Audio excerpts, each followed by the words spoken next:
Hey, what's up everyone? DJ Sturf here. Someone wise once said, the end of a thing is better than the beginning thereof. Well, I feel that way in some ways with Five Nights at Freddy's. It's been about 7 years between the first trailer and Scott's retirement, and I was involved with Five Nights at Freddy's for about 6.5 years. So I just want to take some time and reflect because this is the 7-year anniversary of the release of Five Nights at Freddy's, August 8th, 2021. While I do still have some goals that I want to hit on the hardest modes, I've done all of the hard modes stock, most of them multiple times, and sometimes way too many times, but I might want to increase some of the power percentages or whatever, so anyway, that'll be done on my own timeline. But if you want to stay tuned, cool. I know even starting this video, this will be a long video since the memories run deep. If you don't want to stay tuned, cool. I'll likely take a little more downtime from the series after this video, but I'm not sure how long. But for now, I want to summarize my thoughts about each game, giving some neat tidbits about my time solo testing a few of the games as well.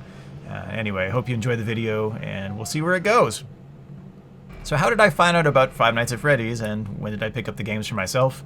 Well, it was the end of 2014, and I watched a friend stream the original Five Nights at Freddy's on his Twitch channel. Twitch wasn't a huge platform back then, but everything was moving more toward streaming and less so toward the on-demand finished videos. So basically, instead of seeing the finalized dinner, people wanted to see the preparation of the meal a bit more. Seeing the game for the first time, I thought the setting was well presented.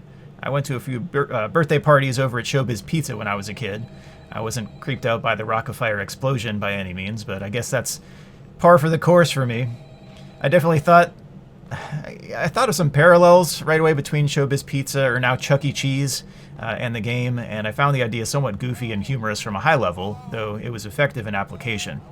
The setting of the game was gloomy, the audio had some spooky ambience, even if the clips were stock effects purchased from sounddogs.com, but the active animatronics really made me interested in how they worked, how their mechanics were programmed, how to improve and optimize toward the best strategy, on and on. That was my main interest really, the optimization, the game dynamics, how everything was programmed, some kind of like a deconstructionist type view. Some people, and I think most, were really into the plot and the lore of the games. Some people also valued the art from online communities, or the role-playing in the Twitch and YouTube chats, or reaction and overreaction videos. And it's amazing how big a platform Five Nights at Freddy's really became, and how many things you can actually like relating to Five Nights at Freddy's. But boy oh boy, reverse engineering and then building up strategies were really fun for me. So definitely a bright spot over the last several years, just figuring out how to get the highest power percentage remaining, how to improve, put together some strategy guides, get you all through whatever you need to get through as well. So anyway, it's been a fun time these last, say, 6.5 years or so. But anyway, since I was specifically interested in the deconstruction of game dynamics and strategy optimization, and of course beating the hardest modes, of course, when I saw that people were having trouble with the hardest modes, I thought there was good opportunity to post helpful guides, since I'm usually fairly competent at communicating a point. I'm definitely not in the main group of cool kids, and if you track my time with Five Nights at Freddy's, I wasn't even on the VIP list until the last, say, 2 years of the Scott Era. But whatever reach my videos got, I know my guides and guidance helped a fair number of people, which is cool. And I hope those guides can help more people in the future if they play through the series. Maybe on my to-do list would be playing through some of the mobile games and console ports, but I don't currently have any consoles beyond Xbox 360, so I would have to go out and actually like buy a console. So I don't know, maybe, maybe not, we'll see.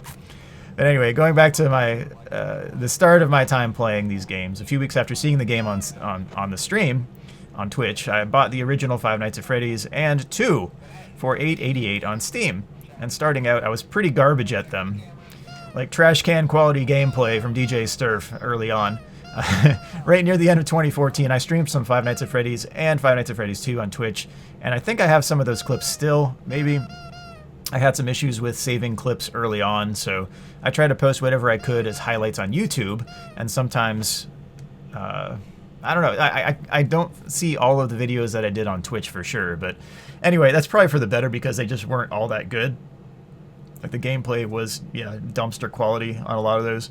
So anyway, I wasn't good at these games initially, but my learning curve tends to be fairly low slope at the start, and then I soon catch on and rocket upward in understanding the game dynamics and figuring out how most things work.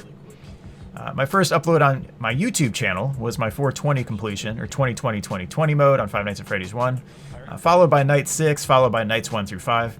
All of them were in a row, and the big deal about that was, at that time, that was really impressive.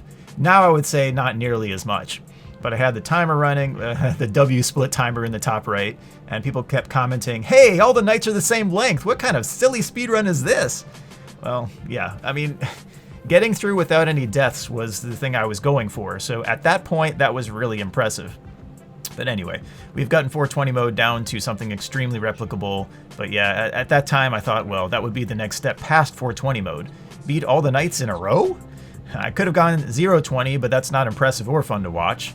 I didn't want to, you know, post a stupid video that didn't really mean anything to anyone. I did want to get the hardest ones in the books first, though, so thus the order I went in was 420, then Night 6, then Nights 1 through 5. So I was trying to get all of those in the bag, done. Oh yeah, that's cool, that's impressive, all that. All right. So anyway, others commented about how I should have just used CD+. Yeah, Scott left several debug codes in the game. That's also skipping the gameplay if I do that. So for an any percent, some leaderboards online will allow for CD+, but basically it's just a measure of how fast you hit CD+. Like, oh, I got the first frame of the, the possible load-in. I do have a video called 5 Frames at Freddy's, basically just using CD+ all the way through. It's also one of the rare videos in which I'm wearing glasses. It was late at night and I was like, if people comment like this, they just want this, then sure, let's make a video of it. They want that video, so there you go. Maybe one interesting tie-in to another game. I have a speedrun of Five Nights at Freddy's 4 in about 1 minute 10 seconds by using the debug codes in the games. It's a little more complicated for Five Nights at Freddy's 4, but I can get to that during the Five Nights at Freddy's 4 section. There are debug codes still left in the game on release, and if you're playing on PC, it's very easy to get that to work. But anyway, you can watch my video for that 1 minute 10 seconds speedrun for Five Nights at Freddy's 4. I don't know if Scott left those debug codes in the game intentionally. If you follow CD Plus all the way back, Doofus, Scott's first publicly presented game, also had CD Plus as a cheat for extra lives. So at the start of the game, you just hit CD Plus a bunch and then you see the Doofus lives increase. There's actually one part in Doofus where it maxes your lives, I think at maybe 9 or 10 or something like that. So it cuts down on the lives that you actually still have if you have more than that limit. So it goes into like boss mode, I guess. I think that's probably not a feature that was intended, but who knows. I could say that about a lot of things in the series, I suppose. But thematically, I suppose it makes some sense that CD Plus was also a cheat in other games that he made. It kind of follows suit there. At the very least, whether intentional or not, he certainly didn't care enough to remove the debug codes in the final games, even 7 years after release. With that in mind, I'm pretty sure he meant the games to be fun and somewhat explorable, and not super duper competitive. Somewhat down to earth, horror, yet with a tongue-in-cheek edge to it, at least in pockets of the series. Sometimes you can see flashes of a creator's personality in the creation, and I think that rings true here. Just thinking of a few examples, I mean, Five Nights at Freddy's world, basically the entire thing. What else? I mean, Chipper and Sons has several humorous dialogues. If you look at the mobile version of Five Nights at Freddy's world, I mean, that's not maybe the best example because it seemed like he was kind of sick of the game anyway. There are some kind of self-defeating, like, hey, this game is terrible type of dialogues that Fredbear will give you. He's slightly introverted on a mass social scale, but he's goofy and trollish at times. So, I don't know. You see that in some of his messages and how he interacts at times. But anyway, there's still definitely bugs and curiosities left in the games. So some of this is not tongue-in-cheek, some of this is like, hey, there are bugs, and curiosities like, why are these things left in the game in the final cut? Why are the models, clipping in certain sections? Like, is this really meant to be a horror series? That's one of the categorical errors that I found interesting initially when looking into the game and seeing Scott's background, and he made Pilgrim's Progress the game. And I played through Pilgrim's Progress the game. You can watch that series, and I might talk about that a little bit later, but something where it's a horror genre, but someone who is a Christian conservative from Texas wouldn't necessarily be someone you would think as, a genre-leading developer. It's kind of a genre-breaking type thing, and dynamics like that, when you get someone unusual in a certain space, often results in really interesting results. So that was one of the things I was interested too, and thinking, well, maybe this is a horror series, but it has some tongue-in-cheek elements. Like he's kind of a goofy guy at times, but then you also have the issue of, I was hoping that at some point there would be some major redemptive turn, and I don't think I feel like we didn't really get that. Maybe you see Five Nights at Freddy's 3 as somewhat redemptive in that way, but you can look at the books, they're much more grim, much more macabre, and yeah, corn on the macabre. Got those corny jokes in this video. Oh man, hope I get this done. But anyway, so it was one thing that I was very interested in, and seeing his background, seeing how he was criticized as his animatronics were stale and robotic, but yet he came through with this challenge to that criticism, and came through with something he was very much lauded for, and kind of a genre. It wasn't a completely genre-breaking example, but it was definitely. It was a twist on the genre. I thought was fairly interesting, and it's one thing, like, fiction is different from reality as well, and so the plot was really grim for my tastes, and I didn't even really get into the books, but I understand that was a lot more grim and that type of thing, but I was stuck on the dynamics, I was stuck on the hardest modes, the strategies, and that type of thing. So I don't know.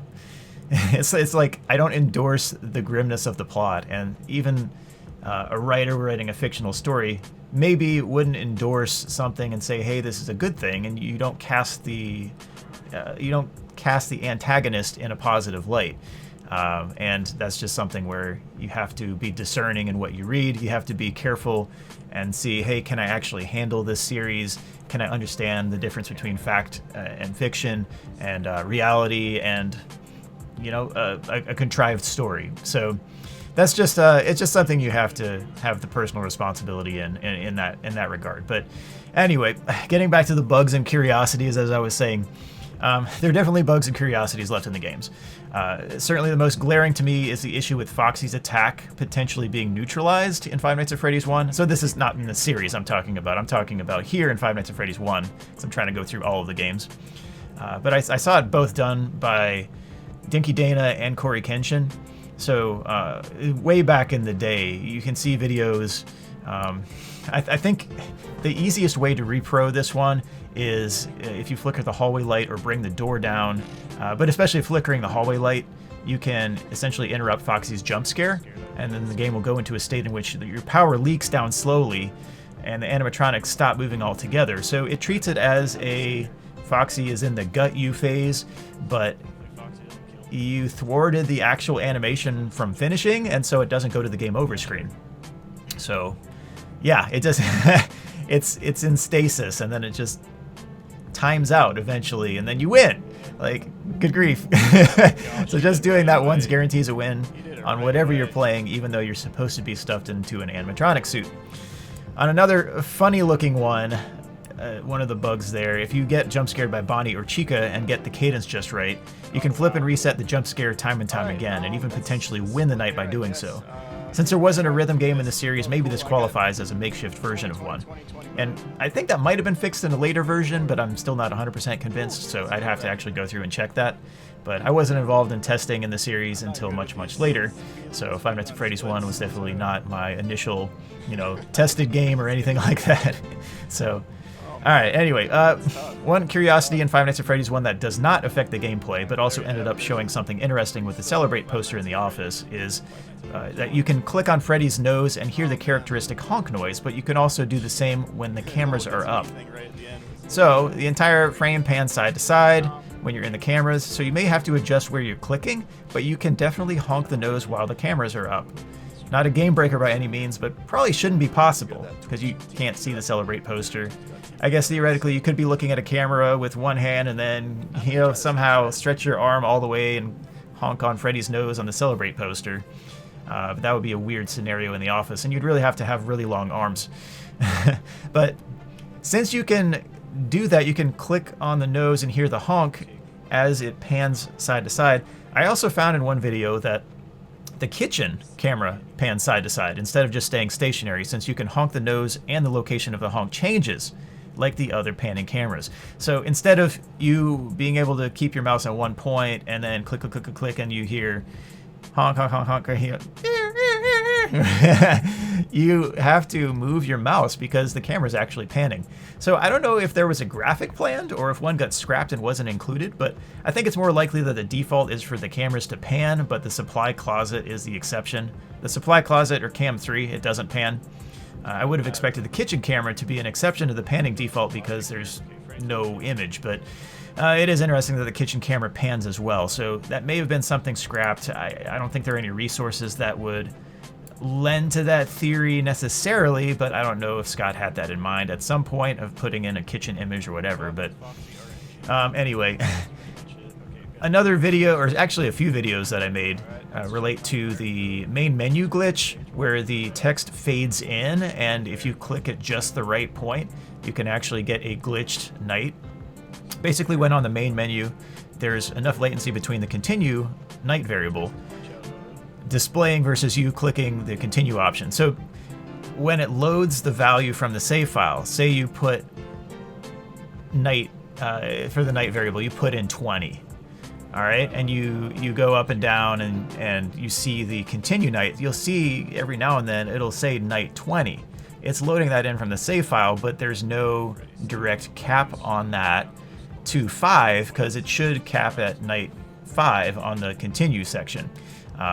There is a way to cap that and kind of limit range it mathematically in ClickTeam, and I actually sent Scott that. It's a simple mathematical formula, and it's related to min and max. But yeah, you can limit it between 1 and 5, and that's really what needed to be done. But anyway, if you move your mouse fast enough, I think what's going on is the text fades in, but the night loads in, the night variable loads in faster than you can see it with the fade-in effect, and sometimes you will see the night from the save file instead of a cap between 1 and 5.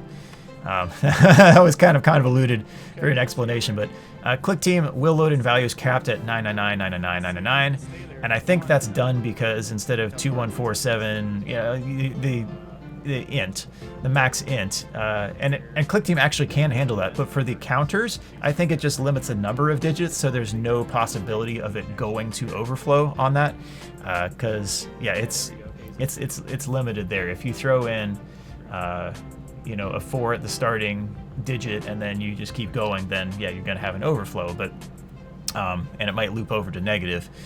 But anyway, ClickTeam will load in up to 999 on the counters, and I do have some limit test videos on that, and playthrough night 999. Some people thought it was fake, some people thought it was photoshopped or whatever, but I was playing the stock game and you can reproduce that.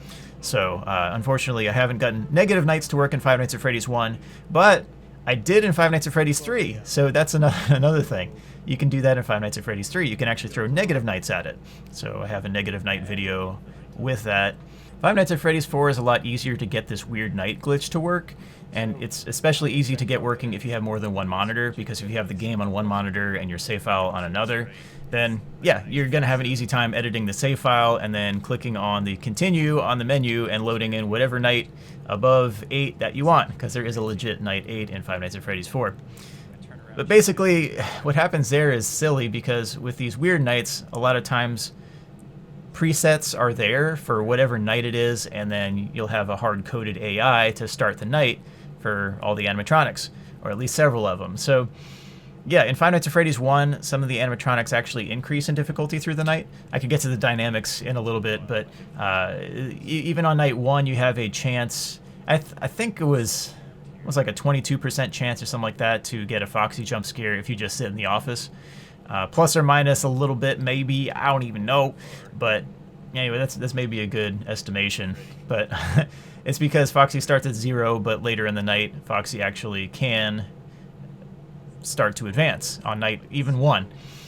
So anyway, it's funny with Five Nights at Freddy's 4 with that, because you have like a strobe effect that goes on sometimes with those nights. That I don't know if some animatronic has high enough difficulty and is a threat to jump, but something's holding that animatronic back.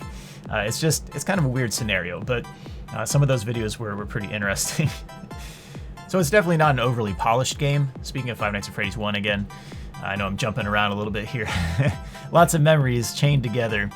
But anyway, the models are well done and memorable. I like Bonnie a lot in Five Nights at Freddy's, so that's one common question I get, and probably the most frequent question I get in live streams and chat and all that. Who's your favorite animatronic? And I usually split it out per game, but Bonnie is definitely really well up there. I like the color of Bonnie too. I mean, I love that like indigo type shade, and always have loved purple and blue, but especially purple. Foxy is up there too, though. Foxy is such a cool model. Foxy runs fast too, so maybe I have some affinity with Foxy there. The other animatronics are well modeled as well, though sometimes the models do have some clipping. I'm not sure whether that's intentional or not, since it happens a few times throughout the series. It may have just been that he did it once and then people caught it, and he's like, well fine, I'm just going to throw this as kind of a tongue-in-cheek type of theme throughout the rest of the games. I just don't know on that, but anyway, it's one interesting thing that I've found. An interesting thing that I found interesting. Legit commentary. One other main point of affinity for me was that the games that Scott made were made in Click Team Fusion. And I'm surprised that he didn't stray from that, but he stuck with what worked, and he struck while the iron was hot. Two good principles there. If you can get something working well and it was a big success, why go away from that, right? So that's just one thing that he could have used other platforms. Other studios definitely did. I think that Help Wanted was a huge plus to the series. I thought that Steel Wool did a great job with using UE and bringing it to VR as well. I mean, two great dynamics put together in a smorgasbord of minigames comprising an entire game. It's pretty cool.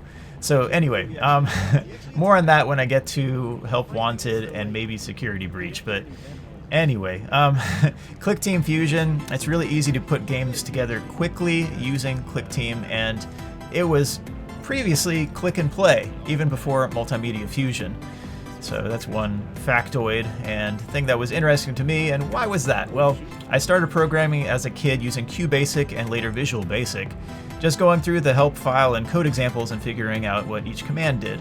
And most people know Visual Basic for its database interfacing, but I mean, I used it for games, and I would make CDs full of games and sell those in high school, and I guess like late middle school as well, but just something I did for fun. And then I was a little more enterprising there, and I was too enterprising to some teachers as well. Like, they didn't want me selling candy and games and trading cards, because I had trading cards with all these characters that me and one of my friends, it was mostly me, but it's like I just kept coming up with characters and then putting together trading cards. And you know how they have like holographic wrapping paper and like gold foil wrapping paper? Yeah, I would make trading cards with like insert cards, kind of like basketball cards, because I collected those. Big on basketball. But yeah, I would create insert cards. So you'd have like a 1 in 36 chance of getting a holographic, you know, Quacky Duck All-Star trading card or something like that. But this whole series, this panoply of characters that I made, and a ton of games that I made off of those characters. And I did that in middle school and high school, and it was a lot of fun. So anyway, some of those were done in QBasic, some were done in Visual Basic, and some were done with Click and Play. I had a trash quality computer growing up, but it was decent for the time. I guess that's probably going to be true. We look at computers now compared to 20 years in the future, and hopefully we still advance technologically. I mean, we could have some kind of crazy fallout, who knows, but hopefully we are more advanced in the future. But it was a compact Presario. It was a big old box of a computer. It was just a rectangular prism with a 400 megabyte hard drive, a single core 386 processor running at 66 megahertz. Yes, megahertz, and I think 4 megabytes of RAM running on Windows 3.1. So you're talking megabytes and megahertz instead of gigabytes and gigahertz. We've advanced tremendously since I was a kid. Compare that to my current build. This one has 32 cores running at about 4 gigahertz each with a 4.5 gigahertz boost. Wow, 128 gigabytes of RAM as well. Computers are going to be much stronger than that in the future as well. My previous build had 42 terabytes of storage instead of 400 megabytes like on my first computer. So that dates that computer for sure. I guess thinking back even further, I did have a Commodore 64, but I can think back to a time as a frustrated 5-year-old not being able to find the any key when it said press any key to continue. Like, I ran downstairs, got my dad, and I was freaking out crying. Like, I can't find the any key. Definitely a different era for dumb kid sturf. But anyway, when we had the compact Presario PC, at one of the computer shows during those years, I picked up Click and Play. Click and Play was a super easy to use platform, drag and drop, event editor with a big old grid of object intersections where you could plop down things very quickly. Basically, a big old grid of actions that made your game tick, even without having to code much of anything. I had a CD, again, I sold that, and a lot of those were Click and Play games. So the Five Nights at Freddy's series being made in Click and Play, and not made in Click Team Fusion, sorry. It's advanced beyond Click and Play by now, but Click Team Fusion is the successor to Multimedia Fusion, which was the successor to Click and Play. And I think at some point it was Click and Create, right? You might know the future, you might know the history. You might know the future. You might know the history a little bit better than I do on that. But anyway, Click and Create, I think, was part of that. I know some of the DLLs, the CNC prefix, or whatever, was Click and Create. So that may have been the initial pet name of the product. I don't know. I'd have to look back on that, but not the ultimate on history with Click Team Fusion and what it is today. And hopefully Click Team Fusion 3 will be pretty amazing. And that's speaking for 2021. Hopefully you'll see that in the future. But anyway, I know Five Nights at Freddy's was the biggest hit on Click Team Fusion by far at this point, and it's going to be hard to surpass that because, man, it was such a success for an indie game developer. Like, really, it was an outlier like crazy. I guess that's how to explain the success of the series. But anyway, this game was made in Click Team Fusion. Five Nights at Freddy's 1, speaking of at this point. Sometimes Click Team does some weird stuff. I can get to a lot more on Click Team Fusion stuff later, but in addition to the debug code being left in the game, the default Click Team shortcuts were also left in the game. So if you hit Control S, the sound effects stop playing. And just about everything is mapped to the sound object instead of the music object. So if you hit Control S, the sounds just stop playing. It does something funny in Sister Location as well, which is actually really nifty for speedrunning if you do that, but I think that should be a different category. We'll get to that when I get to Sister Location, but if you hit F2, it restarts the game. That was kept throughout the series, at least the Click Team versions there. Though it's kind of nice to have as a shortcut, because if you mess up and you just want to restart, just hit F2. It's quick. Escape, it exits the game instantly. Maybe I would like a confirm deny prompt, kind of like on Ultimate Custom Night. That was a little nuanced with the escape button, because you either had to hold it down or it was not just the default shortcut of, hey, kill the program when you hit escape. That's it.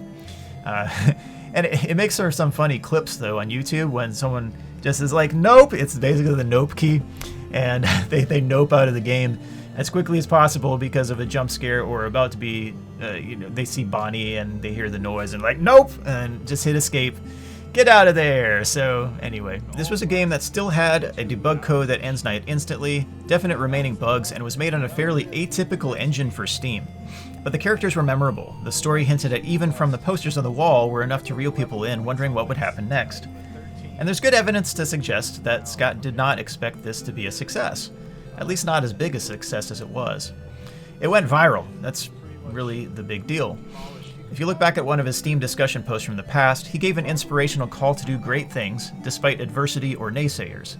And that's really the story of Scott Cawthon, is he had a lot of failures and he had a lot of challenges and criticisms, but he came out with one of the most, if not the most successful game franchises as an indie developer. So it's really impressive.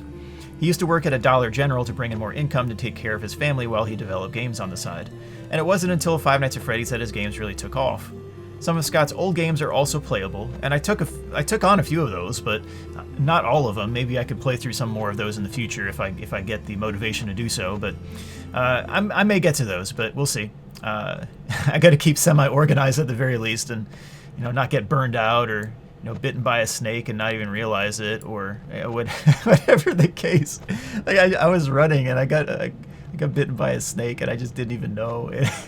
I just kept running. I thought it was a branch. I think I said stupid branch. Like, and it was like, nope, those are definite bite marks. Like, all right.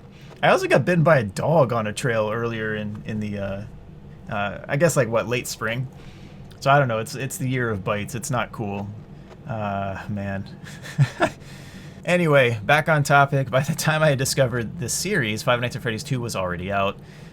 And the story had expanded tremendously over the original game by that point. So I see the original Five Nights at Freddy's as pretty story light. And the rest of the games worked around the first to a degree to fill out a much more complicated plot. Again, I don't think Scott expected the first one to be a success, and I don't think that he planned out the plot from the get-go.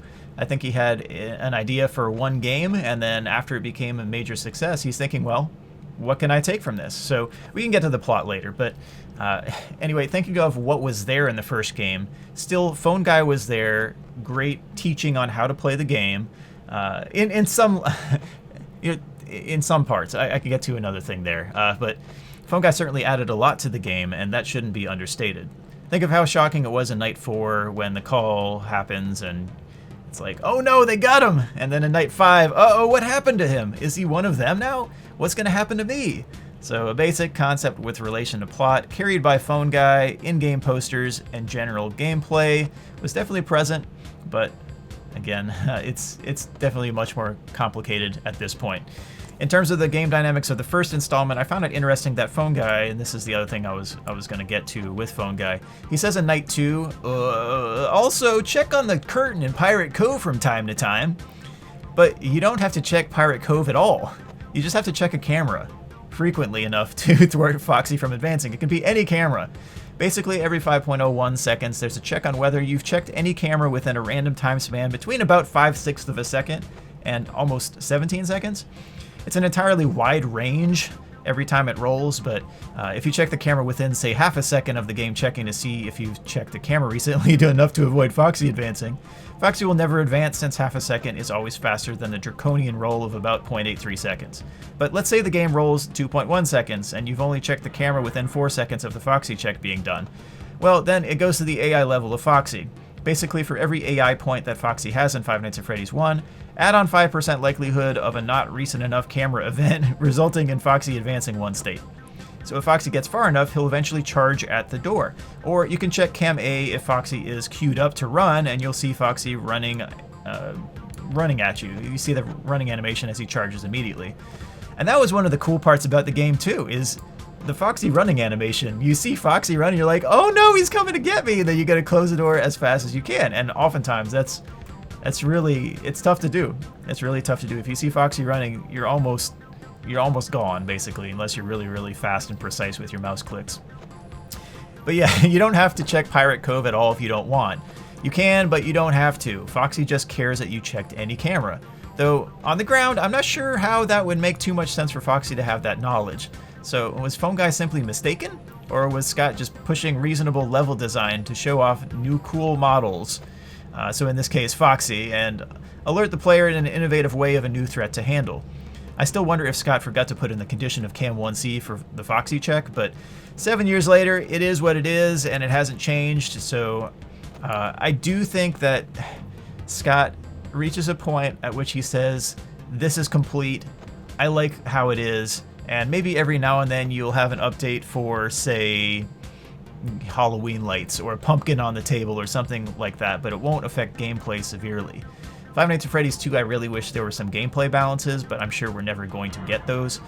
But regardless, it's just one of those things. I think he gets satisfied with how things are, and then he just leaves it as it is. So you just have to check any camera. That's just how it is with Foxy. Freddy also adds to some of the odd dynamics, though. If you have a camera focused on Freddy and you don't change the camera, he won't move. So you can choose a camera on the right side path and camera stall Freddy. I coined that term in Ultimate Custom Night, and it goes back to Five Nights at Freddy's 1. You can watch my cam stalling video, and that one was pretty well watched and pretty well known, and you can use that to your advantage in Ultimate Custom Night for sure. And Scott said in the interview with Daco that, you know, I wanted Daco to get, and I helped him get, And I was glad that that interview was done, because I know it was not my interview, but I thought that it would be cool for you all to have that Scott interview because you all wanted it. But anyway, we'll get to that in another section. But anyway, in that interview, Scott did mention that he programmed it like that on purpose, and how if you are looking at an animatronic, it would make sense for the animatronic to be in your face attacking you. And that's maybe an exception to that would be Five Nights at Freddy's 3, and I still think that's a bug where it's a hallucination. But even if you've just reset ventilation, sometimes you'll see Springtrap still there, and then all of a sudden you're jump scared by Springtrap. It's like, hey, wait, you were on the camera though. Yeah, you were on TV. You're famous.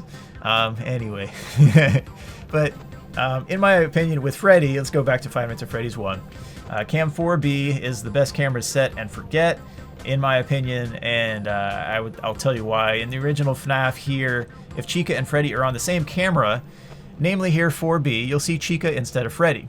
So basically, Chica preempts Freddy, or I should say in the event editor, the event to assign the image to a frame for Freddy comes before Chica, and so Chica will overwrite basically the Freddy image. So instead of them both being there and that being being coded in, kind of like the FNaF 1 and Help Wanted, yeah, you only see Chica in that case. So there's no frame that shows both animatronics in the original Five Nights at Freddy's 1. If you look forward to FNaF VR, Help Wanted, I think they did a big improvement there where they have both animatronics there on the frame if they're in the same spot. Although sometimes they did kind of like mesh together or overlap for a while. That was kind of weird. I think that got fixed. I'm pretty sure that got fixed. But it was kind of weird, like you'd see like Chica morph in where Freddy was sitting or standing. It was like, what is going on? But anyway, I think that's a big improvement to have both of them there, though. You see both, but in Five Nights at Freddy's, the pre-rendered frames will only show Chica if both are present. So if you keep your camera on 4B, you'll see the silver eyes of Freddy unless Chica is also present. Then you'll see Chica. So you'll see when Chica is getting close to approaching the door or retreating from a trip to the door, which is very helpful. On my initial 7-night deathless run of Five Nights at Freddy's, I was still very new to the series, so 4B was good, but I had a misconception about Freddy. Freddy can't actually enter the room unless you have the right door open and the camera isn't stalling him, and Freddy is right there about to enter. So either closing the right door or keeping the camera on Freddy and not moving the camera will keep Freddy out entirely. But if Freddy gets into the room, he'll attack after a random amount of time. And note that this is for the standalone game. Freddy is different entirely on FNaF VR Help Wanted. We can get to that. I still can't hear Bonnie, so the Bonnie dynamics. I can hear Chica's loud footsteps, but if Chica is far away, I can't hear Bonnie's footsteps. I think both of their footstep sounds are just channeled to the same audio channel, and since the audio level depends on where the animatronics are, locationally compared to you, so it's a relative location, I wouldn't be surprised if Chica also preamps Bonnie's sound effect volume. So with Bonnie, you can either time out 4.97 seconds and close the door before that inflection point, or you can use the hallway light a whole lot to keep Bonnie away. And at the very least, using the light every chunk, every iteration of 4.97 seconds, that's one way to check if Bonnie's actually there, so whether you need to close the door or not. But anyway, after playing FNaF VR, it did help with my Five Nights at Freddy's 1 gameplay. Some of the ideas from my high power runs finally clicked, and I made an LDO video, which is left door only. Basically, you just sit in the office and shut the door whenever Bonnie and or Foxy would potentially attack. They do have offset time frames, so 4.97 versus 5.01. So you would have to check the cameras in the middle of a cycle toward the end of the night, and it changes. It shifts through the night as to when you actually have to check the camera versus when you have to check Bonnie. But anyway, that point in time, the 4.97 seconds or the 5.01 seconds, there's a punctiliar at one point check. It's the inflection point. It's the only time that the door actually needs to be closed instead of the time before and after that direct check made by the game. So yeah, I had that as a rough draft of what I wanted to do with 420 mode to increase my power. Though of course, Bonnie would probably have to be changed to a hallway light check every 4.97 seconds or so, since that can be reset faster than the door. And also moving your mouse, like click click, as opposed to like clicking in the same spot, it seems to have some latency issues with allowing you to click in the same spot very, very quickly. So you got to kind of like drag your mouse a little bit when you click twice, and then it should be good to go for the light. That saves a tiny bit of power each time. But anyway, as I keep as I keep playing Five Nights at Freddy's 1, I'll see increases in power. But it's been so long since I've actually tried to increase my power percentage. I stopped at 13. And that was a run. I was trying to go for 12 on the stream, but I ended up with 13. I'm like, wow, this was a pretty magical run. But with the strategies from Five Nights at Freddy's VR, where I was like, oh, you only have to keep the door shut, I was like, well, Steel Wool was given access to the code for the game. I wonder if they pulled it directly from Five Nights at Freddy's 1 for that dynamic. And I think they did. And some things are a little bit different with Five Nights at Freddy's VR, with Five Nights at Freddy's 1 as that sub minigame, the set of minigames there. But anyway, it's interesting to see that carried over from Five Nights at Freddy's 1.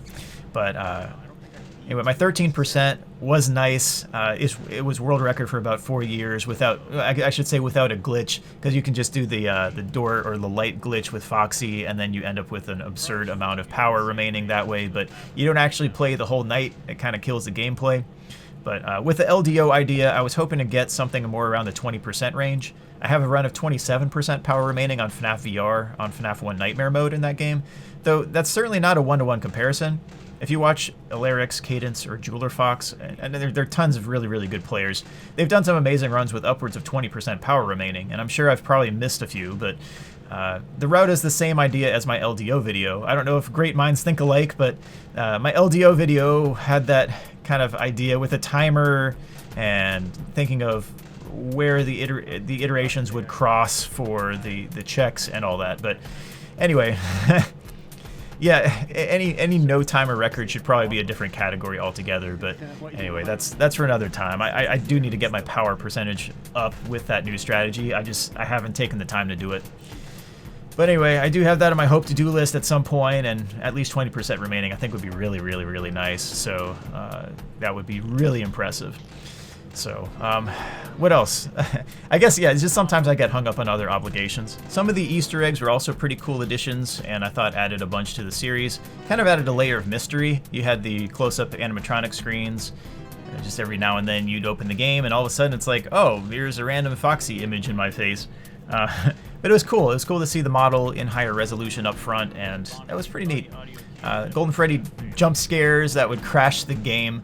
If you run 1987 mode in the custom night menu, or 1987, take on the bite of 87, it forced a Golden Freddy jump scare and crash. And that also brings up a funny memory with what I made. It's an interface in C# that I made called Twitch Plays Five Nights at Freddy's. It took inputs from Twitch chat and Hitbox chat, and that was when Hitbox.tv was a thing for interactive streaming and all that. But it let viewers call out the next in-game action via chat. Even though there were about 7 seconds of latency at the time, I think Hitbox was a little better than Twitch at the time, but people eventually did beat Night 5 with that interface. So typing in commands, close door, or close L door, or L close, or it was something like that. But it would toggle that, or I don't know. I'd have to go and check again what the commands were. But I have a video still present on that on my channel, so very, very cool.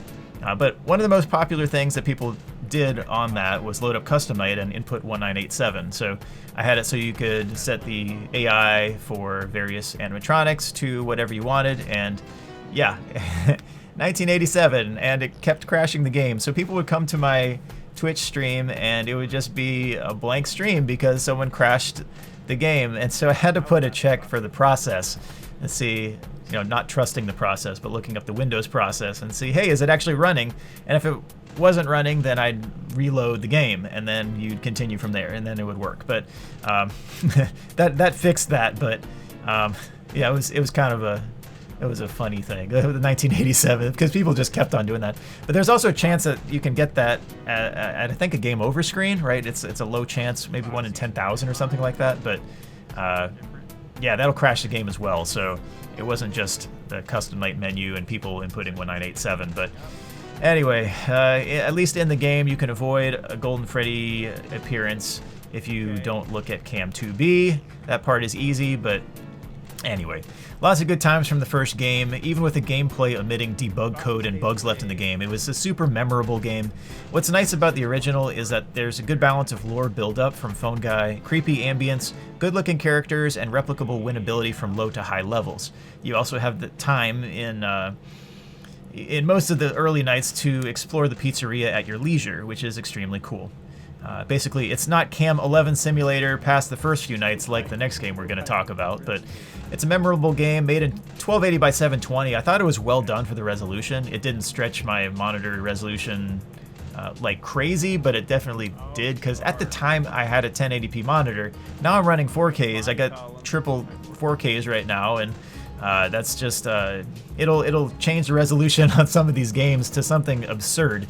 So anyway, 1280 by 720, still a 16 by 9 aspect ratio, and yeah, it runs decently. It's well done. You can play it on older computers, and it doesn't completely kill everything. But oh man, it's crazy. But anyway, I think my monitor probably remembers that some of the game's old resolutions as well, because it would take forever to readjust the mode, and then you'd see the game like maybe say 7 seconds later, and it's like, man, it took forever. And anyway, Five Nights at Freddy's 1. Is there anything else I want to say about Five Nights at Freddy's 1? Five Nights at Freddy's 2 was an interesting addition to the series, especially after the original took off and was a viral success. Now Scott had to put together something, at least in my theory, but it's just a game theory, that he put something together not knowing what he would do after the first game, because he wasn't expecting it to be such a great success. But anyway, the story expanded quite a bit with Five Nights at Freddy's 2. The gameplay got quite a bit more complicated in theory, though a lot of the animatronics do behave in similar ways to the first game. The main threats at the top end of the game end up being Toy Bonnie and Foxy, but 1020 mode is definitely replicable with a fair amount of frustration and time, but nowhere near as replicable as 420 mode in Five Nights at Freddy's 1. Supposedly there's a strategy now where you don't even have to check the left vent, or at least rarely, and I would like to try that at some point. That's at least interesting to me if you can cut the time down. I know when I redid Five Nights at Freddy's 2 in 4K, it was definitely under 4 hours. I think it was closer to 3 in terms of how much time it took. And that's, I would say, probably a little atypical there. I would expect maybe more like an 8-hour time frame. You would definitely get a completion, but you'd have to really have some dedicated attention.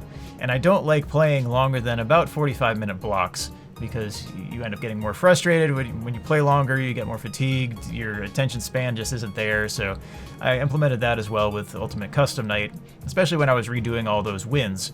I would play some. I was practicing up for that St. Jude charity stream, and trying to get it as replicable as possible. And I need to go back and actually go for highest percentage, because there was kind of a mix there where I wanted replicability, but also wanted to go through with getting a respectable power percentage remaining. But I can definitely increase that quite a bit. And what else? Back to Five Nights at Freddy's 2, though. Now we're getting on Ultimate Custom Night. I keep jumping around. This will be an interesting video, I guess. But anyway, when I was going through, maybe it won't be an interesting video because I'm just talking the whole time. But anyway, when I was going through to purchase Five Nights at Freddy's 1 and 2 on Steam, I saw the trailer for Five Nights at Freddy's 2 and thought the Foxy jump scare took the hype to the next level. Even though it turns out that Foxy jumping at you and that animation, it can spawn while the cameras are still up, or even from the corner of the office. So it looks like Foxy's jumping from inside a wall instead of the hallway. It definitely added to the startle factor, just that Foxy animation. So that was one of the things that I saw on the trailer when I was buying 1 and 2, and I was like, yeah, let me go for this. Let me try it out. So anyway, it definitely added to the game, I thought. But FNaF 2 is pretty manageable through just about all except for 1020 mode. But a few drawbacks do exist after the first few nights. Well, first, you can't explore the pizzeria as much as you'd like, so even if Foxy is on AI 0, the formula is different in the current version of Five Nights at Freddy's 2, so even if Foxy is at AI equals 0, Foxy's still going to move around the office a little bit. Foxy's easy to thwart or send back to parts and service, I believe. And yeah, you just flash the light, and there's kind of like a charge meter for Foxy, and if you flash enough light, then Foxy will go back to parts and service for a while. But the key on 1020 mode is flash every iteration that you can possibly do that. But there's a mask latency whenever you bring up the mask that you can't flash the flashlight for, I think it was, what, 13 frames out of 60 or something like that, or it was something like that. That was a fairly sizable, like almost a quarter of a second if I'm remembering correctly. Maybe I'm off on that, but you can't flash the flashlight after, right after you bring up the mask, or I should say right when you're bringing up the mask. You have to wait just about 13 frames, and that's usually enough for Foxy to jump scare you. So that would be one point of balance. Toy Bonnie's RNG is also much more cruel than Toy Chica's. If Toy Bonnie's AI were adjusted to be more like Toy Chica's, maybe that would be another point of balance. And I've said that in previous videos before. It's just frankly not a very fun mode. It's just very frustrating and often requires extremely far out luck to get a winning combination. And maybe the whole, you don't have to check the left vent would fix that. I don't know. But I would like to be able to beat 1020 mode just about, let's say, like 1 in every 10 tries would be crazy amazing, but I don't think that's realistic. But at least right now I don't. So maybe years in the future it will be. But we just have to figure stuff out in terms of how to make it a much more substantial bulletproof strategy. But anyway, okay, so Foxy's still active at AI equals 0. I don't know, but even on night 1, you're gonna hear Foxy, like Foxy's gonna be in the hallway at some points, even though you're just like, oh hey, let me check out the scenery. And I think Scott actually changed that in Five Nights at Freddy's 3, where you get the surfer dude phone call and you can just tour the office on night 1 because there's no Springtrap threat. I think in that case, he probably did that because it became a matter of you can't actually explore everything the way you want. And after the first few nights especially, you're going to have to be on Cam 11. I mean, it becomes Cam 11 simulator very, very quickly. And 1020 mode, good grief, you got to be on Cam 11. And holding your mouse button down the whole time, that's a big, big tip. So anyway, you still have a threat in Foxy even at AI equals 0. It's just kind of odd, but you don't have the time to admire the new pizzeria rooms at the very start of the game outside of, you know, just bursts between flashing the flashlight at Foxy. So anyway, what about setting all animatronics to AI equals 0 on custom night? Does that change things as well? No. It's not just Foxy who's active on that, but Marionette will be set to the highest AI for Marionette because it's still treated as night 7 and there's no adjustment for Marionette's AI. So I kind of wish that Marionette's AI were on that screen and you could set that one to 20 as well. So it would kind of look more like 1120, which it's 11 animatronics really active, but and I guess if you count Paper Pals and JJ and, you know, Easter egg characters or whatever, RWQ, FS, FAS, XC, the chances for those is, yeah, you shouldn't on that, but those are more of Easter eggs. But 11 active animatronics, including the Marionette, but you can't adjust the AI for the Marionette on that, so you still can't admire the office in that case as well. Like even though everyone's on 0 in front of you, Marionette's going buck wild, winding down that music box. So you always have to come back to Cam 11 in that case, and then you also have Foxy, who's still active on AI equals 0. So anyway, I always thought it would be fun to try to craft a strategy where you try to stop by pre-vent rooms, not prevent rooms, but pre-vent rooms. So where Toy Bonnie and Toy Chica maybe enter the vents. Maybe flashing the light there would change some of the dynamics with Toy Bonnie to make Toy Bonnie appear less or something. But you would lose valuable time if you have to worry about Marionette on any custom night, so it's probably not going to happen. So maybe a bit of a shortcoming on not having Marionette customizable there, but yeah, Foxy early on and then Marionette on any custom night is always going to be something you have to go back and check, and especially Marionette on custom night. But overall, FNaF 2 was definitely one of my favorites in the series. I thought the office design was fresh. relating to the main game. It was an improvement over the gameplay of the original, I thought. There were definitely some fun new characters and dynamics. Mangle was definitely interesting. The story of kids ruining Mangle from playtime was pretty funny, and slightly sad.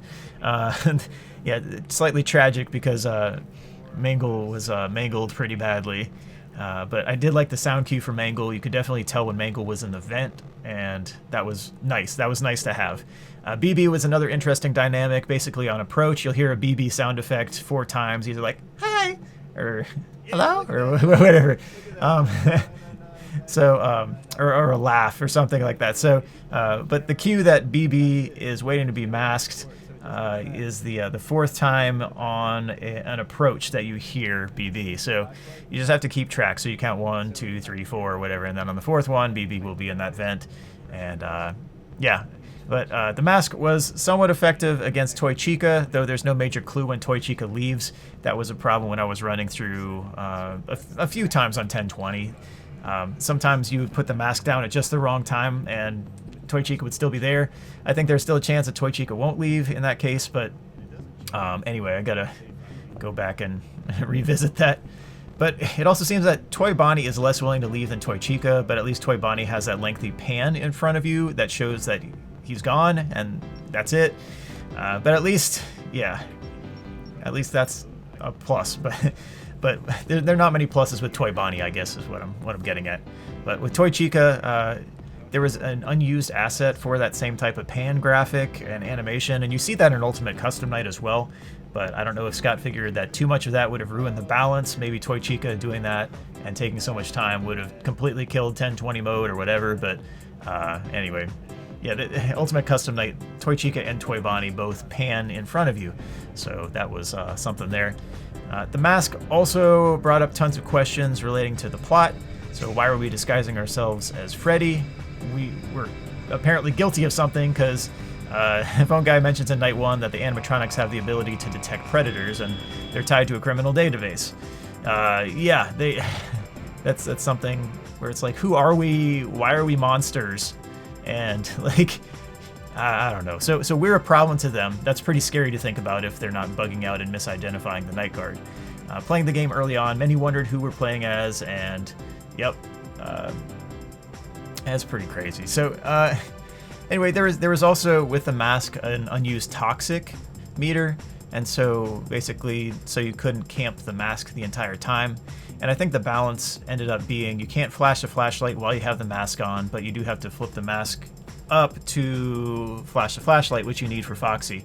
And maybe that's why Scott had Foxy active at AI equals 0, so that you don't just put your mask on the entire night and win. Because that's one thing. If you don't have to worry about the music box too much, then you could just spam the mask. You actually see that in FNaF VR Help Wanted, that you can spam the mask so much as well as wind the music box if you get it just right. And then you just have the flashlight, the flashing light, the hallway light on just right. So it becomes much easier. But most of the time I'm like holding the mask like right near my face anyway, and then anytime there's an animatronic, just, yeah, plop it on really quick. So anyway, what else? Yeah, the toxic meter. So basically what you get with a mask and a toxic meter is the Freddy mask having some bad chemicals on the interior that you have to watch out for. Instead, the necessity is that you can't keep the mask on forever with an active Foxy. So you have to flash the flashlight, and you can't simultaneously flash, at least as of the current version. You could on the first version though, so it becomes an interesting balance on that build. So 1.0 basically. But yeah, that's probably why Foxy's on, and that wasn't changed. It was just the balance there. But what about the plot? Well, I compare this to Myst. I played as a teen Myst, the whole Myst series, including Uru and Myst Online. I even got a Game Tap subscription just to play Myst Online, Uru Live, and it was interesting. I got through all of the team challenges and all that, where you had to like bake pellets and throw them into the ocean or the lake or whatever, and it's just like you see whatever it does, it either like explodes or changes the lake to a certain color or whatever. But it was interesting. It was something. But the Rand brothers took great lengths in the main games to plan out entire maps of the plot, and it all seemed to flow together pretty well, even from the get-go. I know there are books related to that as well, but they had roadmaps, and huge roadmaps for all these things. And I contrast that with FNaF, where, again, I think Scott wasn't expecting the first game to have taken off the way it did. And yeah, it resulted in various expansions of plot along the way. And I'm not sure if Scott planned out everything after the first one, or if he saw some messages from the community and was like, well, maybe I should implement that, or like the common conception is this. I can think of a few examples where it seems as though Scott involved the community in putting together the pieces of the plot, and that we were kind of an active participant in shaping how the plot ended up. And I don't know if that's fully the case. I mean, only Scott would know that. I'm not.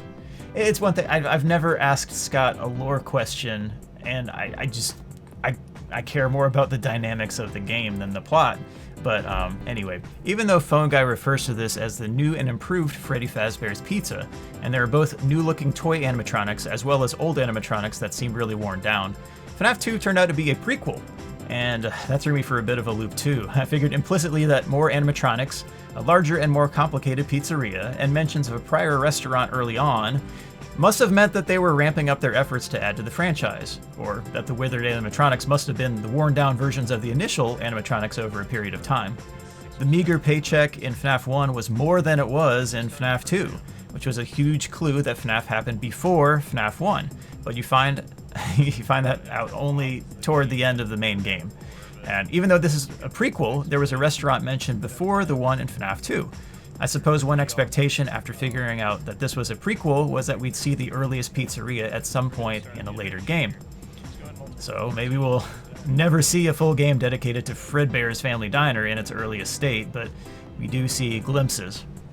But going back to how much did Scott actually plan and when did he plan it, there's always just speculation. That's what it's getting to, conjecture. And I wasn't really one to ask questions about the lore. I was much more interested in the game dynamics, the game balance, especially at the top end, as well as the bugs that were still in the release.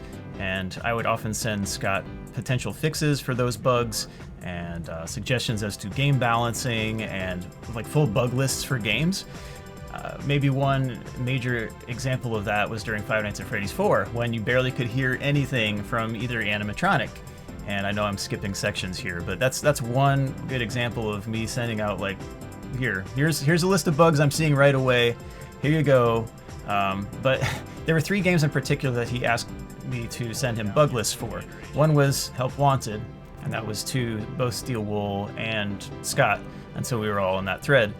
So I sent in a lot of bugs for that one, and Steel Wool actually did a really good job in fixing probably about, let's say, between 2/3 and 3/4 of them. There are still definite bugs, and especially with flat mode where I can't even click on the lowest buttons on some of the buttons because I'm running a 4K monitor, and it just like cuts off your mouse functionality after a certain point vertically. So there's still definitely bugs in Help Wanted, but they're much fewer than they were.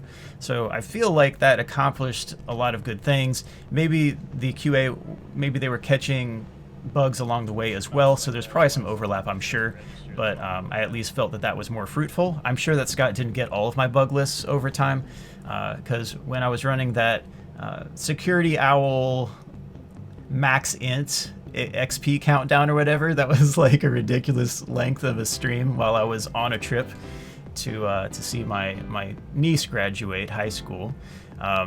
Congratulations again. That was a few years ago at this point, but but yeah, I had that going on, and Scott popped up in the chat a few times, and I finally caught him at the same time. And I actually was I on my phone? I was like typing out on my phone or something, and he was on there, I think.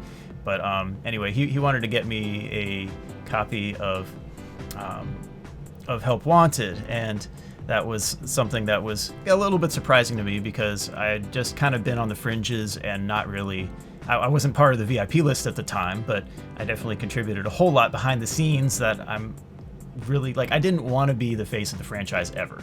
And maybe part of it was because of the plot. It was a little more grim that I would like, and I didn't really see anything that was so redemptive that I was like, okay, well, maybe I should really push to, you know, destroy everything like crazy and, you know, quit my job and go pro. No, really, with YouTube, I don't think it's necessarily the most wise decision in almost all cases to quit your job and go full-time YouTube. I think you need to measure that in terms of what staying power you actually have. People aren't gonna like my videos where I'm just really, really deadpan, and I'm funny at times, sure, but I'm certainly not an exciting like view in terms of, you know, I don't get scared very easily. It's very rare that I'll get startled. You know, I'm this, you know, nose to the grindstone, let's get stuff done. And after a very short period of time, I get very desensitized to the jump scares, and it becomes expected. And then I know the dynamics well enough that I'm like, okay, well, that's a jump scare. And then it's like, all right, jump scare, cool. Sometimes I'm still surprised. Sometimes I feel like it's not the most fair in all circumstances in all games, but I can pretty much expect when I'm going to get jump scared after a while. So hopefully the game dynamics decrease the scare factor for a lot of you as well. I know a lot of people watch other YouTubers Let's Plays because they don't want to get scared and they don't want to play it themselves and get terrified, but they can see something and, you know, they join along, that type of thing. But and hopefully my channel has been good for that. And I know people have said that, and one of the hopes is that my videos could help people get over the fears they have of this game, or even just, you know, being shocked in real life and that type of thing. And I see some of that, so I think that's a cool feature as well, and not just you know, me beating the hardest modes, but helping people through a strategy. And yeah, this is a complete aside, so this is a rabbit trail, but I'm gonna just keep going because I'm trying to get this done in as few takes as possible. Because I have a lot of stuff to go through. Like, good grief, it's so much stuff in 7 years, and not even 7 years. It's, oh my goodness. So, yeah. But anyway, like all the benefits that my videos have had, that's cool. So I'm glad that was something there. But anyway, I did a lot of stuff behind the scenes before I was put on the VIP list. And that was also a nice, like, it felt like my work was rewarded, or at least recognized, and that was at least neat. So anyway, Scott would often leave a comment on my hard mode completion videos, but it was more of like, hey, this guy is crazy, this guy's a madman, or whatever. And there was one video where he actually commented that he was like his alter ego was DJ Sturf, so be sure to like, comment, and subscribe on that Minecraft meta build Scott Cawthon video. So anyway, another troll aspect, but man, there's so many of those through the series. The lawsuits in FFPS, the Rickroll image in Sister Location after you get scooped. Oh my goodness. Anyway, so getting back to the point here. It's been a cool 7 years.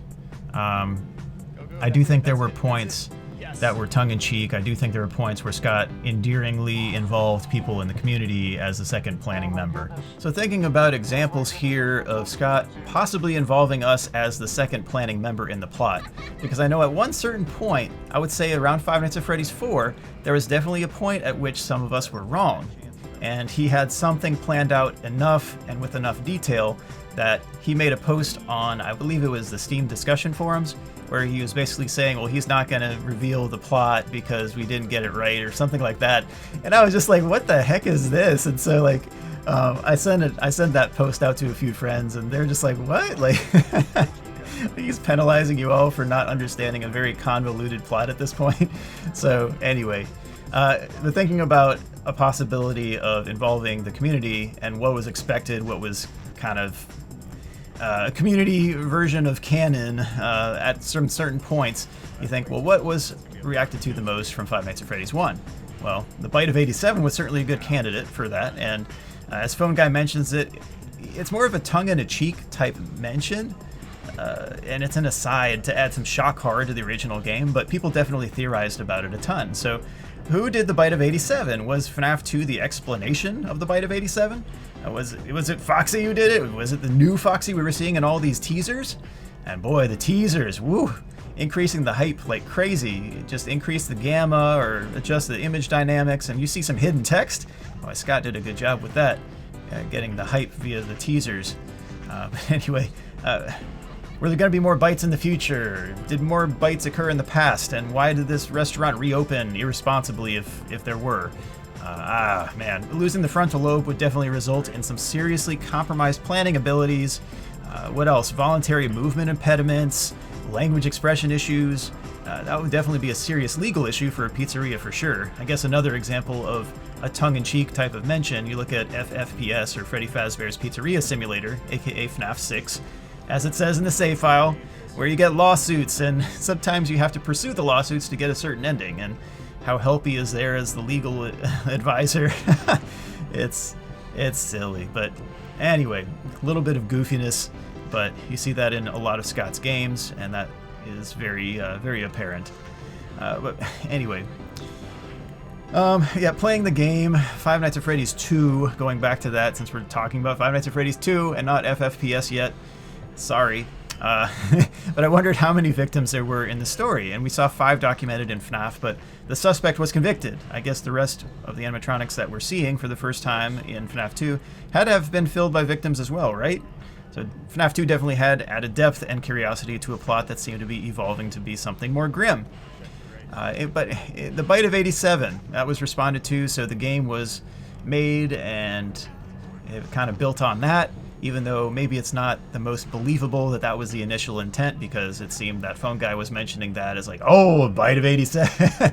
Like the phone guy was seriously mentioning it, but it seemed like that's like a comic aside, like, what? The bite of 87? What is that? So anyway, if there were no more games after the first one, it still would have remained kind of a tongue-in-cheek type of nothing. Like it would be a nothing burger without the rest of the series, really, but it definitely built on it effectively. Golden Freddy, though, is another thing that I think about. And yeah, in the initial game, the pet name of Golden Freddy was Yellow Bear. So the internal asset was called Yellow Bear. And you can think back to the Steam page and maybe think, well, early development, maybe Golden Freddy was referred to as Yellow Bear, but maybe Scott chose at some point Golden Freddy anyway. But people were responding on posts online, on Reddit and on YouTube, and or maybe what was? I'm thinking of whether the Reddit was even out yet at that point. Maybe I'm thinking anachronistically on that. But definitely on YouTube, there were some theories like, what is this golden animatronic? It's Golden Freddy, and then all of a sudden in game 2, oh, it's Golden Freddy instead of Yellow Bear. And interestingly, Phone Guy refers to a yellow suit. Phone Guy refers to the Yellow Bear suit in the Night 6 phone call. So I take that it's alluding to the Yellow Bear internal name from FNaF 1, but that would be an example of building off something that the community had as kind of a headcanon, but a community headcanon. And not talking about like, kaboom, a canon like with 3 N's in it, but canon. So an official set of correct plot in this case. So anyway, you know what I mean. I'm not talking about the Canon cameras either. I don't know what am I saying. But one more example there of names changing over the time of development would be the Steam page, because Freddy Bear is mentioned, and I think still is mentioned even to this day. But there are definitely some nicknames that changed along the way for some of these characters. So instead of Freddy or Freddy Fazbear, it was Freddy Bear, all in word. And some of that's normal for game development or just about anything in general. I think about when I was making some of the music that I had I put on an album when I was ending my teenage years, and some of it I just look back and kind of like laugh/cringe at, but at the same time, I don't know, it was fun to do. It was an interesting experience. But all of those music tracks I had kind of pet names for, like one was 50s Song, and one was Wildy, one was, it was just like Junglish, like all these random names that became totally different names once I actually put lyrics to them. So that happens in various things, and you think of things like I still think 50s Song on Wonderful, or I don't know, it's a lot of stuff. So but I see Scott calling Yellow Bear Golden Freddy as the official in-game name, and it seemed to be after a lot of community mention for that. So that goes into me thinking as well that some level of planning was done by that point, but some of it was kind of an endearing way of involving the community. And maybe I'm looking at that too optimistically. Some of you would say, well, that's evidence that he just winged it the whole way, but I don't think he winged it the whole way. I think he definitely didn't expect the first game to be as big a success. I don't know if he was even thinking, well, I'm going to make a second one. I definitely feel as though Five Nights at Freddy's 1 was Scott's last attempt at testing the waters to see whether he should be developing games or not. Basically a matter of purpose. He mentions in the Geeks Under Grace interview that he talked to his doctor about having suicidal thoughts, and subsequently his life insurance policy was canceled. So after years of having, getting the short end of the stick in terms of provision and really struggling doing projects he thought he was supposed to be doing with Hope Animation and with videos, as well as Pilgrim's Progress, the game. Pilgrim's Progress was my favorite game from Scott. He felt like his life didn't have value, and he felt at that point that his death also didn't have value, an extremely low point. And really, if you're having suicidal thoughts or going through depression, really talk to someone you can trust or get the help that you need. I do believe that your life has purpose and that it's better that you live. We can have good thoughts and bad thoughts. I think of Jesus' words in John 10:10, where, I believe that there's a God, but I also believe there's an adversary who does not want the best for us, who wants to bring us down. And Jesus mentions in John 10:10, he says, "The thief comes to steal, kill, and destroy, but I have come to bring life and life more abundantly." And that, you shouldn't have to deal with the negative side of those thoughts. And definitely don't act out on those, but get the help that you need. And mental health should be something that we take more seriously. But anyway, Scott was going through that type of thing, and he felt like his life and his death didn't have any value. And then he just came to a point of humility, I guess, just where he was at his lowest. And I'll just read this excerpt from the Geeks Under Grace interview. I think this is pretty telling in terms of his viewpoint through this phase. He says, "I felt drawn back to games again, but not Christian games anymore. It's not that I wanted to leave the Christian market, I just didn't feel led to make another Christian game. Instead, the events of my life led me to a great idea for a horror game, Five Nights at Freddy's. I don't regret a single moment that I spent working on those Christian projects. I feel like God had commissioned me to make them, and I had an absolute duty to make them, even at the cost of my job and a comfortable life, which it cost me. Success comes on God's terms, in His time, and in His way. God only allowed me to have success after I'd been broken, after I had stopped seeking success for myself, and after I'd come to terms with the idea that my labors for God might not ever bring me a penny. It was only after I'd lost everything that God was able to get my heart right to the point where He could trust me with success. I guess the point of all of that would be this: don't strive for success and money. Doing that just means God is going to have to work even harder to break you. Focus on Him and do what's right. If you get your heart right and live an honest life, God will grant you success, though it'll come in different forms and in different ways. If you humble yourself before Him, He will take care of you. Don't be like me and force Him to spend 20 years trying to get your heart right first." And it reminds me of some passages that are some of my favorite verses from Scripture, where it says, "Humble yourself in the sight of the Lord, and He will lift you up." And I think, what else? Just God resists the proud, but gives grace to the humble. And where Scott had the lowest of low points. So at that point, I definitely see Scott as being humbled, and our job is to be humble and to treat others the way we want to be treated, to be kind to others, to speak the truth in love, to commit all things to Him, to work as unto Him in all things, to work heartily as unto the Lord and not as unto men. And I see Scott as an illustration of trusting the Lord with all your heart, leaning not on your own understanding, in all your ways acknowledge Him and He will direct your paths. Just a bunch of scriptures that come to mind with just the demeanor we should have even when working outside of the box, when we don't understand why we're doing something as it feels like, hey, we're supposed to be doing this thing. It's a complete genre shift in terms of what we would expect from Scott Cawthon. But his work was extremely blessed. And I know you could probably make the argument of, well, it was just random chance. He just threw 100 cards out and one ended up landing in the right spot. Or we could say, well, he defied God and went over to the horror genre. But he's acknowledged God in so many interviews, and it's kind of a question. It brings up, where is fiction okay? In what level? What is being glorified? Why things are being emphasized, and that's up to you to decide. I really think that Scott's maintained a faithful witness, and that's my view. So anyway, summing up this part of the video, Five Nights at Freddy's 1, I don't think he expected to be a success. it was kind of self-encapsulated, and then Five Nights at Freddy's 1 was a big success, and he's like, all right, I got to plan out some of the plot. So Five Nights at Freddy's 2 had some of that. It was more grim, which, like, I don't know. I don't love the grim plot. I was hoping for something really redemptive, but I don't know. You never know what's going to happen with whoever he hands it off to. But anyway, like, Five Nights at Freddy's 2 was more grim, more detailed, more drawn out in terms of the plot, and the gameplay was more complex. It was a building on Five Nights at Freddy's 1, even though it was a prequel. And then I think it was developed even further through Five Nights at Freddy's 4, at which there was definite plot that we got wrong, and he changed his way of expressing like how he interacted with us as to the plot. So I think at that point he had a definite like fixed canon of what the plot was, where he said he wishes that he could sit us down and tell us the plot one day or something like that. And like I think at that point he definitely had something. I don't think he was bluffing on that, but I don't know. You can theorize how you want on that, but Five Nights at Freddy's 2, I thought it was a fresh new feel. It was a unique office, new concepts building on the original ones, even though it was a prequel. And why was the resolution lower? I think the first one is 1280 by 720, and the second one was lower res, right? I think that's right, if I'm remembering correctly. Was it 1024 by 768? Maybe I'm wrong on that. But it's just like resolution kept going down on the games until a point.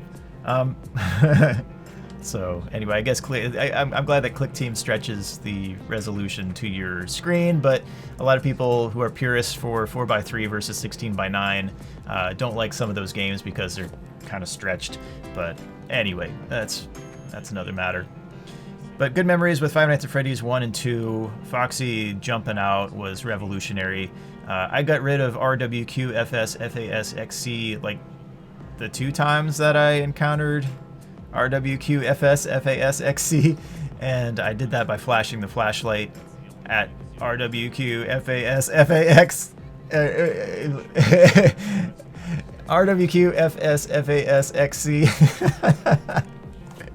Oh man, I should say Shadow Bonnie. But anyway, that's the internal name that was actually kept. That's funny. Springtrap was it like DHFGH or something like that? I don't even know. So anyway, we'll get to Five Nights at Freddy's 3 next. That's an interesting segment. The mini games added a decent amount to it. Purple guy can go get caught. That's pretty cool. Foxy is still fast. Just wish Foxy were off on AI 0. Wish you didn't have to go and stay on Cam 11 the whole time. One big tip on Five Nights at Freddy's 2 gameplay wise, hold your mouse button down on especially 1020 mode. Good grief. Like if you don't have to change cameras, click on Cam 11 for 1020 mode. Hold your mouse button down the rest of the night, because you just have to have your mouse over a certain region that winds the music box, and your mouse has to be down. Both of those are fulfilled if you just hold the mouse down after that first click on Cam 11. So go set your camera, hold it down the rest of the night. It saves you milliseconds on the wind on the music box, but you're going to need those, and it's gonna help. So that's a huge tip. Also know where that location is on the screen. Like just map it out eyeball wise, and then get there quickly. All right, so wind as long as you can. Don't cut the inefficiencies. It takes an amazing run and a lot of luck to win 1020 mode as we know it right now. If there are ways that we can get that more reliable, that's something that I would be interested in the future. So maybe this whole like only check the right vent or whatever, if that actually helps out, that would be great. So anyway, well, I'll have to toy around with that, but that's something I would be interested in at some point. But all right, that's about it for this segment. All right, Five Nights at Freddy's 3 next. Cool. Before I finish Five Nights at Freddy's 2 discussion, I've forgotten to discuss the bugs and curiosities, so let's see. 3 minutes or so. Ready, set, and go. One curiosity is that the debug code CD Plus is still in the game, but you gotta hover over Toy Freddy's nose on the poster on the wall, all right, the left wall, and then you just type in CD Plus, and yeah, you advance a night, you beat any night you want. It's really cheap. If you actually want to beat the game, great. Show an entire video, please, and preferably just the entire footage, which would be really nice. So that's pretty standard for most websites and record-holding organizations. They'll want the full clip and no cuts or anything like that. What else? So that's a curiosity and a random mention there. But all right, Foxy can jump scare from like when the camera's up, as well as from like the diagonal of the wall. So it looks like Foxy's either jumping at you from the camera or from the wall. Just kind of a weird effect. The camera should be down. It should be facing the hallway. Maybe it'd be like a readjustment and then a jump scare. That might be helpful. Might be a good change. What else? Sometimes you can get double stunned, so you put the camera down with an animatronic and it just like it just takes double the length. And I've seen that a lot with Withered Bonnie. I don't know what causes that necessarily, but yeah, it's just a kind of an odd thing. There are about 13 frames where you can have your mask down, and when you pop the mask back up, then you can't use a flashlight for those frames. It kind of hurts right when you're at the edge of an iteration. Basically, Five Nights at Freddy's 2 has 5-second iterations, so 5 seconds, 5 seconds, 5 seconds, like action, action, action. You gotta have your ducks in a line at that transition spot between those two iterations. So you gotta have your mask down for certain parts, you gotta have your flashlight, having flash within that block of time. But it's interesting, the 5-second thing in Click Team is not consistent across all machines. So my previous computer that I played on was 4.67 seconds per block. So the night was faster, but everything else was happening faster. You also see a weird anomaly happening with that in Click Team on some machines with sister location. I don't know whether it's an overclock thing or if it's a type of processor that causes it. I just don't know. But yes, sometimes you play a night for 4 minutes instead of 6. Sometimes also in sister location, we're getting onto a different game here, but anyway, we'll get to the like ultra lag version of sister location and how I think the images should have been compressed for that, or it would have been performance optimized. That would have helped a whole lot with standardization of the hardest mode and completions and all that. But anyway, what else on Five Nights at Freddy's 2? The flip glitch. Sometimes Toy Bonnie will be in the vent. You can flip the mask up so fast that it causes, and then the monitor, put the monitor back down, and then Toy Bonnie like instantly will go across. There's kind of a way of glitching out Toy Bonnie so that you can get rid of Toy Bonnie, which is kind of cool actually. But anyway, I have a video on the strategy and iterations and all that. I'm hoping that the strategy can be much more sturdy so that we have a replicable way of beating 1020 mode, at least within a reasonable amount of time. At this point, yeah, I've said before, like 8 hours I would feel really confident in getting a win, but it would probably be a very frustrating 8 hours. I would love to split that up into 45-minute blocks so that the attention span isn't annoying and you're not getting too frustrated, you're not wearing out, you're not fatiguing even mentally with your focus. So I would say 45-minute blocks. Just, yeah, give it a try. The last time I beat 1020 mode, it took about 3 hours, in between 3 and 4. So I think it was closer to 3. But anyway, yeah, so it's a tough mode, and it's hard to replicate a win. You basically have to get lucky sometimes with Toy Bonnie appearances, but if that whole only check the right vent thing is a better way of doing it, then so be it, and hopefully we can improve on the strategies and build on that. So alright, Five Nights at Freddy's 2, you have names like Big Bug and Oh Look It's FNaF, and they were pioneers in beating some of those hardest modes. Markiplier, of course, with the 420 completion fairly early on when not many people were playing it. And actually, I discovered Markiplier very late into watching Five Nights at Freddy's videos. Like I played the games. I saw my friend stream it on Twitch, but anyway, he beat 420 mode pretty quickly in comparison with everyone else. And he has some of the hardest modes complete still. So yeah, I mean he's the most, like, he's the popularity king for sure. Like he was part of the virality of this game. So anyway, I can talk about the charity stream that I was on with Markiplier as well. It would have been cool to be there in person, but the pandemic kind of thwarted that, and I'm not sure that's going to happen again where I have that opportunity to go and be a part of that. But anyway, it was cool being part of that. I'll talk about that later. But yeah, good opportunity. But anyway, that's it for Five Nights at Freddy's 2. I'll talk about Five Nights at Freddy's 3 next. Alright, let me save that part and then we'll go to Five Nights at Freddy's 3. So Five Nights at Freddy's 3 might sound more like a story because I'm just going to recount my memories with playing the game. Because this was a time, I was catching up with the whole series. I started after Five Nights at Freddy's 2 was out and Five Nights at Freddy's 3, the hype was coming out. So all these teasers where you'd increase the gamma, you'd see the hidden text and all that. And Scott was good with generating hype for all his games because of those teasers. And every now and then you'd have the trailer, the teaser trailer on his YouTube channel, and it would always get tons of views. It was a very hype period of time for his games, and very successful for an indie game developer. Five Nights at Freddy's 3, it was interesting because there was one animatronic advertised. And the thing is, Five Nights at Freddy's 2 had all these animatronics, but now we have one. What's going to happen? Are they going to change into different animatronics? Is it going to be one animatronic that morphs into any one of those? Because you had that teaser with that box of masks. Remember that one? It was like, hey, is it just going to put on a mask and all of a sudden it takes on the attributes of that animatronic? That would be super cool. And so it might have been like some kind of chimera animatronic, and that would have been a neat concept. But instead, we had Springtrap, and there's got to be something with it. My name is, and then it had some like blanks or fill in the blank type of activity going on where my name is Springtrap, but we didn't know what it was, and people were calling it salvage because it looked like a scrap heap, and you had like the twitching. It was crazy, and there were like fake teaser trailers too, where not just like Sparky the dog and images like that, but you had fake trailers as well going on that looked really hype, and it was like, wait a minute, is this the real game, or like what could be with this game? Because 1 and 2 were very, very highly received. They weren't complicated games. They were to the point, very simplistic in terms of how long it would take you to make, and it didn't take Scott very long. I mean, I would imagine the modeling would take me forever. I wouldn't be able to get models looking that good. I'm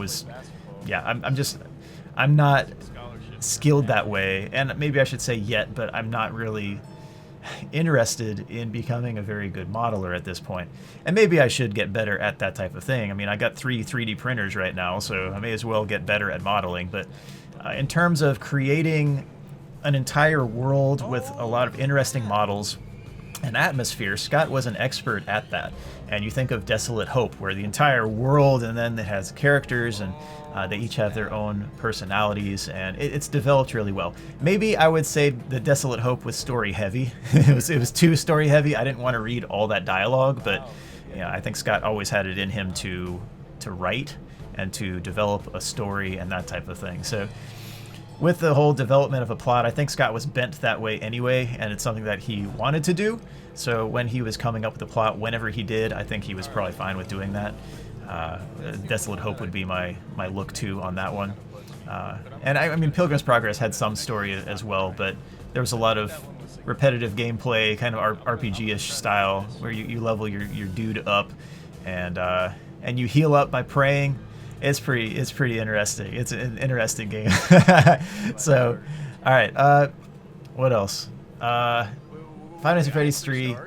I picked up the game, but I was at work when it came out, and people already had it. So you had like Twitch streams of people playing it, and I mean, Daco and Razbowski played it, and they got pretty far by the time I got home from work, and I had to work late because we had deployment stuff going on, and I was just like, man, the timing on this is just awful. Like, I want to be there right when it's released. I even had some, I think it was like, what, on one of the, like a supposed release date, I had some time off, and I don't know. Scott always liked releasing his games promptly, and sometimes even before the release date, and I'm thinking whether Five Nights at Freddy's 3 was in that group. I don't remember fully, but I was at work and it came out and people were already playing it pretty heavily.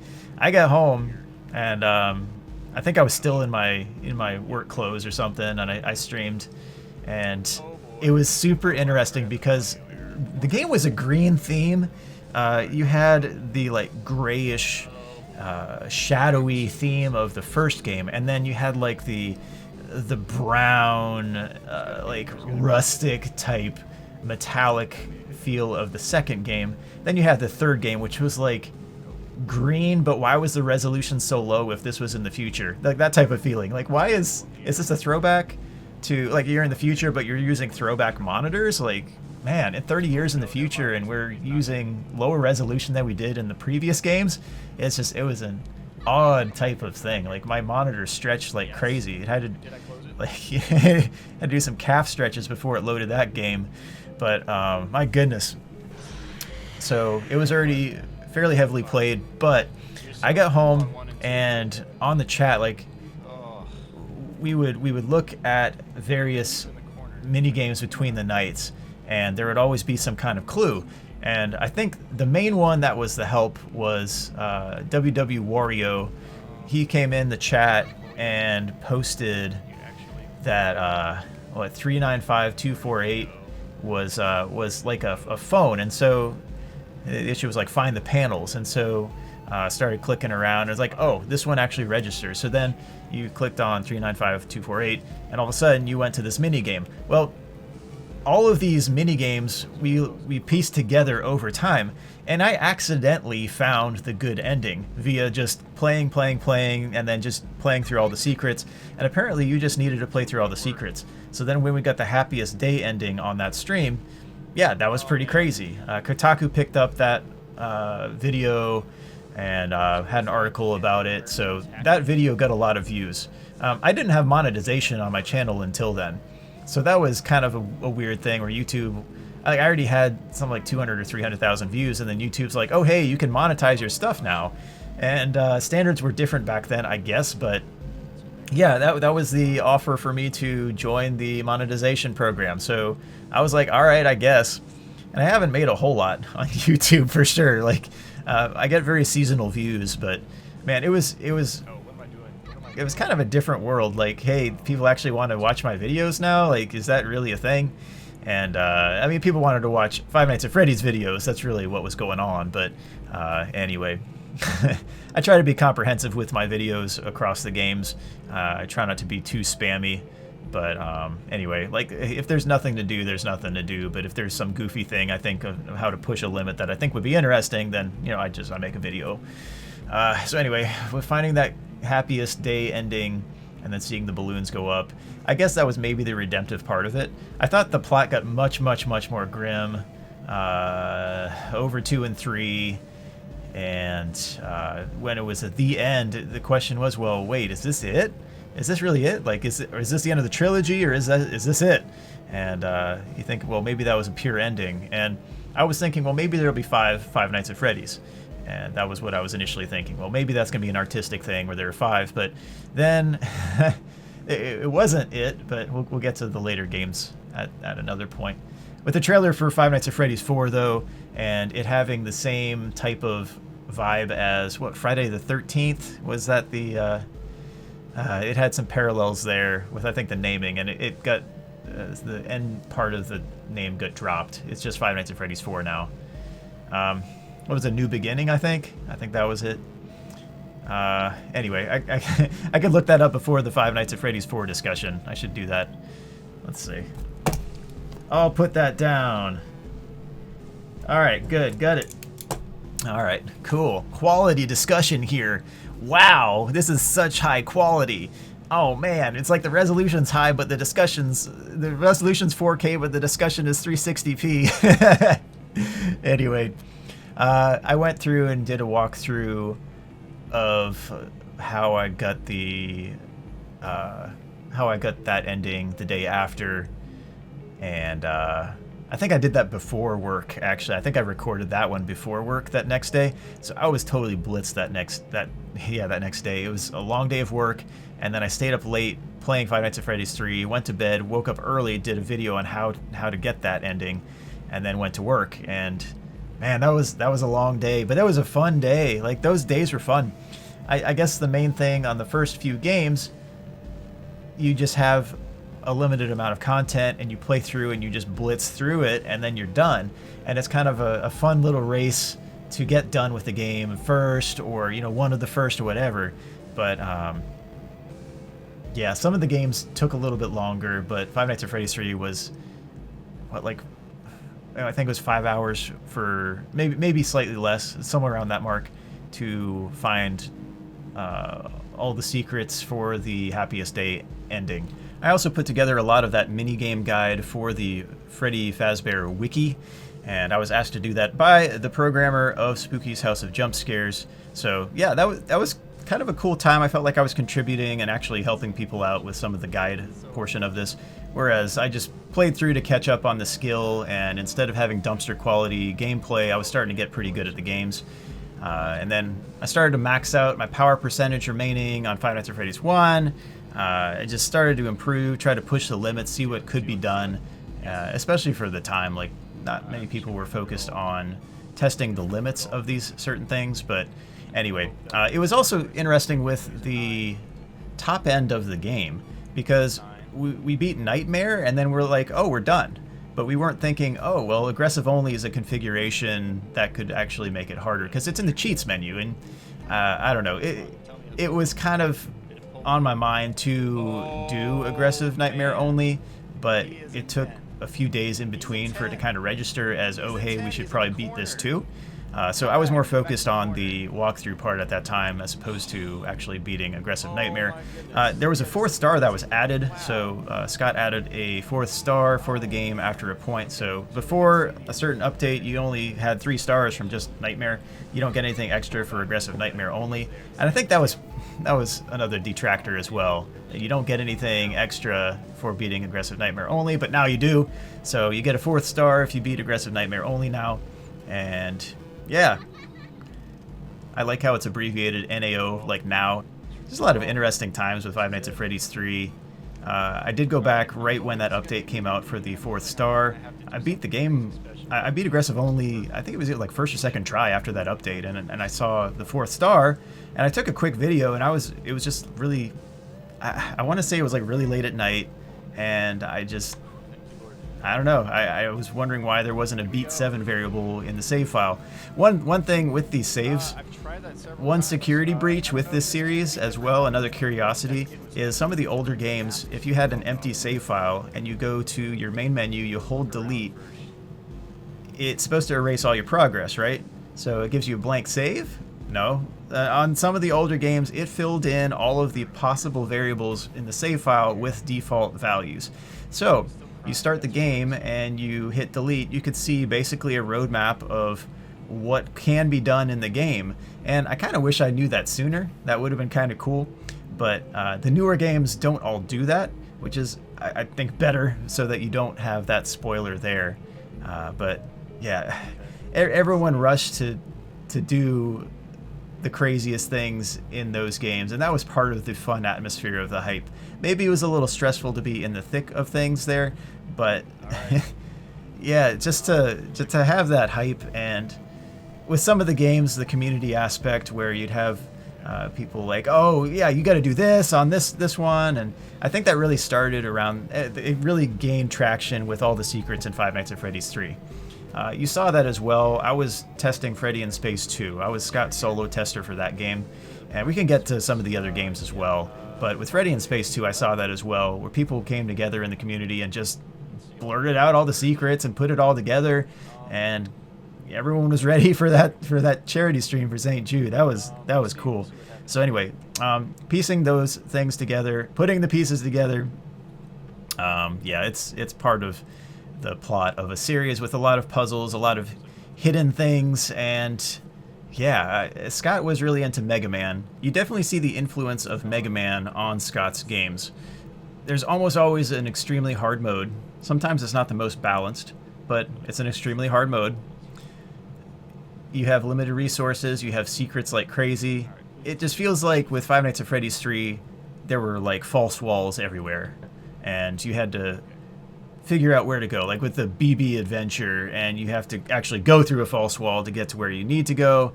And you know, there's a regular part like, oh yeah, I beat the mini game, but then there's like this secret, like, wait a minute, you can go outside of the level.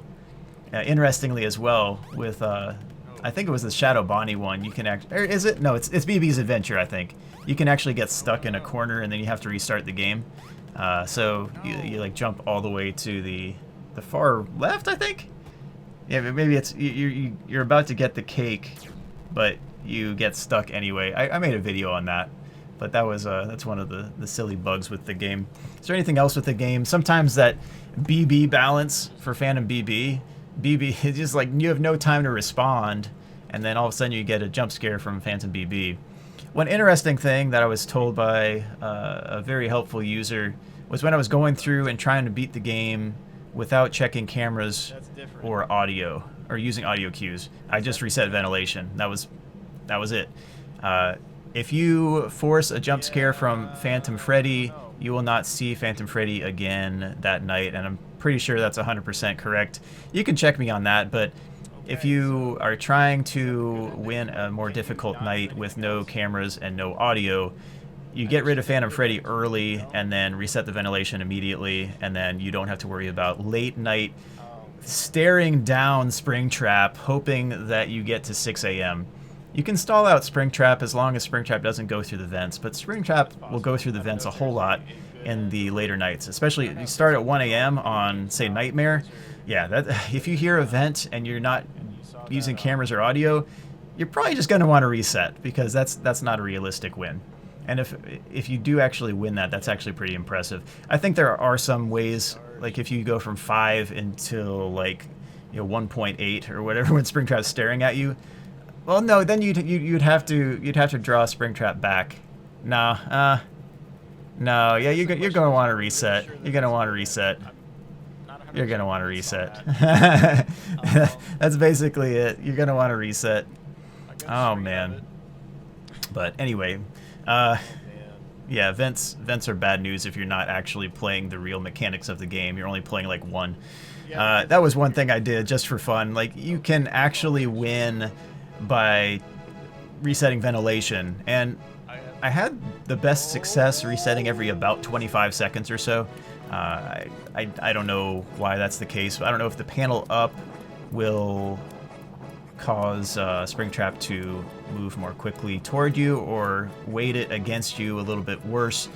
It's already not awful in terms of the weighting, but in, let's say, Nightmare, it is kind of stacked heavily against the player for a win without having some definite strategy against Springtrap running. And if Springtrap is like in front looking at you and you don't have any audio cues to use or whatever, you just got to stare him down for a while and then just prolong that and then reset ventilation and then hope you can stare him down. Anyway, we're talking about random strategy tips here. FNaF VR Five Nights at Freddy's 3 is way different. I would say that the standalone Five Nights at Freddy's 3 is less fair, for sure, but also it's more difficult on the hardest mode, for sure. Five Nights at Freddy's 3 on FNaF VR is kind of a joke difficulty-wise. I have my Cam 2 strategy where you just basically have Springtrap in front of you and you can see Springtrap visually. That's why I go with that. But I believe you can draw him back across. I think that's correct. But there are a lot more ways to prevent Springtrap attacking you on FNaF VR, so it becomes much more easy. Very, very replicable, very easy. I talked, I think, about Kyrie Irving or something like that when I played on the 2-hour 26 run. What was it, 10 days after release, I came up with that speed run. So anyway, we're talking about FNaF VR here. What about Five Nights at Freddy's 3? Is there anything else? All the mini games were kind of cool. You had those secret areas on each one, and you had to figure out all this. It was really cool. Plot was still grim, more grim than I would like. You also get into the nature of the metaphysical and the nature of a soul, and that became more prominent as well with FFPS. And was it in Sister Location too? Yes, it was. Yeah, Sister Location and then FFPS. So what else do I think about Five Nights at Freddy's 3? Well, from a critical standpoint, I don't think that the gameplay was particularly riveting. I actually thought that to that point, the gameplay was a trough in the series. You do, however, get the introduction of the main antagonist, and you didn't have that before. You're kind of wondering, well, who is this guy behind all of this? And with the kind of gather round, let's solve the puzzle and figure out all the secrets type of approach that wasn't there quite in that capacity in the past, it brought a different element to the game that wasn't there before. So I think me accidentally finding the good ending that early spoiled it a little bit for me, but the gameplay wasn't, I don't know, like, it wasn't too involved. You only had 2 pops of that audio on the hardest modes. and then you had to reset the audio. You just may as well do a reset all sometimes. But anyway, some of that was strategic, but some of it was a little repetitive and a little gameplay light. And it was kind of like a chessboard that played itself, and you had to deal with the circumstances whenever you got there. It felt more like playing the stock market than actually playing a game against a fair enemy at a high difficulty. You know what I mean? So anyway, if there's a better way to make Nightmare Aggressive Only more replicable than it already is, then cool. I think that would be neat. I tried to go through when I was playing and getting that 4K video with a high resolution, and I was trying to get it much more consistent, and I'd almost always get to 5 a.m. on most attempts, but getting through to the very end, I don't know, it's just getting over the top there, making that really consistent. That's what I kind of wanted to do, but yeah, I got a good video of it, and I'm like, all right, well, let's move on to another goal here, and then, yeah, so redo all those in higher resolution. I guess where it's actually applicable is you get to Five Nights at Freddy's 4, and it's blind mode, and it's just a completely blank screen, so high res doesn't even matter. High res blank screen, cool, yay! More empty pixels here. So, anyway, Five Nights at Freddy's 3, though, the ending, the happiest day ending, kind of brings up questions as to whether that's actually a redemptive ending. Did the revenge actually produce the results that were wanted? Should they have executed revenge, or should it have been forgiveness? And that communicated to William Afton. What if he actually were forgiven and then he had a change of heart? Did they open up Pandora's box by spring locking him in that suit, or is he just pure evil? So is he basically just a pure evil being?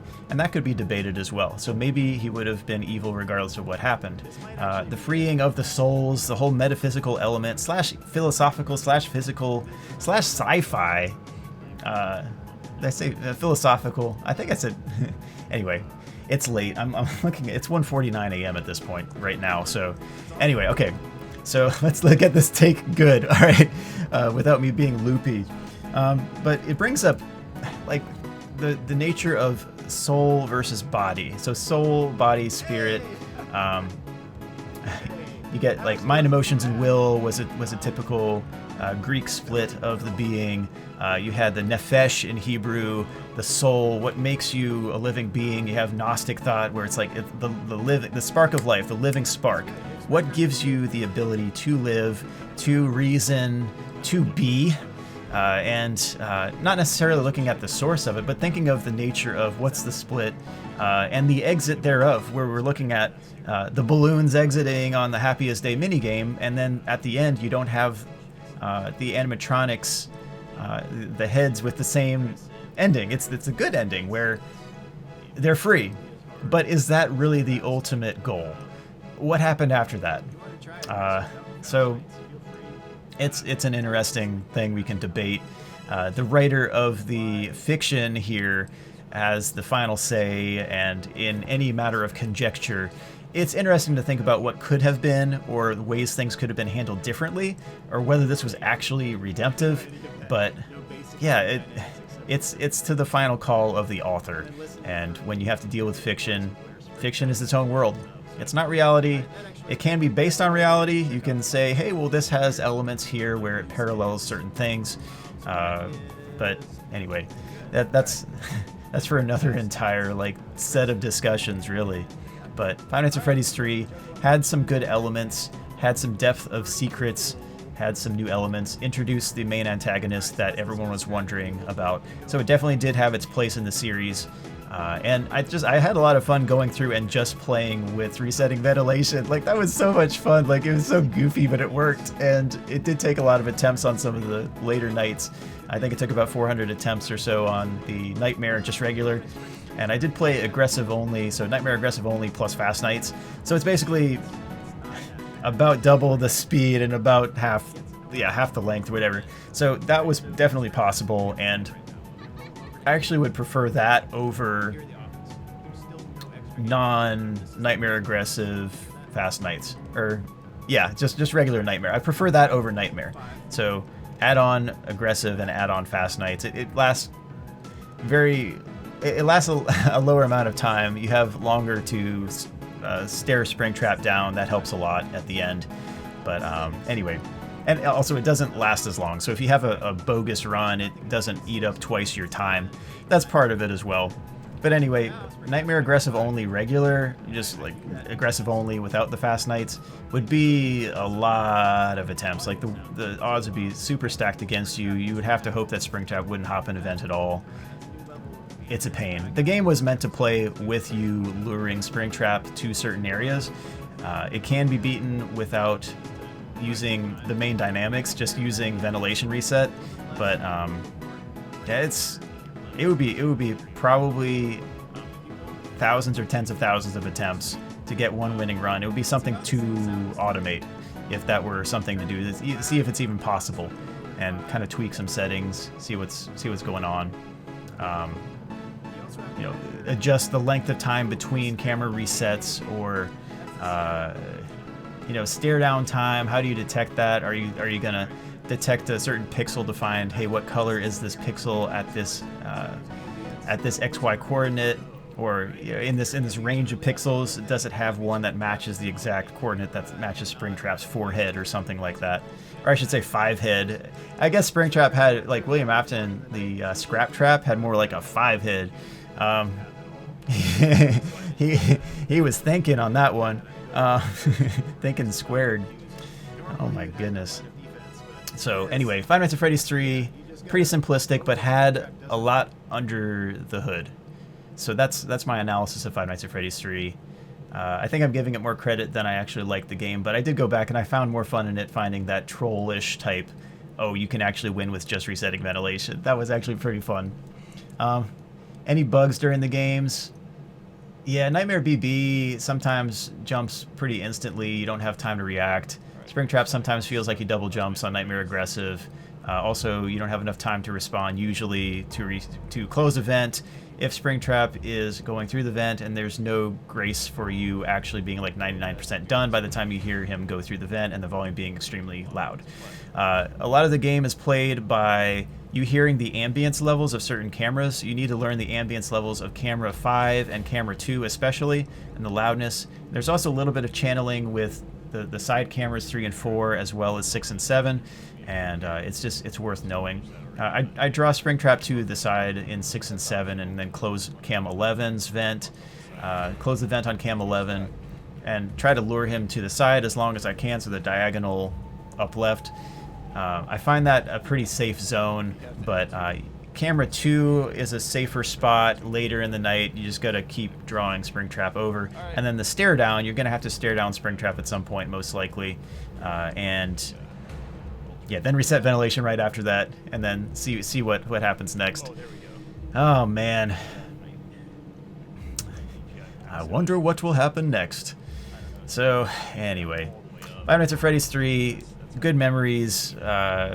That was when I started getting monetization on my videos, and a lot of that was thanks to Kotaku and finding, oh hey, someone did find the good ending, or actually at that time I think I put good ending question mark because I didn't even know if that was the good ending.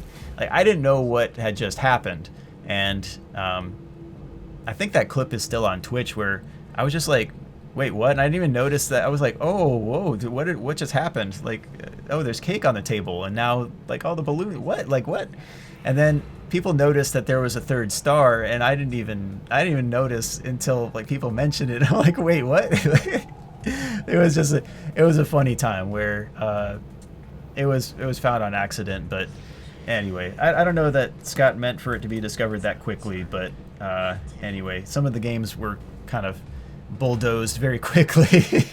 But it was super fun. He put a lot of work into those games, and a lot of people had enjoyment with those games. A lot of people were inspired to program because of these games, and around that time I was starting to see people start to make models and get better at 3D modeling. I'm pretty trash at 3D modeling, and I need to get better because I have 3D printers now. But anyway, it's just something I probably need to do anyway, just so I can make models and actually sell stuff, and you know, I don't know, think of something else to do that's kind of fun on the side. I don't know. I should make videos of 3D printing or something. That would be maybe kind of cool. I actually 3D printed the medals for the IJA World Juggling Championships this year, and they turned out really, really nicely. And they were cheaper than the bulk rate of the medals that we had before, which were 1/3 of the area of the medals that I made.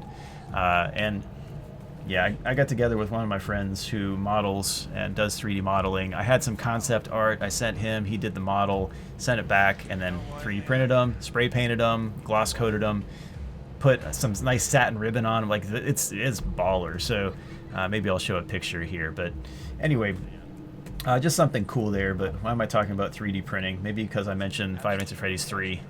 But people started doing models and computer modeling because of this game series. They were inspired to do that and get better at that. A lot of people made fan games off of everything from this series. I mean, you look at like the Walton files as well. It's probably going to take off pretty well, and you can see that it's definitely inspired by Five Nights at Freddy's. I mean, the creator mentions that on the Patreon page directly as well. Man, talk about disaster. My Patreon. Thanks to my 4 how many have I had ever? I think I've had like 6 or 7 ever. But my 4 current Patreon patrons, I don't even know how to say it. But anyway, thanks to all those. But man, that was something that did not take off at all in my case. And I didn't really push it that much. I'm fine with getting whatever revenue from YouTube views. And it's not a whole lot.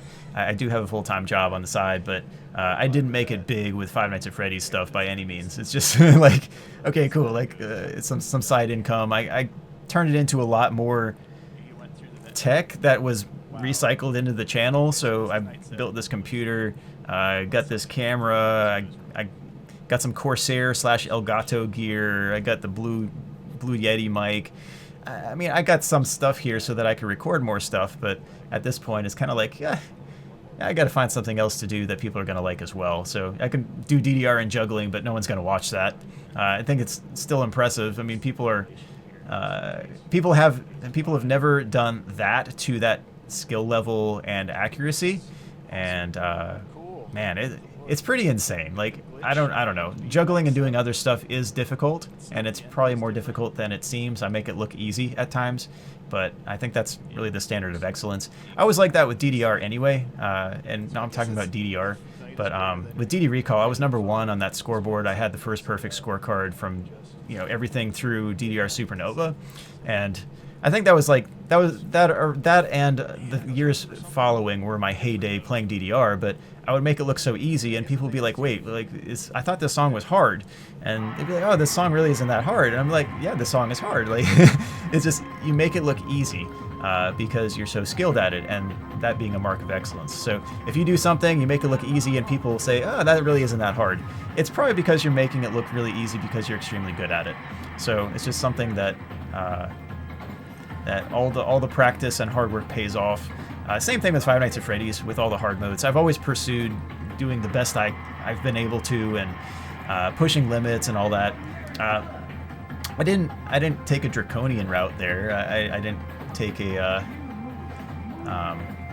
hey, let's destroy the competition in all settings.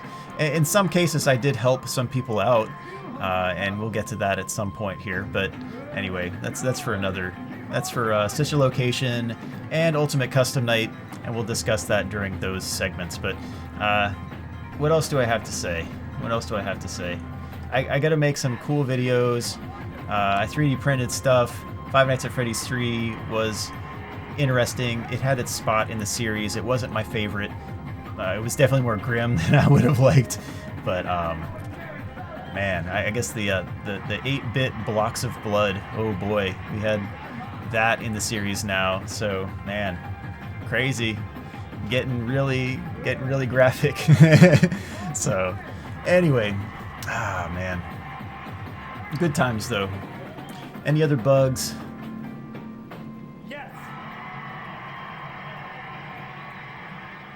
I mean, the gameplay wasn't all that involved, but I think that's pretty much got it covered. If I think of anything else later, I'll bring it up in other parts of the video, but Five Nights at Freddy's 3 brought back some good memories, and yeah, that's about it. It's kind of the start of where I was getting the games at the same time as people just getting the games, but I wasn't on the VIP list, so I didn't get the games early, and I was glad that I found that happiest day ending and got that 4th star, and was a pioneer in those aspects for that game. It was a matter of achievement on that I was starting to get really good at it, and just achieving stuff. It was cool. So what else about Five Nights at Freddy's 3 before I move on? I do have some good memories with Nightmare Aggressive Only mode for sure. I remember Sinri, me, Dragon Dave, and Taste Gaming just blazing through that mode.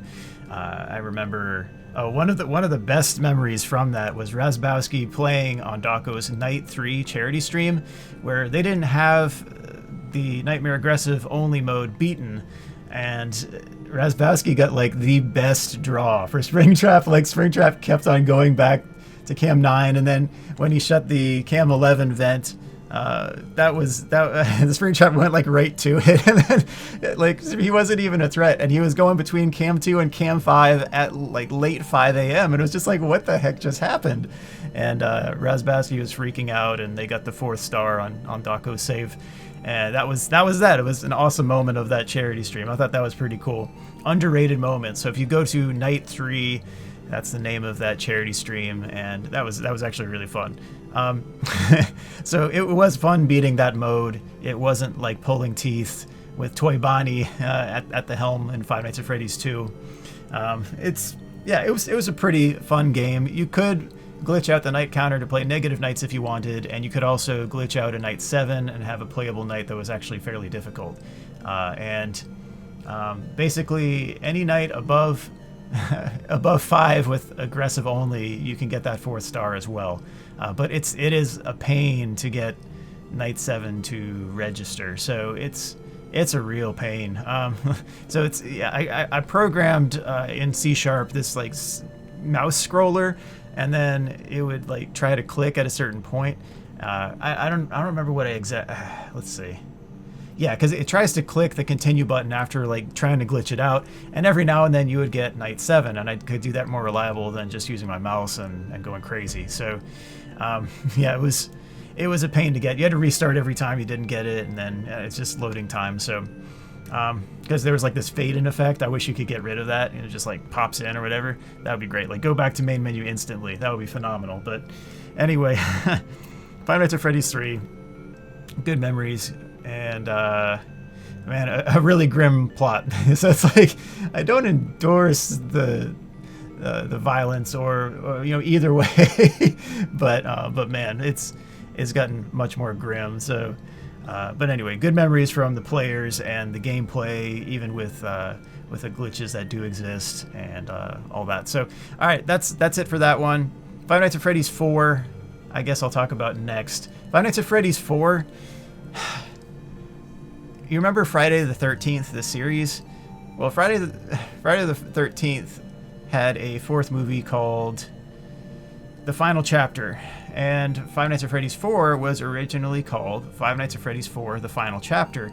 And when it had a the end screen on Five Nights at Freddy's 3, like with especially with a good ending, everyone was thinking, oh, well, that's the perfectly wrapped up trilogy. Everyone's free, the balloons were set free, and all that. But then there was a 4th one. So Five Nights at Freddy's 4, if you remember Friday the 13th, there were a bunch of movies in that series, and the 4th one was called The Final Chapter. Five Nights at Freddy's 4 was originally Five Nights at Freddy's 4: The Final Chapter, and when we had that ending in Five Nights at Freddy's 3, especially the good ending where all the tormented souls trapped in the animatronics were set free, and presumably set free with the balloons, and okay, now they're in heaven, all right, cool, everything's wrapped up, the tormentor was spring locked into a suit and all that. So whether that's redemptive or not, that was the ending that we got, and a lot of people were saying, oh, this is a perfectly wrapped up trilogy. Okay, cool. These games were released really, really quickly. And if you remember, Five Nights at Freddy's 4 was going to be released on the anniversary of Five Nights at Freddy's 1, which would have been August 8th, 2015. So it would have been 1 year after 2014 when Five Nights at Freddy's 1 was released, and instead I think it was July 23rd that it was formally released to everyone because Scott was extremely ambitious and was done and didn't want to have someone like DJ Sturf beta testing it, and certainly not alpha testing or anything. Like he threw it out there, and right away we saw the final chapter, and I think that disappeared either at release or soon before the release, so it was just Five Nights at Freddy's 4. We thought, okay, this is the very end. Like, we thought that 3 was the end, but oh boy, 4 must be a doozy. And it was something with no monitor.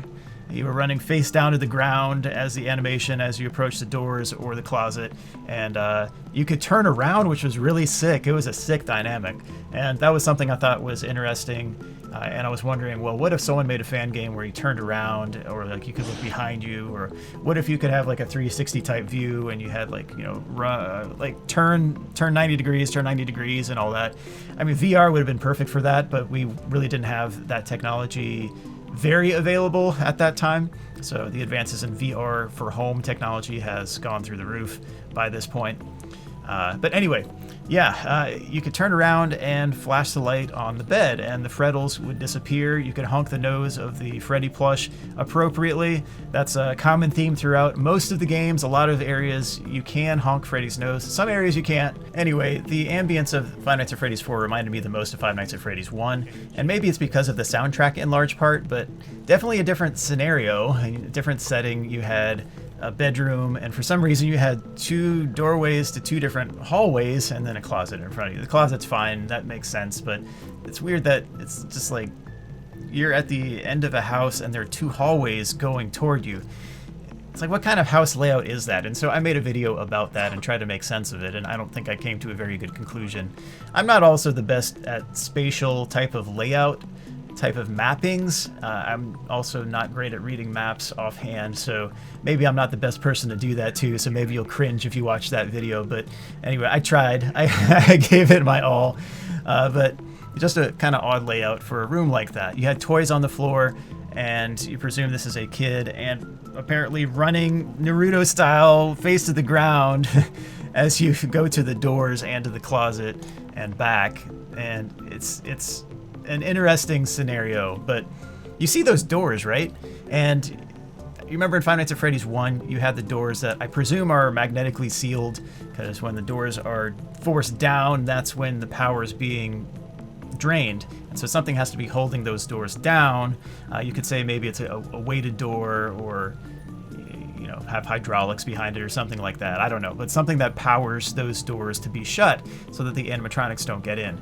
Well, those animatronics look a little frail. Maybe they're a little bit skinny for endoskeletons plus a frame, but now you have these animatronics that are the nightmares with basically shark mode teeth, basically very vile looking teeth, and very threatening, and they're a little bit disheveled looking, definitely looking angry.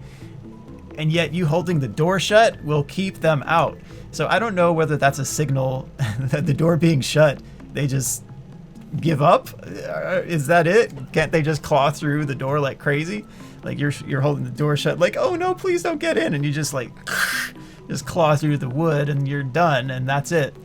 So maybe there's a way to, I wish, I wish I could coach that kid on his running form, because that would be nice. But I also, I wish that I could run to some kind of garage or tool shed and pick up some duct tape and just duct tape the doors shut, because apparently closed doors mean that the nightmare animatronics can't get in. It's kind of a very far-fetched type of dynamic, where in Five Nights at Freddy's 1, that kind of makes sense, with the holding the door shut via power, and everything is held shut by that. It takes power to run the cameras. All the power dynamics make sense, but in Five Nights at Freddy's 4, you don't have the monitor, you don't have to worry about power, but it's just a matter of listening and taking it slower, as Scott was saying, to hear the hoarse breathing sound effects from sound dogs in your ears. But the problem was with the release, he released it on July 23rd, I think, if I'm remembering that correctly. And you could not hear the sound effects. It was way too low. And even with the noise blaring in my ears, I just basically had to guess and hope that my flashing of the flashlight wasn't going to cause a jump scare. And apparently that did get me through the game. But there was a version 1.01, I think. Maybe it was 1.1. But either way, I think it was 101, where Scott made the sound effects more loud. I remember sending Scott an email while I was streaming this and being very frustrated about me not being able to hear anything, but getting lucky through some of the nights and just kind of willing my way through the entire game. And I had several bugs that I found, and one of them was especially that noise, the lack of noise, basically. So that was a big problem with the initial sound effects. Maybe I'd liken that to Chica's pots and pans sound in Ultimate Custom Night, where there are dead spots in that audio even when the sound effect is still playing. So instead of constant audio and you're like, oh yeah, Chica's still happy, you hear just a dead spot in the audio. You're like, oh no, I gotta change the audio. And then if you change the audio, there's no mercy on that one. You're gone. Chica's gonna jump scare you if Chica's still happy and you change the music, because she likes her music a certain way. Otherwise, you get jump scared. One thing that felt a little cheap with Five Nights at Freddy's 4 that wasn't quite as bad in the previous games was the contrast between barely any sound at all from Bonnie and Chica's breathing, or the horse breathing noises from sounddogs.com, and the loud eardrum bursting noises from the jump scares. I'm glad Scott did raise the volume on Bonnie's and Chica's breathing, because the ambient background noise really overpowered any sort of breathing noises that you could hear with any sort of reasonability. There was another thing about the audio channeling in that game that I don't really understand. Sometimes the left and the right channels flipped with my headphones, and I don't know what was going on with that. It was just something, I don't know. I don't know what was happening with that game. You had to force it to stereo instead of surround sound. That was one thing, but sometimes I would have to flip my headphones while I was playing in order to win the night, because all of a sudden the steps on the left halfway changed to steps on the right.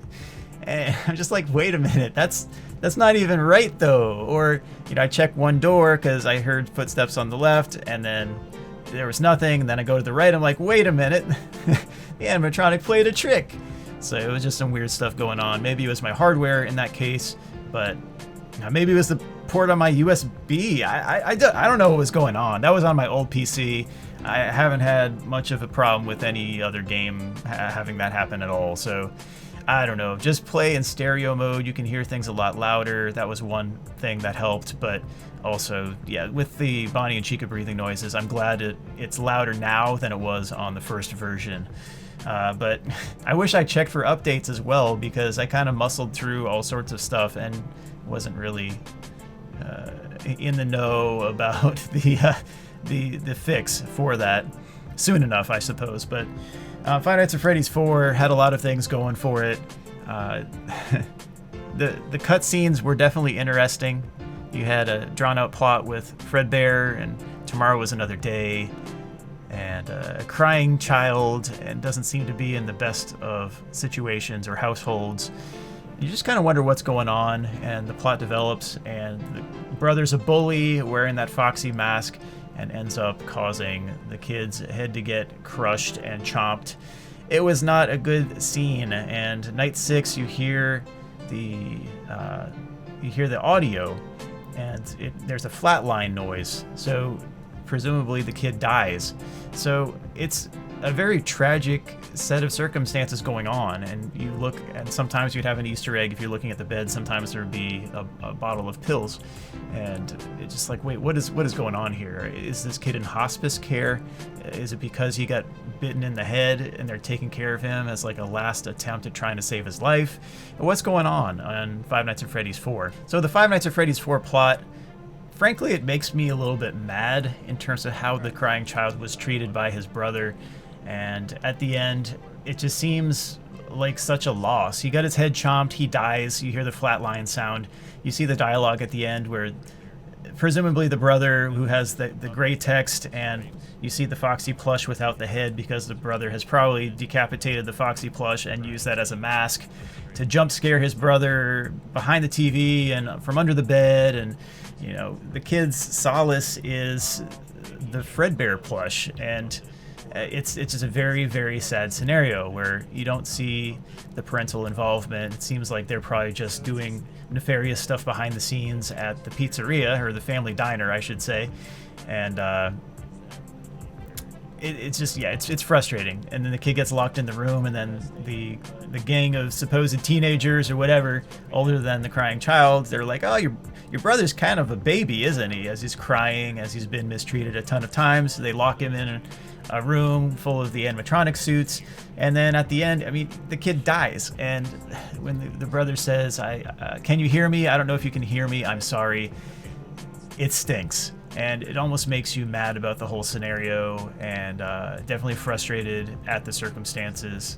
Like, when will that stop? And I guess it has to now, because he's forced the hand of fate, basically. So it's crazy.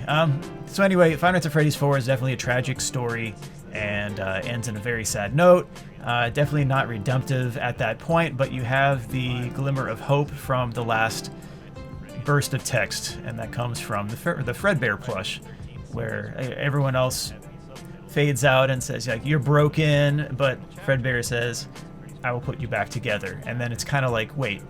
So Friday the 13th had a fifth movie. It wasn't the final chapter, really, with 4. So the fifth one came out, and it was A New Beginning.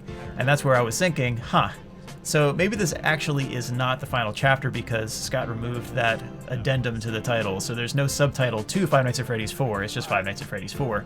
But who knows? Maybe there'll be a new beginning. Maybe you'll be able to put the pieces back together. Maybe you can do that in Five Nights at Freddy's world. Or maybe not.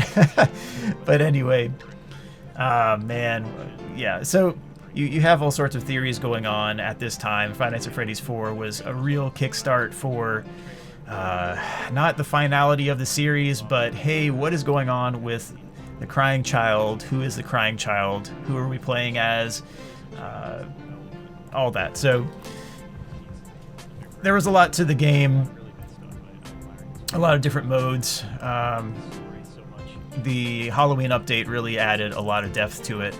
So when I say a lot of different modes, I'm thinking of the red stars and the blue stars mainly, and even like the blind modes. I've played most of these hard modes again for higher resolution, but blind mode is just it's a blank screen.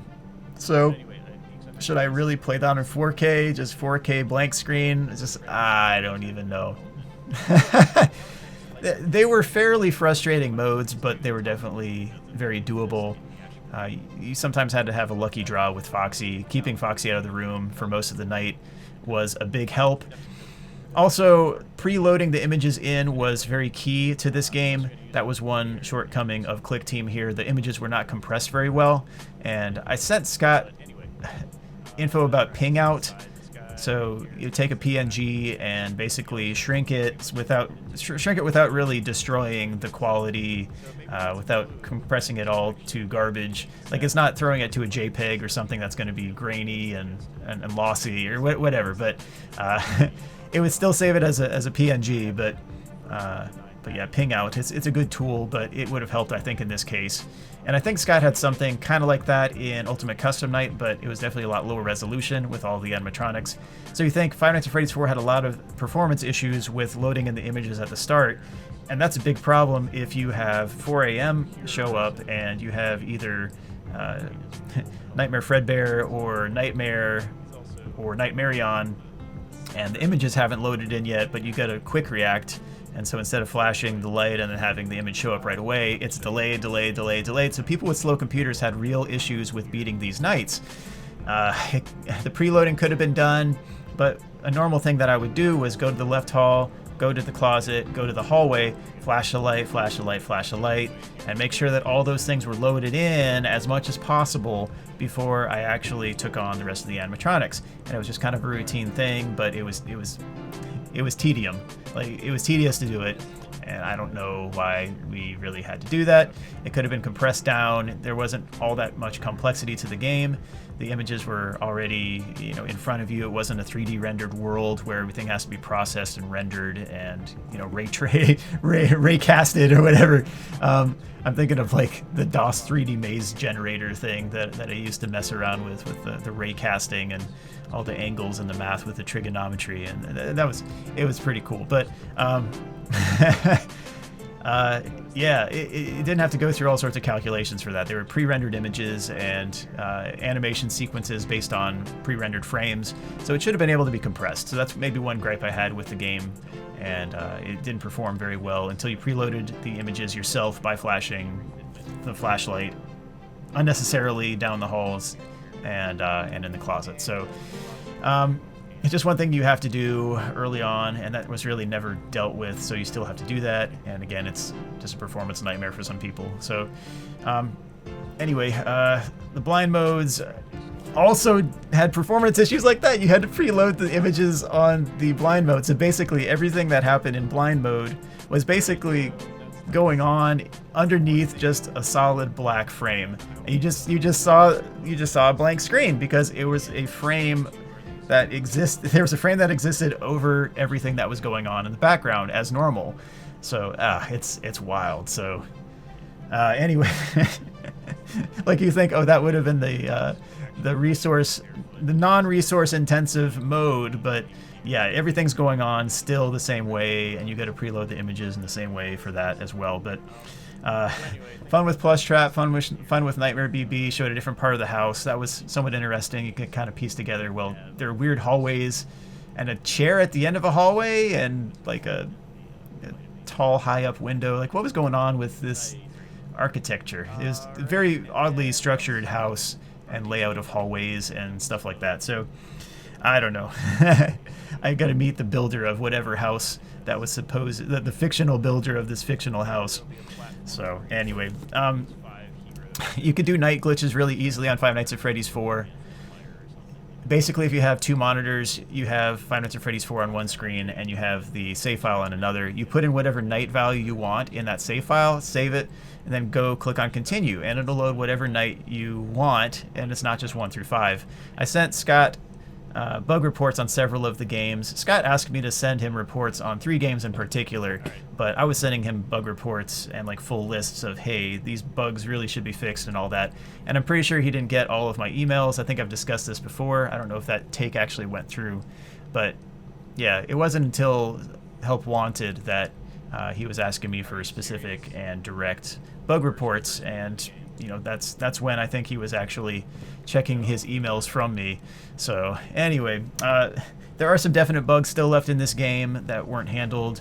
The performance issue, I would say, is definitely a real issue. I would call that a bug because it does interrupt the workflow for a lot of people, and that would be like a Sev 1, Sev 2 type bug, critical or high level severity, because it does affect the main gameplay for a lot of people. So if you don't have a power PC, and you know, I'm not saying like a potato, but you have a decent computer, sometimes you just don't even load the images in on time. And it happens at 4 a.m. as well, when you have someone charging the door and you got to shut the door immediately, but you can't because the image hasn't loaded in yet. You flash the hallway and yet it stalls out, and then you get jump scared because you can't react in time.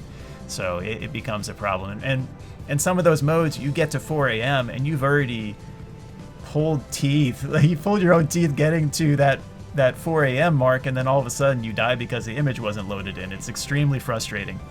The bed teleport's an interesting thing, just image-wise. You don't get jump scared by some of the animatronics at the doors. You all of a sudden appear, even if you're at the door, you're at the bed and get jump scared by, say, Nightmare Fredbear.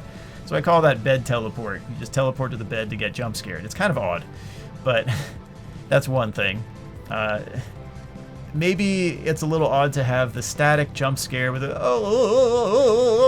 whatever the sound effect is for Nightmare, and it's just like, wait, this is a static screen, and I believe the same for Nightmare Beyond, right? It's just the same like distorted audio that ends up just being an annoyance rather than a scary thing. And you know, it's not like a shaky type scenario. It's just the face in your face with Nightmare, and oh my goodness. So yeah, but anyway, with the night glitches, you can glitch any night you want very easily. If you have multiple monitors, you can alt tab out if you need to, but it's more convenient to have 2 monitors, so you can just edit the save file variable for the night, the continue night on the fly, and you can play stuff like Night 1987. And some funny things happen when you do that. Sometimes you end up with like a strobe mode where it's like, it's like flash, flash, flash, flash, flash, like there's a threat, but it's not really attacking.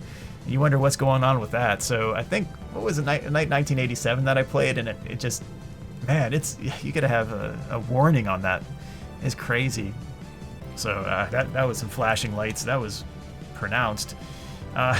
Plush Trap and Nightmare BB on Fun with Plush Trap and Fun with Nightmare BB sometimes refuse to sit down. So you flash the flashlight and they're over the X, but then they're like one frame from finishing their animation and they don't actually sit down. Then you let up on the flashlight and then you flash again and the same thing happens. They almost always sit down and they just don't. And then if you leave off the flashlight for longer, sometimes you get jump scared still. And it's like, what? Like, what is going on? So that's happened at a few points. I made a video on Plush Trap, and maybe I did that with Nightmare BB too, but I definitely did with Plush Trap. I know that.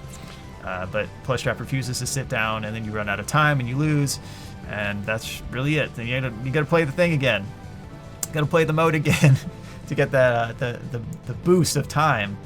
But yeah, the menus were interesting. The secret 2020 type it in manually was an interesting thing. I thought that was actually a cool way to hide it, and it wasn't until I think the day after that someone found it, and then it's like, oh, cool. You remember how I said that this game was scheduled for August 8th and came out, 16 days earlier? Because Scott is extremely ambitious and maybe somewhat impatient about getting something out the door at times, for sure. It was kind of a consolation that Night 8 was discovered the day after, though, because the main part of the game was already beaten on stream by people on the VIP list before everyone else got the game. And it was kind of surprising, but at the same time, I'm glad that Night 8 still existed. I'm glad that the Halloween update was there, because then there were more challenges and more difficult challenges, substantially more difficult challenges than the original. It had a much more involved menu at that point, but there was stuff to beat that was unique, as opposed to, hey, this has now been done even before we've seen it, and everyone's seen this if they've been watching the streams. So one of the things about the release date on this game, August 8th, 2015, was a Saturday, and I was gonna take time that day to play it. Whether it came out on midnight on that Saturday or that evening, it's basically the weekend. And I think I actually had a day surrounding that, and I think it was maybe the Monday I took off, because I was expecting I'd probably be playing fairly late one of those nights and just want to sleep in. But even with that, the game was released, I think, 16 days early, because Scott just wanted to get it out the door. Maybe that's a little impatience, maybe that's eagerness, maybe it's a combination of both, but I kind of wish that he had me testing it a little more earlier on, so he wouldn't have the issues with the volume or the image loading. And the image loading stuff still exists in the game, which is unfortunate. But anyway, or like the night variable value, where you can just spam whatever night you want instead of having it range bound between 1 and 5, regardless of what the save file has. There's a definite way of doing that. I sent Scott the click team formula to do that. So, yeah. And anyway, some issues with the game, and some parts of it make me think that the game was either altered at the last second but declared done, or that there was an ending planned that Scott just didn't put in. Maybe he changed his mind. Maybe he was going to put that in before the deadline, and he's just like, nah, I kind of like it. I kind of like it the way it is. I want to leave it the way it is. It's fine. But if you look at any sort of decompile of the game, the lockbox was a serious part of the game, and a questionability about the plot. This was supposed to be the final chapter at one point, and yet you have a lockbox that presumably cannot be opened. And I played through Night 7 a ton, and I wish I knew about the debug codes earlier on, so I could motor through and not even have to play Night 7 and just go to the lockbox. But I had marathon sessions where I'd play Night 7 and I'd get through and then try some combination. Be like, okay, well, if I do 8 clicks on this lock and 7 on the other, 8, 7, okay, nothing happened. I click on some other latch or whatever. But if you look at a decompile, there's basically a broken set of events there where it doesn't do anything. And you would have to have it set to Night 8 and get to the frame that only Night 7 provides to have any sort of shot of that action popping. And anyway, it won't trigger. It won't happen, and you just don't know what was really planned there. And it's something where Scott has been mum on that part of the game. I guess you could say Fury's Rage touches on that, because you have that last monster that has allusions to Five Nights at Freddy's 4 lockbox. So anyway, maybe the clues are out there. Maybe we can solve what we can, whatever is there with what we already have available. But anyway, you have the lockbox there that can't be opened. And another funny thing was Deep 9. People were saying Deep 9 was like a Night 9. But Deep 9 is a sound effect from sounddogs.com. It's like deep ambience and alien noises or something like that. And it's what plays in the background of, I think, one of the menus, right? The extras menu? Deep 9, basically deep9.mp3 or .wave or whatever format it's in the game. But you had a resource explorer that people would just plop the executable through whenever the game's dropped and see, hey, are there any unused assets, or are there any secrets here from these images? And Deep 9 was one of the things that popped out as like, Deep 9? Like, we saw Night 8. Well, what about Deep 9? And people were pretty interested about that. But it's a sound effect name. But I made a video on Deep 9, and then I programmed a lockbox that opens, and it's like Foxy with a Nightmare Foxy with a burger in his mouth or something like that. But anyway, whatever's in the box, maybe you could look to Rage's Fury, that the Streets of Rage, basically beat 'em up style game. I was the solo tester for that one. I keep saying solar tester, but it was, man, that game was put out as kind of an I'm sorry because these games are taking longer than I'm expecting, and especially referring to Security Breach. But it's, man, Security Breach is, I think it's going to be a massive game. So anyway, we'll see what comes out, but we'll get to that when I discuss the other games or whatnot. But maybe you can look to the last monster in Fury's Rage and find some clues, and maybe you have your own theory. Maybe you're pretty confident about your theory. I'm not so much. I just haven't focused on the plot all that much. I haven't had the most interest, I suppose, as well. But anyway, interesting memories from Five Nights at Freddy's 4. Oh man, very, very sad and almost maddening plot. And yeah, crazy stuff. So anyway, lockbox combinations, tons of videos on that, to no avail. It's just a useless lockbox. And in Five Nights at Freddy's World, you have on, I think, one of the underworld frames or whatever it is, you have like one of the glitch levels or whatever. You have a lockbox object that spawns random numbers and doesn't really do anything. It just spawns random numbers. And so looking at that is just kind of I don't know if that was a troll. I just don't know. I don't know if there was supposed to be another plan or something that you could unlock there, but yeah, it's just, there's nothing really tied to it. So anyway, Five Nights at Freddy's 4. At that point, I remember a message that was a little annoying where Scott posted that we didn't figure out the plot, so he's not going to tell us what the plot is in full and that type of thing. And it just felt like he was holding that over our heads. And I think at that point he definitely had the plot firmed up quite a bit, but we weren't getting exactly how he wanted it to be presented. Maybe it wasn't presented clearly enough. Maybe we just missed something. Who knows? But at that point, yeah, with I don't think Scott had this planned out from the beginning, but he definitely planned out some parts of it at different points in time.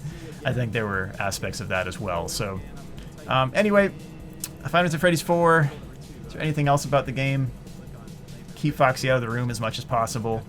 If you have your back turned to the doors, even on early nights and Foxy not being in the closet, sometimes you'll get a Foxy jump scare. It's very interesting. I don't know why that's really a thing, but it's a mechanic just so you don't spam the light on the bed and ignore the doors. I think that's probably why it's there. It's probably a mechanic to balance things out. It seems to be common in the games. There's an element that tries to balance stuff out so you don't just spam one element. Otherwise, it'd be really boring. But the lockbox attempts too were a little silly. Like I tried Morse code. I tried how many clicks can I get in on the locks? What if I alternate and click them as much as possible? What if I try 1, 9, 8, 7? Like left, right, or I had tons of those, and just desperately trying to figure out what in the world the lockbox could have and what would happen if you opened it, but it's useless. It's a futile attempt. Nothing's gonna happen because of this. So anyway, interesting game. Nightmare animatronics. Which ones do I like from the previous games? Because I haven't talked about that. Five Nights at Freddy's 2. It's got to be Foxy, even though he's active on AI equals 0. I really like the design of Withered Foxy. None of the toys really struck me as appealing characters, I suppose. They were kind of plastic, I guess, but I think that was the intent. Five Nights at Freddy's 3, you don't have much of a choice, but it's probably going to be Phantom Foxy just because it's Foxy. I don't know, I really like Foxy. There's no Phantom Bonnie, unfortunately. Springtrap is an interesting character, but you just kind of wonder if he's good or bad at that point. And then 4, when you realize that, yeah, Springtrap's really bad. He is bad. Five Nights at Freddy's 4, I really like Nightmare Bonnie. Nightmare Bonnie's design is pretty cool. Like, the rabbit looks like an appealing rabbit, but one that you would not want to mess with ever, I guess. Like, visually it's appealing, but not as like a friendly, like, hey, I want to approach you type of thing. But apparently just shutting the door and holding it closed will keep Nightmare Bonnie out forever. So get the kid some duct tape, get the kid a hammer and some nails to nail the door shut, and then you'll be free of those animatronics. So hopefully the place has a window so you can escape, or, you know, break through a wall with the hammers. I don't even know. So anyway, what were your thoughts about Five Nights at Freddy's 4? Because it was supposed to be at one point the end of the series, but then there were more games later, and yeah, you could say, well, maybe that's the end of one part of the series, and then you had a reboot or an AU or whatever. So anyway, theories started flying, especially with this game in particular, and there was a lot of kind of branches you could go off on with those. So anyway, and I'm sure a lot of you probably have that all figured out. I don't know. So I'm still stuck on the game dynamics. So, but I think that's really all I had for Five Nights at Freddy's 4. Next one's Five Nights at Freddy's World, or FNaF World, and that was a super interesting game for me as well. So memories with the top end of the modes. Yeah, with the blind modes, I finished getting 10 stars, and then I went to the Twitch stream for Dinky Dana, and Dinky was on the last mode as well, and so he got the 10th star, and I was cheering him on. You can probably view that stream, but yeah, Dinky Dana was a super good player. I remember D-Live used to stream. This was when I was actually like on Twitch a little more as well, but some fun times with that era of Five Nights at Freddy's 4, and Twitch became huge. I mean, you know that, but and maybe you're watching in the future and Twitch was like dismantled by that point. So like in 2040, when the robots took over and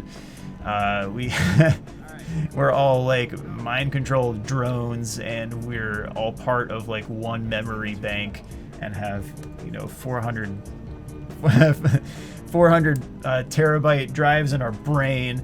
I don't even know, but Twitch will be gone, and it'll be HiveMind, the streaming service. I don't even know.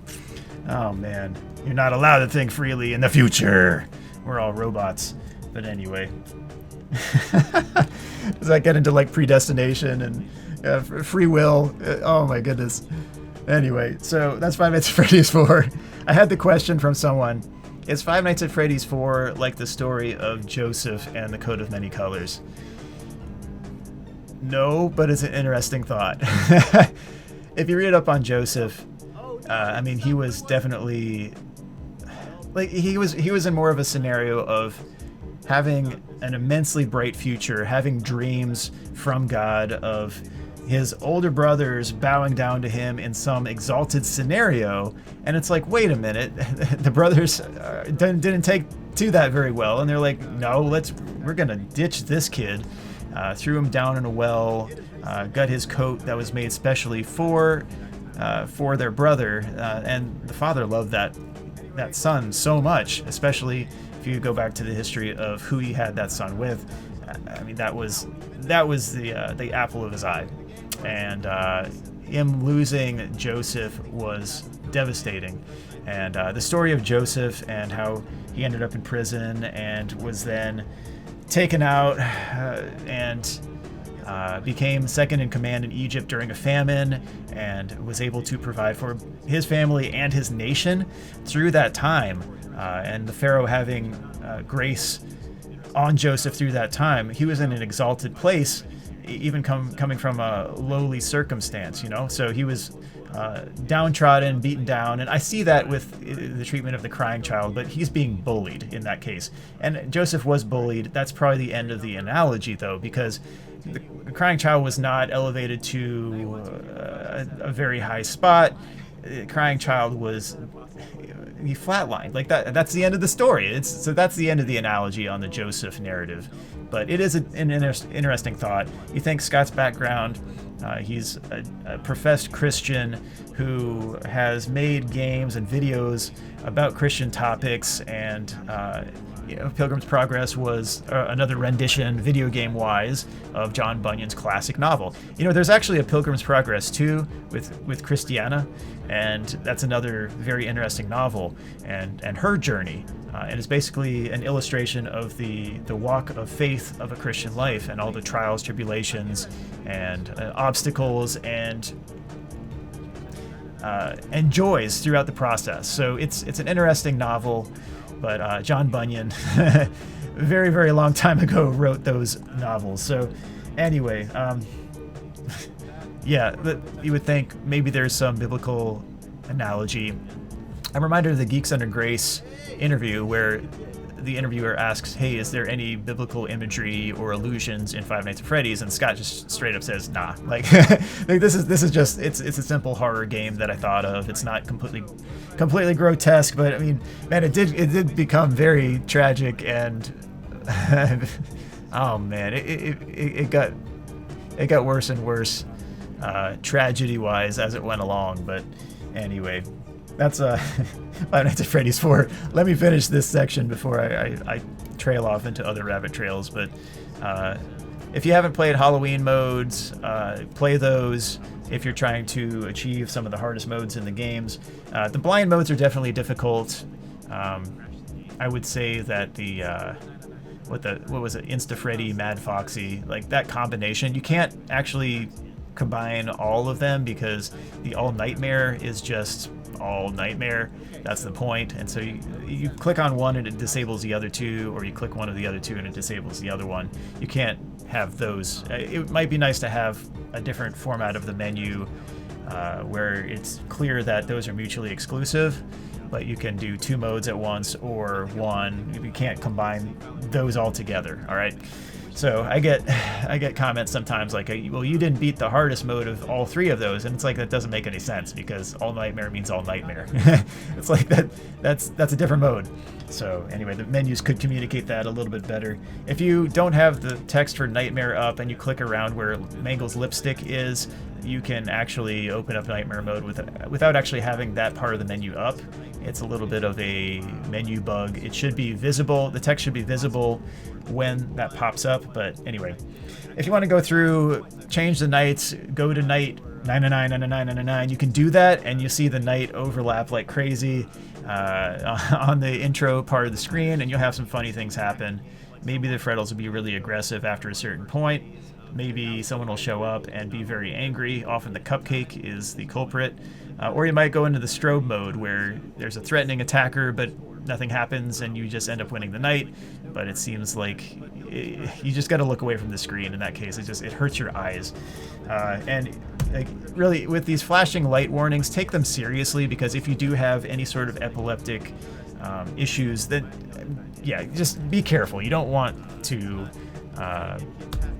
end up end up with a seizure with that type of thing going on. But I mean, that would be something that would be, I would think, really a threat for that. So yeah, anyway, take those warnings seriously. Another interesting thing you can do in Five Nights at Freddy's 4 relates to another debug code that was left in the game. If you hit C on the warning screen, so for example, if you hit F2 and you reset the game, the warning screen pops up, you hit C, then during any night that you play, you can hit either SC4 to advance the timer to 4 a.m. or SC6 to advance the timer to 6 a.m.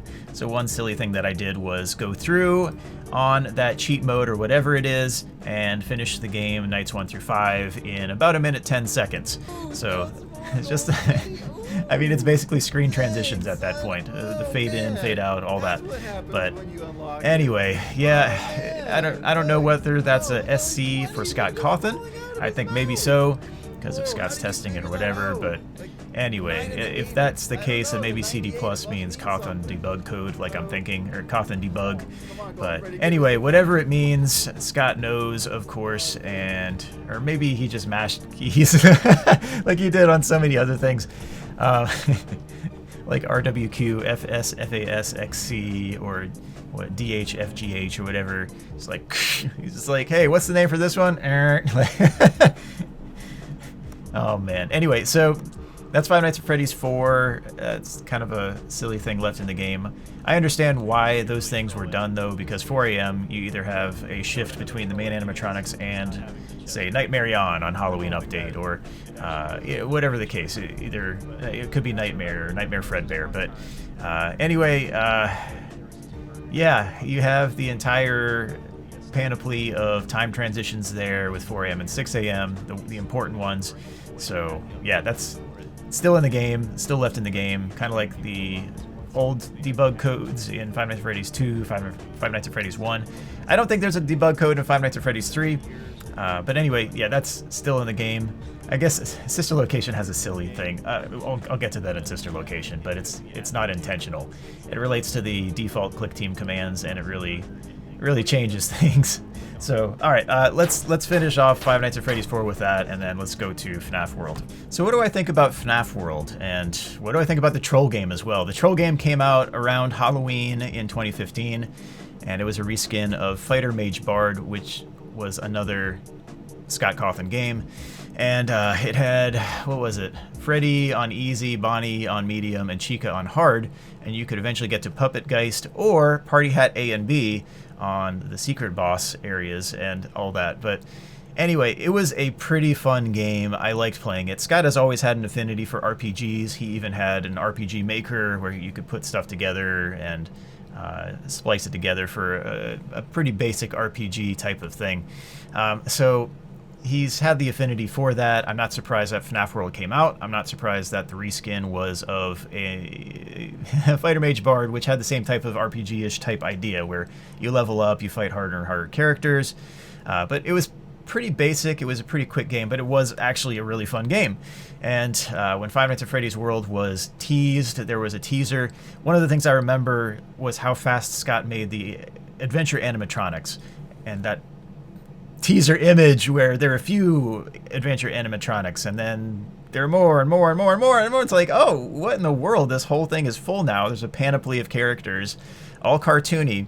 I don't know if FNaF World was a reactionary or compensatory game because of how far Scott went down the tragedy and slight path down the horror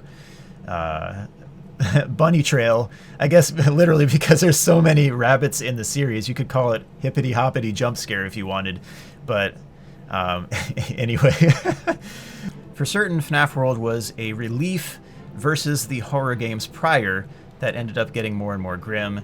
This was not necessarily a comic relief, and some parts were tongue-in-cheek for sure, and there was humor and levity in the game, but it was definitely a shift in several ways. That this was considered a spin-off, but it definitely had a lot of layers of plot, a lot of ways to finish the game, a lot of trophies because of that, and it was a pretty inventive, layer-rich game, despite being initially this, like, 8-bit looking thing. The trailer looked as though it was going to be a 3D game off the bat, and everyone was like, oh, this is going to be crazy. And anyway, so Scott actually put out the game, and it was like 8-bit, two-dimensional for the overworld, but the actual fights were 3D rendered. It's just the overworld looked way different from the trailer. And some people complained about that. Some people thought that Scott was in a kind of money grab mode because he released all these games so quickly. Even though with Click Team, as I've mentioned before, it's extremely easy. If you have the assets to make the game, it's easy to put together a game very quickly. And Scott is always creative and thinking of new ideas, and I think that's very clear from the series. But man, FNaF World came out, and I think it was $10 for the game, and he offered, after it wasn't exactly what people were expecting. It was a little bit repetitive for sure, the gameplay. The moves may have been a little bit stale. I've always thought that it would be really neat to have something like this, and I've been thinking about making something like this. It might be kind of fun, but having a server where different moves and attacks and stats on the attacks are stored for each character, and over time interactions between characters and all that might end up altering one of the attacks. And so you might have like 5 different attacks instead of just 3, but some of them will essentially change over time, and then have either some kind of element of automation or machine learning where it takes what players are using as main attacks and emphasizing those, maybe strengthening those attacks and weakening others. So kind of plus and minus based on how the characters are being used globally, and then altering some attacks over time. So maybe you'd have like a firestorm from someone who interacts with a lot of Fire World characters, or bring him over to the Ice World, and then all of a sudden everything gets absolutely melted. And I don't know, it's stuff like that where things can be altered and the gameplay can be fresh. It can change over time, so what you program initially may not be what it is in the future. So stuff like that would be kind of cool. But this is a very fixed 3 moves per character. Most of them make a fair amount of sense, like pizza wheel or mic toss. Those make sense. It's like what would another example be? What was the one I always used with Spring Bonnie? The song, Cosmic Song. That was it. Yeah, yes sir. That was the move. Oh man, and Funtime Foxy was a ballin' character in that game too. Oh my goodness. So I had my favorites for sure. Some of them were very hard to unlock. I thought that was a little bit tedious. I actually made an automation that went through and basically walked back and forth in Pinwheel Funhouse, where you were able to unlock all possible characters. That's the only spot in the game where you can actually unlock all of the characters because of the area variable. So there's an area variable, and Pinwheel Funhouse is 26. Pinwheel Circus, I think, is 23.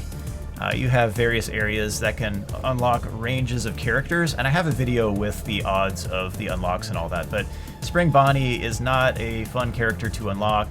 I think it was, what was it? An average of, with normal circumstances, maybe once every 4 hours you would get Spring Bonnie, I think was my conclusion. Maybe that's not it, I don't know. But anyway, just think you want to reserve about 5 hours to unlock your characters on a normal run, but you want to get the Find Characters chip for sure.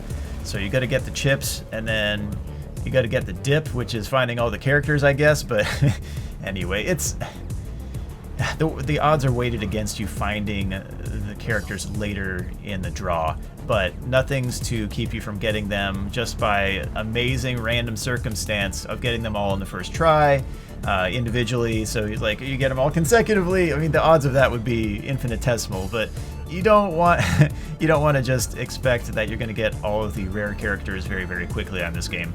I just wish it were easier to get. Maybe Find Characters chip could make it twice as likely to find those characters, but man.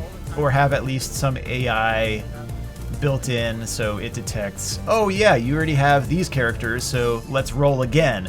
Or let's do one more roll instead of, have like a one more roll chip where, oh, you already have this character, we're gonna roll one more time, so you're twice as likely to, or approximately, of getting a hit. So yeah, that would have been nice. Or maybe 2 more rolls would have been really nice. But that was kind of that was an annoying part of the game for sure. But anyway, I made an automation program, and I actually I actually made that available so people could stream that, so you could have unlock fests, and I gave out some keys to different games with those unlock fests, and that was kind of a fun little community involvement there. And yeah, Five Nights at Freddy's World was a really fun game, I thought, even though it was maybe a little more two-dimensional than it should have been gameplay-wise, and kind of like the initial game. I had a lot of fun playing it, and thinking about how it wasn't necessarily the most balanced, but using that to my advantage and thinking, well, could I beat the hardest bosses with level 1 characters? And then seeing, well, the top row is basically useless in some areas, and especially when Update 2 came out, yeah, they're especially useless in there, and they can't even breathe, so you'd have to be ridiculously leveled. That would take you months or years to reach with normal gameplay. And of course, you can go to your save file and change the level because it's all plain text. So any of the characters that are unlocked, you can unlock your character that way technically, but I don't know. If you're playing the game with the pure gameplay, expect like a 5-hour unlock time for your characters, and a lot longer if you don't have the Find Characters chip. There is a chance that you'll never get all the characters if you just play just because odds are odds, but the likelihood is the average run, you'll probably expect about 4.5-5 hours for that. I think that was the result of my video. If I'm wrong on that, then I might have to revise this section at some point, but I'm not going to look at the exact stats on that quite yet. But anyway, I did need to know the name of Cosmic Song because that was my jam. The notes going around destroying all sorts of stuff. I guess Spring Locked was also another good attack, but I preferred the Cosmic Song, and having the Mimic Ball there and the shield and all that. But you could beat all sorts of things in the game without the bites or chips or anything like that. But they were cool additions to the game, and getting 100% of everything in the game was another really cool thing to do. So I thought it was a really well done game for what it was. Scott was always pushing the limits of what Click Team could do, and Click Team, it's not the most optimized.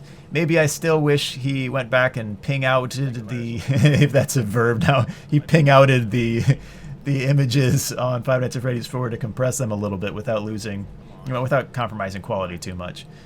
Anyway, so FNaF World was fun. I thought the areas were well done. The music was really nice. You saw a shift from Scott using Sound Dog's just stock licensable assets, so sound effects and music, to having Leon Riskin make the music track. Like, he did a phenomenal job on so many games past that point, and I thought that was a huge addition. And then adding in the voice actors in Update 2, like, that was super slick, and it improved the game quality. And man, it was quite the production improvement past that point, and it was a good use of the funds coming in from the previous games. It really added to the game and the series, I thought. And later on, you had Sister Location. Maybe Scott was testing out the voice acting type thing with FNaF World Update 2, and then saying, okay, well, I can do this. Let me see what I can do with Sister Location. And we'll talk about Sister Location later, and probably much later, because I have a lot to say about FNaF World.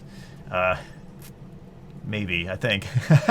I mean, the basic principle that I have is, okay, I beat the game. Well, what can I do as a twist to the rest of the game? Well, think of Five Nights at Freddy's 3. I thought, well, I've beaten Nightmare Aggressive only. All right, we got 4 stars now with this new update, okay, from like 6 years ago from this posting of this video.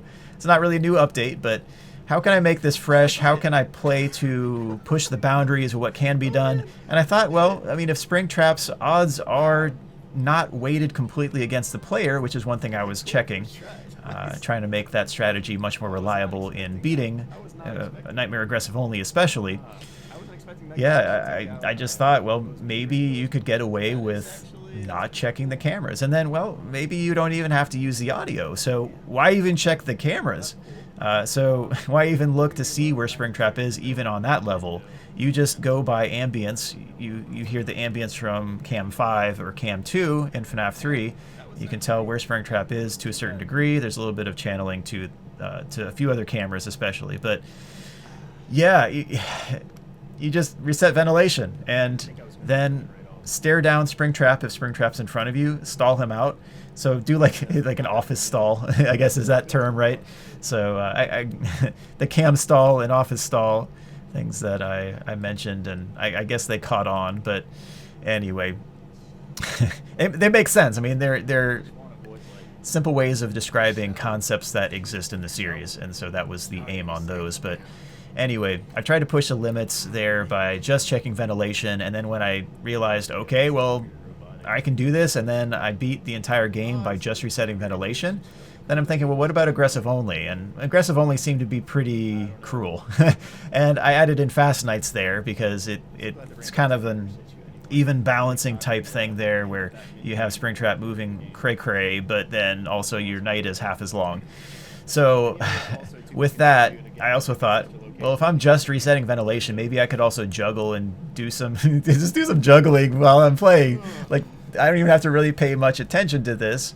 I actually went through and cleaned my room when I was playing the Nightmare Aggressive, just regular without the fast nights, or no, it was just regular Nightmare. I mean, regular Nightmare without the aggressive and without the fast nights, just stock Nightmare with just resetting ventilation. And I mean, it took a long time, and maybe I could have been a little smarter by later in the nights being present at the computer, but a lot of that I was trying to clean my room, and I got a lot done. I need to go through and clean my room again. I mean, I'm so disheveled now. I mean, you can tell I haven't cut my hair in, man, like almost 2 years? Like, what? Oh my goodness, what is going on? Time flies. Good grief. No, we're talking 20 months at this point. Or maybe 21. Maybe 21 months. Yeah. That's crazy. I have trimmed my beard some. I do need to look civilized at some point. So maybe I'll trim that down. But that's the thing too. Like, I don't know. Any sort of involvement on YouTube has some level of parasocial involvement, and it's not a direct one-to-one, like I know you the best or you know me the best. And the same thing is true with Scott. And you know, there's a degree to which you can know someone's personality and quirks and all that, but like with my stuff, I trim my beard whenever I want. I cut my hair whenever I want. So when I see someone say, hey, cut your beard, or, you know, shave your beard off, like you look like a wild man, or you look like you're gonna hop some trains or something like that, I mean, I'm just like, I'll cut it when I want. And the same thing with, there is some overlap, because I know that people want certain types of videos or would be helped by certain types of videos. So I made like a pretty comprehensive set of walkthrough videos. And I know some people would have said, well, with especially Five Nights at Freddy's World, because I didn't actually make a whole lot of videos before then. There wasn't as much content, but Five Nights at Freddy's World, there was a lot of stuff that you could do. And there are a lot of various combinations you can use, various characters, and really, you want to use characters on the bottom row of whatever game you're playing in Five Nights at Freddy's World. So, update 2, the bottom row you need for the bubble breath for Geist Lair, at least to some degree. I did like rockin' Funtime Foxy still, and Spring Bonnie, but there were so many characters in. You would just use Slasher if you wanted a cheap win very, very quickly. Just use Slasher. So, anyway, attacks that are specialized to dealing 99999, so 99,999 damage. Basically, you do 1 HP to Anim Dude and 1 Slasher, and you win. So if you have any bites, like you throw the smallest of bees, not the bees, you go Wicker Man on Anim Dude and have 1 Slasher and you win. But anyway, there is some overlap definitely on what I want to make and what you all want to see. There isn't a complete overlap. Like, I wanted to play Superland and no one watched that. So all that really to say a few things. One, I hope you're not legit disappointed if I change my look or trim my beard or shave my beard or get a haircut or whatever. I make those decisions, and I mean, that's just something that I have to live with. I have to live with myself at the end of the day, and I hope you understand that. Also, with the videos that I make, I try to balance out a few things. One is what I want to record, and 2 is what you all want to see / what you would be helped by. And if both are there, I usually make those types of videos. But sometimes it's one or the other. And it's usually weighted toward what I want to make, you know? Like, I made a video of me, like, cooking black-eyed peas, and it's just like a stove, and it's, like, boiling over, and it's like, cool, that's the video. Or I take a video of the James River, or something that's soothing that I like, or I don't know, a view from a high spot, or whatever it is, or a dragonfly landing on my finger, stuff like that. I find it cool. Maybe not everyone finds it cool from this viewership, and I know that's a horrible way of maintaining users on YouTube, because man, it's like you got to bat 1,000 or near 1,000 in order to keep your audience on YouTube. And if you have a very specific audience, you can keep making videos in that vein, and you keep getting those viewers, and it keeps getting recommended. But one miss and it seems like, oh, well, my videos aren't recommended anymore, or now you got to subscribe and click the notification bell. It's just always a twist, and it's just, I don't know. I think my channel is doomed to kind of, slowly go downhill, but I don't know. It's one of those things. I'm 38 years old. I've appreciated you being here as long as you have been. This is not the end of the channel. This is not me saying that either. I'm just saying maybe the YouTube algorithm has prevented you from seeing a lot of my videos. Maybe you just don't want to see certain types of videos, but certainly I see spikes when the Five Nights at Freddy's games came out. And I'm appreciative of that, because since I was monetized with the Five Nights at Freddy's 3 thing, and the whole Kotaku picking up that video in their article, and me being invited to the monetization program at the time, I mean, I've picked up some change from that. I don't love putting a ton of ads on my videos, and I think that was like upsetting to some people, because they either thought I deserved more from the videos, and were like, yeah, you deserve to put the ads on the videos, we'll watch them, or it's like that. I don't really want to waste your time and I don't want to put in a ton of ads. I've tried to be pretty sparse with that mostly. The thing is, I've done like the recommended ad breaks, and it would insert a crazy amount of ads sometimes. So I don't know. And there were other times, I think it was with FNaF VR, where I posted a really long video with no ads, and people started rumoring that, it's rumoring a word, they started speculating that I was like demonetized for something, and I was like, what? Like, I try to avoid the appearance of evil. I try to keep above board on this stuff, and I'm like, fine, I'll put in some ads just to show that I'm not demonetized. And I don't know, it's the silly flavor of the month. You have to keep hot and everything. But the thing is, not even from a video perspective, but nobody bats 1,000. And I mean, I guess if you go to bat once in the major leagues or minor leagues and you get a hit, yeah, okay, cool, you batted 1,000, but that's not what I'm talking about. People make mistakes. I do believe, from a Christian standpoint, that all have sinned and fall short of the glory of God. We're not perfect people. There's room for forgiveness. There's room for understanding that we're not going to hit the mark every time. And not necessarily talking about YouTube every time, but from a parasocial type of perspective, if I do something that I think is true, or I believe something, like I believe in Jesus, and I believe He is the way to salvation, a lot of people would disagree with that. A lot of people would be disappointed by that. And it's just something where I have to live with myself at the end of the day. And anyway, point being, this is not the end of the channel. I hope that my videos have been a help. I hope that you've enjoyed a lot of those videos. I know not everyone's going to enjoy every video that I make, and even going forward, I know that I'm going to probably play some games that y'all aren't going to like. You're not going to want to watch them, and YouTube will probably never recommend my channel to you ever again. And that's unfortunate. Just kind of keep me in mind if you want to watch my channel, and I think that's probably the only thing that we really can do at this point. But anyway, it's been fun. I've been appreciative of those spikes where I've had viewers, and I've been able to play, and even just playing at a high level for you all has been a real privilege, and I've appreciated that as well. So I hope that I've helped a bunch of people with that, and with the guides from Five Nights at Freddy's World. I try to be as comprehensive as possible with these, and to the benefit of the viewer. Some of the thumbnails that I made, I just really sat down with an image program. I don't know whether I had Photoshop at that point or not. I don't think I had it was Fireworks, Adobe Fireworks. I had like a really old CD that I got from a web hosting company that went under, and I bought the CS3 CDs from them, and I was like, cool, alright, well, I'll use it, and it's like old school stuff, but Fireworks was super useful. So anyway, with Fireworks, I would just do silly, stupid stuff. I would sit down with a thumbnail thinking, what is the stupidest thing I could put on this thumbnail? And just not even trying to be clickbaity. I mean, that wasn't my motive on some of those, but I was just like, what is the stupidest thing I could make? And like, if I laughed really hard, I would just post it. I'd be like, all right, that's my thumbnail. I'm not even going to do anything else. But some of those thumbnails I think you could pick out, and I'm thinking of one in particular with Five Nights at Freddy's World. That was super stupid, like super stupid, and I just still think it's funny. But some people were like, "You're just clickbaiting," and I just thought it was stupid. So anyway, I don't know. Maybe I don't care enough about this whole YouTube algorithm thing. Maybe that's the problem. But I do appreciate over 100,000 subs. That's been crazy. I never thought that my YouTube channel would have even nearly that viewership.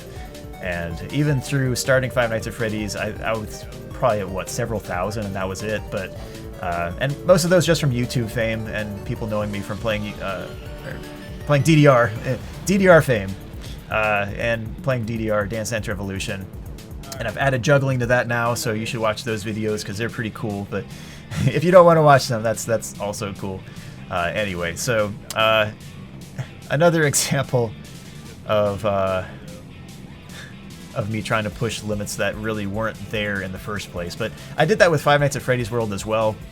Maybe I could go back and play Five Nights at Freddy's World and juggle also, but some of those weird scenarios, testing limits, seeing what could be done, seeing what could be beaten with level 1s and which level 1s, those are cool. I like going through, finding out, kind of from a deconstructionist perspective on FNaF World, what was possible, what the numbers were, how level up worked, what the formula was for that. So I figured out the formula for leveling up based on whichever character position your character was in. What would happen if you put a bunch of Freddys in? I think I streamed that one. I don't know that I made a video on that one, but because it's one thing too, where I didn't want to just, you know, hard hack everything, or I don't know.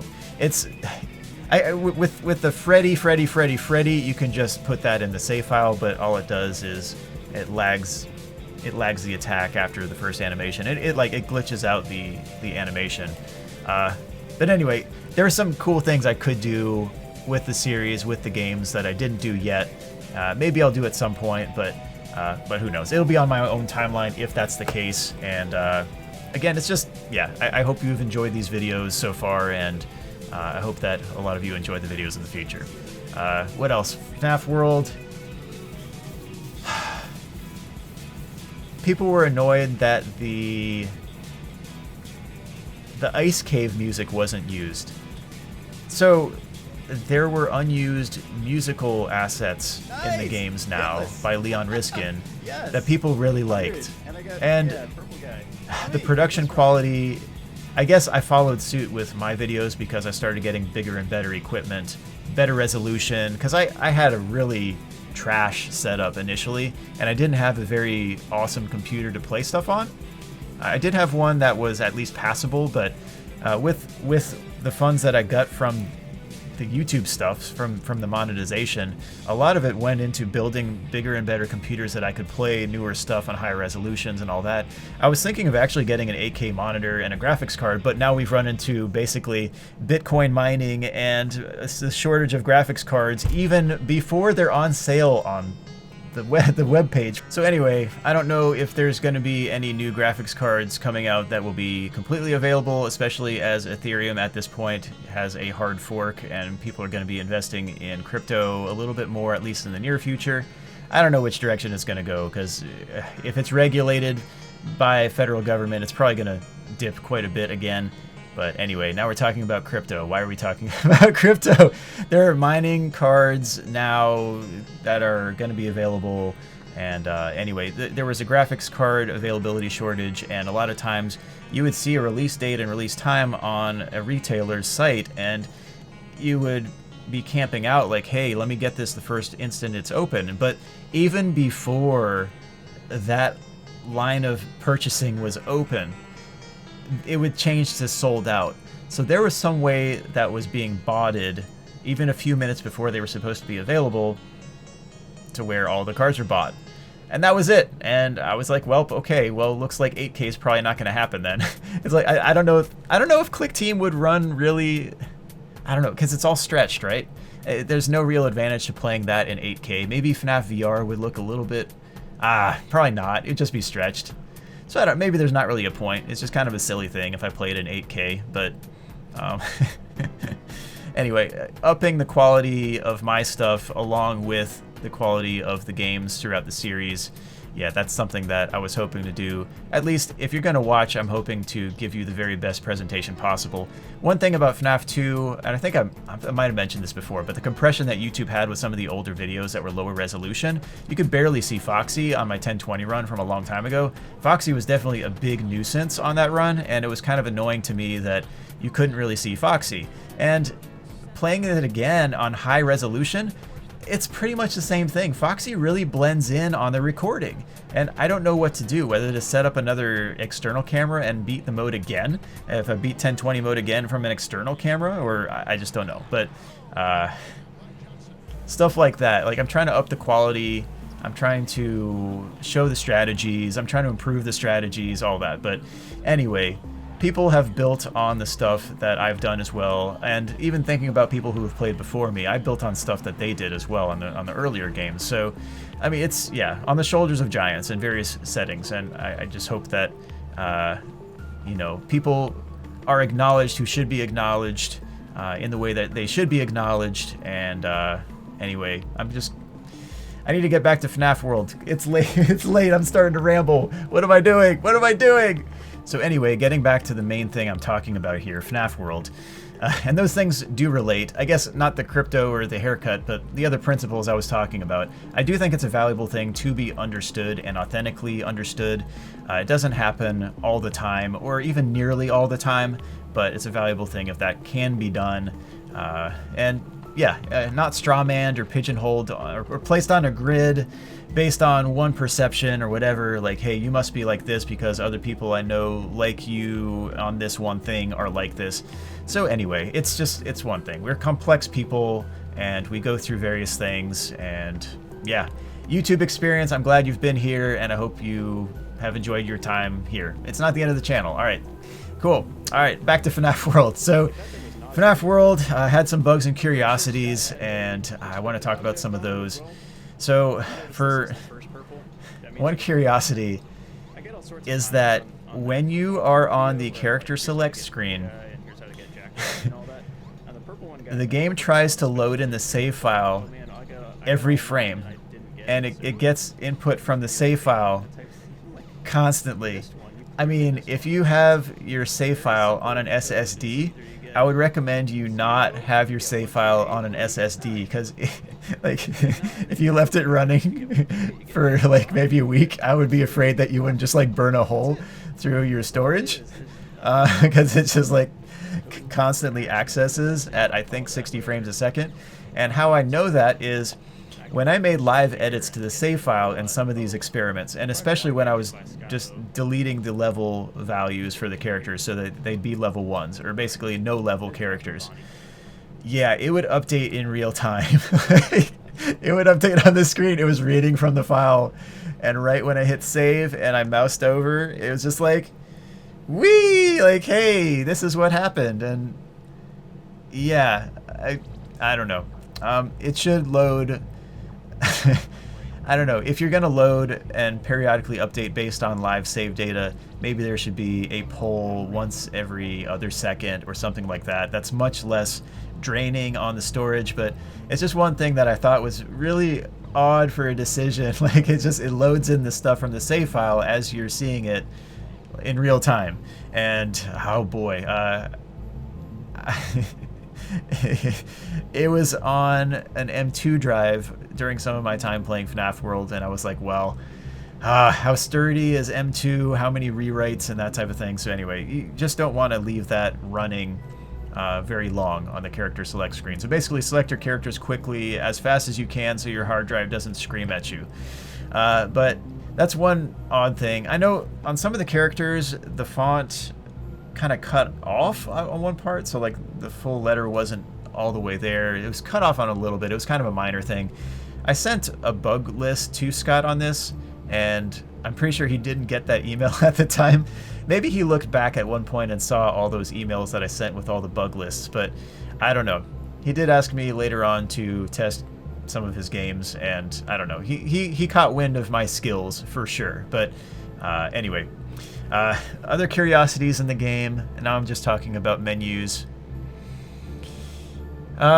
People saw my. This is not a bug or curiosity. People saw my 8 trophies video from version 1.0, and I try to make it very clear this was from version what was it, 1.1 or like pre-update 1, like the initial FNaF world, maybe the 3D overworld version of that game, but it had 8 trophies and it didn't have the Chica's Magic Rainbow trophy, but people would comment about how I was missing a trophy and how to get the trophy, how to beat Chica's Magic Rainbow, and I'm sitting there like, wait, like I tore through Geist Lair right when it came out, and Chica's Magic Rainbow wasn't all that bad a boss, and I didn't even use Slasher on some of those runs as well, and that was actually more fun. It was more frenetic and using a lot of what was it, Jacko bombs was it, from the characters, and different buffs and that type of thing. It was actually really cool. So other ways to beat the game, not with Slasher and Chica's Magic Rainbow in that case, but anyway.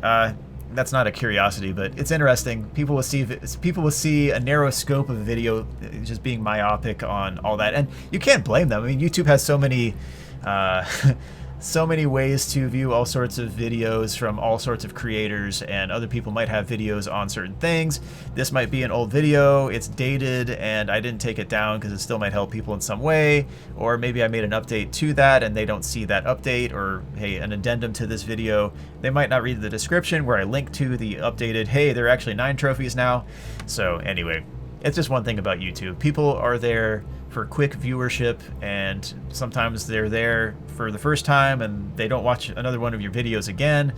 It's just like, all right, so they watch this one thing, got the final impression from that, and they don't see the entire breadth of what you have to offer, and that's to be expected in a lot of circumstances. But if they're really curious and see, hey, this was actually a really neat video, and then they explore all your other videos, they might see some of the other walkthroughs. But anyway, FNaF World, I have a ton of videos. If you want to go back and watch some of those and you haven't seen those yet, I would recommend the Steam roll-through if you're going to watch gameplay, because I was in the know about what worked in the game at that point. I think the first playthrough was a little bit painful to watch, and me going back, and I think I was probably in my work clothes and just had gotten back from work and was like, yeah, let me play this new game on hard mode and or on a hard difficulty. And anyway, there were fun times for sure, but definitely for the aesthetic of good gameplay, I would recommend the Steam roll-through, but or the level 1 boss battles or anything like that.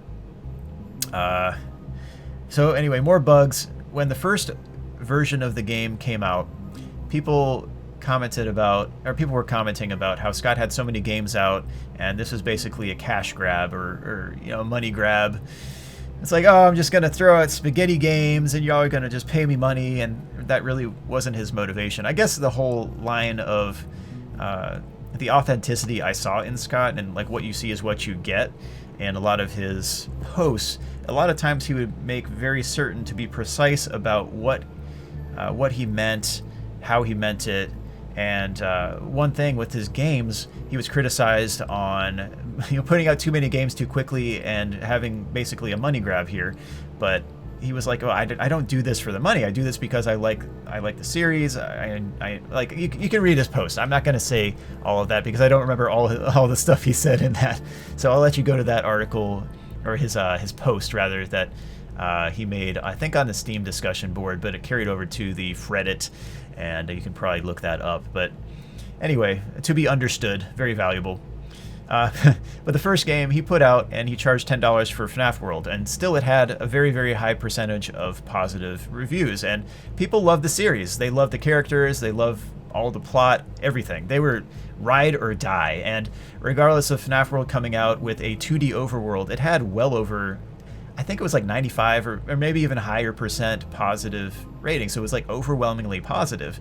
And yet Scott felt bad about it because like he didn't want to be misunderstood and be taken as like someone who just wants people's cash and that's it. And it's a cool thing to have your work rewarded, and I hope that in your work as well, you'll find a sweet spot where you're making a ton off of things that you love to do. That's a great spot to be at, and very few people really achieve that exact sweet spot. But if you can find that and find where you're gifted and talented, and where you can use that to even have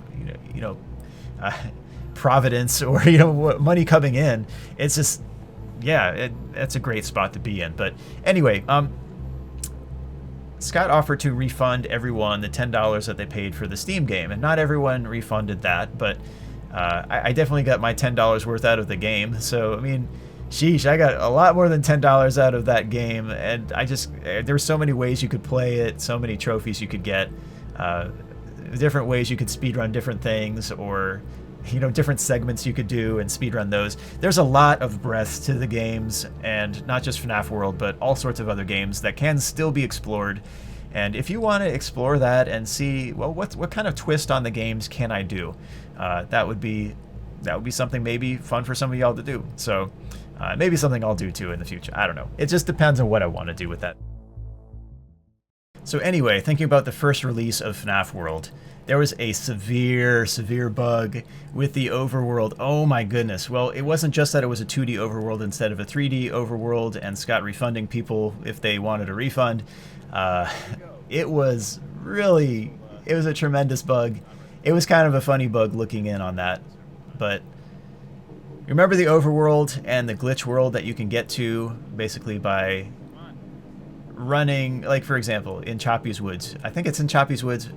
You run up into a tree stump with a bird on it, if I'm remembering correctly, and you go into the glitch world. So the music kind of like inverses, which is really a cool effect there. But you enter into the glitch world. Well, if you walk over in the first version of the game, you walk over a tent in the main part of the world, and then you go to a menu, and then you come back from the menu to the overworld.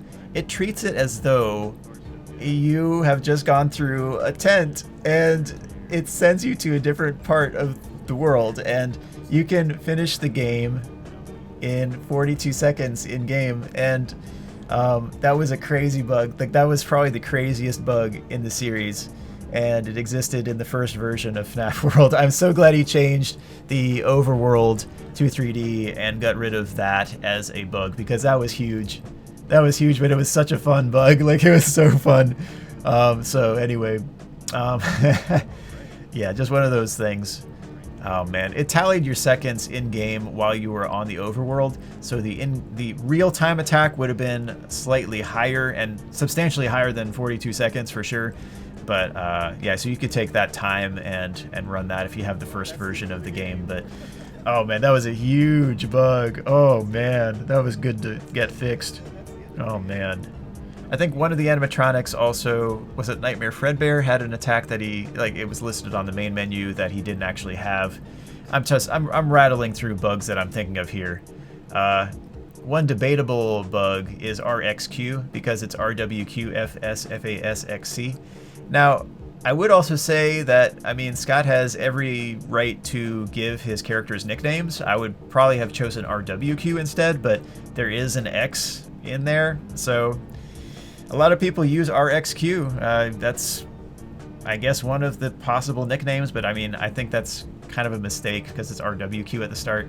But the screen where it says "Say my name" for that one, I don't know if he's like "Say my name, like Destiny's Child, but yeah, RWQFSFASXC is that is Shadow Bonnie, but on that screen right there. So some memorable, funny little tongue-in-cheek additions to the game. Those character screens, some of them were self-defeating, some of them were silly, some of those were pretty self-descriptive, pretty straightforward. But I mean, he had so many layers to that game.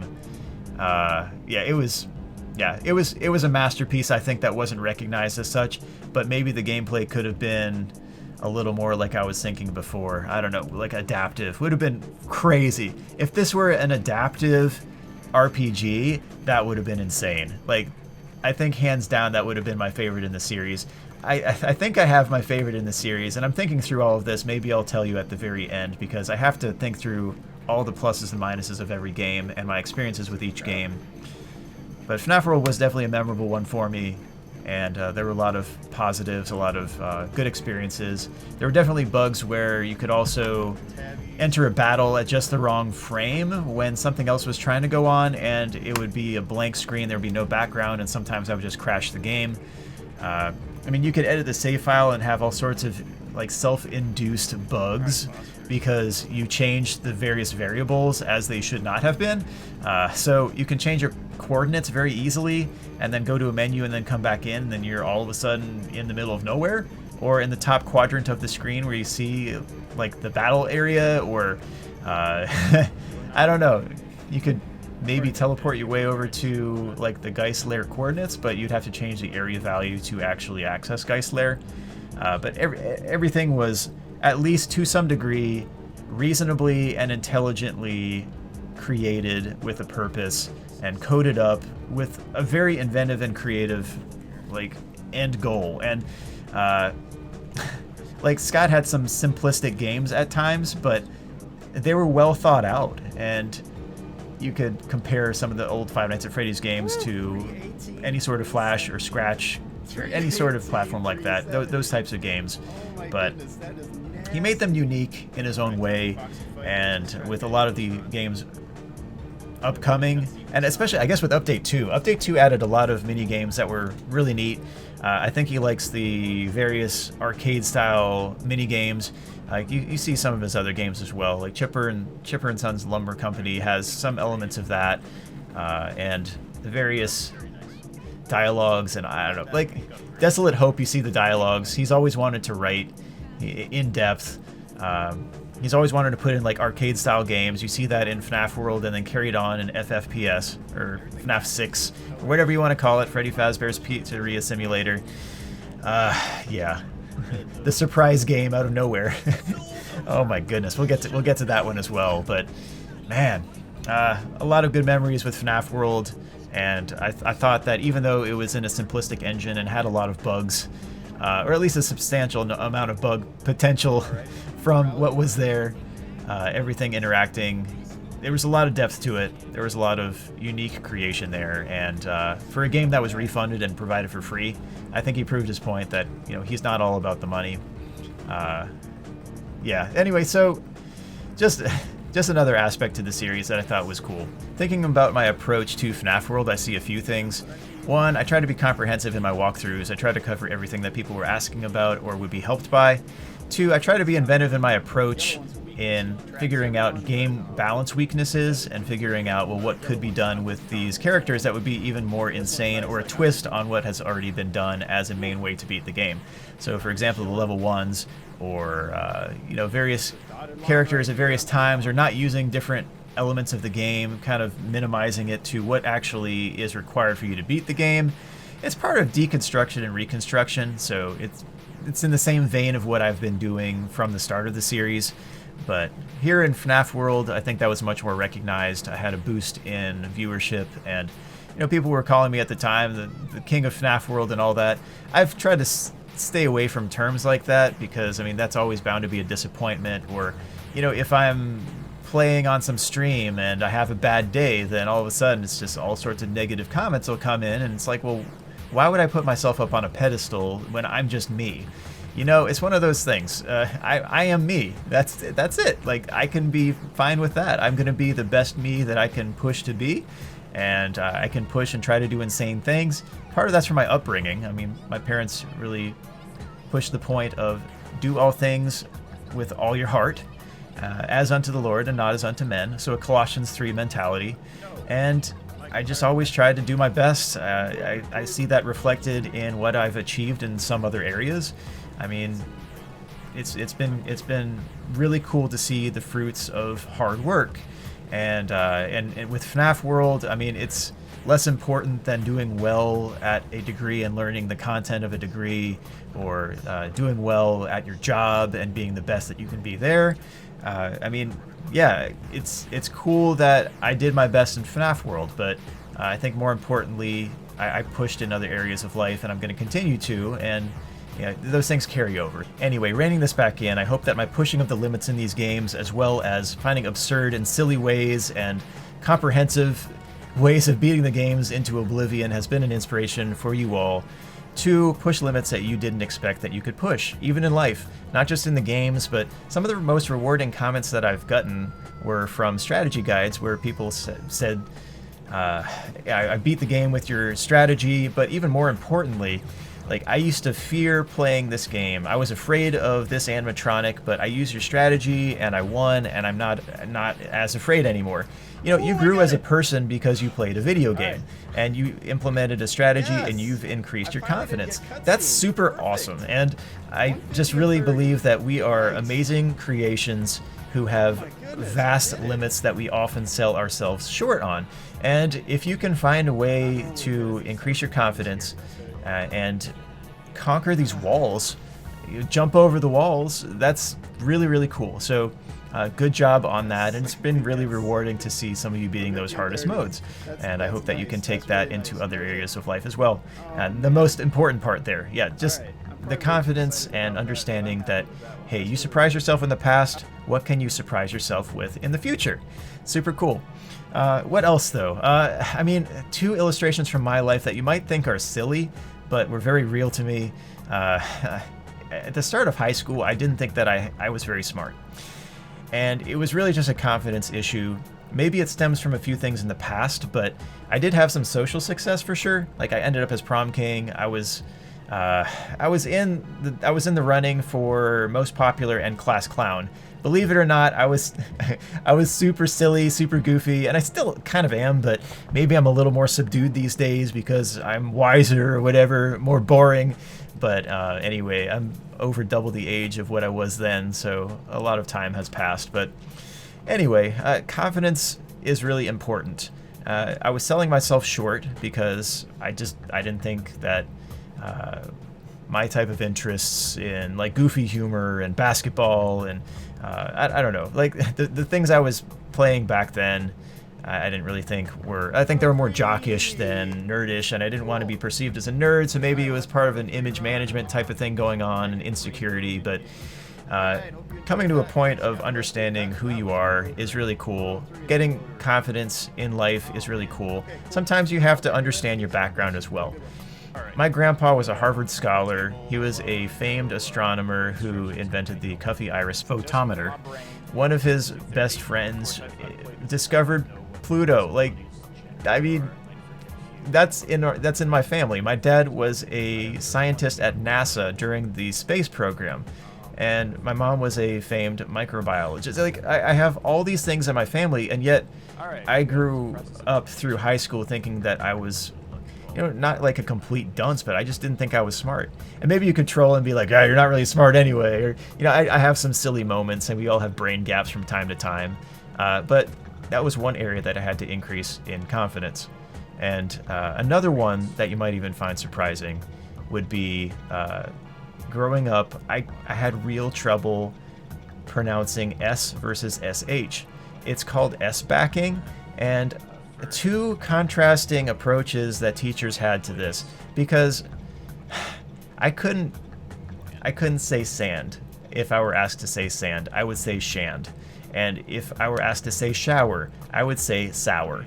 And it was always a problem, even through, like, I guess mid-elementary school. But I had a teacher who would call on me anytime and ask me to pronounce something as if that was going to help. And, like, I mean, the class would, like, laugh. And it sucked. Like, it was just terrible. So that's not the way to approach you know, something that you had to conquer. It's you try to help people through the process. Like, you don't gloat over someone if you it's the approach that I take, and maybe some of that is shaped by just trying to live a humble life, but like being confident but being humble, you know, being confident, accomplishing a lot of things, being ambitious, but also remaining humble and, like, courteous and caring and that type of thing. So anyway, with that, I had another teacher who didn't point me out or anything like that, but pulled me aside and we did some speech lessons. And, like, I had various tutorials, and over time I grew out of that, and it was great. But the whole speech impediment thing, it was a minor thing in my circumstance, and I don't have that now. Maybe I speak too fast sometimes. That's my main problem. So my brain speaks faster than my mouth will, and then I stumble over my words.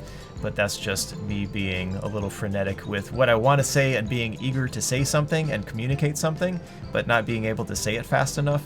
So it's like the physiological limits of whatever can be done. Sometimes you do have limits, but sometimes you grow up with things that you have to overcome. But yeah, you push that limit, you overcome what you can overcome, and deal with what you can't. And it's just, yeah, you can grow as a person even by playing a video game. And this is an illustration here where you can grow in confidence, you can achieve a lot of really cool things, so go for it.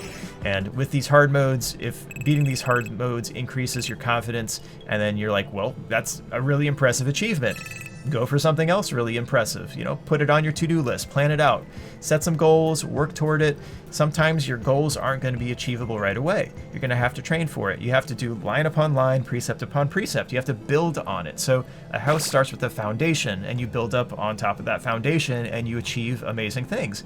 That was the approach that I had with 5020 as well. And we'll get to Ultimate Custom Night as well, but also with that, you don't want to be someone who rejoices in someone else's disadvantage, or, you know, where you can help someone out, try to help someone out. And it's, you know, life is bigger than a game or what happens with the outcome of a game or whatever. But anyway, that's been my approach. I try to prioritize things in life. That's just how I was raised, and that's how I try to live my life. So anyway, let's save that portion there. Five Nights at Freddy's World, you can push all sorts of limits. You can do all sorts of crazy creative things with it. It's super in-depth into what you can actually do, and there are a lot of endings that Scott really thought out pretty well. Maybe a few different permutations could have gotten different trophies as well, so he wasn't exactly fully exhaustive in how he filled out that trophy rack, but that's fine. I mean, it was comprehensive enough. You had 8 trophies to go for at the start, and then Update 2 came out, and then there were 9. And the minigames were super interesting as well. Foxy Fighters was at least something. I wish that the hitboxes were maybe adjusted just a tiny bit. But anyway, that was something. Freddy in Space, the original, or FNaF 57, that was pretty fun. And I didn't like the original as much. Freddy in Space 2, though, that's the jam right there. We'll get to that at some point too. Freddy in Space 2, that's where it's at. Anyway, that was for a really good cause too. I liked being involved with it. That was really cool. What are the mini games? When you see, how fast can you flee? Be still. What was it? Be still your heart.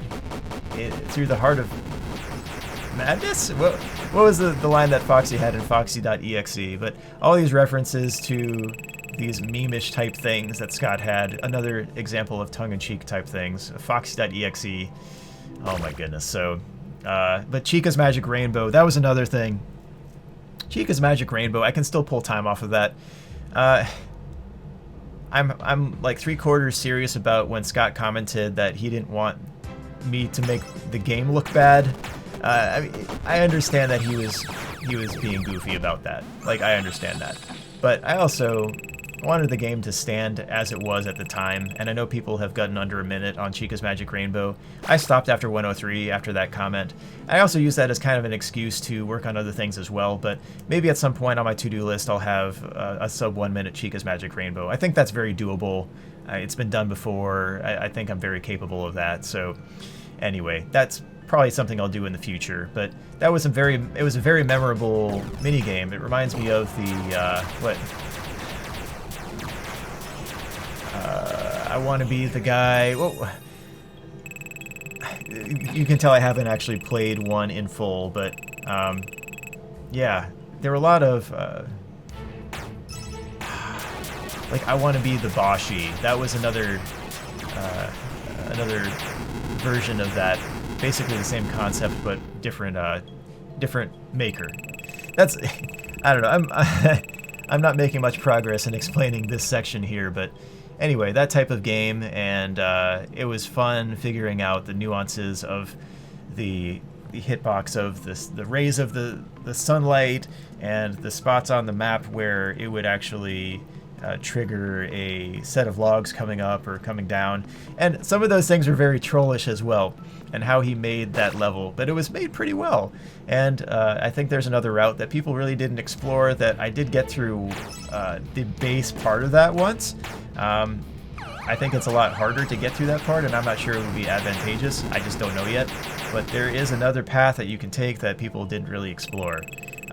So I want to try that out at some point as well, see if that's actually a possibility. Maybe it's just low enough odds for you to get through with the hitbox that it would be a real pain to get through that way, but I don't know. Maybe that would open up new ways of getting the time way down. I know the timer was glitchy on some computers as well, so you see some people's gameplay and the timer's like jumping a few seconds at a time, and the timer's like off from the actual video time and that type of thing. And I don't know, some funny things happen with Click Team Fusion and machine capabilities and that type of thing. So I think some of that was going on there. What else? With Freddy in space. Yeah, if you get Jack O'Bonney, you missed a cupcake, and you probably missed the one that was behind the wall right at the end, like that boss section. You got to go to the left wall and get that last cupcake. That's most likely the one that you missed. And I had timestamps and like a clickable annotation on the video with all of the locations of the cupcakes in my tutorial video, but YouTube got rid of that functionality, so it doesn't do that anymore. So you have to go by sound, and I think I do have timestamps on it still, but it's not the same. It's not the same.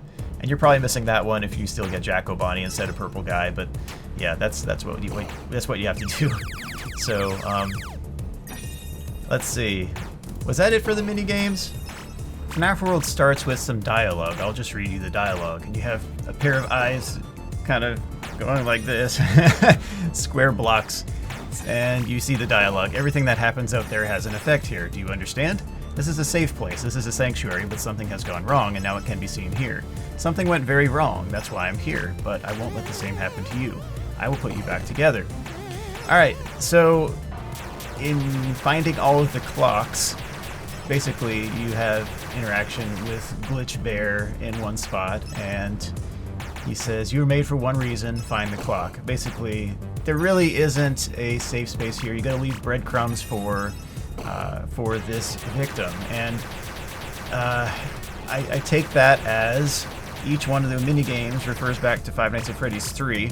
So you have the first one where you're gonna kind of nudge a balloon boy into this box, and then that fills the criteria for completing that one. All right, and the second one, I guess that parallels BB's Air Adventure in FNAF 3, that first minigame. And eventually you can, deliver the cake, and then you can get the Happy Estate ending if you get all of those cakes delivered.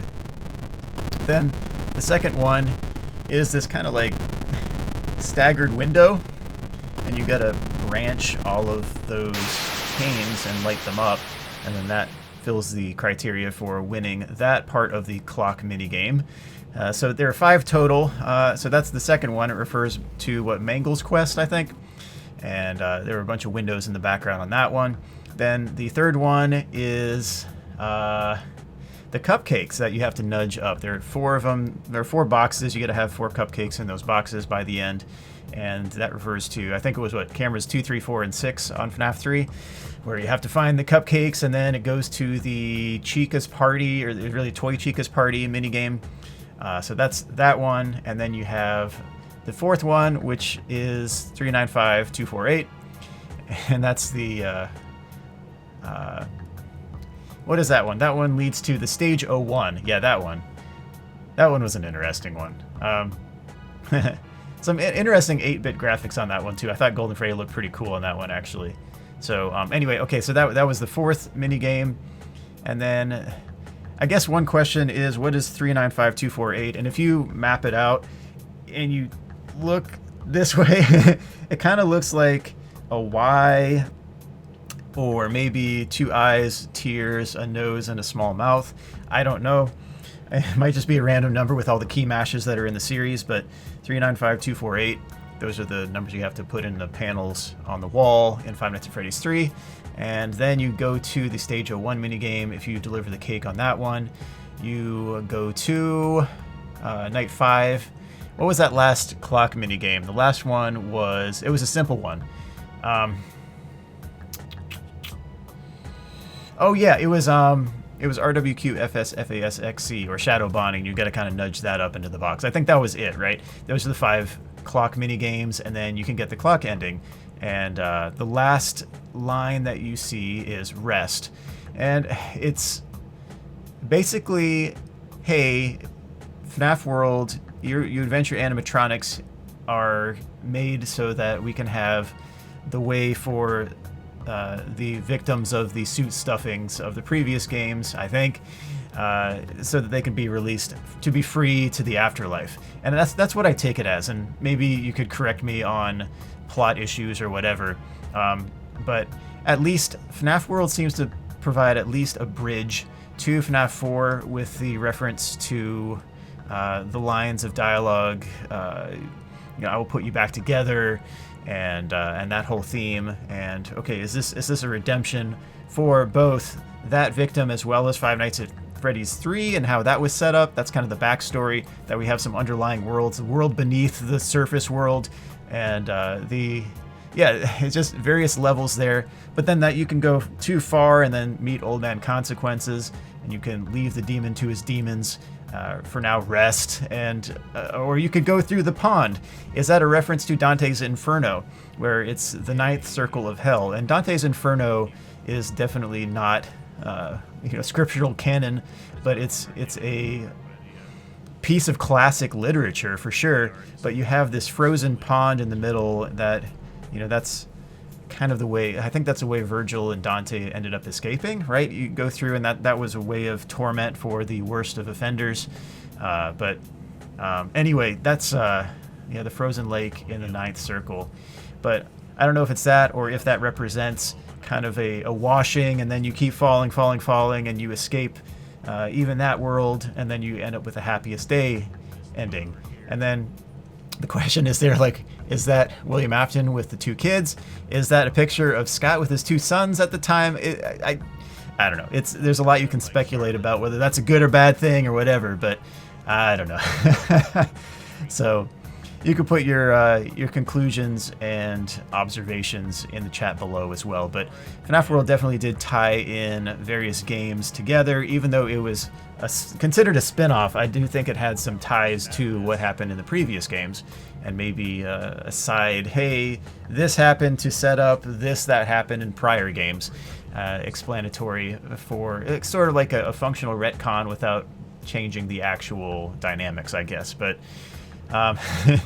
anyway, that's it for the DJ Sturf analysis on the plot, and some questions I got related to, hey, is this related to any classical literature that you can see, or what does this represent? Is it someone stopping tormenting William for what he did and what he set up? Is it an alternate route to forgiveness? I don't know. So anyway, maybe it makes it slightly more redemptive as a whole because of that, and then the issue of everyone escaping and being freed, that should be freed. But man, I wish it didn't happen in the first place. I kind of wish there would be a way to have gone back and undo the things that were done so that there were no victims, and then that would be super cool and effective. But then you make it like the series Lost, where it goes into time travel and all that. You make it a little bit what do I say? Like might have jumped the shark a little bit.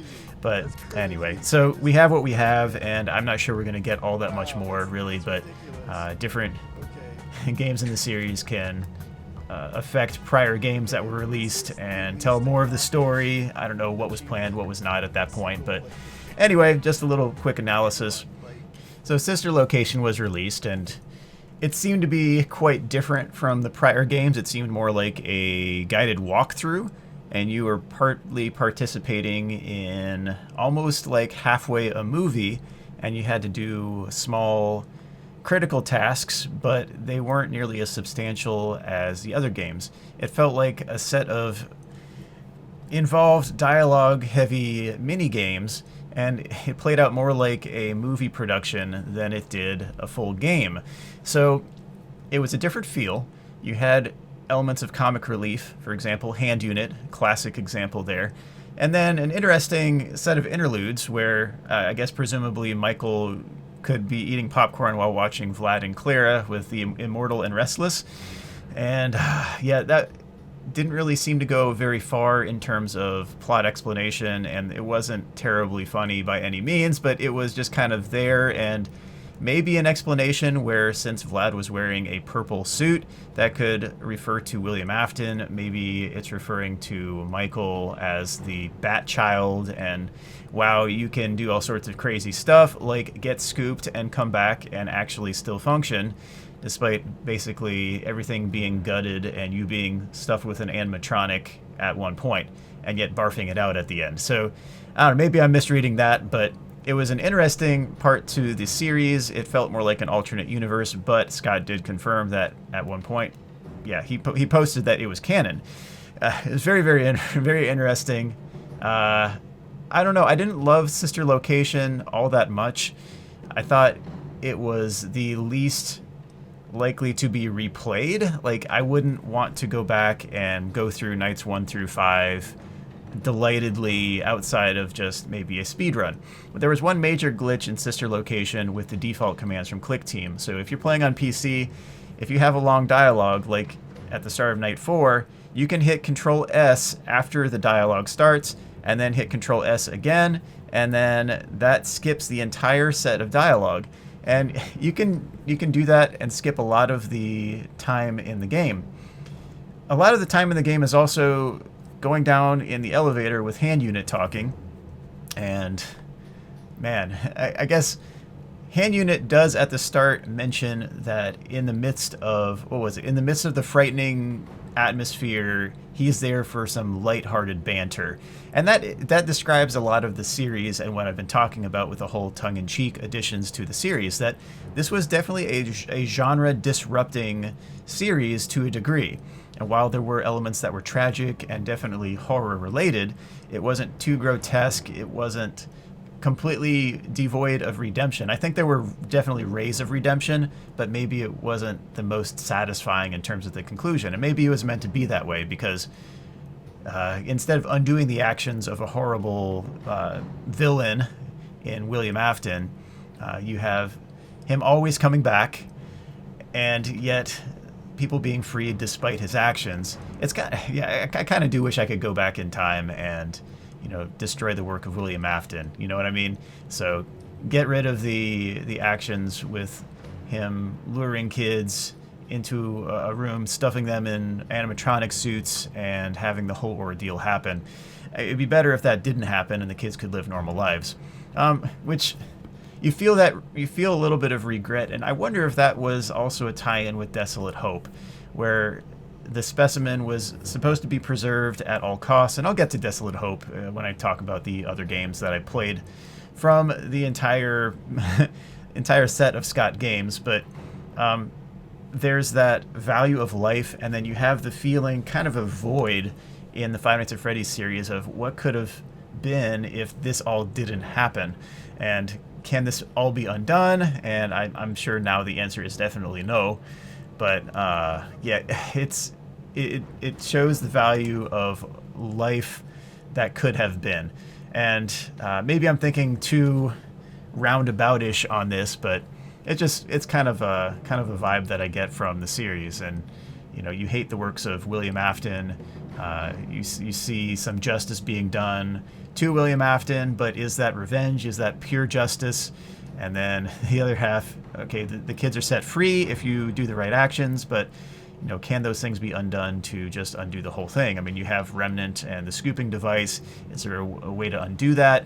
Is there a way to restore the lives of those kids in this sci-fi type, borderline horror-esque type tongue-in-cheek series? So anyway, just my thoughts on it. But Sister Location, yeah, you can hack off about 10 minutes on your speed runs, and I really think it should be a different category because I see that more as a glitch. But anyway, it's a substantial difference if you hit Control S to kill the dialogue and then Control S to restore the dialogue so the next one plays. It's kind of wild. So some of those you can chop off tons of time.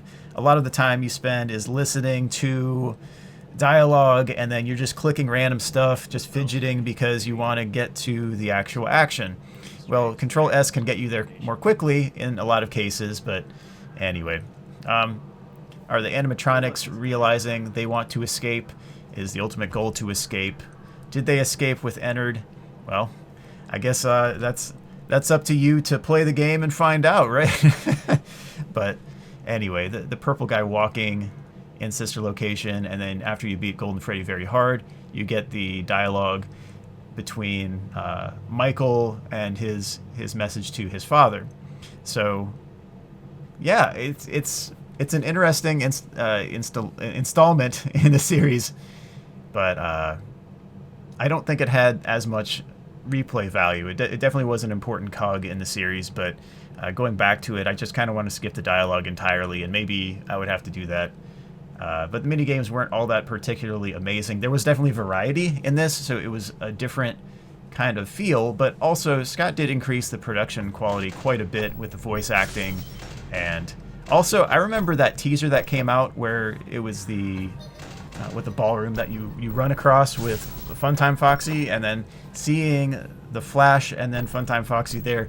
I mean, it looked like, oh, ray casting done on the Click Team engine? Like, is this actually a thing? But I'm pretty sure it was just a simulated top-down X and Y coordinate grid, and then it determined where you were versus Funtime Foxy, and then if Funtime Foxy were in your viewpoint, then you would see Funtime Foxy on a horizontal what am I thinking? Horizon. There we go. But based on how far away Funtime Foxy was, you would see the distance and the size scaled to that. So it was kind of like a simulated 3D, but it was pretty impressive for Click Team. So I thought this game also pushed the limits of what could be done with Click Team. It was a very creative way of providing a 3D-ish type experience simulated with a 2D type of overview. So yeah, that was one thing that was interesting to me. Maybe I wish that the randomness with Ballora were a little bit more consistent, because you remember that speedrun that I did with Five Nights at Freddy's Sister Location, and it's as deathless as you can get, because technically the only jump scare you have is scripted in with Funtime Foxy. So after the Funtime Freddy minigame, if I'm remembering correctly, you get jump scared as like a mandatory. Let's see, was it after? I think I was right, but I think that was when you were put in the suit in Night 4, right? So it was the Night 3 ending, and then you go to Night 4, and then you have the very annoying, why is this scaled this way, Night 4. Pre-patch, it was very difficult, and I have several videos of beating that the first night, and I think the tutorial that I made was on that, but then it was patched down, so it was dumbed down a little bit, but it's still really, really annoying. And I know on console, I get a lot of comments on my PC walkthrough, and I don't have consoles right now at all, and I'm not really looking to get any.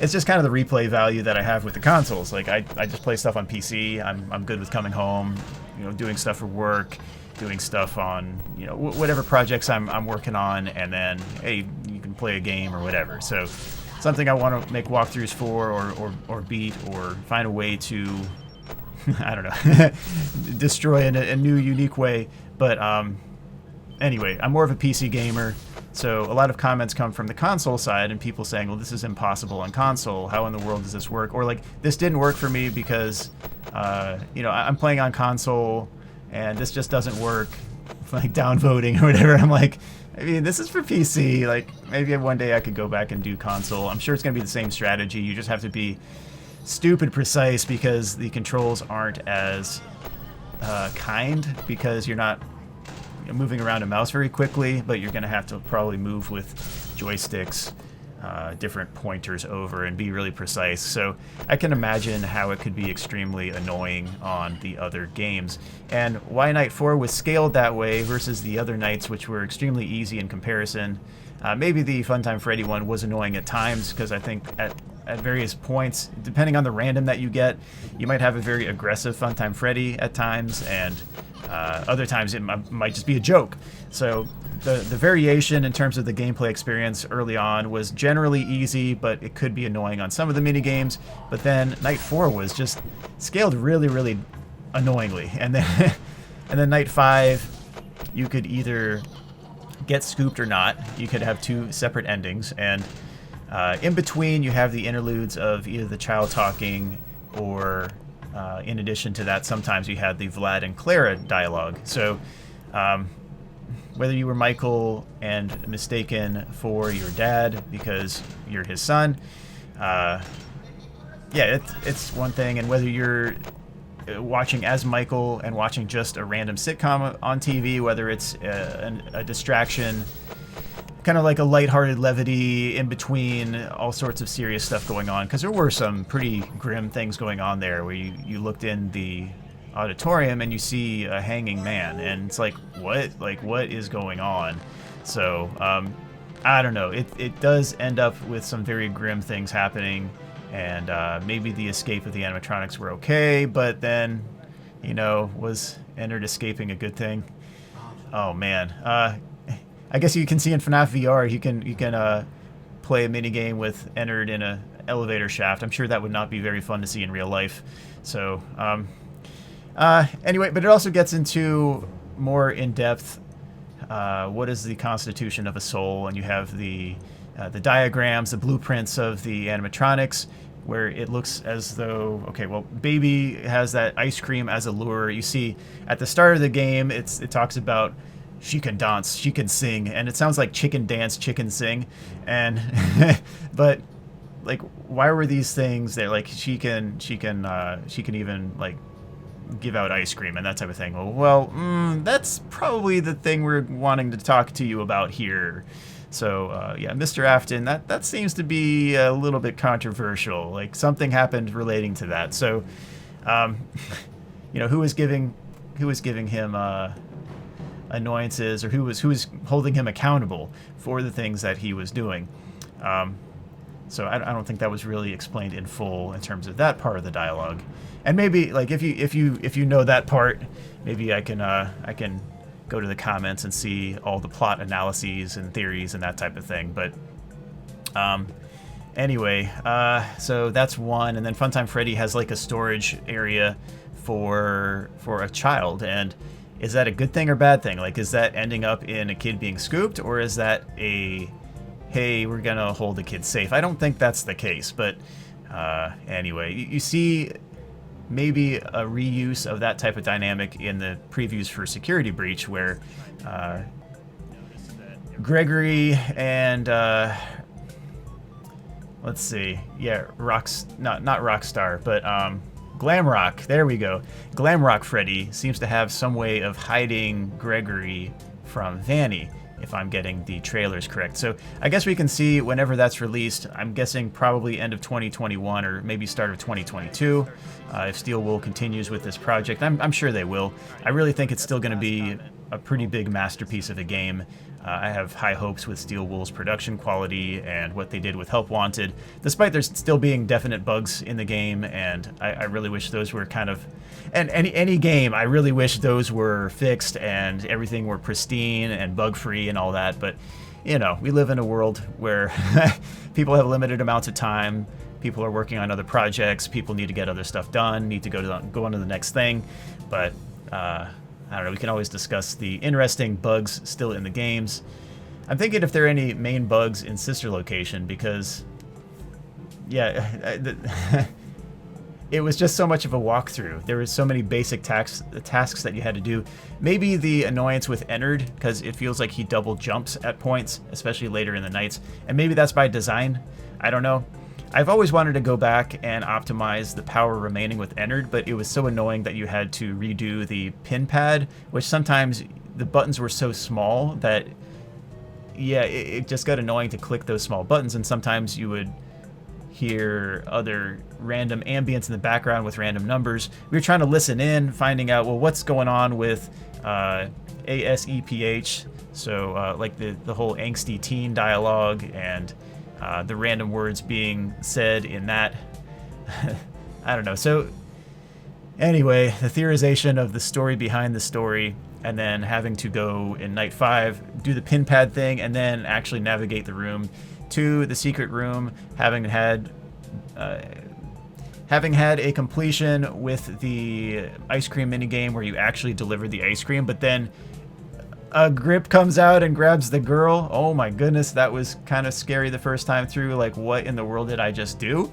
And you can see my video when I first beat that minigame, and I'm just like, oh, what did I do? Like, what did I set up with this? And like, I had to take back that ice cream. Oh my goodness. So, but yeah, you go to the secret room, and then you have to battle Ennard, and a lot of times it just didn't feel like a fair battle, where Ennard could stand at the door for a ridiculous amount of time.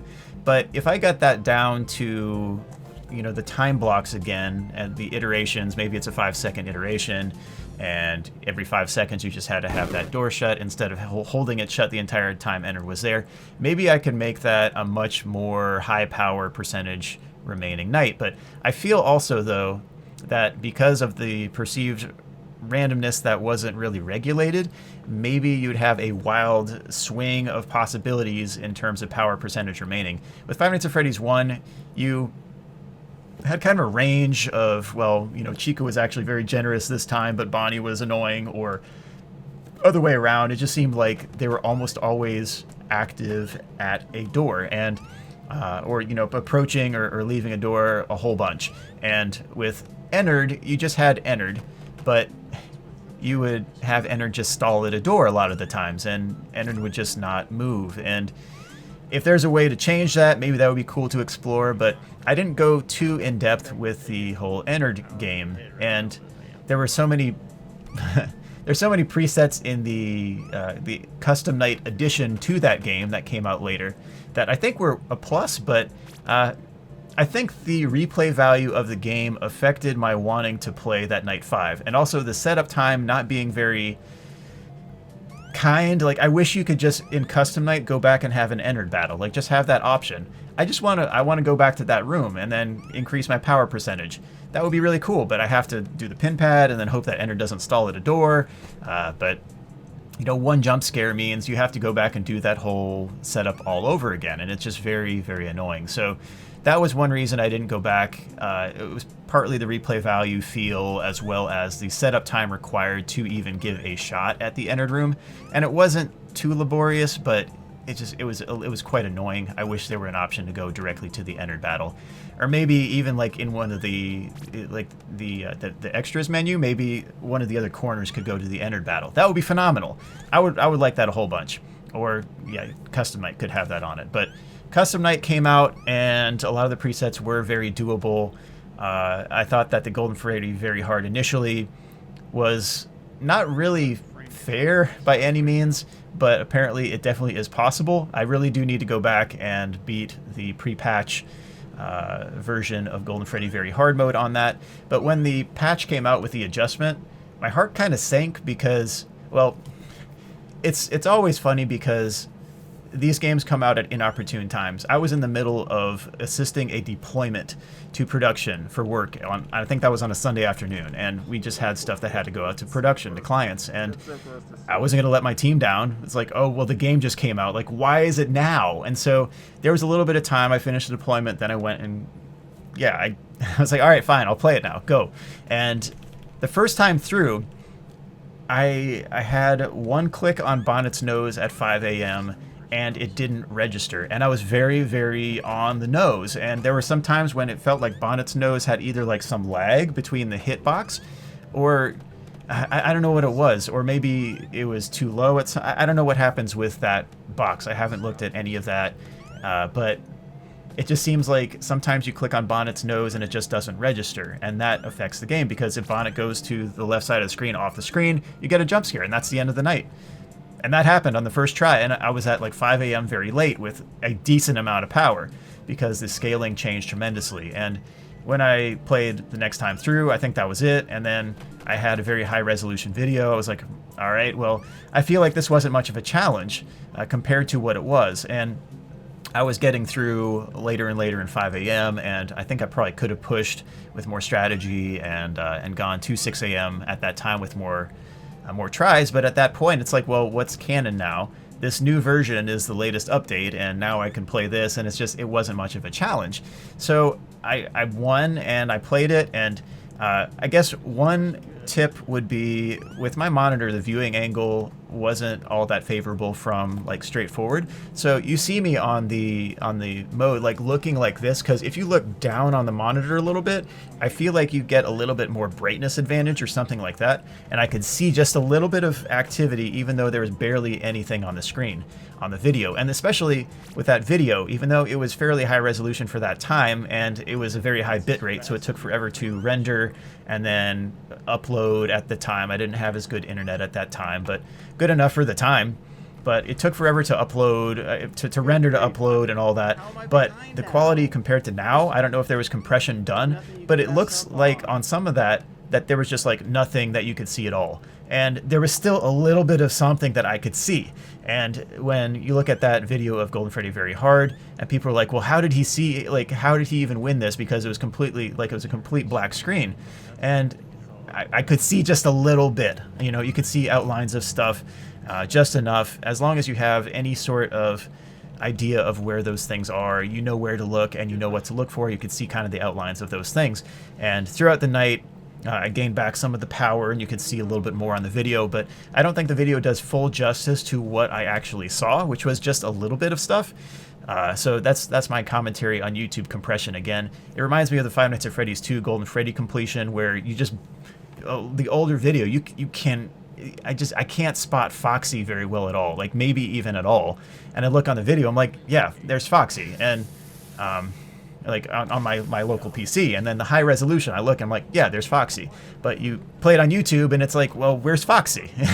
So it just blends in too much. So I think there's too much compression being done on that, and you can't really see, I don't know, the videos don't do it complete justice compared to what it is uncompressed and all that. So that's my sister location take. I thought the patch made it too easy, and I was a little disappointed, because maybe I wish I could have tested that part of it just to see what would have been a fair, like somewhere halfway in between, maybe. That would have been nice. Somewhere that were still really, really difficult, but wouldn't be absolutely outlandish based on who showed up where and when.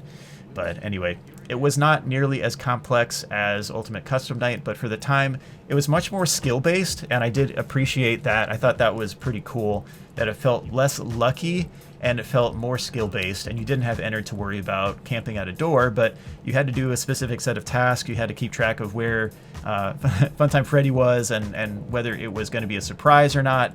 But anyway, and then Ballora, you had to time.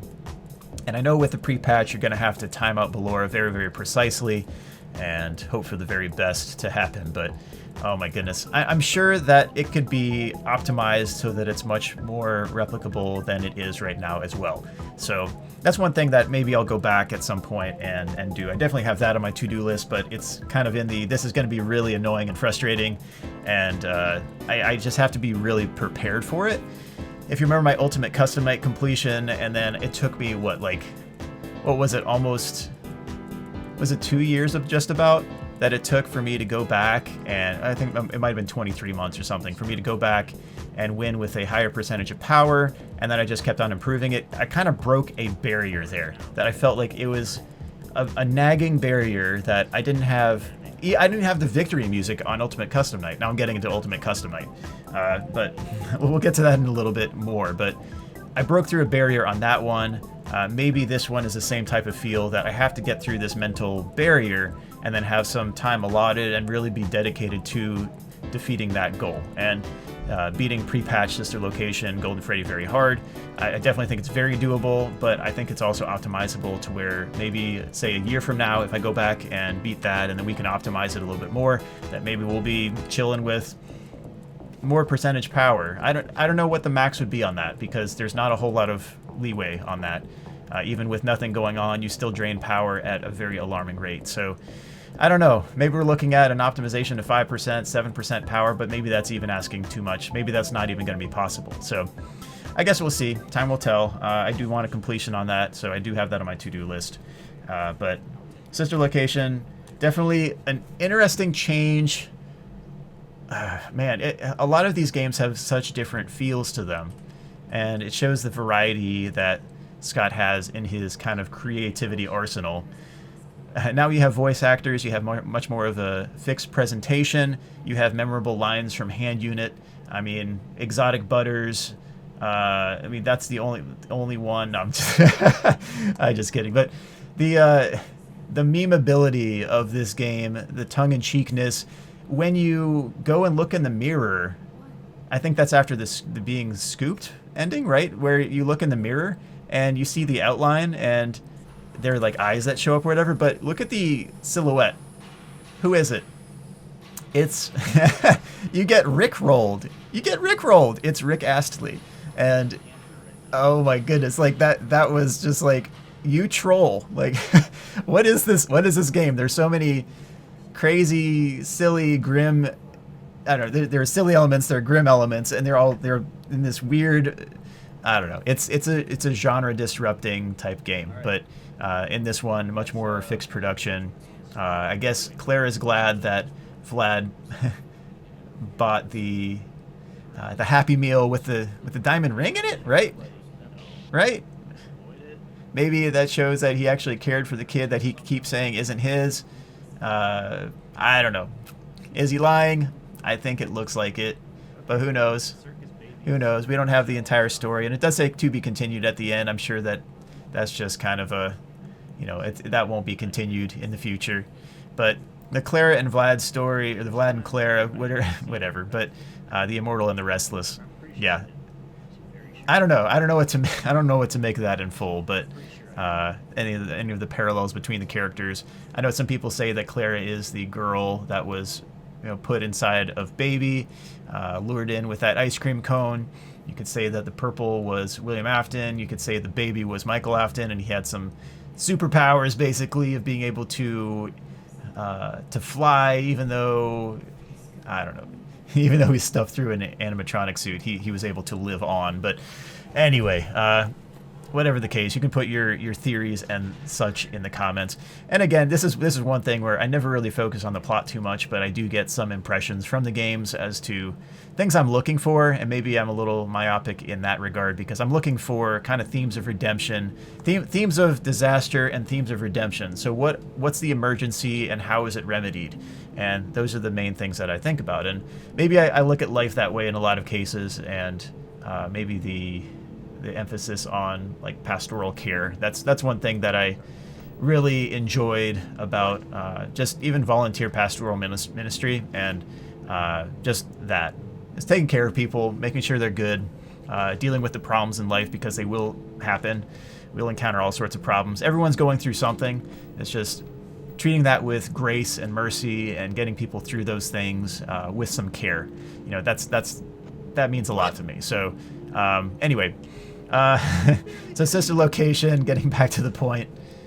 Yeah, it's an interesting installment. Golden Freddy, very hard mode. I really was disappointed in the difficulty downscale, but I need to have the pre-patch completion done at some point. So that is definitely on my bucket list of Five Nights at Freddy's stuff left to do. But anyway, I can get to that at some point. I need to break through that mental barrier as well as get some consolidated time for that. But all right, that's about it for sister location. Anything else with that? I wish the Control S shortcut were taken out so that the skip of the dialogue wouldn't be necessarily a part of that. I kind of wish that those were different categories if you're considering speedrunning, because there's about a 10-minute difference at least with skipping all the dialogue. You don't get much of the game, but I mean, it's still left in the game, so it is a valid way of beating the game. And if it's considered just this is any way to beat the game, then cool. Yeah, I understand that. So maybe I could go through and skip the dialogue too and get a time way faster, but I'd also have to get acquainted with all the game dynamics again. But in Sister Location, I feel like there isn't much that you would have to readjust to, because there wasn't a whole lot of gameplay skill that you had to have. Beating Ennard, if you could get that down more consistent, maybe that would be a more replicable part, because when I was doing that speedrun, I was afraid that I was going to get to Ennard and then Ennard was just going to stall at a door the whole time. And if I had an entire speedrun done and then Ennard just blew the entire run for me, that would be extremely frustrating. So I also had that in the back of my mind, and I was glad to get that Ennard run done on that run. And I wish that Ballora were less annoying on the randoms there, because Ballora cost me a lot of time on that too.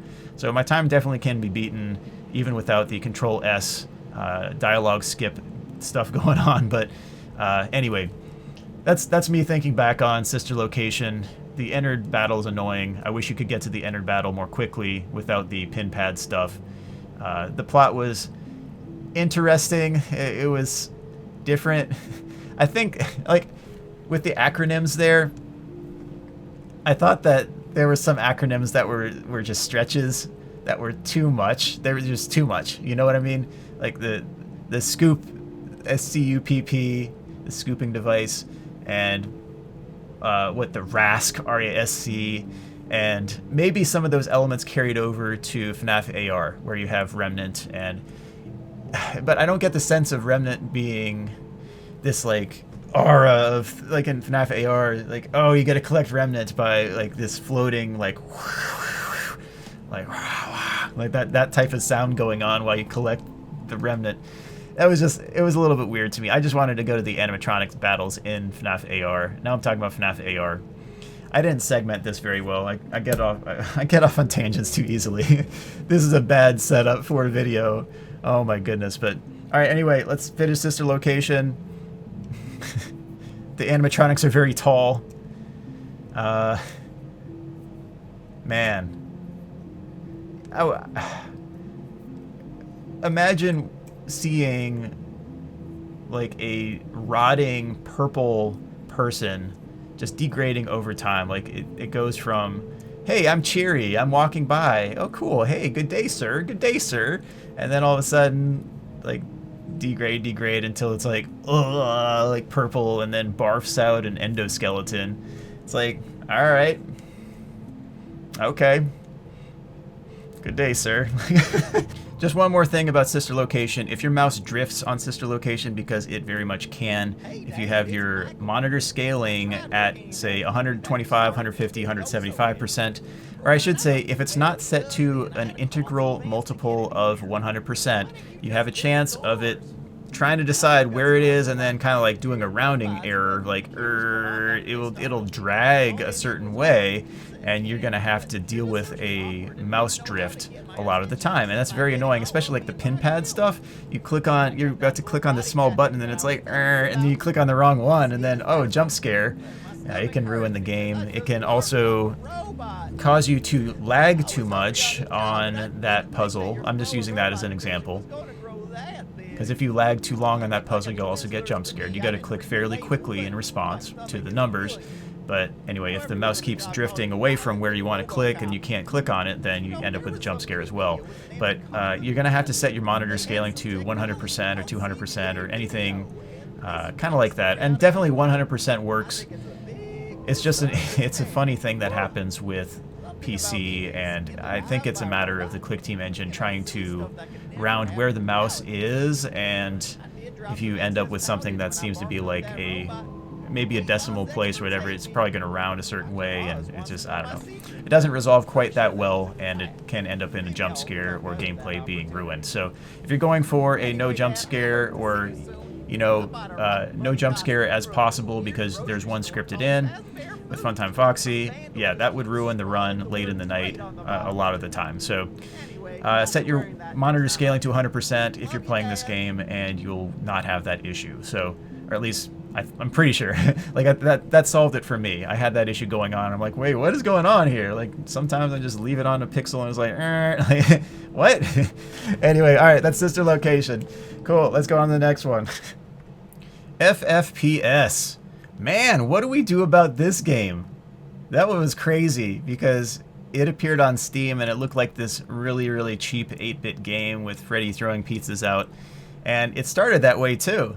But then after doing that for just a little bit, it ends up with this very realistic looking, oh, what in the world is this, Scrap Baby model in front of me.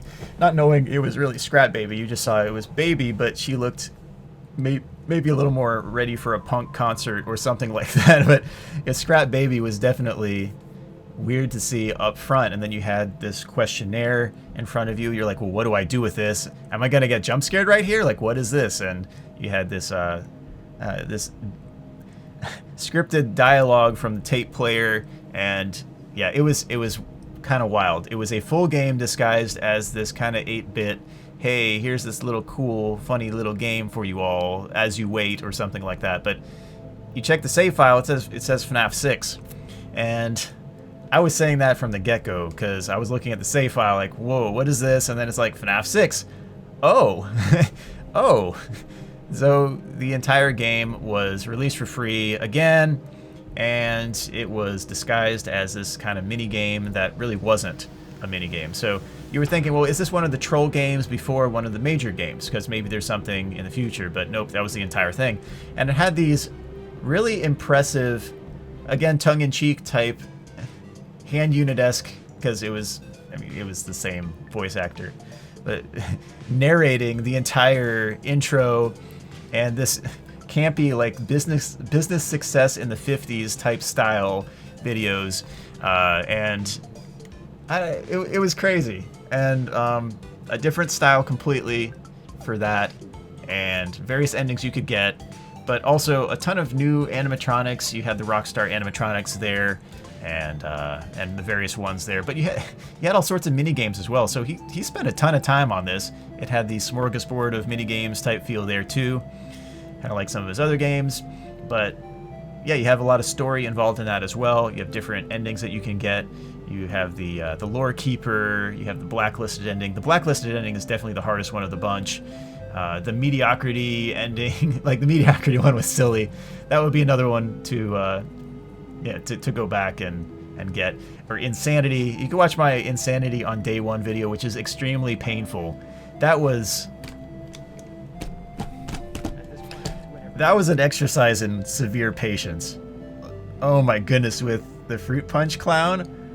Oh man, and having to get all of the kids in the circle the vast majority of the time. I mean, this was like NBA finals are on the line. You got to hit all your free throws, or you got to hit like 90% of your free throws. And the same thing with Fruit Punch Clown. And I had several runs where I had several misses up front. And I'm like, well, all right, I can't get the insanity ending because you had to buy Egg Baby and you had to get there. But that was a real pain getting the insanity on day one. So that was one way that I pushed that maybe I wish I hadn't. It was kind of like insanity in real life, but you can see me degrade in sanity as I go along, waiting for Fruit Punch Clown to have a favorable scenario where all the kids are near enough that they can get jump scared by Fruit Punch Clown. One thing that I never actually got, and I tried to run several scenarios on just over time, was getting that threat from one of the clowns. I think it was Fruit Punch Clown, but there was some like threatening line where like, don't tell anyone about this, or something threatening, and I never got that line. I'm not sure if that was actually used in the game legit. I wanted to find that out for myself because I saw some videos of some supposed something, but I don't know. I never really saw videos from those channels before, and I was wondering, is this legit or is this just edited in? Because people farmed the resources just like a lot of the other games right up front, and they're like, oh, check out this audio. I wonder how you get that. And I'm kind of wondering, is this actually in the game or is this an unused resource? Because there definitely were unused resources in prior games. And I don't know whether that was a red herring or just not used, like it wasn't deleted from everything. It wasn't removed to decrease the file size. It was just one thing that was planned and wasn't used. So I don't know. I'd have to go back and do that. If you have a clip that you know is legit, or you've experienced that threatening line from Fruit Punch Clown, just let me know. Maybe I'll go through and just run a bunch of scenarios on that again, just to see if I can get that and see if that was actually in the game. Because that's an interesting random, like it's like, oh, well, it's a categorical error because you have this like goofy looking Fruit Punch Clown and now he's threatening you. Like what's going on with this? But I guess jump scaring you. Why would you run back and forth in front of a Fruit Punch Clown like that? Like it just doesn't. That's a weird scene. But anyway, okay, so that's one of the endings you can get to on night one, or I should say, I keep saying night one. It's basically day one, or I should say Monday, because it's the days of the week and it's the daytime, and then there's an office phase. I think of everything as nights with this, but it's not really nights. Another what a twist example of things not being there in the nighttime. So, or I guess overnight. So anyway, it's It's a definite interesting move to a tycoon type of setting, and I kind of wish that there were an extended tycoon that were put out. Scott actually put out for a vote whether you wanted a tycoon or an ultimate custom night, and that later became ultimate custom night, of course. And I voted for the tycoon because I thought that element was actually really cool, and it would have been neat to expand on those mini games and actually be able to build an extreme fortune and keep unlocking items. It could have gone really, really far into another part of the story. I don't think we're going to get that tycoon game at this point at all, but anyway, Ultimate Custom Night came out as a result of that. I think it was weighted toward that side anyway, but I definitely voted for the tycoon part because I enjoyed that aspect of it. Figuring out what to get, that you really should not buy ads, that you should buy the assists, so like the repairman and with the speedy version of the printer and all that, like everything basically doubling or even more, the decreasing the time for sure of the speed of the tasks. That was really key. But the thing is, with the office phases, if you rushed fast enough, a lot of times you could get through regardless.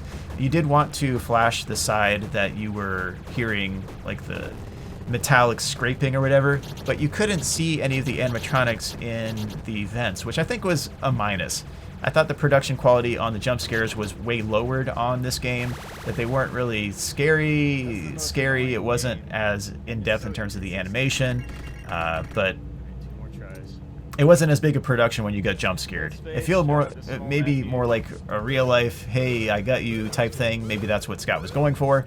But you couldn't see anyone in the vents. You just kind of heard the voice lines. You heard the scurrying or the metallic scraping or whatever.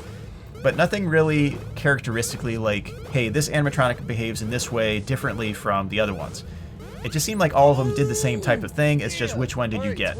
So you're going to get an animatronic. You roll the dice. You hope that your audio lure pulls them away anyway. But you just basically do tasks.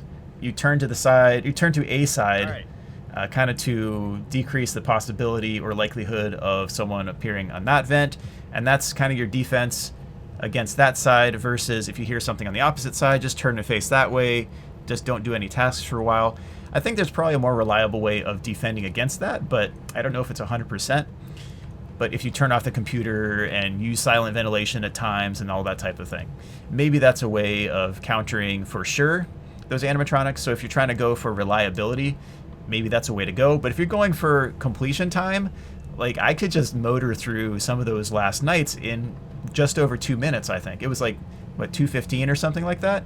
Very fast. I just go through, click, all right, wait, let's flash one side, click, flash one side, click, oh, I heard scurrying, all right, flash this side, wait, okay, it's gone, all right, click, like, keep going. So, and I'm pretty sure there are odds related to that I'm still letting stuff go in the background, and maybe even with that, I still have a percentage of getting jump scared. I'm pretty sure that's the case, because my blacklisted run was not flawless, like no jump scare or anything like that, and I wasn't really going for that. I was just going for the completions and really for the efficiency of speed in this case, because why not just rush through when you can? You have a good chance of winning, or a fair chance of winning if you rush through. And I've beaten Night 6, or what I'm saying, Night 6. I've beaten Saturday in a lot of ways with Blacklisted and revisiting different risk levels. So I went and revisited that, and it's just not all that difficult to get a winning run, even if you just rush and leave the computer on. You just do tasks and don't have ads. The ads would hurt tremendously if you were trying to do that, though. So with ads, it does become a lot more annoying, and I think you're much more likely to get jump scared because there's audio going on like crazy, and you gotta get rid of the ad, and then you gotta reset all you're doing with the computer. Yeah, it gets annoying with the ads. So the money-making scheme on this is don't settle for the ad revenue on FFPS. Don't put any ads on the tables or anything like that. No commercial breaks is better on this one.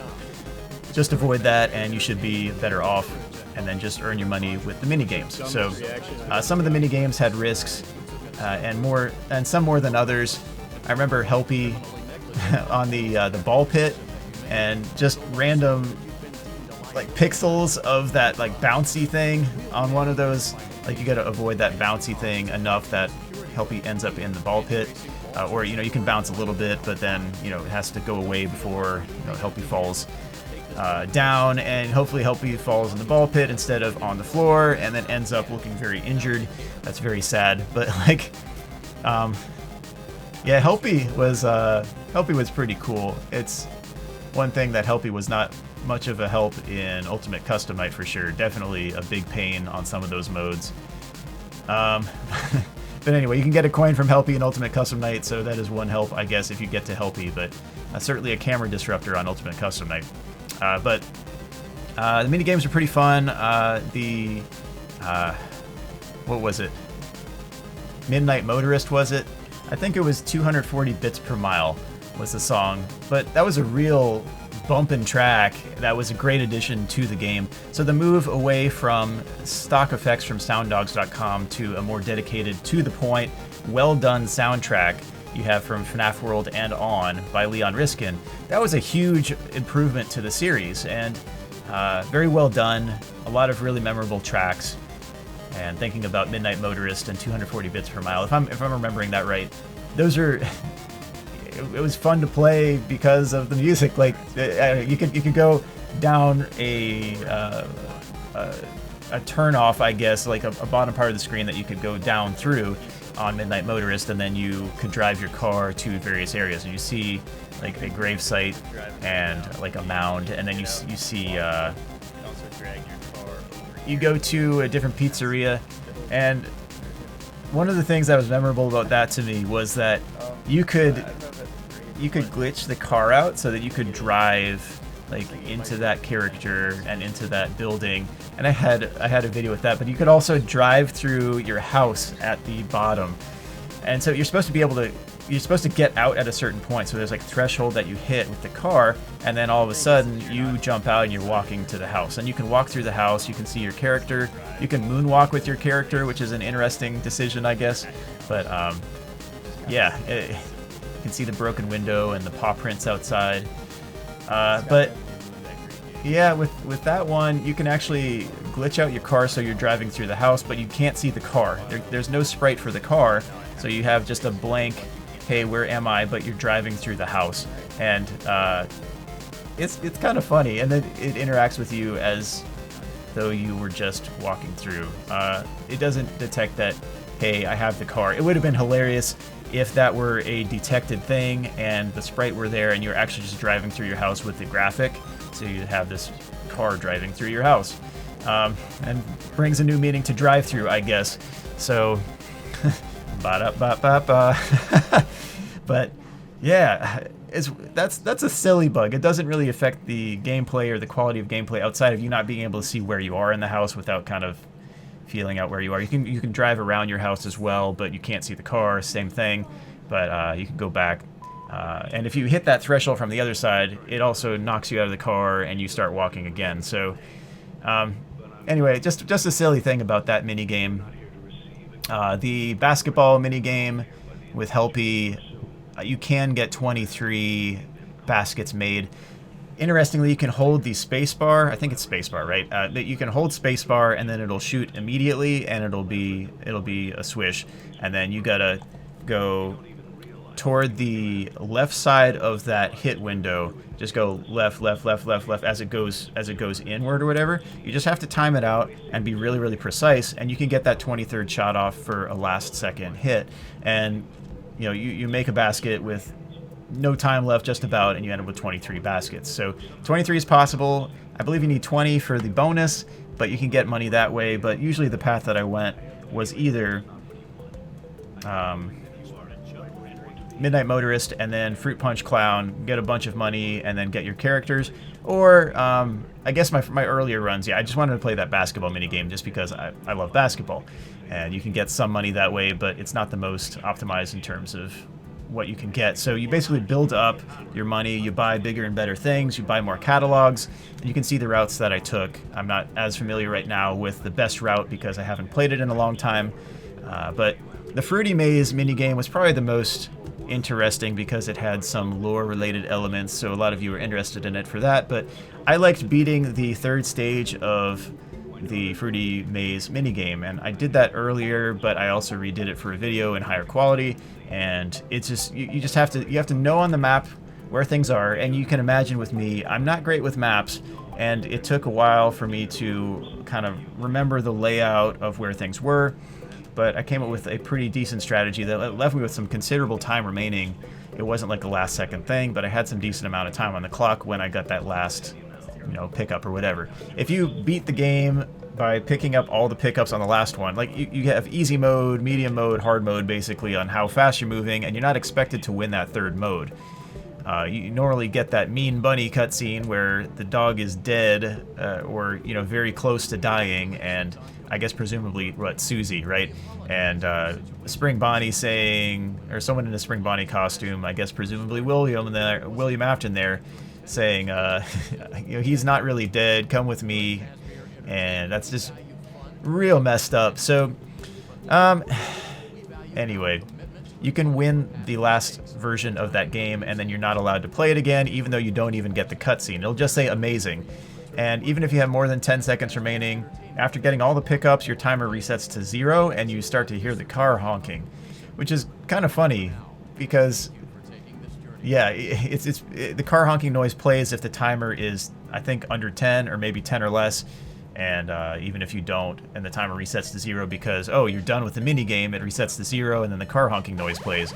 Just kind of a weird little thing, but you can also skip the cutscene entirely and not even get that part of the lore if you are crafty enough with getting the magnets and getting the capes, or the slugs if you like to call them that, like I do, and then go through, pick up all the collectibles in time before everything expires. Basically, you got to know the map well enough, and I'm not great with maps, so this was a little bit of a pain for me initially, but it's very doable. But you want to try to cut off as much of the map as you can, so you don't have to go through and backtrack through all sorts of areas. You just collect everything from one main part of the map, and hopefully you have a direct stretch that you can just run through and pick up all the rest of the pickups. Yeah, you should have a decent amount of time left if you can do that just right.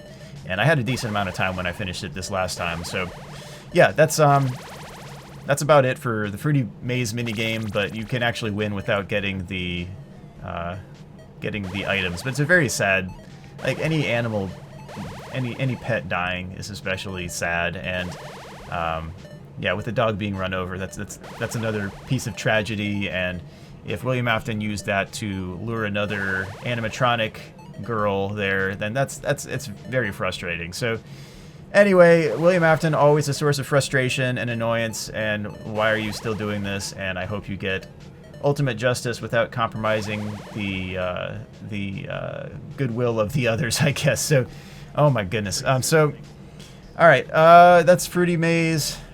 There are two other mini games that relate to the lore. So for the Lore Keeper certificate, and just remembering a few of those, the Security Puppet mini game that starts with the green assigned wristband, and ending up with William Afton peeling out in his car after killing another child, and the security puppet kind of being powerless in reaching that. I don't know if the rain is short-circuiting the puppet, or the puppet's being deactivated, or what, but in that case, there's a very tragic illustration there. I guess you could say with the Midnight Motorist as well, that has that lore significance, where JR is the green man that you can take your car in and glitch out and run into or whatever. The green man was not having a good day, and you see a grave, and you see the broken window with the animatronic paw prints and that type of thing. So there was definitely some bad stuff going on that as well. So and then you get that Lore Keeper certificate, so the tales of 3 of the kids, I'm presuming here. So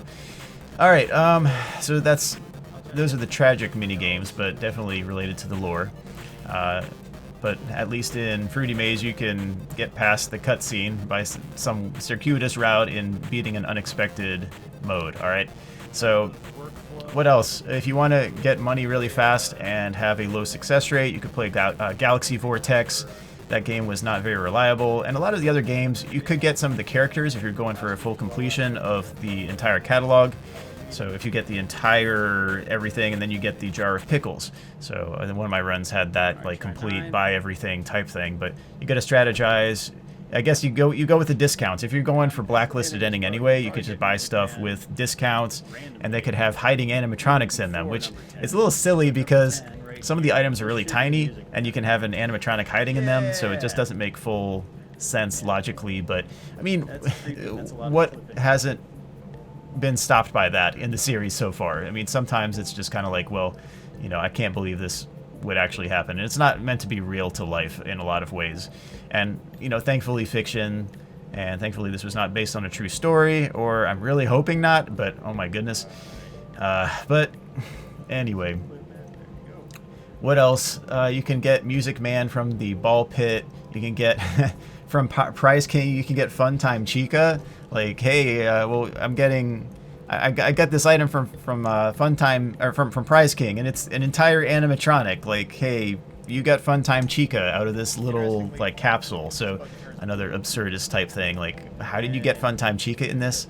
And what would you do? You bring that home? Like, hey, I have a new pal, or you know, we have Funtime Chica here. Is she actually good? Like, is she just gonna pose or something? Kind of like an Ultimate Custom Night. Is that what she's gonna do? She's gonna like flash randomly in your face with, not one way, but like flashing lights in your face, and then, you know, some pose that's a little maybe more suggestive than the rest of the series would have as a norm. Anyway, that's getting to Ultimate Custom Night anyway, but oh my goodness. So yeah, crazy. So in FFPS, I see a big shift in tone, and I see a bright atmosphere with a lot of fun looking mini games and this light atmosphere, and all of a sudden you end up with a very direct and bold, severe ending where everything burns down. Basically, Henry sets up a trap for what I see, and I think this is what's going on. With the Insanity ending, you see HNRY223. So I take that as Henry made the recording in 2023, and he's talking about how he regrets helping William Afton make this entire crazy setup where these kids were killed, and it affected him first. He felt that sting by losing his daughter, and now it's trickled down to other kids as well. And he wants to undo the wrongs. He wants to set the record straight. He wants to free the souls and end up giving them rest,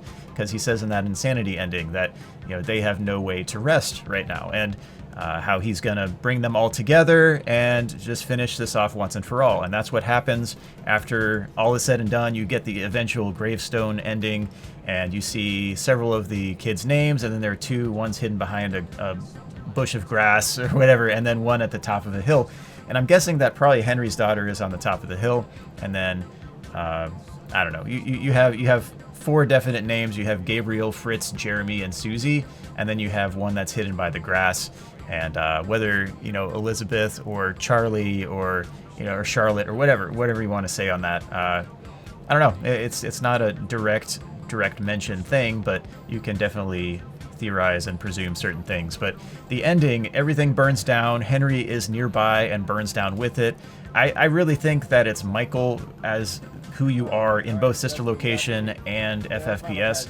And I would say in FFPS, I remember Circus Baby at one point, or Scrap Baby I should say, saying, you know, I'll make you proud, Daddy, that you think this job just fell out of the air, and you know, you're here for a reason. This was a gift to us.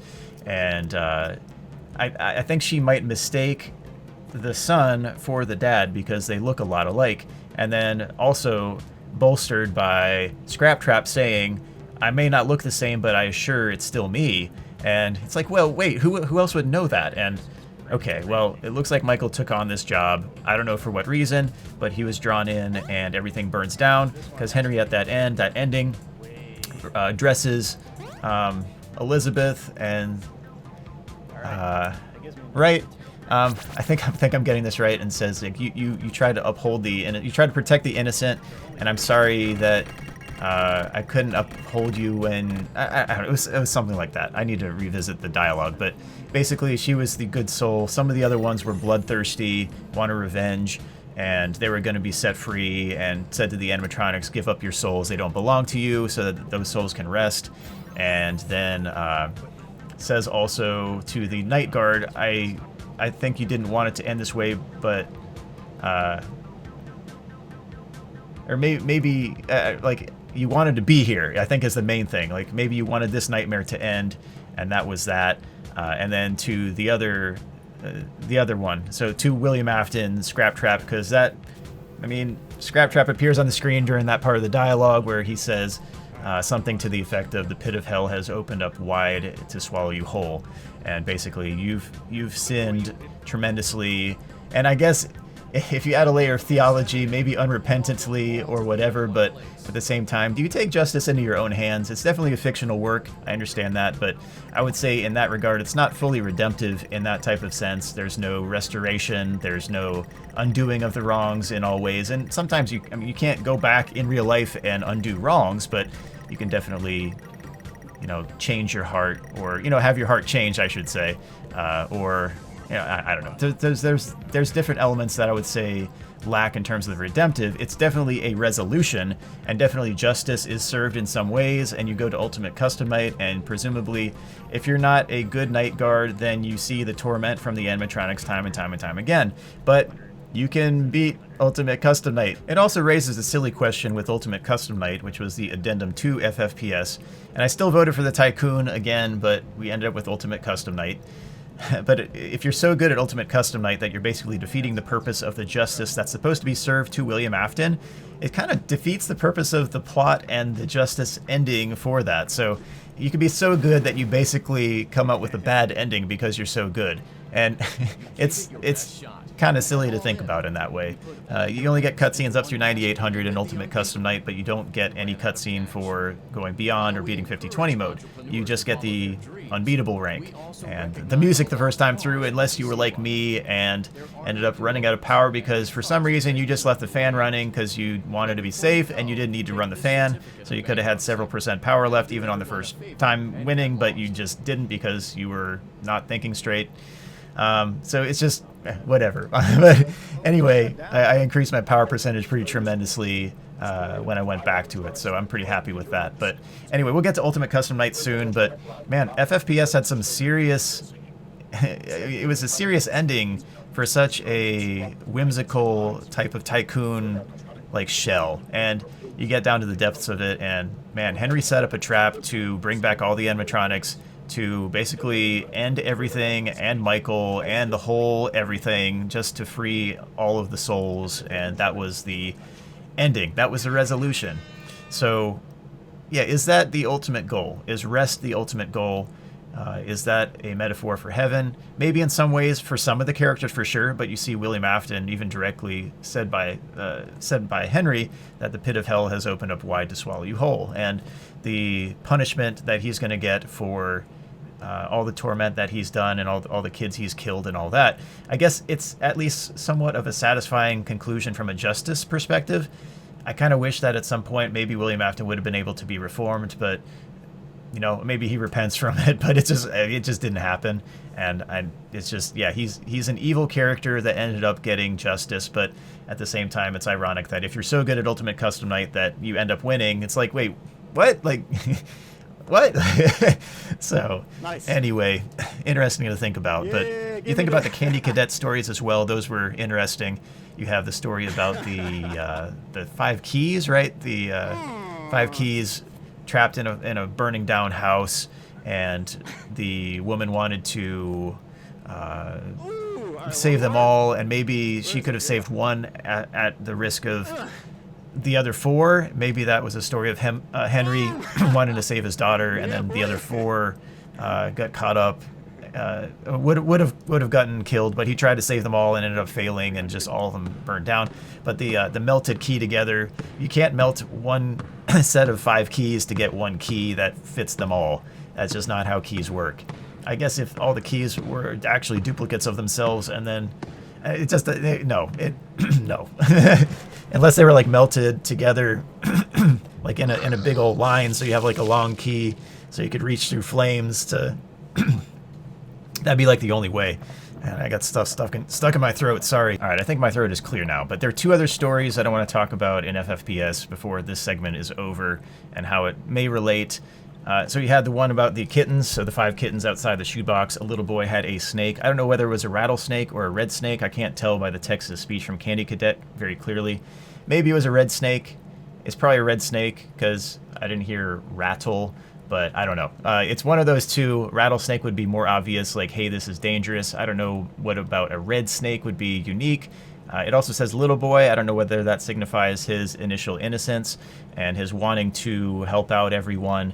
You could say, well, maybe it's Henry feeling regret that he ignored the threat of the snake, William Afton, and William Afton ended up killing one of the kids, and Henry felt horrible, so he carved open the red snake, whether that's burning all the stuff down, and then rescuing that child, even though the child is dead, and then stitching the remains together, like putting the pieces together. I'm really not sure.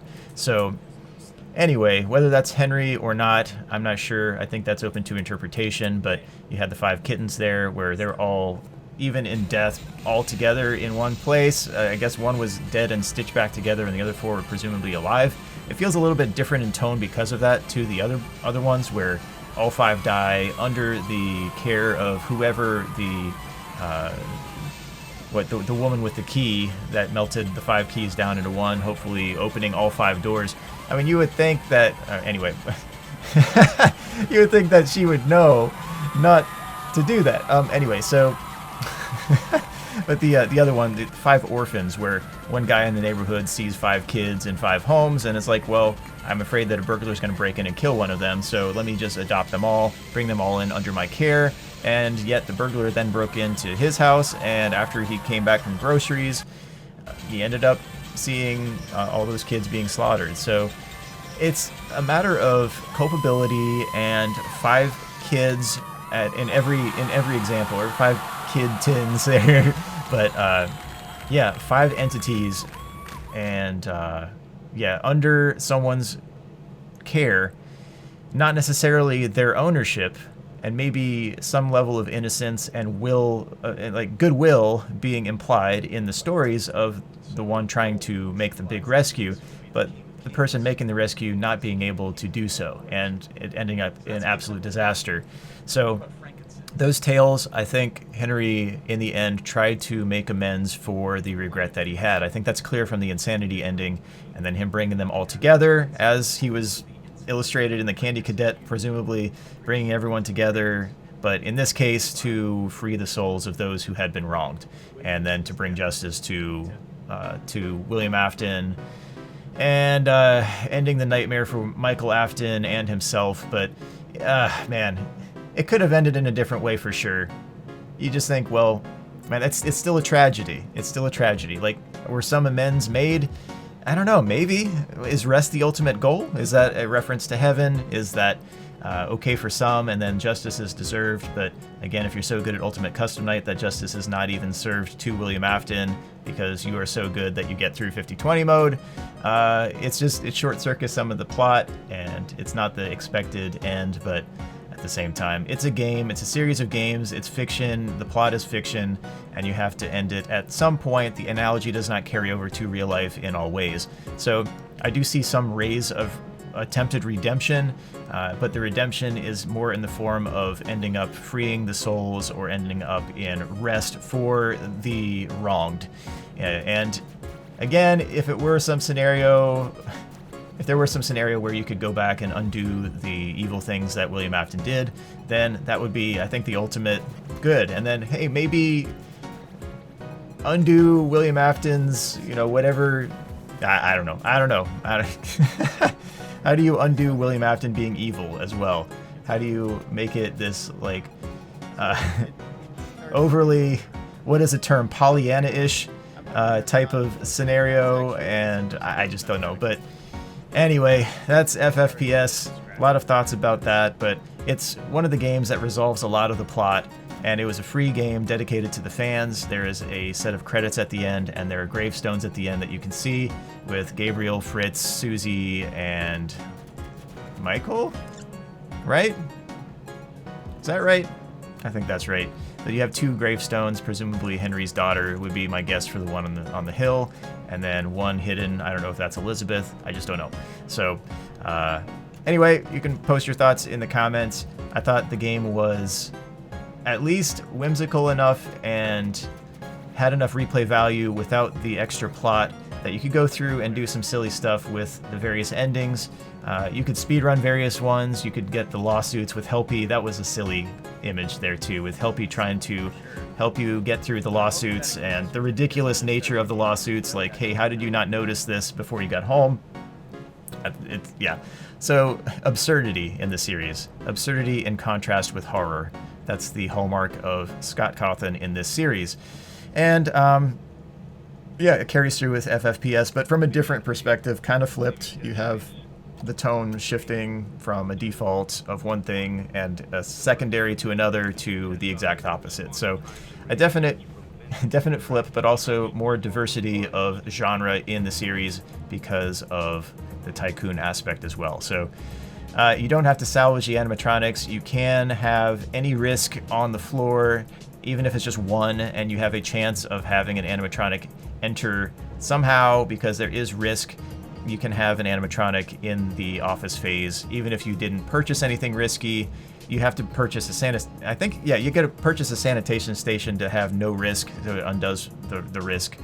And then, you just you don't want to buy anything risky if you don't want animatronics. So if you want the certificate of mediocrity, then you would want a risk value of 0 and just run through the tasks and finish the nights.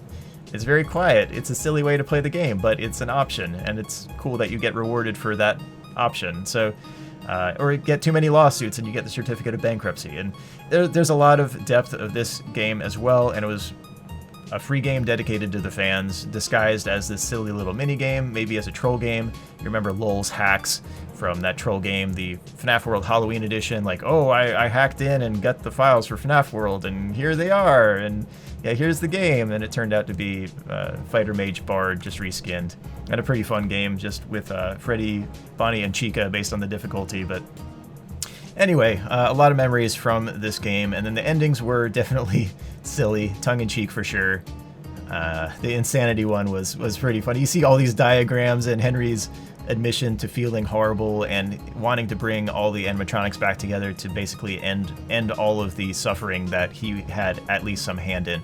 It does bring up with the stories from Candy Cadet and maybe thinking about Henry's involvement. Did he just not consider William Afton a threat? Kind of like the Red Snake one or the Rattlesnake one. And the Five Kittens. He has at least some level of culpability, but his remedy to that is trying to fix everything in the end. But in true form, will William Afton always come back? Maybe to that point. Maybe Ultimate Custom Night was the very end. Maybe if you win 50-20 mode so many times, you could unlock William Afton as a playable character in whatever security breach. I don't know, that's not going to happen, but that would be a silly addendum to it. Like, hey, you actually freed William Afton. You weren't supposed to, so you should have stopped with 9,800 points or something like that. But anyway, we'll get to Ultimate Custom Night next. That was a free add-on. I still did vote for the Tycoon. Just want to mention that again. Things would have been way different had it been a Tycoon, but anyway, it was an interesting game with a lot of work put into it, a lot of different mini games, and a lot of plot reveal for sure. So, all right, that's it for this section. Unless I remember something else after this, but I'll take a break and probably take a cough drop or something for my throat. I'm talking a lot. It's gonna dry out my throat. All right, cool. Hope you enjoyed the video so far. It's been a lot of stuff, a lot of memories. That's it for now. Cool. You know, playing through all these Five Nights at Freddy's games, there were often meaningful interludes, namely the charity streams, and most notably the ones that Daco put on. So if you don't know who Daco is, you probably already do. I mean, if you've gotten this far in the video, unless you just kind of zoom forward and you've never seen Five Nights at Freddy's, but I've always seen Daco as the face of the franchise. You know, he's often mentioned as one of the kings, or, you know, who's the king of Five Nights at Freddy's, and it's always a debate between Markiplier, Daco, MatPat. And every now and again, I'm kind of the afterthought, and I've always wanted to remain on the fringes. I'm just me. Like, I don't want that title. I don't want to have a bad day and then, you know, disappoint everyone. And I don't know, but various aspects of the games, I've always seen expertise in certain areas. So maybe with the theories, you have MatPat, you have Daco. I would see as like he's great with the community. He's the face of the franchise, in my opinion. And then Markiplier, he made the game extremely popular from the jump. And there was some mutual, like, his channel wasn't as big. He has a ridiculous amount of subscribers, so I don't even know Yeah. So anyway, continuing on.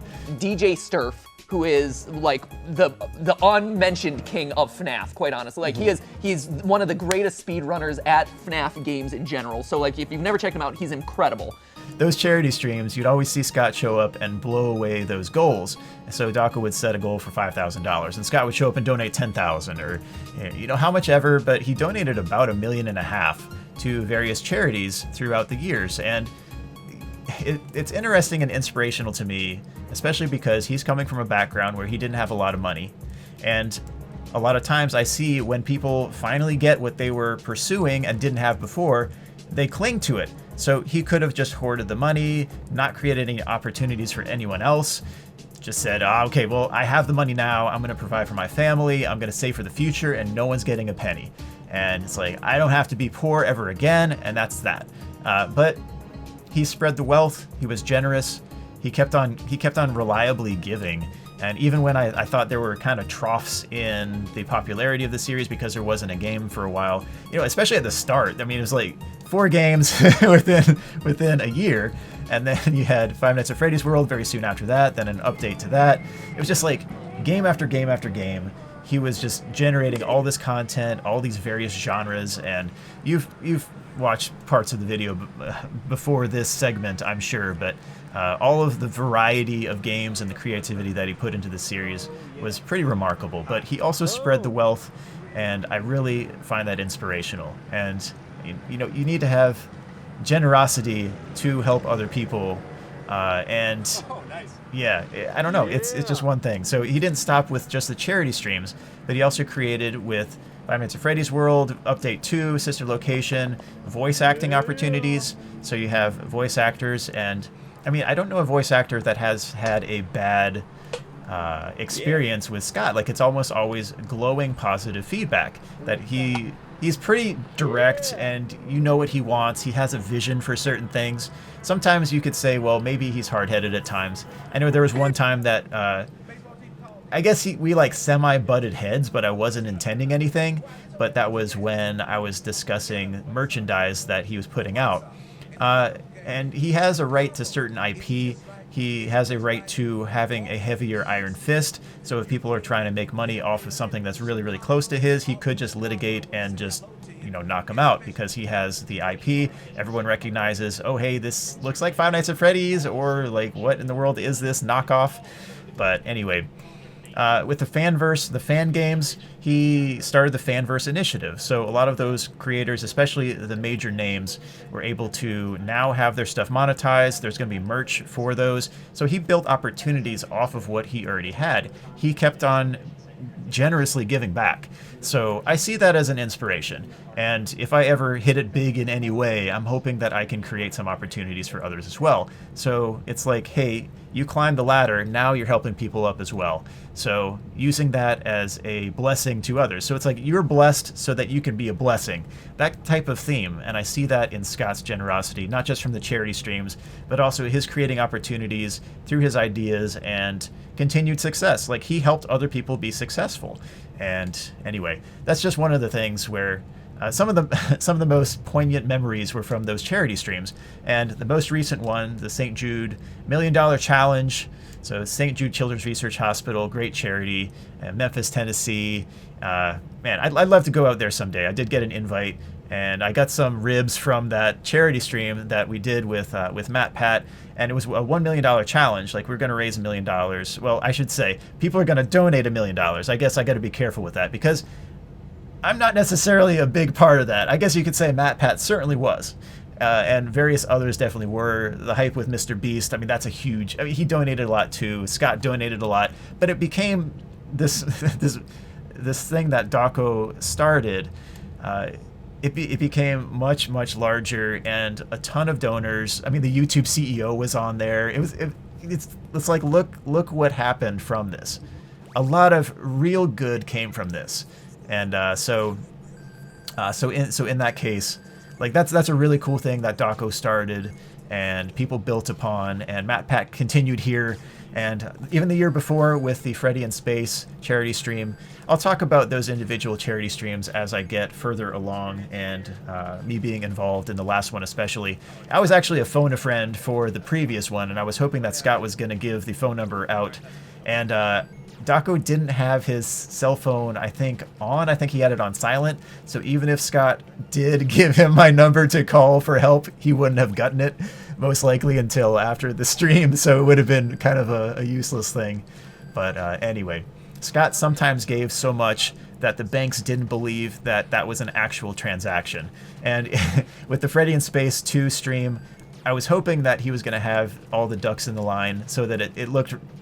It didn't look like he was just withholding all the money, because that challenge was supposed to be contingent on Daco, Markiplier, Matt, Pat reaching the $500,000 threshold within the game.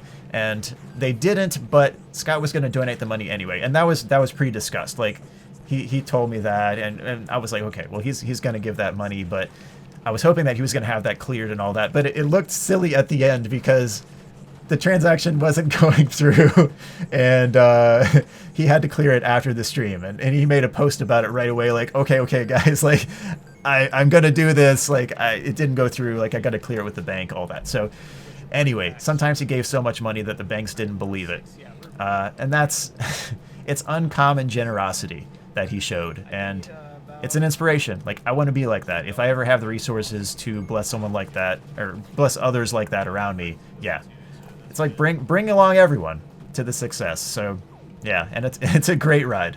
So that was a cool thing with the charity streams. I'll talk about the other stuff in a little more detail, but so the individual ones that I was involved in. But yeah, okay, cool. I gave away some spoilers with the Freddy in Space 2 one though, so I'll talk about the QA stuff with that as well later on.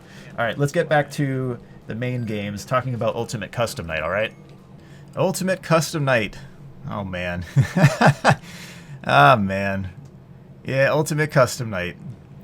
Tons of memories with Ultimate Custom Night. On release, I thought it was impossible, though there were many patches put out to fix the issues at hand. There were definite quality of life patches as well as performance and bug fixes along the way. I believe Click Team helped Scott a bit with image compression, which also makes me pretty clear that Scott never got my ping out email about FNAF 4. I was actually hoping that he'd go back and make performance improvements to FNAF 4 as a result, but no dice on that one. But from the start, I was helping Daco in streams, and then later we talked on Twitter nightly. If you remember, I helped Daco through Sister Location 1020 mode, aka Golden Freddy Very Hard. And if you go back to some of the streams there where he's trying to beat 1020 mode or Golden Freddy Very Hard, you can see some of my comments. I'm trying to give him strategy tips. I'd already completed the mode, and I wanted to help him through it, you know? He was going for it. He didn't have a history of beating those hard modes, but anyway, I helped him with strategy there, and I helped him with strategy with Ultimate Custom Night as well. And when he accepted the challenge from Scott, that's when I thought, well, oh man, I thought it was a good hype move, but I thought he was biting off more than he knew he was going to have to chew. Daco had been in the hospital the prior year with a lung collapse, and I didn't want to see him back in the hospital due to the ridiculous amount of stress and pressure because of this endeavor. I often reflect on the UCN era and say that I helped keep him out of the hospital, and mission accomplished on that, I guess. But, man, it certainly was a whole lot of pressure and stress, I will say that, and that's really an understatement. But I also did really appreciate the charity streams that Daco put on, and those I'm sure helped a lot of people who needed it. I also know that the FNAF community wanted Daco's interview with Scott. That was part of the deal. It was never a consideration for someone else to have that interview. The deal was between Scott and Daco alone. So that was one for you all as well, and I know that, I don't know. I think it may have been overlooked, really. But anyway, on the daily, I balance my time between work, training for a running series, helping Daco, and keeping him sane, playing a little bit on my own, and relaxing for my own sanity's sake after all that.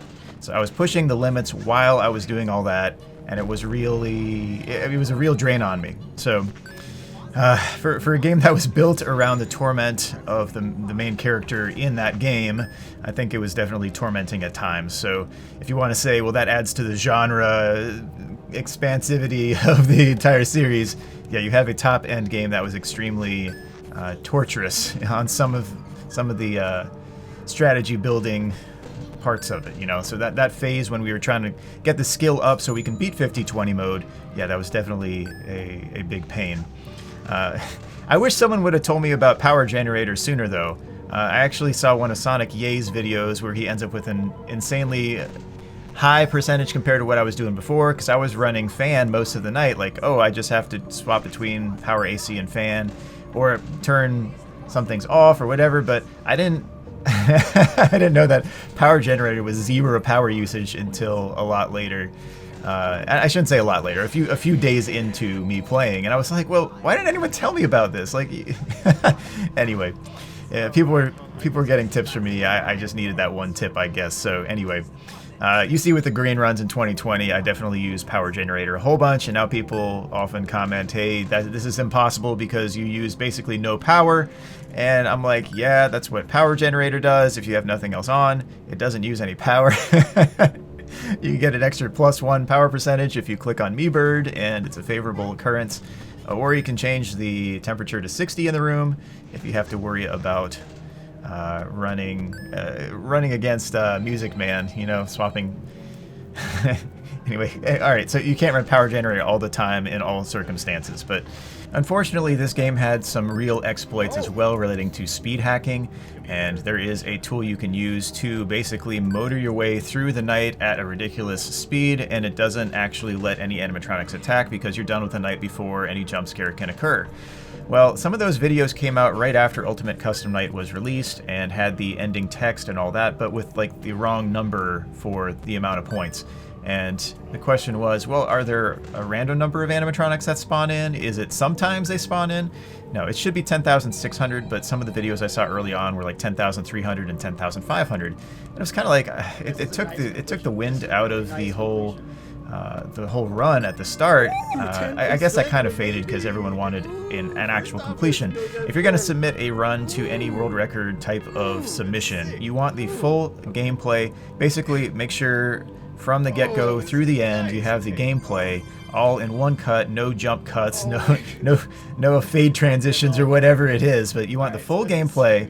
And anyway, so you just had like the end screen on some of these videos, and it's like, well, okay, now we know what the end text says, and there wasn't any change to that. It would have been kind of cool if Scott changed that, so later on it'd be like, oh, someone actually, like if Remory won, and then, oh, hey, there's an actual surprise at the end that wasn't obtainable from the other stuff. Five Nights at Freddy's 3 was especially exploitable with this, and I mean, I'll discuss a few things here really quick. Five Nights at Freddy's 3, if you have a laptop with sleep mode, you can just run whatever night you want, put the computer to sleep, bring it back like 6 minutes later, and then it's like, hey, you did it. It just treats it as a full completion. So that's one exploit. Five Nights at Freddy's 1 and 2, I guess in some ways you can still, it's true for Ultimate Custom Night too, but if you can pause the game with Control P, that shortcut's still in the game. You can pause the game, so if you're frazzled at one point and you're like, oh, I gotta pause it, then you gotta pause it. You can hit Control P, well, you don't have to pause it, but you can pause it, and you don't want to pause it if you want a legit completion on it. But anyway, Control P is still in the game, that's one thing. So some of these things, like the debug codes, the pause feature, and the ability to win games via speed hacking and putting your laptop on sleep mode, yeah, those are some things I wish were out of the games, but they're still in the games. But it did take a little bit of the wind out of the games. Same thing happened with Sister Location with the save file. It's all in plain text. It's very easy to change, but getting the entered ending and all that, it's just, I kind of wish that were done naturally, you know. So part of that's the fun, the excitement. You know, we're trying to go legit through the game, trying to find stuff, trying to figure stuff out, and beat the hardest modes, figuring out what actually is the hardest mode. I guess you look at Five Nights at Freddy's 4's case, it's like, well, what actually is the hardest mode? But even so, Five Nights at Freddy's 4, nights 1 through 5 can be beaten in about 1:10 with those debug codes. So anyway, that's that. It is what it is. It's been out 7 years. It's not going to change. I just got to deal with it. But anyway, all right, so that happened early on in Ultimate Custom Night, and videos were out with the last text, and I was kind of like, that kind of stinks. But anyway, there was a lot of toxicity going around in response to our efforts as well. Some people were accusing me specifically of hacking Springtrap. So in Ultimate Custom Night, you don't actually have to close the door, or the mid vent, I call it, or the top vent on the mobile version. I guess that's probably the more canon name there. since it's in the actual mobile version. But you don't have to close the door on Springy until you do a camera flip. So he can stare at you in the office until you flip the camera. So basically just shut the vent before a camera flip or Phantom Freddy startle, and he won't attack you. I put out a new strategy guide about that right after those accusations. I'm like, okay, fine. Here you go. Here's the mid-vent animatronic strategy guide. And I wasn't going to focus on the strategy guides until later. I was still focused on trying to get, especially Dako, through the finish line, trying to get us all through in a sane manner.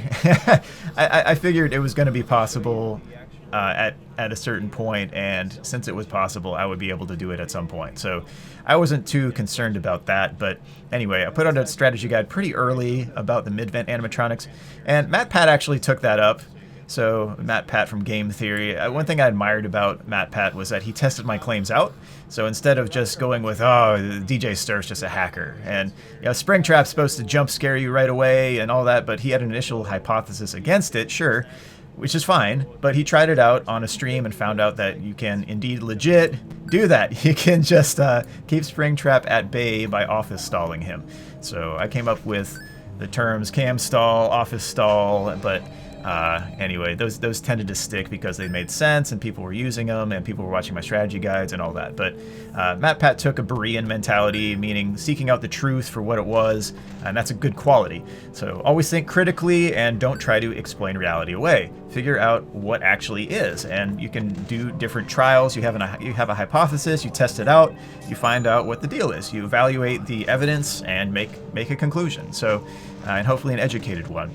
But anyway, that happened with the Springtrap in the mid-vent. I was also accused at one point of trying to ride Dako's coattails to fame. And I was just like, what? That's preposterous. But anyway, that's just something I didn't care about. But anyway, one of the songs on my album I put out in 2002 was Money, Fame, Women, Cars, and Hype.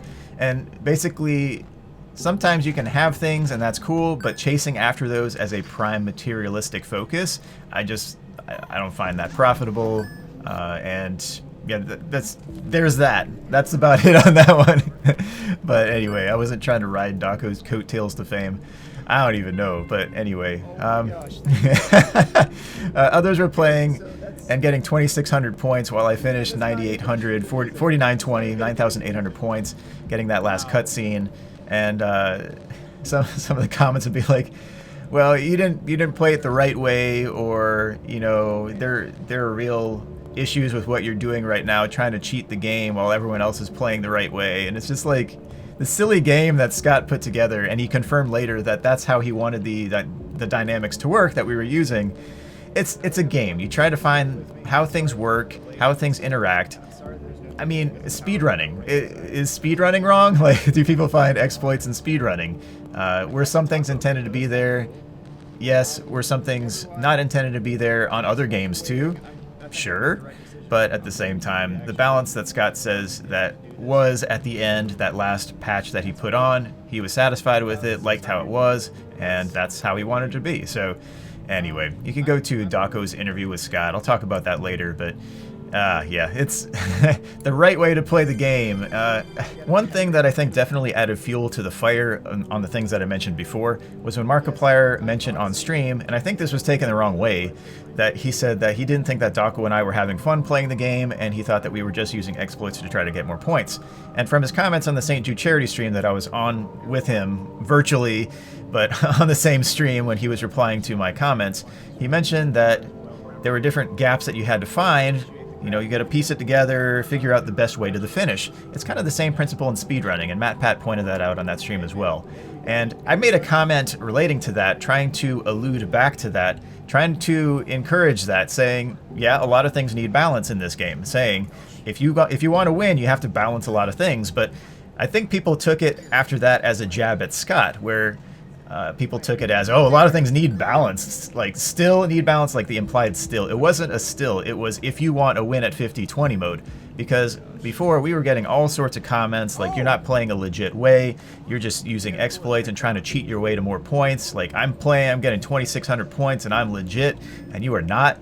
it's like the whole DDR bar no bar debate. You go to a major tournament, people are going to use the bar because it's there.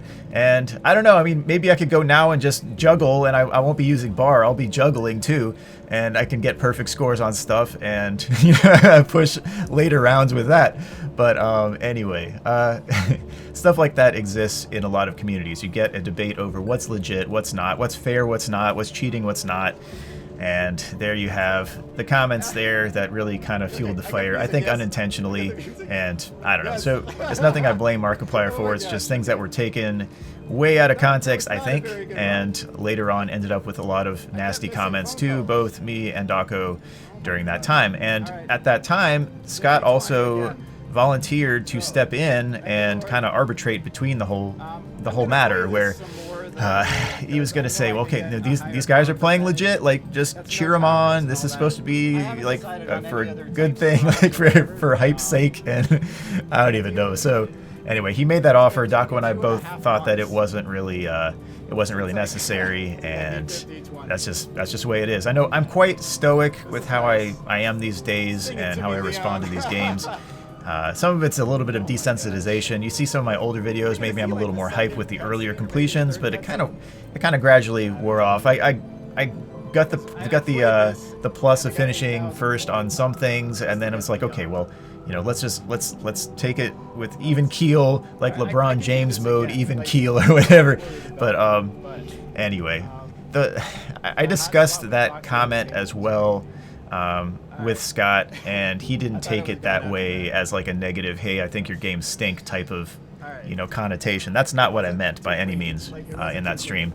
But he didn't take it that way, and that's not what I meant. But at the time, I think, you know, they laughed about, oh, this game still needs balance. So I know they took that the wrong way. Kind of like people took Markiplier's comments the wrong way, and it ended up with a lot of stress on us during that time as well. But it also makes me wonder how misunderstood my QA focus is, because you might watch this video and think that I must hate Scott given how many bugs and game oddities or curiosities that I've mentioned so far.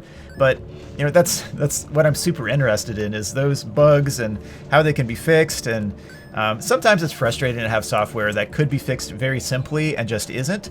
And I know in a lot of cases, I'm sure that Scott didn't get my old bug emails. He did get my emails for the ones he asked for sure. And I saw a lot of really good progress from those. And maybe on that too, I'll get to FNaF VR, but Steel Wool fixed, I would say, a good 75 of the things that I submitted, and I'm sure there was overlap with probably what they already had logged and what other QA there had, but Scott wanted me to send in some bug reports as well. Like, hey, you're detail-oriented, let me get you in on this. And I kind of wish I were in on it a little bit sooner, so I could have given him more valuable feedback. So, for example, Five Nights at Freddy's 1 Nightmare Mode, or whatever, Night 5 on FNaF VR, would have been pristine and not had the whole random door up and down while Foxy is running. Stuff like that. Or, you know, you can you can throw Freddy's music box and honk his nose, and you're done.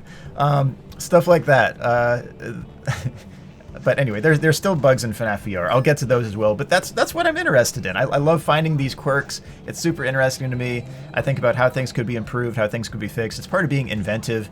That's one thing my dad always taught, and he was an adjunct professor collegiately teaching people how to be inventive, and it's super interesting to me as well, so maybe I get that from him. But I've worked as a hybrid QA and developer for a while and admire software that is as airtight as possible. Bulletproofing software in games is really cool. It's just not done very frequently, so there are often silly bugs that exist in every game. And it's been 7 years since the first game, and Scott stepping down as well. I'm sure this is not going to be changed. We're going to have these bugs in the games. So it's just kind of like, okay, well, it's an interesting thing. Hey, check this out. Check out this bug. And when I was testing Freddy in Space 2, he kind of treated it that way as well. Like, well, maybe the speedrunners can use that as a way to get to the end faster, or something like that. But anyway, it's like you put in work. What is a good ROI, return on investment? Where are you working too hard to fix the little things? But I mean, maybe I'm too perfectionistic on some of this stuff too, but that's kind of a good thing for a QA. And you try to focus on how to make this as pristine as possible to make the developer shine. That's good QA. Good QA is worth its weight in gold, but I should say also gold's value has been dipping a bit, so maybe that statement could be adjusted with the insane CPI and PPI numbers right now. But anyway, good QA, highlights dev, makes things better, makes things more standardized for games too. Like you have bugs that can end up like forking out different types of speed runs, you know, like, oh, with this exploit or without this exploit. I think of the punch card in Undertale, and I mean it ends up being an interesting run, and it's funny that it's still there and it's not taken out. It's super interesting that it's there. It's a different category, but you know, do you want one standard for a game or do you want many? That's up to the developer, you know. So anyway, it's not a plus or minus in the end really, but I still prefer things to be as bug-free as possible, work as it intends. You have an idea in mind. You can also apply that to art. My mom was an artist, and she had more of a mentality of, I made it this specific way, and I kind of take that as well. Like, hey, let's see what this work of art really meant to be initially, but people can see art and see things in it that apply to them personally, and they're like, wow, that must mean this. And you know, to them, it may affect them in a different way from what the artist originally intended. And yeah, it's an interesting thing about creative work, that we all go through life in different ways and can see different aspects of a possibility of meaning in certain things that have flexibility. So anyway, that's up to the viewer, that's up to the player, that's, you know, whatever. But play on, player. But anyway, so talking about that type of thing, and relating to those Markiplier comments too. I know he had a stopping point that he definitely hit, but he was also going through a personal tragedy in his family that was absolutely terrible, and I still feel for him with that. So there's empathy there. But I do think that if he wants to go back to 50/20 at any time, I do think that I could help him through that. And maybe I already have this almost 3-hour guide for 50/20 mode and all aspects of the no death coin route, or no, the death coin route. Maybe I could go back and do an addendum for no death coin. That wouldn't actually take terribly long. But anyway, if you want to see any of those completions, I did improve over time. I'm getting ahead of myself here, but I did improve no power-ups to 32%, and I could go much further with that. And then I improved no death coin to 10% power remaining, so I got in double digits on that. And those are pretty impressive runs in my opinion, and those are great ways to improve where you are. So when I finished the first time, I was not very thrilled with my power percentage remaining. So anyway, we'll get to that, but anyway, Scott volunteered to help, and we didn't really need him to in that case. It's just we were dealing with a little bit of lashback because people saw we were trying to figure out this complex game with all these threads, trying to balance everything out and figure out how to get through this weird labyrinth of everything. And we're still getting negative comments, and I was supposedly trying to ride Dako's coattails to fame, and was trying to spoil the interview, like I was trying to steal the interview, and I'm like, what? Like, so anyway, it's whatever. I think it worked out in the end, but some silly things between Dako and me through that time. Dako said on stream that he hoped that I would finish first, and he also echoed that in our Twitter DMs, but I said the same about him. I was super focused on getting him past the finish line. I don't think that he was as in on helping me through until around July 5th, but I was pretty confident that if it could be done, again, I could get through it, so I wasn't too worried about that. Dako was always good-natured, and he's a pretty funny dude. He's very capable of high-end gameplay, but that's neither his tendency nor his preference. You notice before that point, he just had Golden Freddy Very Hard mode done, and I helped him through that, and I giving him strategy tips. So it's like he did it, but I was giving him tips along the way to kind of help him along the way. But Dako likes playing games that he finds fascinating, entertaining, and stress-free, or at least stress minimal. That's kind of his preference there. But anyway, he enjoys entertaining the audience that enjoys the games with him, and that's very clear from what he does. I said before that I see him more as the face of the franchise, and I think he's doing a great job at that, or has, if this is really more of an end point. But I think he'll do great in the future, even without Five Nights at Freddy's. I know there's kind of a subscriber burn type effect with Five Nights at Freddy's. Like, I'll do something extremely impressive and get 1,000 views or less on it, and not Five Nights at Freddy's, but then I'll post a FNaF random thing that I think, oh, this is just a silly little video that I do, and I go back and it's like, wait, 500,000 views? And I'm like, what? Or like the FNaF VR run that I did 10 days after release, and it has at this point like 1.6 million views, and I'm like, how? Like it was a good video, but I don't think it was that good. Like I could have improved that even further. I just kind of lost interest after that run where I got through with a really, really nice time. But anyway, we'll get to FNAF VR. Again, I keep jumping ahead, but anyway, a few days into the higher end attempts, I told Daco that I thought it would be more relieving and maybe even funny if someone random came along and won first, because it would take a lot of pressure off and it would get rid of this whole like rivalry perception. But Daco mentioned as well in streams like this, it wasn't a rivalry. We were trying to cheer each other on, trying to help each other out and that type of thing. But even Remory, when he finished, he gave me props, gave me a shout out, said he couldn't do it without me, and he was watching all my strategy videos and all that. So, I mean, like, I was cheering him on when he was winning too. You can go to that stream and, you know, I congratulated him, and Daco congratulated him too. There were some nasty messages that Daco got when Remory won as well, but anyway, let's get to that point chronologically, I guess. But I took some evenings off even before I started to get the dizzy spells, because later on I started to get some dizzy spells.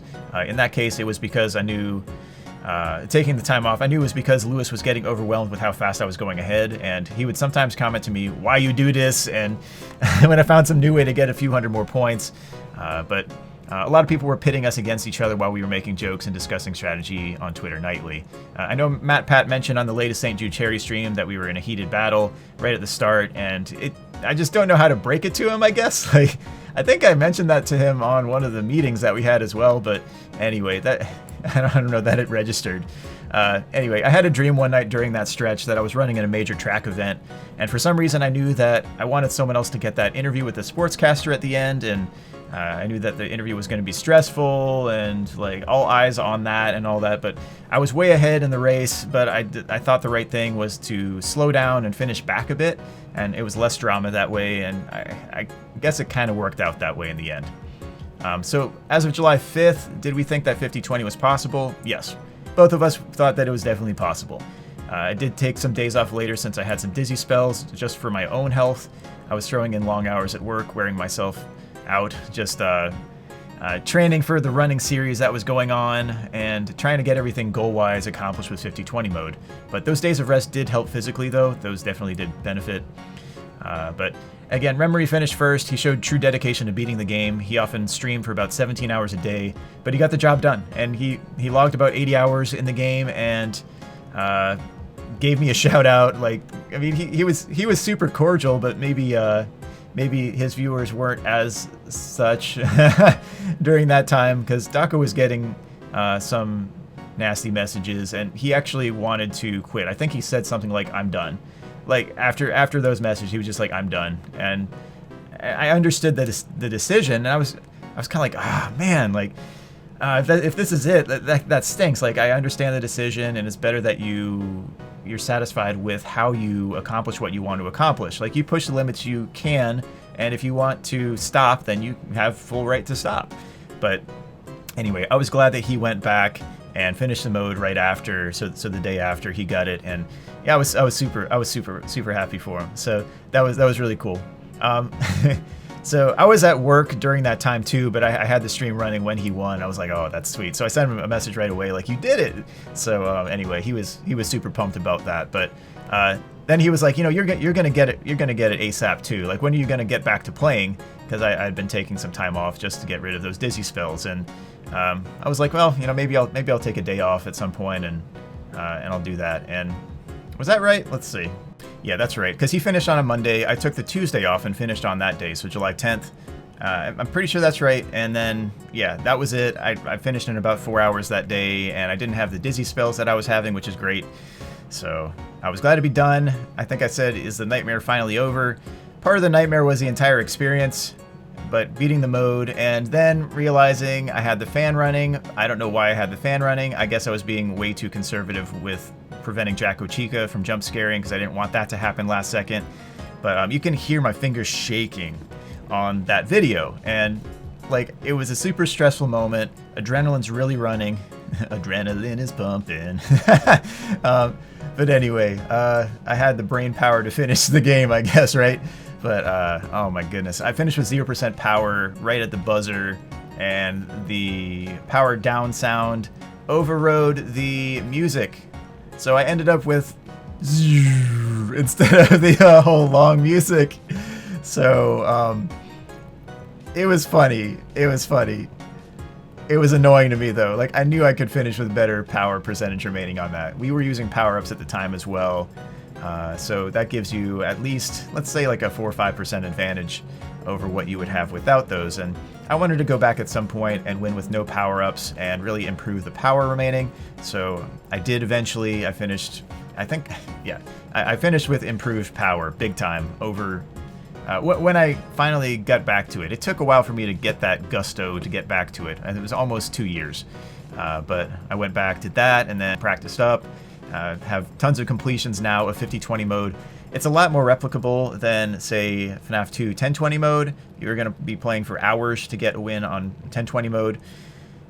I would say 45 minutes, I would be pretty confident in a win on 50-20 mode. Of course, right now I'm out of practice, but I could get back in practice very quickly. But I did a stream where I had 3 wins, and it was at a faster cadence than 45 minutes for sure. But a win in 15 minutes would not be the most reasonable. You could get it much more reliable if you throw in heater, and maybe I could get that even more reliable. So me saying that, I did try to balance power percentage remaining as well as reliability, but if I just go the reliability aspect and use heater between various checks and then, you know, cool it down with extra power, I think I have that room where I could maybe get it to, I don't know, maybe every 15 or 20 minutes I could expect a win if I were just going for reliability. I don't know. The sky's the limit. Actually, 4 minutes 30 seconds would be the limit because that's how long you have to take to win a night. But anyway, thus is the game. But I did go back and improve that quite a bit, and I'm glad I did that. That gives me more peace of mind. For a while, it was just kind of lingering and kind of annoying to me that I had finished and I felt like it was a subpar DJ Sturf completion. But I was completely drained at that point, and I didn't want to go back and play that at all. I didn't want to make the strategy guides, but anyway. I know Daco got the game several weeks early, though to temper that, he was on vacation for part of that time. I do know he had a ton of time in the game, and he logged a lot of hours. I'm not sure how many, but he streamed a whole lot, and it was memorable. That's the important part. So I'm not hung up on that. And he's definitely an expert with keyboards now, but he got the mode done second, and I'm glad that he got across the finish line. And if he wants help with any of the other modes, I know I've told him this before, like, just hit me up. I'll give him some tips, all that, with some of the other modes. Or with the St. Jude charity stream, he was practicing up, and he didn't really want to go for 50-20 mode very heavily. And I understand that. I totally understand that. I mean, you talk about some scenarios that are borderline post-traumatic. That whole experience was definitely in that category. And I understand that in entirety. And some of the things I told him beforehand, like, if you ever want to go back to that and you need tips on the new strategies that I have, just, yeah, let me know.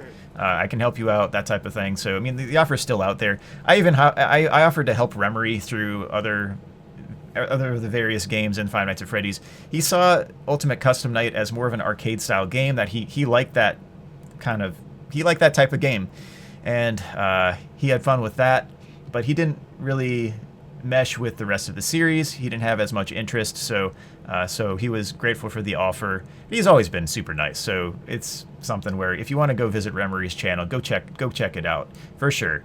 Because it's one thing I think is unfortunate. Like, he had an extremely popular post about him completing the mode, but then he just kind of was forgotten. And anyway, he had some involvement in the series, like, for the whole timeline, but he had a huge part in finishing that mode. And that's a real demonstration of, like, for sure, dedicated, focused determination, where he just sat down and he did like 17-hour streams. It was like, yeah, let's take this down. So anyway, that's really good. That's good gameplay. That's a lot of motivation and determination. But yeah. So anyway, think of how crazy it would have been if I got the game early, and let's say Daco and I teamed up and we had the game totally beaten before the release. Now, there were bug fixes that were done and a lot of patches, really, and some of them broke the game, some of them fixed those breakages. I can think of several. Ones with Ballora and Foxy and Chica especially are ones I'm thinking of, but and maybe the Chica one wasn't really as much of one. So, but the prior two especially. But anyway, there are patches done to make things much more manageable and actually work. Because Ballora had a time where she was just basically jump scaring instantly, and that was no fun. But anyway, think of how crazy it would have been for us to have the game beaten already, or just time release it. Like we had it beaten already, but then here's a progressive completion of this or whatever. But before someone, I don't know, before someone else really fully completed it, it's like, okay, well, here's the win. Okay, Scott Dacco won the bet. Give him the interview. But anyway, so anyway, the game did have some real bugs that needed fixing before the game would have been really beatable. But perhaps the more realistic epicness would have been for the game to have come out with nearly no bugs and very few patches, as opposed to it was 20-ish patches on that, which isn't horrible because you look at software these days, and oftentimes you have major companies throwing out hotfix after hotfix after hotfix. I mean, you can think of one right away that does that. Like, you look at your Windows update, there's almost always something going on. But anyway, that's a more targeted security threat. If people are targeting that to get your data and that type of thing and your information, you need to have some hot fixes, because you're not gonna preemptively see what's going to be a threat in the future. So anyway, this was a game, so less hotfixes should be related to this game, but I'm saying hotfixes do happen, patches do occur, re-releases do occur, remasters do occur. Anyway, I got through the game with 32 hours of gameplay, and I thought that was pretty good. I wasn't happy with the completion. I went back for that, but I finished with no ending music, and I was just sipping green tea pretty stoically, and it was pretty boring, but I mean, it's whatever. Like, I don't know. I was fine with it. But anyway, I wasn't fine with the power percentage remaining, so yeah, I did go back to improve that. So I do want to go through and focus on, I mentioned the reliability and then the power savings or the power conservation. So like the green run type of idea, but on 50/20 mode, I could go through just with power conservation in mind and not focus on reliability. So basically get lucky with Toy Freddy and Foxy and just hope that you get good odds, That's one thing where my runs have at least some measure of slowing them down and minimizing their threats. But anyway, I guess with Toy Freddy, you have to flip the camera really quickly. But if you ignore Toy Freddy and you just go for power conservation, then you're asking for trouble unless you are really, really fast with the cameras. And then you're also asking for trouble if you're flipping too much, because Foxy's going to be a threat with those kind of changes between him on the table and Bonnie on the table. But anyway, I could go through and just go for power percentage and see what I can get, but that would have to be in the future as well. It's a different type of mentality, because I was also trying to get something reliable for that St. Jude charity stream. At least this reliable could have been possible. So all right, so yeah, green runs mean environmentally friendly. I know I get that question sometimes. It's a plus to be good stewards of the environment that we've been given. But in this fictional setting, so talking about like, oh, you drive a hybrid or a plug-in, or you're trying to conserve energy and not wasting energy by keeping all the lights on all the time or whatever. But trying to be good stewards, I think, is a good thing. All right. But anyway, in this fictional setting, it's more of a silly thing, thinking how efficient can you get in Ultimate Custom Night, and what dynamics does this game really need for a completion. So part of it's also deconstructionist stuff, as I've done in the past with this series. But anyway, yeah, we went through some serious stress though through that time. I know I had one conversation. I was talking about conservation. Now I'm trying to say conversation. Oh man! But regarding me trying to get back to sane Dacco, and I'm not gonna post any of his comments or anything like that. But just I'll give my part of the conversation here. Have a favorite restaurant, place to go, because he was super stressed. Have a favorite restaurant, favorite place to go, favorite thing to do. I really try to do all of those tonight. Just get back to happy and feeling good. That's the most important. There are a lot of toxic comments though, for real. I try to get away from that for a bit. And so then he took the rest of the evening off after a long stream and just kind of chilled out. And I did the same for a lot of those nights as well. And then about people accusing us of playing Scott's silly game in immoral ways. Also, the Cam 2 stall strategy could turn into something like the bar/no bar rift in DDR. People are commenting on the 4920 video that I put out saying they hope I beat something legit since I'm exploiting a bug that should be fixed. LOL, somewhere even like, you should be ashamed for even trying this. LOL, as if this were some moral issue. So anyway. And then I asked the question to Daco, would you feel bummed if you didn't get this first? And that was a real question that we had to deal with. And actually both of us were fine with that. I did mention to Daco very early on that I think it would be funny if someone random won and took the pressure off, like won first, and that would be that. Like, cool, all right, so let's just do what we can do. It wasn't a disqualification for Daco getting the interview if someone else finished before Daco, which I think was the whole reason for people saying that I was just trying to spoil the interview for Daco and for everyone. I was trying to help y'all get that interview, but I think people thought, oh, Scott's going to cancel the interview if someone else wins instead of Daco first. But Daco didn't have a history of winning those modes first or going after those modes first. He liked playing those games, he liked dealing with the community, and I don't know. I was more on the cutting edge vein of the hardest modes and trying to finish very quickly, and I had a history of that.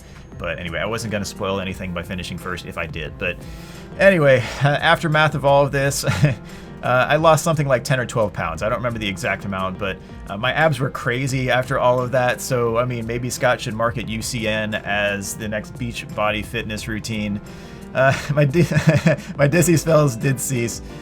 I was stretching myself really thin to try to get all of these goals accomplished, and Daco needed to get across that finish line, get that interview, and I didn't want him in the hospital, so finishing the mode myself was a relief after all of that. So anyway, I put out some strategy guides. I put out a really good one on 50/20 mode way later after I revisited everything and made things even more precise and efficient, but I did think that I hit adrenal fatigue. I had a history of hitting that, like I overexert. I try to do extremely ambitious things, but my body does take a toll sometimes.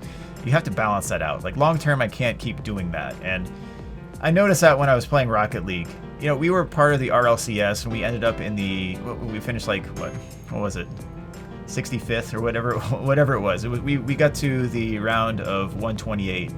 And for that time, that was actually pretty impressive. But anyway, I was playing Rocket League and I would like tremble when I was playing and I was trying to get to a shot and it was going to be like a clutch shot or whatever, and I knew I could hit the shot, but I would be like trembling, and I started just evaluating, should I even be playing this? Like something's wrong. And anyway, I don't want something like that to resurface. And sometimes you might notice in some of my really stressful videos as well. I think in the 1020 mode video, the latest one that I did, I also started that as well. It's probably not healthy. So it's just something I think about and I have to balance out as well, that I have to preserve my life. I have to continue on as much as I can because it's self-preservation is a big part of life. And I don't know. So anyway, those dizzy spells that I had, they did subside, they did cease, and I was glad to be done with 50/20 mode.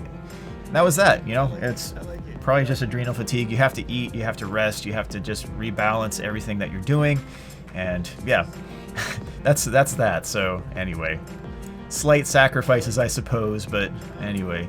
I know the interview with Scott was a huge deal. Maybe I would have asked entirely different questions if I were in that scenario, but I think the interview should be revisited if you want to get a grasp of how Scott feels about the FNaF community. I'm glad the interview was done, and I think it's a great addition to the entire experience. But I think it's clear from all of this that Scott is appreciative of the community. He made a lot of creative games with a wide breadth of gameplay elements, and as Daco and I both agree, he has a great heart. I really think he wants the best for people, despite whatever opinions there are. But I remember one email he sent to me around the time of FNaF VR where he mentioned that he was going to put himself through the fire for another year. Not sure if what would be a home run or what would be a strikeout. So anyway, he wasn't this overconfident or cocky bully. He basically was this tongue-in-cheek, prankster-ish, but good-willed creator of a very creative series with a wide breadth of content. And he has a sense of humor, but anyway, I really think he has good intent. despite how some things come off sometimes. At the same time, sometimes I think he stands his ground on matters where he feels he made a fair decision. I can think back to one example relating to me specifically, where I posted a reply on one of the Steam discussions saying that he has tons of characters and creativity and he should focus on creating merchandise on just those, and then he wouldn't have to worry about any questions about being within his IP rights. And that was just me trying to look out, and I mean, I'm sure he knew it or whatever, but just trying to reiterate something that people were up in arms about him using, or at least maybe Toy Wiz or whoever was putting out the content of putting out some form of merchandise that used, I think it was the Ignis model, right? That Bonnie image or whatever that wasn't Scott's, but that may have been used for like a fake teaser for another one of the games as well. But anyway, like it's a pretty good model, but it's not the official model for sure. And I thought that was on the Toy Wiz website, and I mean that was the issue of controversy. So Scott gave the example of, I think it was Mechano Boy or something like that, where if Balloon Boy had a mechanical arm or like metallic arm, he could still use that because he made Balloon Boy, and this is a slight adaptation of that, but he still owns the rights to the character and any slight alterations that don't change it completely. But if someone made a copyright on the specific arm or whatever, then that would be an issue of concern. But this wasn't the case. That was just an example he used, but he made a reply. I don't even know I think it was like an indirect reply because he didn't quote me, but I don't think he quoted me, but people did comment about like Scott versus DJ Sturf on this, and I'm trying to help him out, but anyway, he essentially commented about how the legal experts in the thread don't understand about what stunts his IP rights and what do. So anyway, I think that made sense what I just said, but I certainly wasn't trying to challenge that or anything like that. I was just trying to say you avoid all problems if you deal with your own creativity, which you have tons of. So I was trying to make it like a positive, and hey, from now on, try just to do this and make sure that this is all within your scope and you have unlimited creativity, or at least a very high ceiling on that. But anyway, I was trying to be constructive, and my intent has always been to be constructive in trying to help. But I know in all my other interactions with Scott, they've been extremely gracious, super positive. And if you remember a few things, I can think back to a few things that Scott helped Dawko through. And I'm sure you know about the latest one that he made a video on, but one was related to chargebacks on donations. And so that was one where Dawko had some like troll donations, and PayPal was giving him chargeback fees on things because they were taking back, like canceling with their credit cards or whatever. Like, hey, unauthorized transaction, and he had to pay the fee for it. And that was a big problem. So anyway, I don't know why that's even a thing. That shouldn't be a thing. That should be charged to the person who's doing the prank. But I know that doesn't happen all the time. But anyway, another one was related to helping him through rough existential times. You probably know about that one. I mean, there were condolences when he was in the hospital, and it's just, anytime in the donation streams, I think Scott was also a help because some of us didn't have the deep pockets to fulfill the goals. But anyway, those helped a lot of people. But anyway, Scott helped Dawko out quite a bit, but he also helped me. I'm thinking of the pandemic when... thinking back to that time, it was a mix of a bad company decision and the pandemic, kind of like a 1-2 punch, where we basically lost our department and it looked like the company was going under. And I know a lot of people who worked at companies that had their stock price dive 75-80% or more, and some actually did go bankrupt. But yeah, it's a little bit of for a lot of people, it's a scary scenario. For me, it was just kind of more of uncertainty and like, well, okay, what do I have to do to prepare in case this completely goes under? And Scott was very quick to jump in and volunteer to be a job reference for me. And by that time, I had a history with his games and how he knew how I played and how I went through and did bug reports. But also, by that point, I had already given him bug lists that he was in on with FNAF VR, as well as Freddy in Space 2. And it was just something that he was quick to help me out, or be willing to help me out in. And I did appreciate that, because I know that wouldn't have been the first thing on someone's mind, but he was definitely quick to be willing to be a job reference there. So that was cool. But I did end up keeping the job. We only kept about 15% of the employees in my department from that time. And we were kind of scattered across different departments. There were some reorgs that were done. And Scott and I discussed some of the corporate, what happens in certain scenarios, and that was something he wasn't the most familiar with, but it was some interesting discussion that we had about that. So he learned something, and he was willing to help and that type of thing as well. But anyway, I sent him long messages too, and he read them. So it was like the bug reports that I sent as well. Like, I sent him really, really long emails, and he got through. So I guess he's an avid reader as well. Maybe that's a good quality to have as well. But anyway, I do appreciate him being willing to help others during rough times. And also, like, when people send him fan mail or send him a letter or something like that, he'll often send back merchandise and, hey, I'm sending you some cool stuff or something like that. And I guess you could say, well, that's just a printed message, like with a stock font that's very basic, but he signs it and all that type of thing. But he sends some pretty nice stuff. Like, it's like, oh, a Funko plush and like 2 posters, or hey, Funko Pops, and I don't know. But he goes the extra mile in trying to be the best indie dev that he can be, and he's done a lot of things in the past. And I would say it's just what you want to do as an indie developer. So he set a lot of elements that could be taken for a roadmap of how to do indie dev right. So anyway, maybe he could fix some of those bugs. I don't know. I'm still hung up on those, I guess, right? But anyway, again, nobody bats 1,000. That's what I'm trying to get across. I'm not trying to put Scott on a pedestal, and I certainly don't want to be put on a pedestal. I'm a human being just like you all. And anyway, I think you should go watch Dako's interview if you want a good impression of Scott's demeanor and interaction with, well, Dako, as well as what he thinks of the community and how his games have been taken. I know he's quite the guard of his lore, and again, I don't think he had it all planned out, and I think he had a semblance of plot much more after the first game was a big success.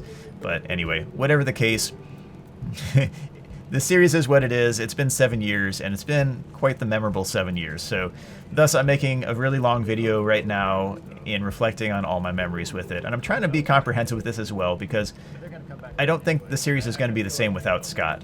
And maybe I'll get to some of that later. But anyway, but going back to 50-20 mode, thinking of that whole mental wear and all that, I think my efforts with 50-20 mode were extremely fruitful, so I wouldn't change a thing about that. Could I have motored ahead and just finished the mode? Probably. I'm DJ Sturf. I mean, I push. I try to do crazy things, and I don't know. But would it have been as helpful? No. Would I have let my coworkers down at the time? Yeah, I would have let them down if I spent all this time playing the game. I had to work during the day, I was running right after, and then I was coming home. And I guess during the work breaks too, like I was on streams trying to help Dako, and in the evenings I was trying to play a little bit on my own and then help Dako out. And he's 5 hours removed from me on the usual, I guess, sometimes 6. Right? I think that's right. But anyway, he's much later time-wise than I am, and I had to be careful that I wasn't messaging him at, like 4 a.m. his time. So it was a balance of that, and then playing whenever I could on my own, and I streamed a few times, but with that schedule, it was much better just to make videos, and me staying home from work and all that, finishing the mode. I wanted to get it done, see if I could get it, and some of that 4 hours initially was getting back just into the groove. Getting back in the groove, not DDR, but I actually prefer DDR over in the groove, but maybe I'll talk about that later with the fan games. It relates. Maybe I'll think of that example then.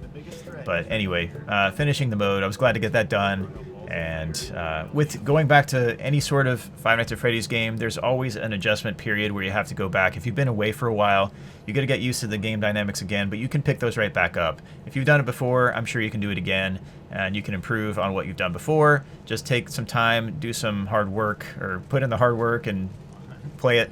That's about it. Anyway, I'm sure down the road people are going to remember Markiplier, MatPat, and Dako. I'm not so sure they're going to remember DJ Sturf, and I know the 3 had a huge impact on the game.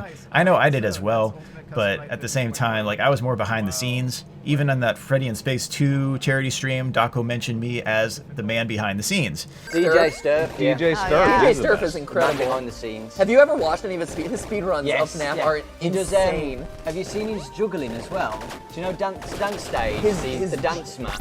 His juggling. He juggles Wait, what? while on the dance mat, like doing like Oh my. expert I wasn't. songs. Oh, that's awesome. Crazy. I mean, you don't need your hands while you're playing DDR. So I know, you know, how impressive is it really? Like, you can just Not that impressive. bragging rights. Bragging rights. Yeah, no, it's great. Here we go. People sometimes put up polls like, who is a true king of Five Nights at Freddy's? And there will be 3 options, Markiplier, Daco, or MatPat. Markiplier is the most well-known and had a big part in making the game well-known and memorable to a YouTube audience, and he really added a lot of virality to the equation. Daco is great with the community and has done a good service in bridging the game over to helpful social causes. So yeah, he's been the face of the franchise, been a good community ambassador. That's Daco. MatPat may not always be 100% correct on his theories across various games, but he's searched out a ton and has had the guts to piece together sometimes convoluted plot puzzles to provide us memorable theory videos. He's also super successful across all of his channels, so they always get the views, they always cause discussion, regardless of whether people agree or not with the theory. But anyway, that's just a theory. I'm over here just trying to destroy all these hard modes, and I try to push limits, try to condense the strategy and dynamics into something understandable and replicable, especially for those who need the help. So, I don't know. I make silly thumbnails. I don't know. I'm me. So maybe I think of a few things here. Pride goes before a fall, so I don't want to be cocky about things. Nobody should think of himself more than he should as well. So it's just a matter of, I'm me. I try to stay humble. It says in scripture, God gives grace to the humble. So I still say Jesus is the King of Kings, and I still stand on that. Basically, I know what a lot of you are saying. I know some of you say like, oh, you're the God of FNAF or something like that. And I'm just like, I don't want that title, especially not that title. Like, I mean, if anything, like you could say king or whatever, but even then I'm like, okay, look, I'm DJ Sturf. Like, I'm me. I'm not God, for sure. I know what you're saying. I get it. I understand. I understand if you lowercase the G, or you could look to Psalms and say, ye all are gods. And it's like, I'm not gonna even like take that spot. So, anyway, I try to be me. I really appreciate the mention. I understand what you all have been saying. I know in a lot of fan art, I'm usually just not even like, I'm not even like, I don't know. I would rather you spend your time like not drawing me and doing something productive. So it's just, I'm more pragmatic about this stuff than maybe people would expect. I don't know. But anyway, I also don't want to self-promote, and that's kind of it's contrary to the idea of YouTube, counterintuitive if I'm going to make my channel grow at all. But anyway, it's just, I'm me. Whatever has happened at least on a natural level to a very high degree, and I'm pretty fine with that. Maybe I feel like my role has been that of a guardian in a lot of ways. Many times I see a need and make it my project to try to fix it. You ever feel that way? Well, a lot of times I'm behind the scenes trying to make sure that everything ends up with the best possible ending, whether in-game or not. People are scared of the games, gotta help them over the fear. Daco versus Scott, gotta help Daco keep sane and healthy, as well as make sure that the Scott interview actually happens. Charity stream in under 2 weeks? Uh-oh, gotta test this game relentlessly to try to make it as good as possible in unheard of time. That sounds like a hand unit line. Anyway, people are stumped over how to beat certain modes, gotta help with the strategy guides, help them through. Even the plot being more grim than I would prefer kind of fits in that category. And I know it's fiction, but in the same vein, I kind of wish there was some way I could undo what William Afton did in the series, but at least on some redemptive level, the criminal does get at least some level of justice delivered his way, so maybe I don't have to be a guardian in that respect. Sometimes titles get weird too. Someone once called me the Moses of FNAF. Like, some of these obscure titles did make me belly laugh when I read them, but I don't know whether he's referring to me leading people through the Red Sea of hard modes, or whether I just lay down the law on those animatronics. And I know some people have suggested that the animatronics are probably more frightened of me than I am of them, and that's probably not too far from the truth, but the animatronics did get me pretty well a few times through the series. Anyway, with titles, I'm more of the impression that I should stay humble while always trying to do next level things. Why not, right? I mean, life is only for so long, so why not see what crazy cool things can be done? And look, I can be the best me that I can be, whether any heroic attempts were successful or not. Maybe someone will come out with better strategies down the road. Maybe one mode that we thought was a lot more RNG ends up being a lot less RNG and a lot more replicable. I don't know.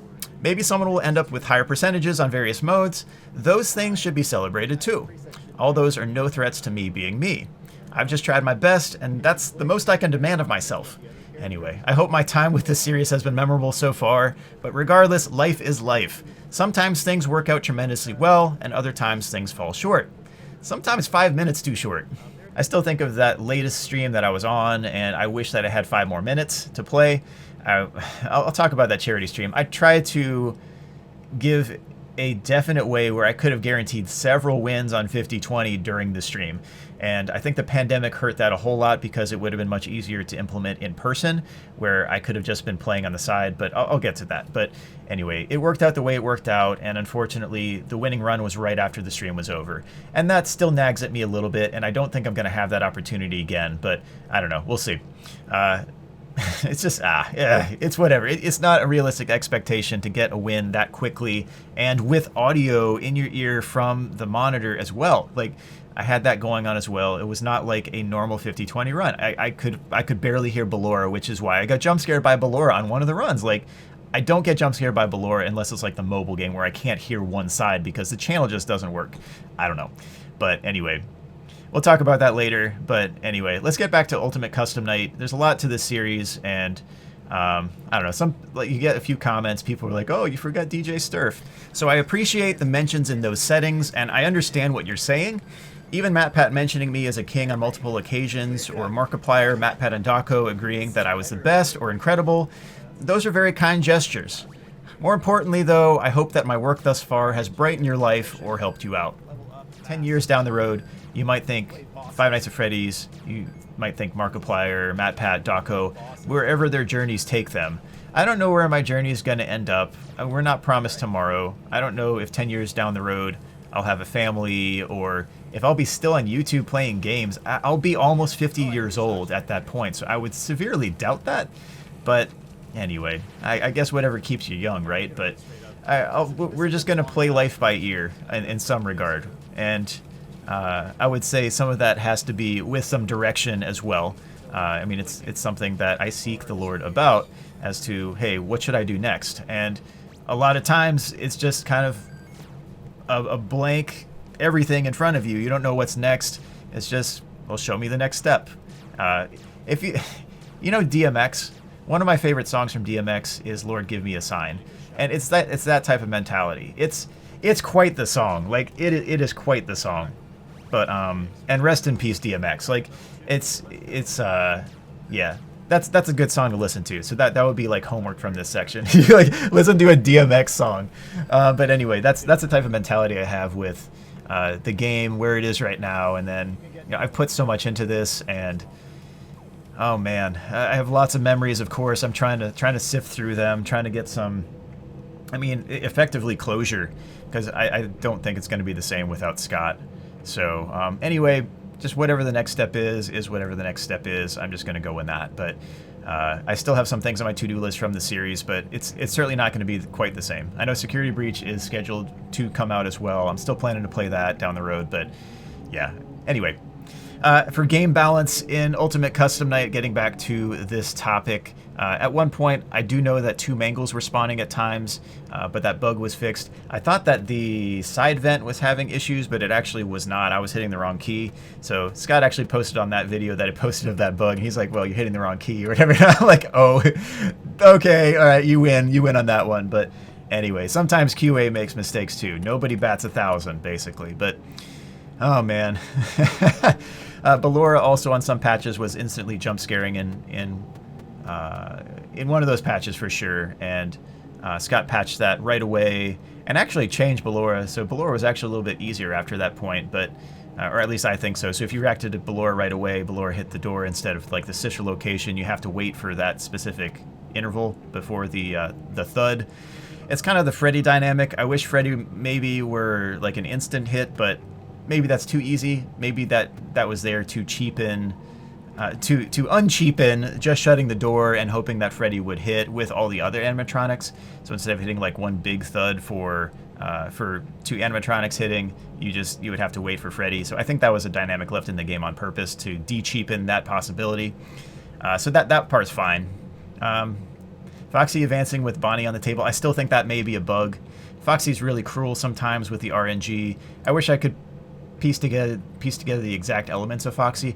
I do know some people have decompiles of Ultimate Custom Night, and I do know people have the original MFA. I'm not going to go begging for that by any means. It's kind of something I'd want to, like the what was it, white box testing versus black box testing, and figuring out, with black box testing, you don't have access to the actual code. You're looking in from the outside and trying to figure out what's in the inside by deducing from you actually testing things out. All right, so if one of the things I'm best at is looking at the code and then coming up with a solution to fix whatever bugs there are. So I'm extremely efficient with that at my workplace, but here I don't have access to that. And yeah, Ultimate Custom Night, we still have a little bit of mystery, at least most of us, as to the dynamics of Foxy and how to make him a little bit less annoying. And we have some idea. Well, maybe you could flip every, say, 6 to 7 seconds after Foxy's on the table. I like to extend that a little bit longer, but sometimes I extended it too long, I guess. And yeah, we'll get to that charity stream. There's one example of that I'm thinking of, but I like the way that I actually hedged my bets on that. So we'll get to that. But anyway, that's one thing. Foxy maybe advancing with Bonnie on the table, maybe a cheap shot. I don't know that that's supposed to happen. Keeping your pixel at 0, 0, so basically the top left corner, or let me see, the top left corner on this because it mirrors me. Holding your mouse there results in a Nightmare on jump scare if you're on, let's say, AI 20, so you're playing 50-20 mode and you flip your mouse to the left, but it ends up at the top left corner.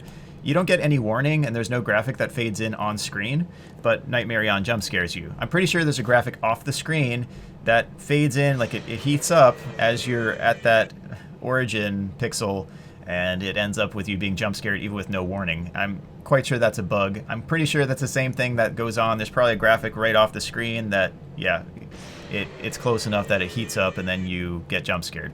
If you remember Metroid Ripped Worlds and the playthrough that I did, that's one of Scott's like side games that he made because he liked Metroid as well. I know he liked Mega Man a little bit more, but anyway, with that that game, I went through and the final boss, there was damage being taken to the boss when I was shooting outside of the world. So I got outside of the world with that extra, like, the extra jumps or whatever. And, yeah, I could do that unlimitedly. Turn that into an adverb. But anyway, I could shoot a certain thing off the screen. It was a graphic of the boss off the screen, and it would take damage. So I just did that, and I beat the boss without even having to fight the boss in the actual arena. And it was kind of a silly, similar thing where the graphics that are going to be used in-game are sometimes off the screen just a little bit, but they aren't deactivated at the start. So either the graphic needs to be deactivated or moved way, way out. Move that active object way far out, and then you don't have that problem. But anyway, it's the same thing as happens in Metroid Ripped Worlds. So, yeah. Sample graphics, source graphics, yeah, whatever. Anyway, I'm guessing Rockstar Foxy being present at AI = 0 is a throwback to Foxy being present in the same way in FNAF 2. So I think that's probably intentional. I guess that's probably, I don't know. It's an interesting dynamic. Like everything that's in the game right now is kind of expected, and maybe I'd increase the response time with Withered Bonnie a little bit. At AI 20, it's really unforgiving compared to the other animatronics at that same difficulty. Maybe Mr. Hugs could slow down a bit, so after the first 15 seconds, have the refresh time of changing doors as 15 seconds instead of 5. Maybe that would be better. Roll the random every 15 instead of every 5. That might be nice, but anyway, it would make Toy Freddy much more manageable and kind of in line with the difficulty with the rest of the animatronics at that AI, I think. I don't think... 10, I don't know, everything's based in 15s with several of those animatronics, and maybe Toy Freddy could be another one of those, but he is what he is. Mr. Hugs got me again. So, anyway, Toy Freddy, classic character. The voice acting added so much. Yeah, Ultimate Custom Night, all the voice acting, and all the clues that were stated in the dialogue as well. You could tell what the purpose was of the game, and boy, it was frustrating. But and Mr. Hippo being that ultimate troll, oh my goodness. If you got jump scared by Mr. Hippo, yep, you were in for a long conversation, and you would have to change your save file variable to actually get out of it until the dialogue actually finished. So, yeah.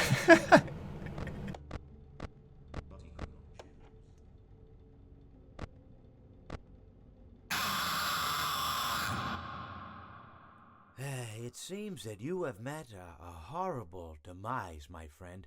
But, you know, these things happen in life. Life goes on. Not for you, obviously.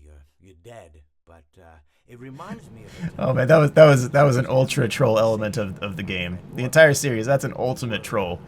Oh my goodness. So anyway, but just about everything else I can think about was something that we've had for a while, and it's kind of expected at this point.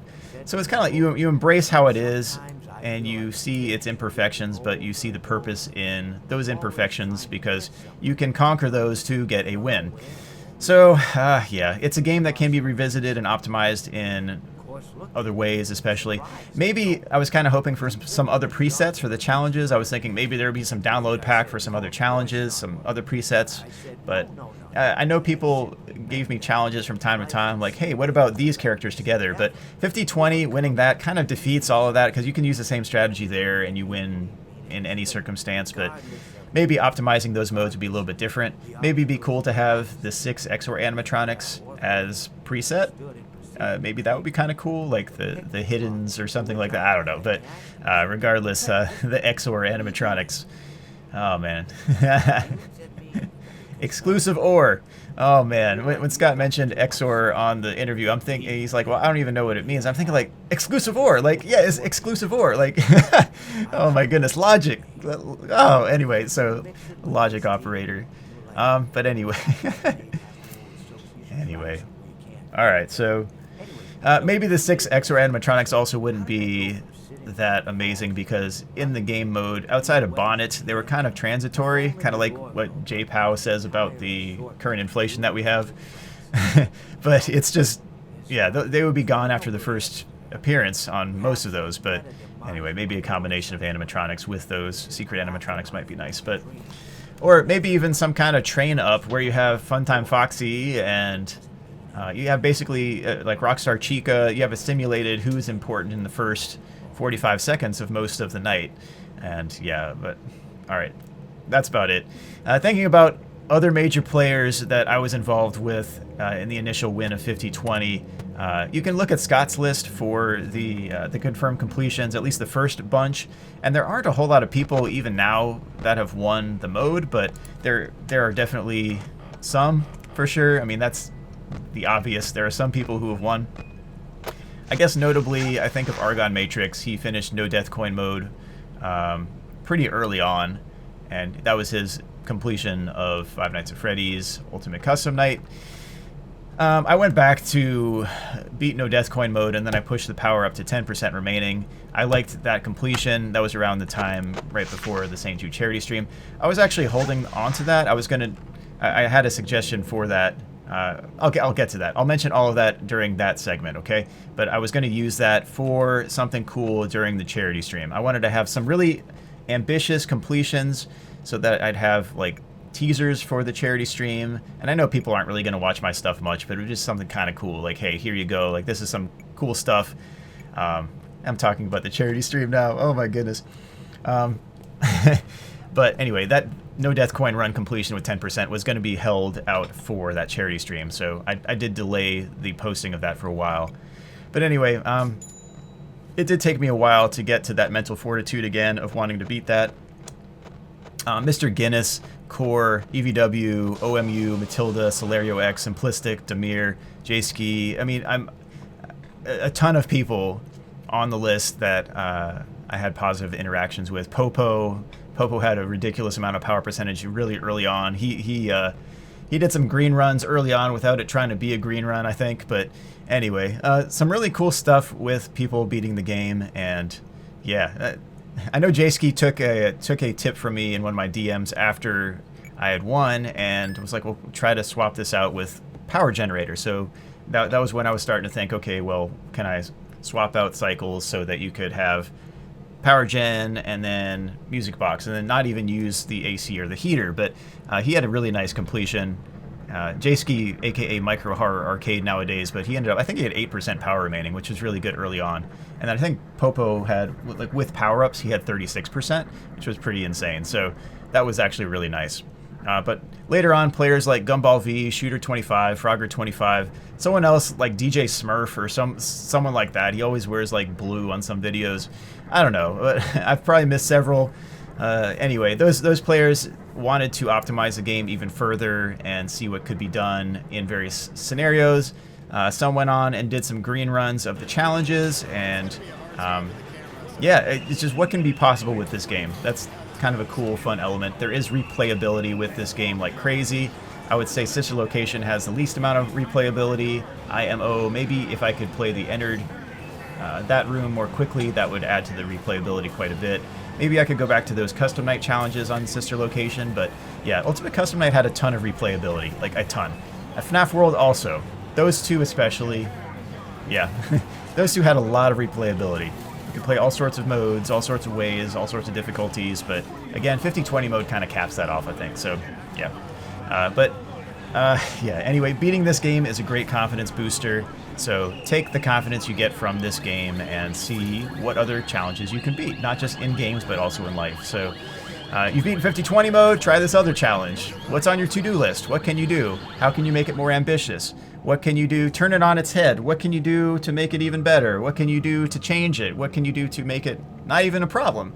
So aspects of that, being inventive, can carry over to real life and help in those scenarios as well. But Ultimate Custom Night, a ton of really good memories, a ton of stressful memories for sure. Oh my goodness, but the Ultimate Custom Night experience doesn't stop there. I'll talk about more of that during the charity stream where I was involved, where I was on the stream, and unfortunately it wasn't in person. But yeah, anyway, I'd still recommend one tweak to be made to the game balance of Ultimate Custom Night, and I'm sure that'll never be implemented because Scott said he was happy with the way it was. People had already conquered the mode, so why change it? I think he was very clear in that Daco interview.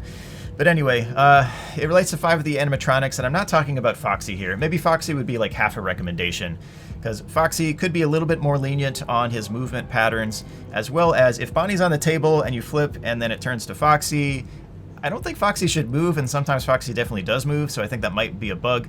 But anyway, aside from that, because that's not the one I'm thinking of, the one I'm thinking of relates to 5 of the animatronics, namely Toy Freddy, the plushies, but most importantly, Funtime Foxy. Because Funtime Foxy on AI1 operates the same as Funtime Foxy on AI20. If you miss by 1/10 of a second, if you're not on cam 6 looking at the frame loaded in at 45.0, if the show time's at 1 a.m., you get a jump scare.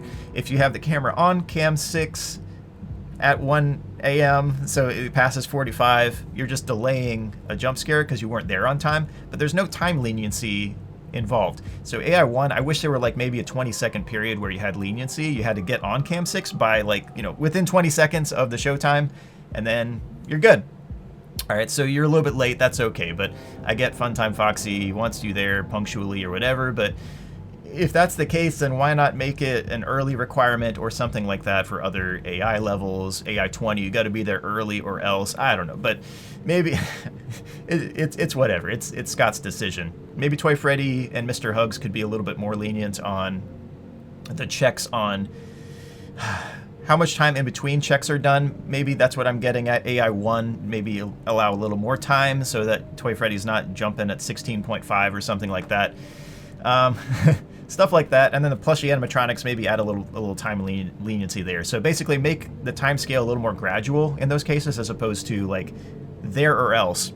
But anyway, that would be my recommendation. I know this game is basically like a very complex juggling pattern, a lot of stuff going on.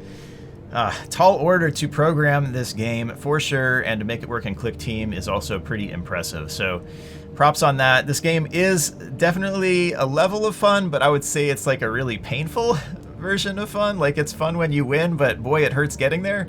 So maybe the endorphins were the reason I kept going. I don't know, but I did take a lot of time off after that first win. But anyway, I hope that clears some things up and describes my experience from my perspective and shows you aspects that you may not have known about. And I don't know, hopefully clearing the air on some things. And this wasn't some big like nasty rivalry, but anyway, we're trying to help each other out and we got to the finish line. So yeah, pretty cool. All right, so that's the end of this section, and I'll talk more about Ultimate Custom Night in a later segment as well. So cool. Alright, so what about my memories with the mobile games? So that goes from FNAF World, Android, which was, I believe, on the Play Store for a little while, and then Scott took it down. He was very self-defeating in how he redid the dialogues. I mean, talking about the chump stick and how this was kind of a regrettable game in his view. He kind of wanted to be done with FNAF World, which I think is unfortunate because it was kind of an innocent game, had some fun things as well as a tie-in to the mini games from FNAF 3. And the clock's ending there tying in as well with FNAF 4. So tying a few knots together below the surface world in the glitch worlds, I suppose. But anyway, yeah, Freddy in space was extremely difficult to control. Like, it was really, really rough. You can watch my FNAF Android video. Oh boy, that was a big pain. Chica's Magic Rainbow was sort of a pain, but I would say Freddy in Space was even worse. Just you had to dodge stuff that was moving at you in a very fluid way, and you were just all choppy trying to get the right buttons without, you know, hitting the wrong thing or whatever. And then at the end of that, I barely got through with a win, and I thought I was toast at the end when I was battling Scott, but I got through, and that was that. So FNAF World Android was okay. I'm glad it sort of came out, but I maybe wish Scott wouldn't beat himself up so much over FNAF World. I don't know. I guess we're not getting an Update 3, right? I was expecting an Update 3 at some point. Maybe I should have taken the end as the end with Update 2. But anyway, I figured that was going to be something that would be a side project that would be updated as the games went along. But anyway, a game can only be so expansive and yet contain playable and replayable content to whatever degree that the developer wants, I suppose. But FNAF World Android was okay. FNAF AR, I mean, I would really prefer playing FNAF World on PC. So that's, I guess, the bottom line on that one. Just hard to control, and yeah, not the most. I guess Scott was not the most fond of it, so it really shows. FNAF AR, I do have a Galaxy Note, but the animatronics would always, like, I don't know, a few things. I thought the animatronic battles were alright. I never really got into them because maybe I didn't have a good headset for it. I had a Bluetooth headset, but it had about, let's say, 150 milliseconds of delay, which drives me nuts. And anytime there's like a fast reaction or whatever, like I have to be sure, like I have to power that up. I have to make sure I recharge the battery. I have to pair it via Bluetooth. I don't know, maybe I just needed a direct line. Maybe that would have been a little bit better. I just don't know, but I don't know. I never really got a good setup for that. And then the other thing, well, a few other things. I want to play indoors because outside I'm going to get eaten up by mosquitoes. I don't know. Nature usually interacts with me in some way, and mosquitoes tend to hang out with me a bunch because they're like, yo, you taste sweet. So, yeah, I don't know what's up with that, but I don't want to get eaten by mosquitoes. I could go to other places and do that. I just felt out of place playing it. It just didn't feel like my style, I guess. So I went out to a track, and I did some battles on the track, and I thought it'd be interesting. What if I just collected Remnant by running around a track? So I just held the phone and just like ran, and I was running miles with my phone out, and I recorded it, and at the end I just saw like RWQ, FS, FAS, XC kept on attacking me and like destroying my total of like everything. Like all the stuff I was collecting was gone because RWQ kept on demolishing me, and I was running, and sometimes the camera would like stick, and so there would be parts of it where it just would not update. That's another one of the things too. I would want to play indoors, but I have boring walls in my house, and like I turn around and it's just like plain white wall, and it's just like the whole time it's having trouble figuring out where it is. And I don't know why that can't be tied with maybe a GPS or some movement sensor. Maybe it is. I don't know, but this should be a good enough phone, and I always got caught with like it would just stick, and then like an animatronic would be over here, and then I'd move, and then it would just like stay over here, and then it would attack, and I wouldn't even have him in focus or whatever, and then I'd lose. Or the game would crash after I beat one of the special characters. So when I beat Shamrock Freddy the first time, the game crashed, and I had to use like a lure to get him, and like it bugged out, and like I won the battle, but then it crashed, and I came back and I didn't even have the Shamrock suit or whatever, so I had to beat him again. So stuff like that really got annoying. I did run every day some of the ads while the rewards were good, but those got dumbed down real quick. So I have a lot of log of rewards or whatever, but I feel like those are nerfed way too much, and that killed the incentive of actually going through all those ads. And it was always those silly ads, like there was like a spider, and you had to like get rid of the spider and free the dude from Gardenscapes or whatever. And it's like, whoa! It's like the stupidest ads, and they were always on. So I remember taking a video of FNAF AR and just not wanting to film the battles after the first time, because I'm like, I mean, it's the same thing over and over again. And then, either the wall's it's not gonna rotate with where I'm going because the walls are too boring, and it's like, oh, plain white wall, can't detect where it is. I guess I should have probably put up if I put up ficus trees every so often, so it would tell like, oh, I'm actually moving. Maybe that would have helped, but that's a lot of setup, and then I have to take it down. I don't know. Maybe I'm a little bit lazy with the setup. I just kind of want to play it out the box. So I don't want to get eaten by mosquitoes outside. I think it's kind of out of place for me to just like stand and then rotate in a circle in the middle of a track. The running around the track didn't work for collecting Remnant at all, so I was trying to find a better way to collect Remnant. I just felt that was maybe a little bit, it was like maybe a little eerie. It didn't really, I don't know, it didn't fit my headcanon of what Remnant was from Sister Location. Sister Location, and then the diagrams from FFPS. It just, I don't know, I had a different type of idea, more like a liquid, I guess, as opposed to like this floating, like whispering at you type stuff. But there was always something that you had to pay for, and all the microtransactions, and I didn't want to spend like $20 on Toy Bonnie's suit or something like that. And I was just kind of like, this really isn't for me. So I don't know, and a lot of your experiences are probably, they probably include FNAF AR, and mine just really don't, because I don't know, I just didn't play it much. And I guess I could go to it at some point, but I wish there were a better way to earn your way through as opposed to microtransaction your way through. And I did a bunch of ads. I spent time doing that, but it gets repetitive. Like I would have my phone out at work, and whenever I noticed that an ad was not running, I would just load up another ad, and then like I'd do more work, and then I'd click another ad, and then do more work. So I was through the workday trying to get points for FNAF AR so I could record some cool stuff. But then the rewards were nerfed so much that it just, you only had like, you could do 5 ads or something, you get 2 points per, something like that. It's been so long since I've even booted the game. Sometimes it wouldn't boot, it would go to just a blank screen, and then it would just stall. Or sometimes it would go to like 90%, and then there was, the first time I loaded it, it loaded like almost all the way, and then it started backtracking. Like the percentage was going down, and I'm like, what? Like, is it uninstalling itself? Like, what is going on with it? So anyway, and some of the characters I think maybe are a little bit too spaghetti-ish, where like the spaghetti westerns where tons were produced and like really quickly, and just to be there, just to put out another thing. I don't know, you have like all these themed animatronics that are never going to be in the series anywhere, but now you have like, I don't know.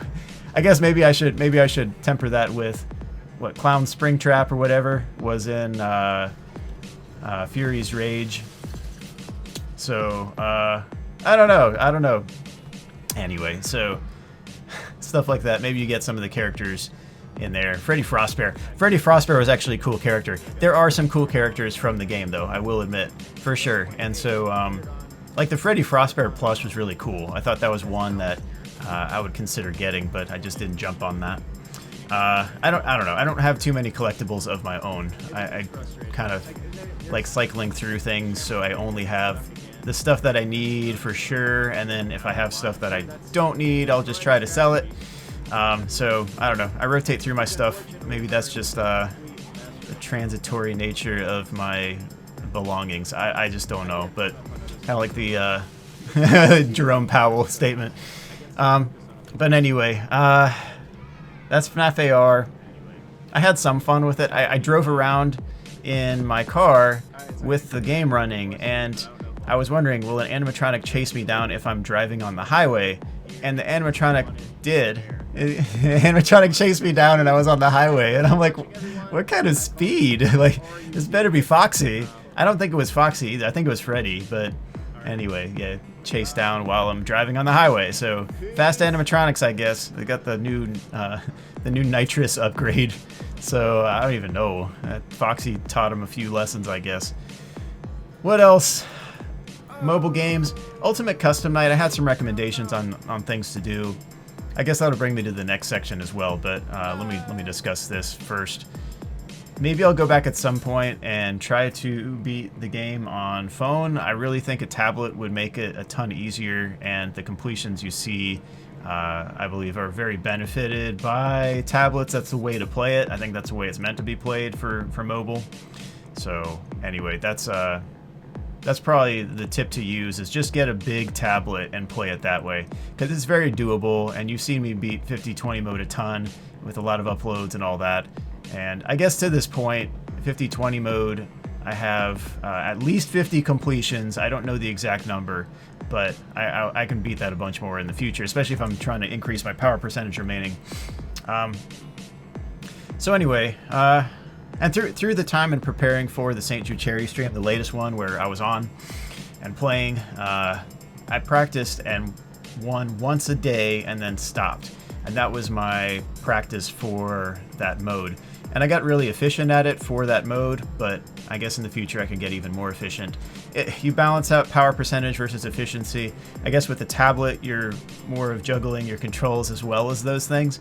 But yeah, the multi-touch doesn't work with my stylus. So I actually did buy a second stylus, so I might be able to give it a shot. I mean, it's a nice phone. It's just you know, the glass protector kills the sensitivity on that, and I'm really not keen on taking that off because I don't want to shatter anything, because it's an expensive phone. So like if I use this at all, it takes the focus of your entire touch instead of you being able to like hold it, and like if you're holding a tablet and you press here, you press here, you press here, you're pressing all around. You can keep your thumb over here and reset everything, and that's really what you need. But with this, the S Pen, you basically have to do strokes. So to avoid Nightmare on, you press, you click where you want, or you touch where you want with the stylus, and then you like swipe out. So you swipe outside the screen, and then you will not have as big a problem with Nightmare on, and that's it. And that's what you have to do. But I need a second ability to touch and better touch sensitivity. Like with that glass screen protector as well, the fingerprint stuff doesn't really work well either. I have to try like 4 or 5 times maybe to get one to register right. It's very frustrating. So anyway, that's one way of saying I don't want to try this without a screen protector because it's an expensive phone. So my setup is not really a good setup for games like this. So I don't know, but the accelerometer shouldn't be affected. I'm thinking back to FNAF AR. It should be a good setup for FNAF AR, but I need to get either like a cheapo Android tablet that's, you know, sizable, or man, I don't know. I don't want to take that screen protector off. Like maybe I could try the 2 styluses. It's just gonna be weird. Like it's like I don't know. It's a little wild. So that's mobile. I'm still used to PC. Yeah, I like playing on PC. I have the equipment for it. I'm used to it. I have a good setup, so that's the thing. And same with consoles as well. I don't have any consoles beyond Xbox 360, so thus I'm not playing any of the Five Nights at Freddy's on those. Maybe I'll change that at some point in the future, but I'd be more keen on borrowing, say, Juggle Boy's Switch or something like that and playing that. But I don't know. I'm not used to console either. I played NBA Baller Beats on Xbox 360. I wasn't a huge gamer on there. I played NBA 2K11 on there, so that dates how old that was. That was a masterpiece of a game, though. I don't know. Some of the 2Ks were kind of bland, but 2K11 was actually really good. Gameplay-wise, it was really good, well balanced. I don't know. Some of the newer ones on Hall of Fame are kind of unfair. So anyway, All right, so anything else? So I had an opportunity that I turned down, and I guess you can't have 20/20 vision. You can't predict the future. You can't determine that there's going to be a pandemic that's going to shut your other money-making opportunities down, at least to some degree. So it's one thing in consideration of my decision, and I guess you could probably piece together what it was, but yeah, I turned that opportunity down because I have to balance out how much I make videos, I work, I do other things, even like side hustles like eBay and that type of thing. Stuff that brings me income that I can save up for the future. I could have taken this opportunity, but it just didn't really make sense with the logistics and all that. But I will say, I think that ship has sailed. I don't think that's going to be an opportunity in the future. It's just a matter of it would have been cool to do, but it just didn't work out. And maybe I wish I had just done that just because it would have helped. I just didn't have the time available, and I didn't want to add in something extra to my schedule that would push me to even more of the brink of overcapacity, basically. But anyway, yeah, I mean, that has changed since the pandemic as well. So if I made the decision now, I think it would have been a little bit different. But anyway, so that leads me to another topic. So ClickTeam has some definite quirks, and I don't know what causes some of these, but if you remember back to Sister Location, some people were finishing the night in 4 minutes real time as opposed to 6 minutes, and that was just how the night went. You didn't have everything, I don't know, you didn't have as many encounters, you didn't have as much time. It just ran and finished in 4 minutes. You have other instances of the performance being so bad, but the time advancing not with the frames that we're actually processing, but with real time. And you have videos where there's barely anything done. They're just chilling in the cameras, taking their time, and yet they ended up beating the pre-patch with very few actions done and all that. And it's not their fault. That's a performance issue. So it's one thing I don't say, well, I mean, they were cheating. They weren't. They were playing the game, but they didn't have the specs that would run everything as fast as possible. If you're only having a few frames a second and a few actions that have to be done and the time is processing regularly, it becomes a much different experience across the board, which that's partly a performance issue, but it's also with the 4 minutes instead of 6 minutes. It's a weird quirk that ClickTeam has that I don't quite understand. Maybe it's something with overclocking. Maybe it's boost. I have no clue on this one. I would say, well, what if it's frames per second? So what if it's your monitor, different hertz, different refresh rate? I just don't know. But anyway, so ClickTeam, I made an app for a creativity contest that turned out to be a working model for wearables. So this was going to be used in Google Glass. And just for fun, I thought, well, why don't I just make a series of demos, so tech demos, and then we could actually use these and test it out with some firemen. It's a CPR app that it gives you haptic feedback based on the BPM of the compressions. And if it gives you feedback as to whether your compressions via the accelerometer have enough force that it's a reasonable compression. And when you're wearing a wearable and you have yourself parallel to the ground, you have the ability to detect force and all that. So, and it went between 100 and 120 compressions per minute based on whether you were US or UK. So it's like, choose your recommended, and you have like a scaler or whatever.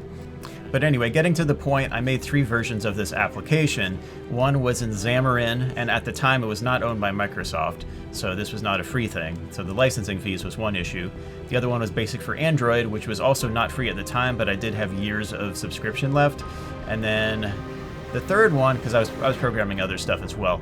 The third one was made in ClickTeam. So I tried out those three, and the one we went with was actually basic for Android because it was reliable with the timer.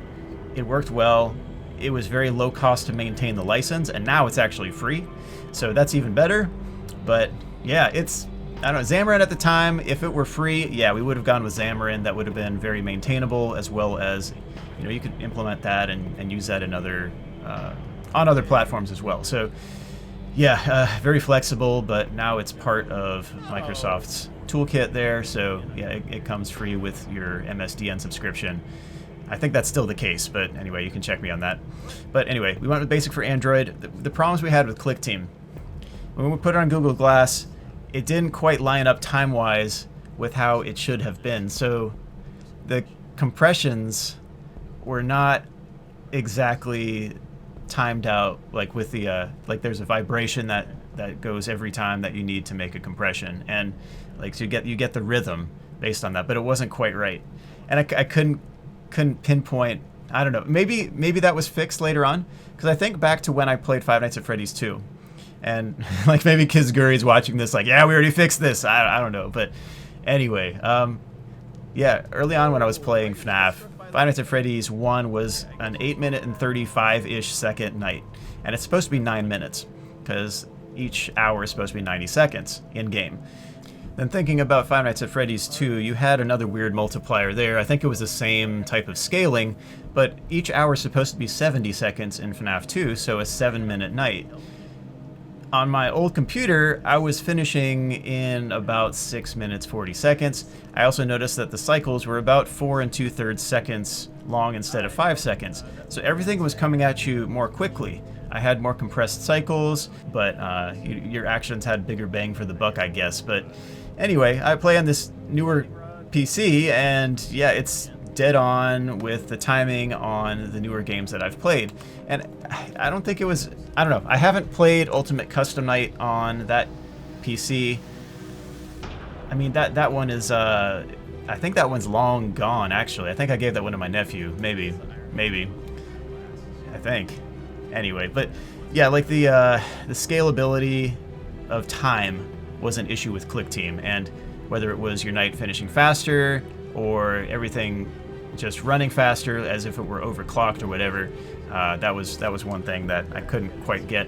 Whatever happened to that application? Well, we got second place in the creativity contest. The first place was kind of it was a more blue sky. Like we had the actual working demo, and the fireman that I was working with tried it out on Google Glass.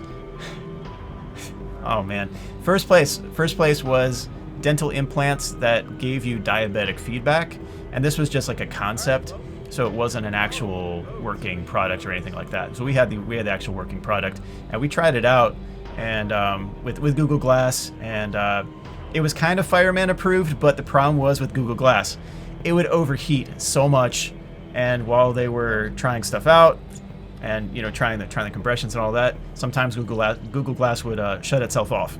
So that was a big problem. The cooling with Google Glass was a real pain, and the developer kit was like $1,500. So it wasn't exactly a cheap technology that was purchasable by most people who really wanted to try out the new tech. Also, there were some issues with Google Glass in public, because you wink your eye and it takes a screenshot, and I mean, imagine going someplace and some creepy dude wearing like looking like he's from Dragon Ball Z winking at you, and then it's like what is going on? So anyway, it is something else. But Google Glass was not the best of technologies for, I don't know. It was cool for its time. It was a good concept. Maybe wearables in the future will be much more foolproof, but yeah, this one had some issues. So anyway, you work out the kinks, and then you just get a working product down the road. But we'll see what wearables have in the future. It's an interesting concept, though, for sure. But it's, yeah, sometimes Click Team also has its default shortcuts. Those are easy to get rid of, but Scott just chose not to.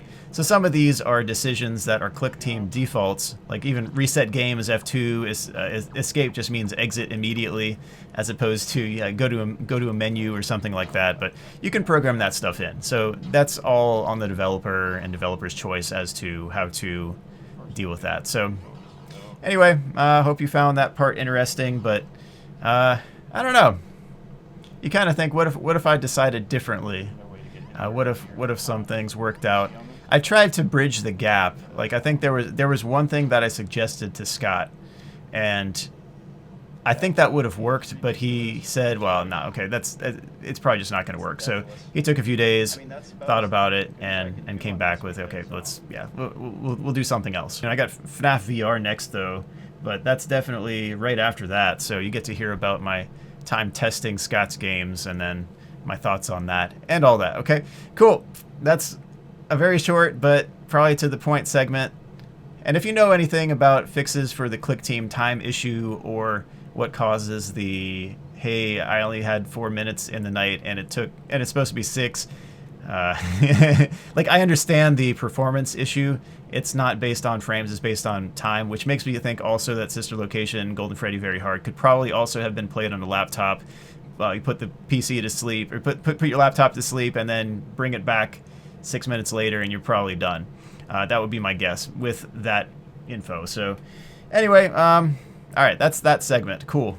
Yeah. In May 2019, I was out of state at my niece's high school graduation, and I was running an 84-hour Five Nights at Freddy's World stream while I was away. So every now and then I would stop in chat. Yes, it was 84 hours, which is kind of sad on one level because YouTube doesn't save the entire stream, and it doesn't look like it saved any of it. Like, I went back and checked to find the chat messages and all that, but the video just says video is unavailable. I think it's because it's longer than 12 hours. I don't know if there's a point at which that changed, like if the 12-hour stream, or I just don't know.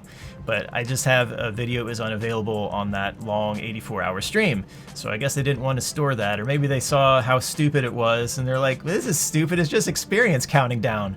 So the premise of the video was I found another silly way to change a save file in this case. This is not a natural occurrence in the game, but some people had recommended that I play FNaF World with a difficulty multiplier of 3. So difficulty 1 equals normal mode, difficulty 2, so diff equals 2 is hard mode, but I changed it to 42,950 because that's about, I think that's the tipping point where Security Owl will throw an int overflow error, explode instantly because it treats his HP as negative because it rolls over, and then you get an insane amount of experience, and it counts down super slowly for what it is. There isn't a max of like 10 seconds to get all of your experience if there's a whole lot of experience, which would have been really nice. But it's just, it just like,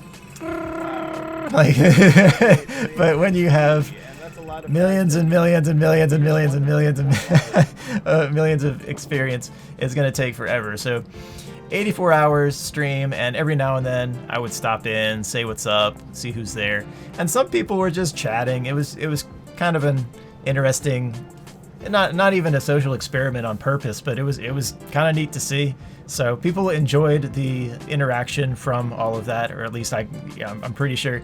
I wasn't there the whole time, of course, but anyway, I had a special guest there, and some people were telling me when I stopped in one time, hey, Scott was in chat, like, did you know that? And I was like, no, I didn't know that, and there's no real way to tell that, I guess, unless you're there. So I stopped in a little more frequently after that point, but still not more than once every few hours. But I caught Scott on one of those, and Scott commented when I was there, and he said something like, why does Sturf always have to break my games like this? And I commented right away, like, it's really fun to find, silly ways to break these games, and, think of resolutions for these and all that. Because I find it super interesting to find these things.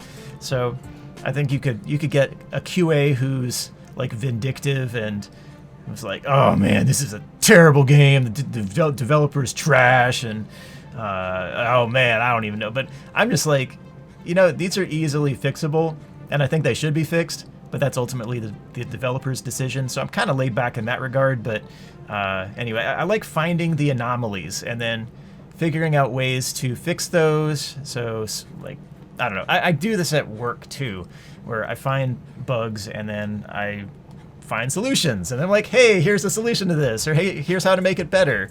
So the same type of thing with my dad, thinking of inventive principles and how to make things better, how to optimize, I don't know, deconstruction and reconstruction. It's pretty cool to me. So anyway, so I think Scott took it well, and but he said something like, hey, you should drop me a line sometime. And I was like, I have? And I'm like, I've sent bug reports on all sorts of games before. And, you know, one thing as well, a long time ago, when I was playing Pilgrim's Progress, I think it was in between a bunch of the Five Nights at Freddy's games. Maybe it was 2016, I don't know. But I played through Pilgrim's Progress, and there's a strategy guide to Pilgrim's Progress. There's also...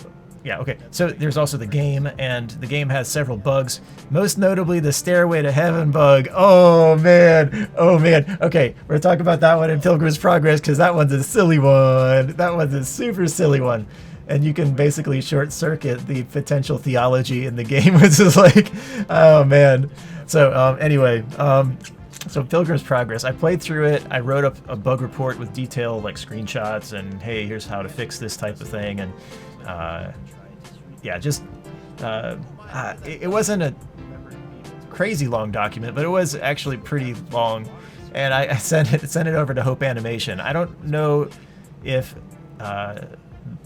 David at Hope Animation talks to Scott much nowadays, but I sent him a bug report as well as a much more nuanced strategy guide with like updated tables, and it's formatted a lot better, much more clean. So it's Pilgrim's Progress Strategy Guide version 1.1.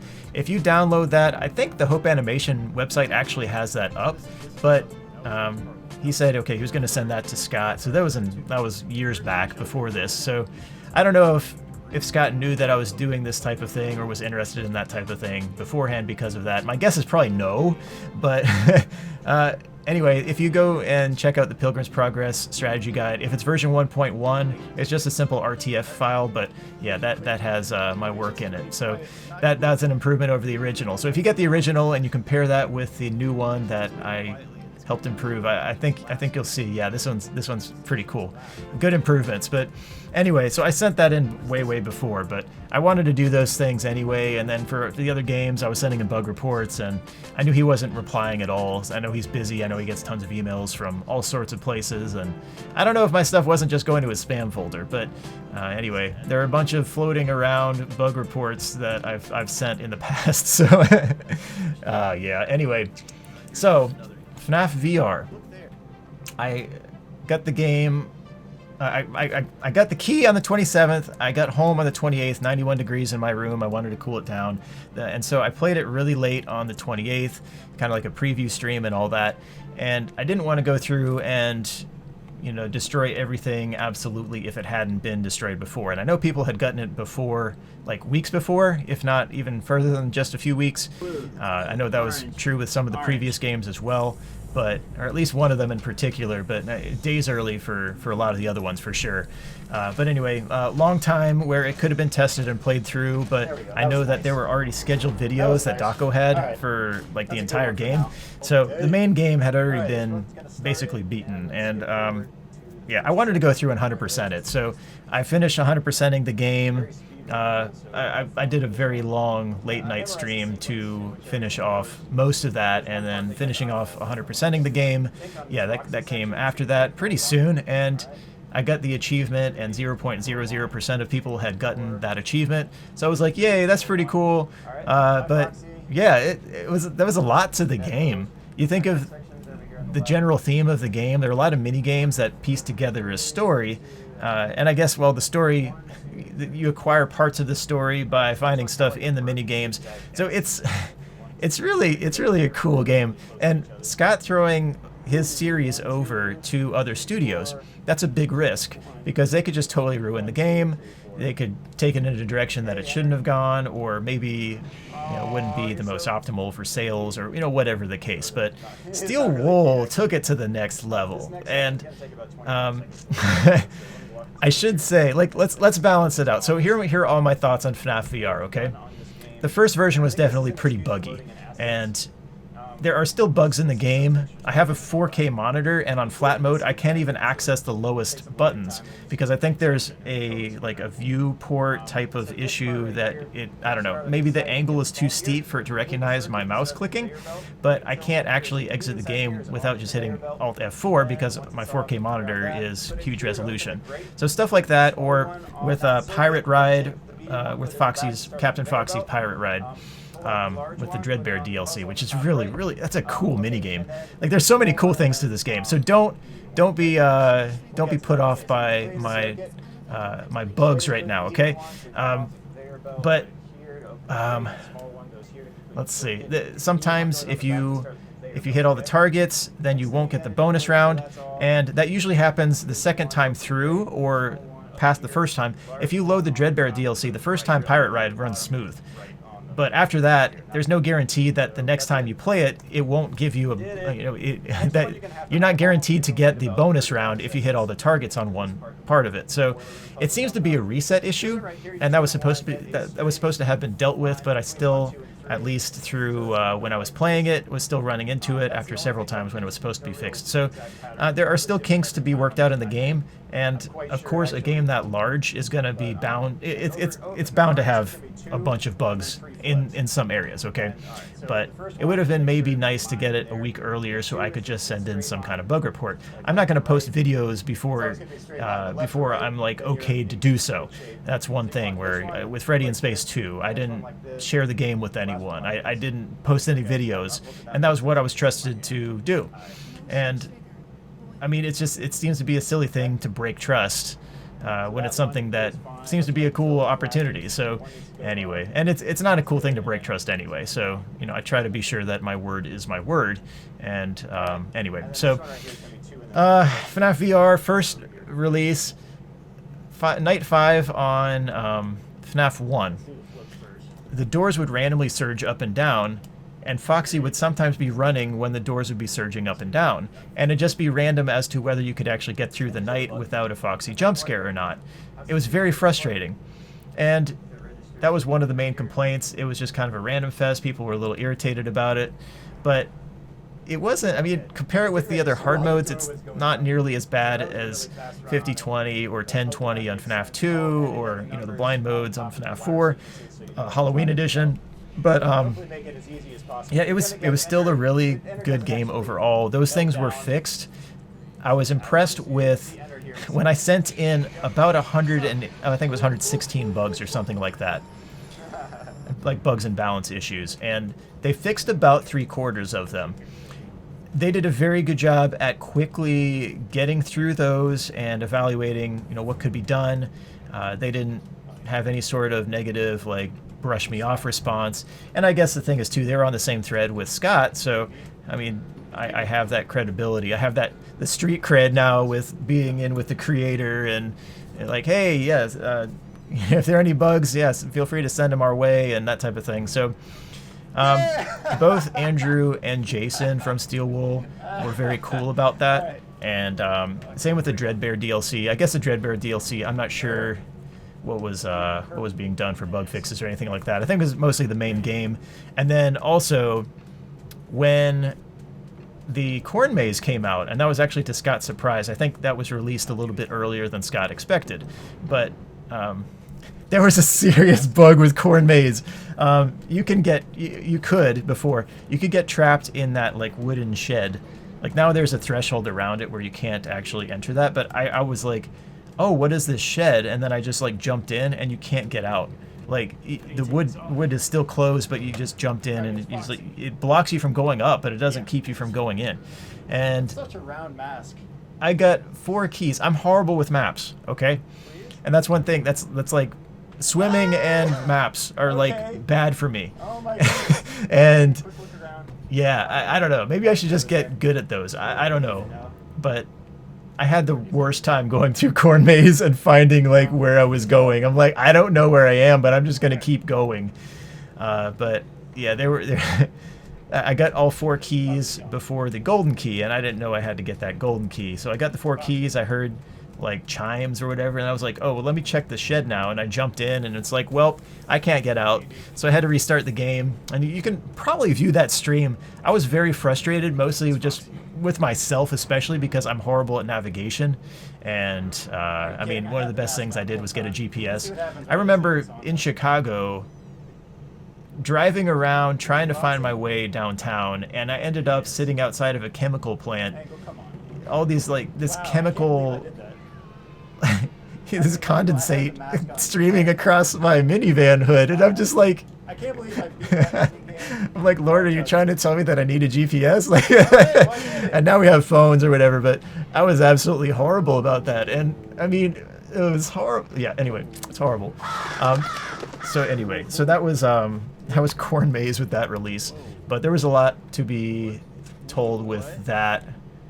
I guess down the road, that's the lead-in for the next game. With the main game, it had the same type of feel as a few of Scott's games in the past. Chipper and Sons Lumber Company. There are a lot of small little mini games like those handhelds, and I mean, yeah, the one with the frog, the frog's maze, right? That was pretty crazy. That was fun though. That was fun figuring out. And then some of the other ones are just basic, like run and jump, and figure out that you have to jump a little bit sooner than you want on some of those mini games. But anyway, with Chipper and Sons Lumber Company, we'll get to that a little bit more. But yeah, there were a lot of mini games that pieced together so that you could get resources to buy other things that would further you along in the game, so you could build other things and get specific things to further along an ending.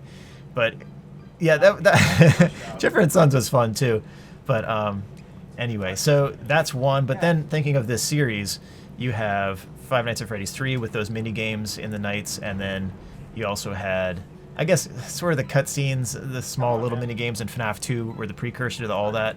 But FFPS, classic example. A ton of arcade games, a ton of work put into making those games, and yeah, you get resources, but some of them actually told part of the story. So you had the Lore Keeper in Freddy Fazbear's Pizzeria Simulator, and you find the stories of 3 unfortunate tragedies, and you get a certificate for finding those out. Wow! Ends justify the means? No. No, but you find out from those mini games a piece of the rest of the game, and a pretty large one as well. So little mini games piecing together a fuller game. With FNaF VR, you basically go to the games, you find the tapes, and you can listen to all of the tapes. You find all the coins. There's a lot to the game, and most of the games were done really well. Some of them were, I think, more fun than others for sure. I thought the parts and repair were actually pretty neat, or parts and service, right? Parts and service, and then vent repair. Those were super fun, especially the vent repair entered on the nightmare mode, or the the blacklight mode. So you flip the switch and then it's all like crazy, like UV style. But yeah, some of these games are really fun. Good replay value, good ways to play, find strategies, find ways to motor through those games and finish very quickly. I think parts and repair would actually be a really fun single unit to piece together and get a nice speed run. Maybe the one thing would be the randomness of Foxy's capacitors, or whatever, and you also have the randomness of the Cupcake and the Chica minigame, the Chica parts and service. But most of that is going to be, you play it enough, it's a short enough unit that you could probably get a really sick time and get just the right circumstance where you pull the drawer, grab one quick, throw it in, and it's the right one, and then all of a sudden you've saved an 8 seconds just because you didn't evaluate what it was, but you got it right, something like that. And the Mangle vent repair was really fun. Awesome Mangles done quick. I made a video on that where I go through very quickly on Mangle. So some of the comments on that one are pretty funny too. Like, hey, here's a detailed puzzle, and then no, DJ Sturf slams his head through the wall to see all the colors early. So stuff like that, and beating the game in silly ways. With the Freddy parts and service where you basically just you throw the music. You can't do this anymore, okay? But the earlier versions, when this wasn't fixed, you could throw the music box, let it land, and then instead of Freddy being mad and doing something about it, you just honk his nose, and then everything's good. And it's like, oh yeah, you're done. So that was it. So you leave Freddy without that internal music box. Freddy's mad, but you honked his nose, so you exit the minigame. So stuff like that. I did that in the 2-hour 26 speedrun-ish type. It's just a full playthrough, and I was a little frustrated that I died in FNAF 2 of all places, but it was a really long set of play. I don't know, like I could run it faster than that for sure. That was done, I think you look at the date on the video, it was done about 10 days after release, so I hadn't put in more than 11 days of play on that at all. So anyway, I tend to do that. Like I get a very respectable pushing the limits run, and then I don't necessarily want to bore everyone with a run that's so similar to that it's like, oh, this is 1 minute faster, or oh, this is 10 seconds faster. It just, I don't know. Maybe I'll come back to it at some point, revisit it when it's fresh. The game is super cool. There's a lot of replay value to it. Some of the paths you can, like with a Pizza Party, you can memorize which way to go very quickly and get through very, very fast. So, what else though? Some of them were frustrating. The one with Fredbear, sometimes like on the flat mode, there was an issue, and I'm hoping it's not an issue anymore, but I don't know, where you just hope that Fredbear would not go to the closet, because even if you close the door, you would still get jump scared, and I don't know whether it was actually throwing Fredbear over to another place but reporting him in the closet, or whether it just was not undoing his threat when you shut the closet doors. Or maybe there was like a little bit of, hey, this isn't fully closed yet, or whatever. I just don't know on that. But yeah, you would basically hope that he didn't go to the closet, and if he didn't, then you're pretty much good. But anyway, so that was one. I kind of wonder with the house behind you on the, what was it, the Fun with Plush Trap or Nightmare BB, or both really? I guess Fun with Plush Trap more because you were taller, I think. I think. But you could look back through that door behind you and then see a little bit of the layout of everything. And that was actually kind of cool, because I tried to piece together how the house was supposed to look or whatever. Maybe I could go through that one with the, there was a, what, Open VR was it? Or what was it? Where you could like fling yourself around.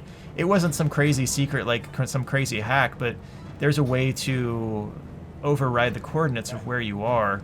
And so I did a stream where I just went through and, you know, flinged myself all the way on the Dreadbear DLC over to like the floating house, which actually doesn't have much textures to it. Doesn't have like a full like set of like house walls or anything like that. So, and then looking at the dancing figure way out and seeing, okay, this is actually a reasonable model, just not very well lit, of Glitch Trap, or I should say Spring Bonnie Man or whatever.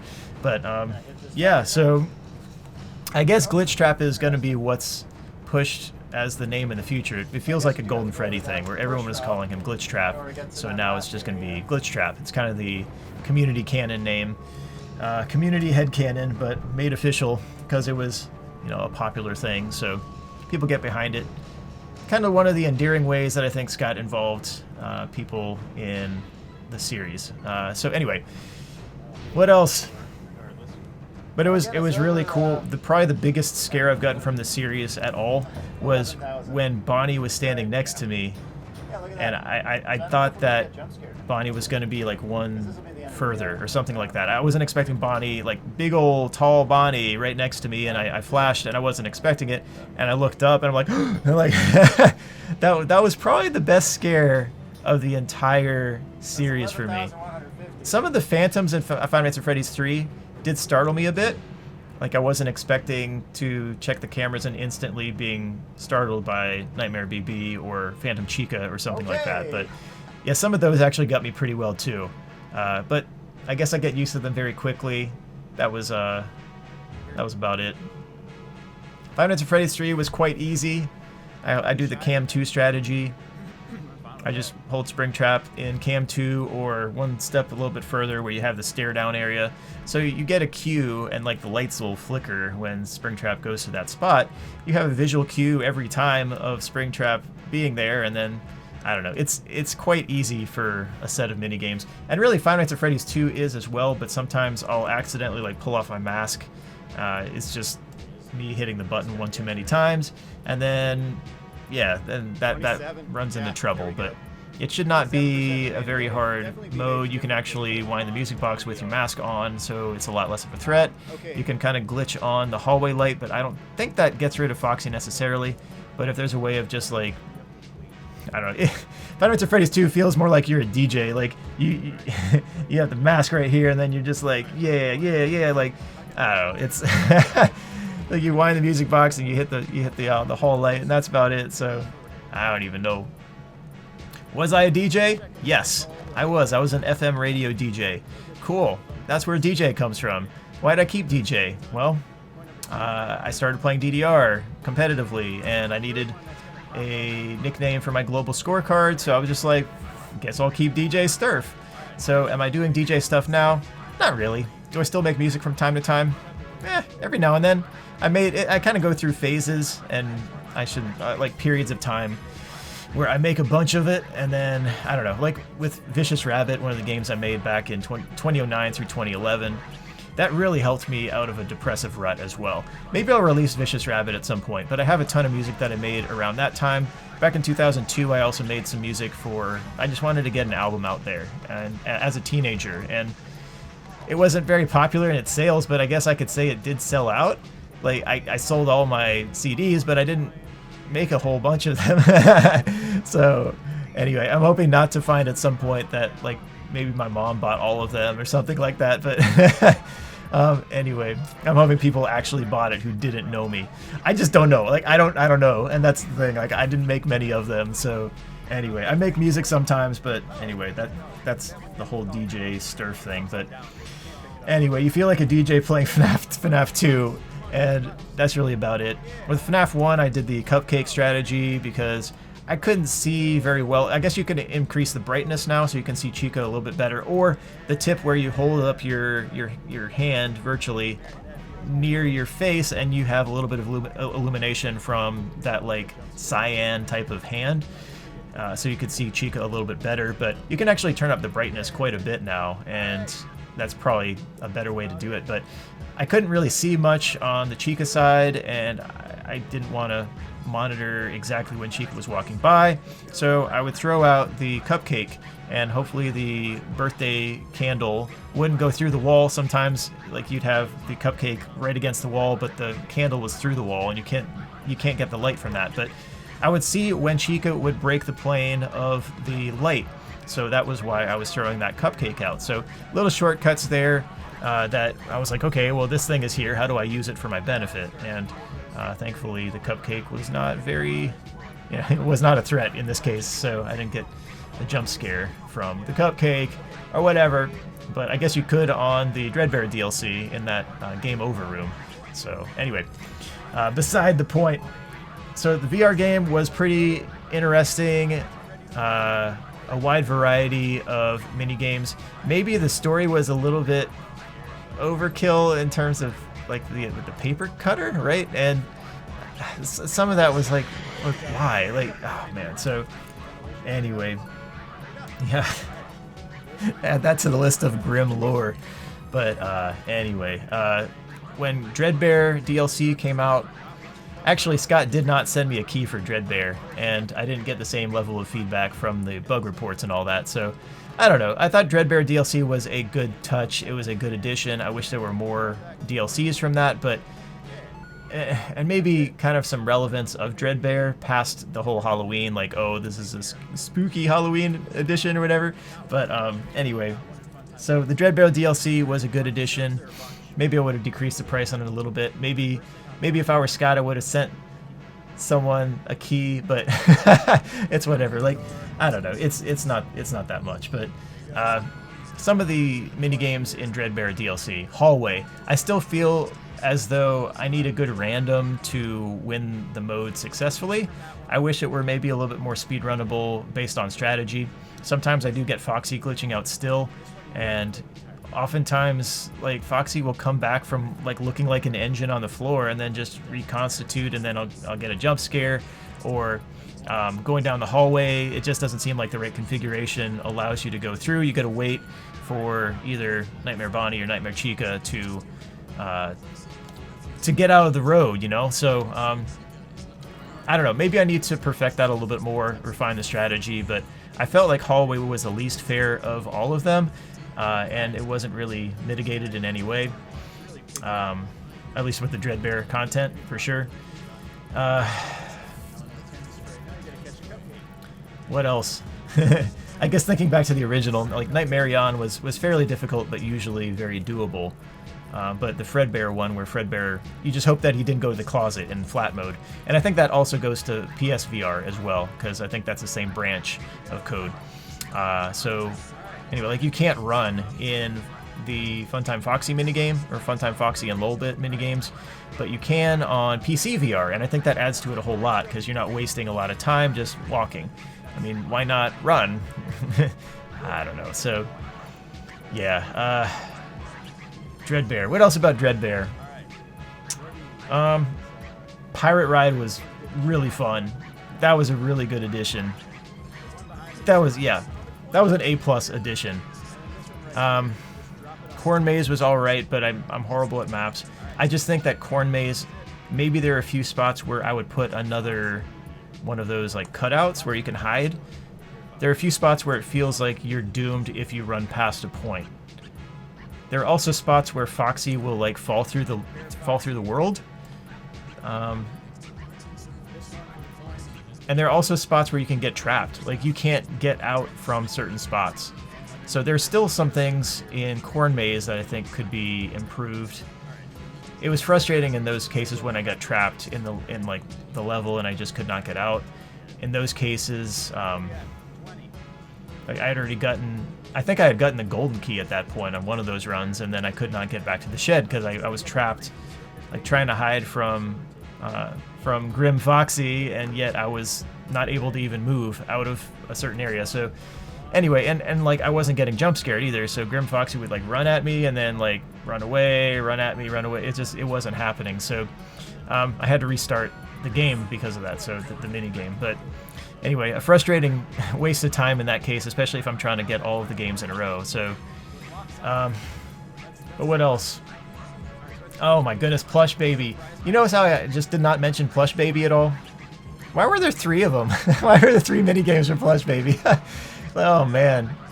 Oh, it's just, it wasn't as bad as people make it out to be right now, but I did have some real trouble initially playing the Plush Baby levels. Maybe the biggest things there is if you have the vent open from the top, there's a shelf top left that you can look to, and there'll be a Plush Baby there. That's the clue. And then you have the door opening to the cabinet underneath, and I just flash that, and then that's it.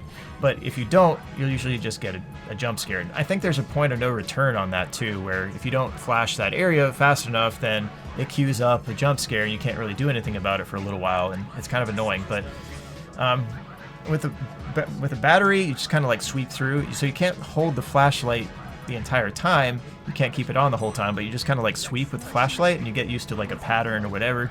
You just find what works, and every now and then you'll find a Plush Baby in a less common location.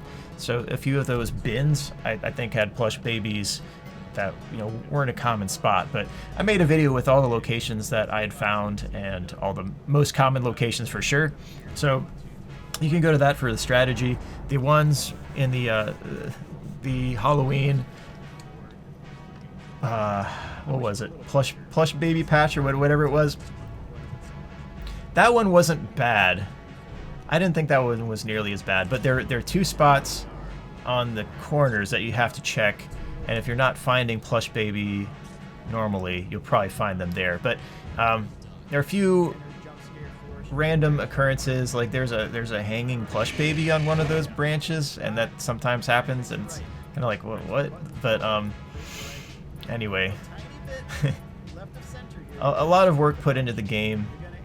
I think it's wild that you can eat all the action figures. If you go through my, like, all prizes type thing, because for a while you couldn't unlock various new prizes unless you had your like quota for specific mini games or mini game categories fulfilled. So if you played one mini game, like if you played parts and service, you'd only get a limited amount of prizes from parts and service, and then after a while you just get the basic piece of cake, and that's it. And the first time you pick up the cake, you can't actually eat it. You have to drop it and let it regenerate, and then you can eat the regenerated cake, which is an odd thing. But and maybe it's frustrating that sometimes you get a plush trap jump scare, and you lose your credit for winning the game, especially on one of the more annoying mini games. So if you beat Plush Baby on hard and then you get your prize and it turns out to be a plush trap jump scare, it's like, well, you got to redo that again. So anyway. But for a while there was a quota. You had to play specific games and you get a specific number of prizes for those. So I wrote a walkthrough on that, but then that was changed because people were having trouble finding all the prizes, and yeah, it was a little convoluted. So it's just now you can play Bonnie parts and service every time, and you get a new prize up through your prize limit. So yeah, that's about it. And with the same thing with the Dreadbear DLC, you could play a very fast mini game. You could play Plushkin Patch, that was what it was, Plushkin Patch, and get your prizes very quickly from there if you can stomach that. Or if you want to play a longer mini game and play Pirate Ride, but it's one that's super fun, you could do that. There was a third path that was released late as well, and I think it was Jason who told me about that, and that was one thing they were working on at some point. So when it was released, it wasn't fully done. There were some mini games that were not available until later, so it was kind of a time release thing. They were releasing it as they went, so maybe people had some issues with that. But anyway, time release delivery. But I mean, now that it's out, there are a lot of cool mini games. So it was a very well done game, bringing FNAF to VR, and not just going over to, what was it? What was that? It wasn't display VR, was it? It was something that could turn your game into a simulated VR experience, but it wasn't quite the same, So it's like you use your controller and like, okay, cool, like shut the door, turn on the hallway light or whatever. But yeah, so anyway, the VR experience was a good addition to Five Nights at Freddy's for sure. So anyway, what were your thoughts on FNAF VR? I guess you could let me know. Is there anything else about FNAF VR? Right after the Dreadbear DLC brings up the next section though of my thoughts, because yeah, that led to the Freddy in Space 2 testing, and I'll get to that in the next section. How about that? Okay. Yeah, but I liked FNAF VR. I thought it had a lot of really good mini games. The bug fixing was well done and quick, but maybe the rest of them could be tackled at some point. I don't know. But we'll see what Security Breach holds. I have very high expectations for Security Breach, so I think it could be Game of the Year, unless they release it in December and then it doesn't give it any time to get Game of the Year. But hopefully, like, I don't know, release it in January or something like that, and then hopefully it can be a contender for Game of the Year. That would be kind of cool. But anyway, it's got to be that good. It's got to be that good though. So, and I trust it can be. All right, so that is the end of FNAF VR. All right. It's not the end of FNAF VR, but it's the end of my thoughts about FNAF VR. My memoirs. All right, cool. Hello, do you hear me? Yes, I hear you. I need a plumber. I know. What? Are you looking inside my window? No. Are you sure? There's no miscommunication. Well, get a plunger and come over. I understand. Do you have the golden plunger? Yes, I have it. Cool. I made it myself. Is it cool? I think you would like it. Huh, all right. Does anyone else know that I need you to fix my toilet? No one suspects anything. All right, well, I hate this, but it's a nasty mess. Don't worry. I'll be ready. Okay, great. And I won't let you down. Thanks. I hope it's not a burden. It will be fun.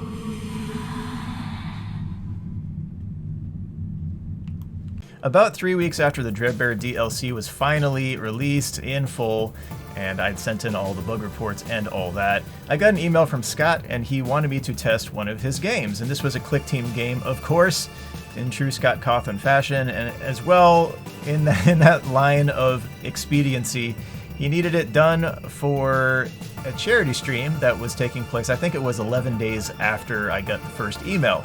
So I'm used to 3-month releases where you have sprints full of development and then QA, and then you might even throw in a hardening sprint. You might find some bugs later down the road. You take it through various environments. You throw it to user acceptance testing and then to production. But it's a long process, and it's hopefully done carefully and well. But he had basically the first beta build ready to go. There were a lot of issues, but the game was really fun from the get-go. I think we fixed somewhere around 54 bugs or something like that in the next 9 days. There were a few game breakers that were still in maybe 5-6 days later. Sometimes he would fix one bug and then another would break and all that, but there are still bugs left in Freddy in Space 2, and I was hoping that he was going to fix them, and he was more inclined to fix them after the stream and, you know, get something stable, get a full build that would work well for the stream, and also fulfill the purpose of what he wanted to do, which this was a St. Jude charity stream. So if you remember Daco throwing a bunch of St. Jude charity streams, MatPat was running this one, Daco was going to be on it, Markiplier was going to be on it, and you know, I was actually going to be a phone-a-friend, and that was per Scott's maybe calling an audible in the last few days, but he got my phone number, and then, you know, he was going to send it off to Daco. And I guess the tragic part was there, Daco told me afterwards, like, he had his phone on silent as well, so even if Scott messaged him when he would have been able to, you know, give me a call, like, hey, give me a hint of what to do. Like, for example, use your joystick. That was the number one thing. Like, I was in my donations, I was putting in, like, you can use the joystick and that type of thing. No one noticed those, and I was like, oh man. So anyway, they were playing on a laptop and huddled around, and you can still play that way for sure, but man, it's a lot more fun with the joystick. I helped Scott with the joystick support. He hadn't done that type of thing before, but it's pretty simple to implement, and the thing is, too, there weren't a lot of global events. A lot of these were just per frame. Every time he had to make an adjustment, he had to do it to every single level. So I was trying to get him in the mode for future games and that type of thing. Think of like global events and how to implement things that you only have to change in one spot if you have to make any adjustments. But anyway, it was a memorable and pretty fun game. Like, it was a platformer, and it was like... It was super fun. Like, it was really well done. It reminded me a little bit of Jazz Jackrabbit, but maybe not quite, because you didn't run quite as fast. But I don't know. It's actually a pretty fun game. And you compare it with Freddy in Space, the original from Five Nights at Freddy's World Update 2. It's a lot better. It's a whole lot better. The collision's better. The moves are much more broad in terms of what you can do. You can slide, you can use different moves to, like, bring down Cookie Crisp flying from the sky. I think those are supposed to be meteors, but it sure looks like Cookie Crisp cereal, so I always called that the Cookie Crisp attack or whatever. But one thing that I wanted to do, since Scott was not coming from a formal development/testing environment, is, well, okay, look, if his sons wanted to go into testing at any time, because I know they tested his games before, and they were off at college, so he didn't trust that would get leaked. He didn't trust that would not get leaked in some way at college, and yeah, so I was over here just not really doing much other than just playing the game, because it was such a short period of time, and I just want to make sure this is really good, especially for a charity stream for St. Jude. Yeah, so that's one thing I wanted to make sure it was as good as it could be with how little time that I had to try to help make that happen. So the point of good QA is to make the development shine. And so that's the hope of what happened with Freddy in Space 2. There are still definitely bugs there. Well, okay, so one of the things I wanted to do was give him a slightly more formal organizational board to talk about the bugs. So I created a Trello board, which has all of the bugs that I can look to and see what's still left and all that. One of the things that, I don't know, I could go through these bugs. Oh, man. But after the stream, Scott was satisfied with how the game was, and that's just kind of how he operates. He's got to move on to the next thing and then work on that. I mean, I offered as well, like, okay, I can fix it if you send me the MFA or whatever. But anyway, I wish these bugs were fixed. I mean, simple things like if you have more than 999 gems, the number continues to, since it's right justified, it continues to go underneath the gem graphic. So if you have over 1,000 or more gems, you have one number hidden by part of the gem or more. Also, throwing a black hole when the 100,000 or 25,000 music is playing, the black hole will stop that music. And it's kind of like, oh yeah, I did it! And you accidentally hit the black hole button, and then it's like, oh. It's kind of like me with 50-20 mode the first time through. It's, oh, well, power down overrides the music for winning not 10-20 mode. Yeah, 10-20, 50-20 mode. 50-20, 6-10, whatever you want to call it. But anyway. And some other things too with the balance, like the fully loaded rabbit boss. You can go right to the spawn location, and basically the gun is here and the ammo is here, but you can kind of step in the middle and just like destroy fully loaded rabbit. It's one of the like sub bosses or whatever. And simple things too, like pizza equals 1 is way too easy to guess.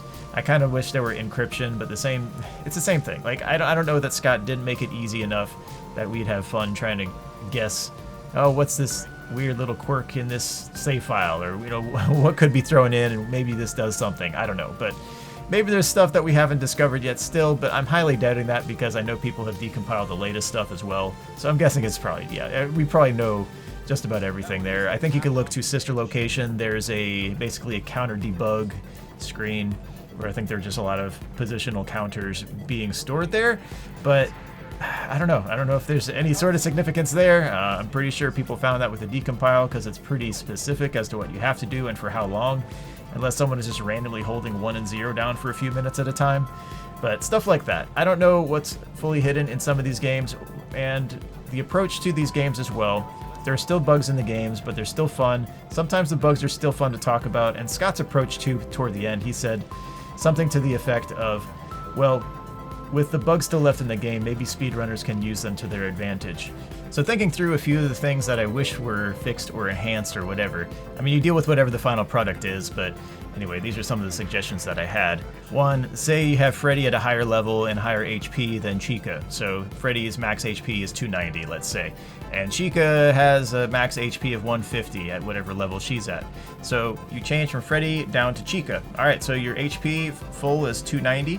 Well, next thing you know, it's 150. If you swap back to Freddy, it's 150 out of 290. So my suggestion was to make it a percentage based on the HP of whatever character, and then keep that as kind of the criteria. So the other option, as I suggested as well, was maybe have different HPs for different characters. That also encourage you to swap characters more often. So let's say Freddy's max HP was 100. 110. Let's do 110 because 100 is your starting for whatever. Your vanilla HP, which also, if you have 290 HP max and then you start the game over again from a save, you start off with 100 HP out of 290. That's also another bug. That's the same type of thing that happens. The initialization has to be done.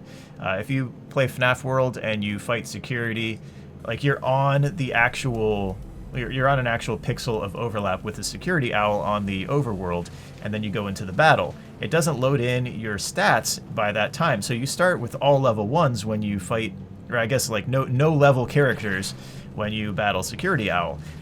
Or you encounter a boss right away wherever you are, you're going to fight with level 1s. So that's just one thing that the initialization isn't done in that case, and that should be forced. You've got to declare stuff and initialize, and the initialization is just not done in this case. So same thing with Freddy in Space 2, but anyway, I just wish it were either percentage based, or let's say Freddy has a lower HP max, and then you swap over to Chica and she has her own life bar.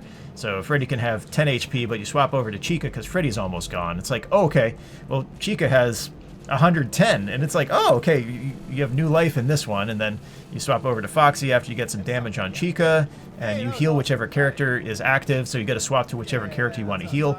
There are pluses and minuses to each one of those. It's a little more complicated to do that, but I think it'd be pretty cool. I mean, it's just setting up different life bars basically, and then you have to initialize each one as you go through at the start of each level, or decide whether you want to keep that HP drain. That could be another dynamic as well. That'd make it a lot more difficult. Maybe that could be an option. Say there's a settings menu or something like that, like keep character drain or something like that. But anyway, a lot of silly ones were fixed. I think we fixed about 54 in the 9 days that we were testing. Some of them very much game breaking. You know, invincibility used to stack.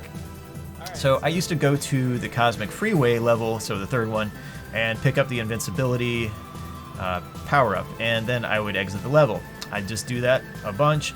Or you can go to the pre-boss as well and pick up a bunch of potential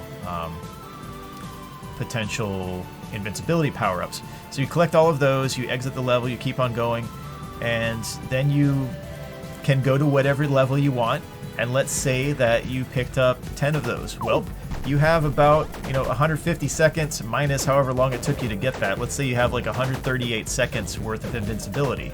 You can go through whatever level you want and just absolutely destroy everything, including bosses and including the final boss. So that was a major one early on where I was like, yeah, you probably should not have this. And some of the fixes ended up in other things breaking.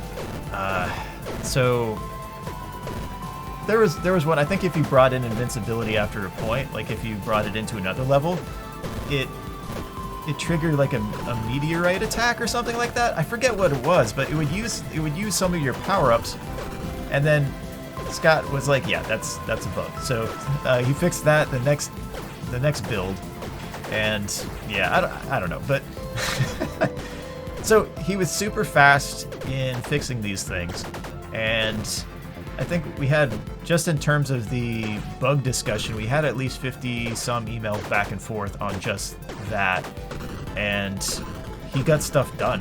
I wanted to get stuff done too. It helped that Thanksgiving break was involved in this as well, so I had more time. I didn't have to dual focus on work, but I did take a few days off of work so that I could focus on just the testing of this as well.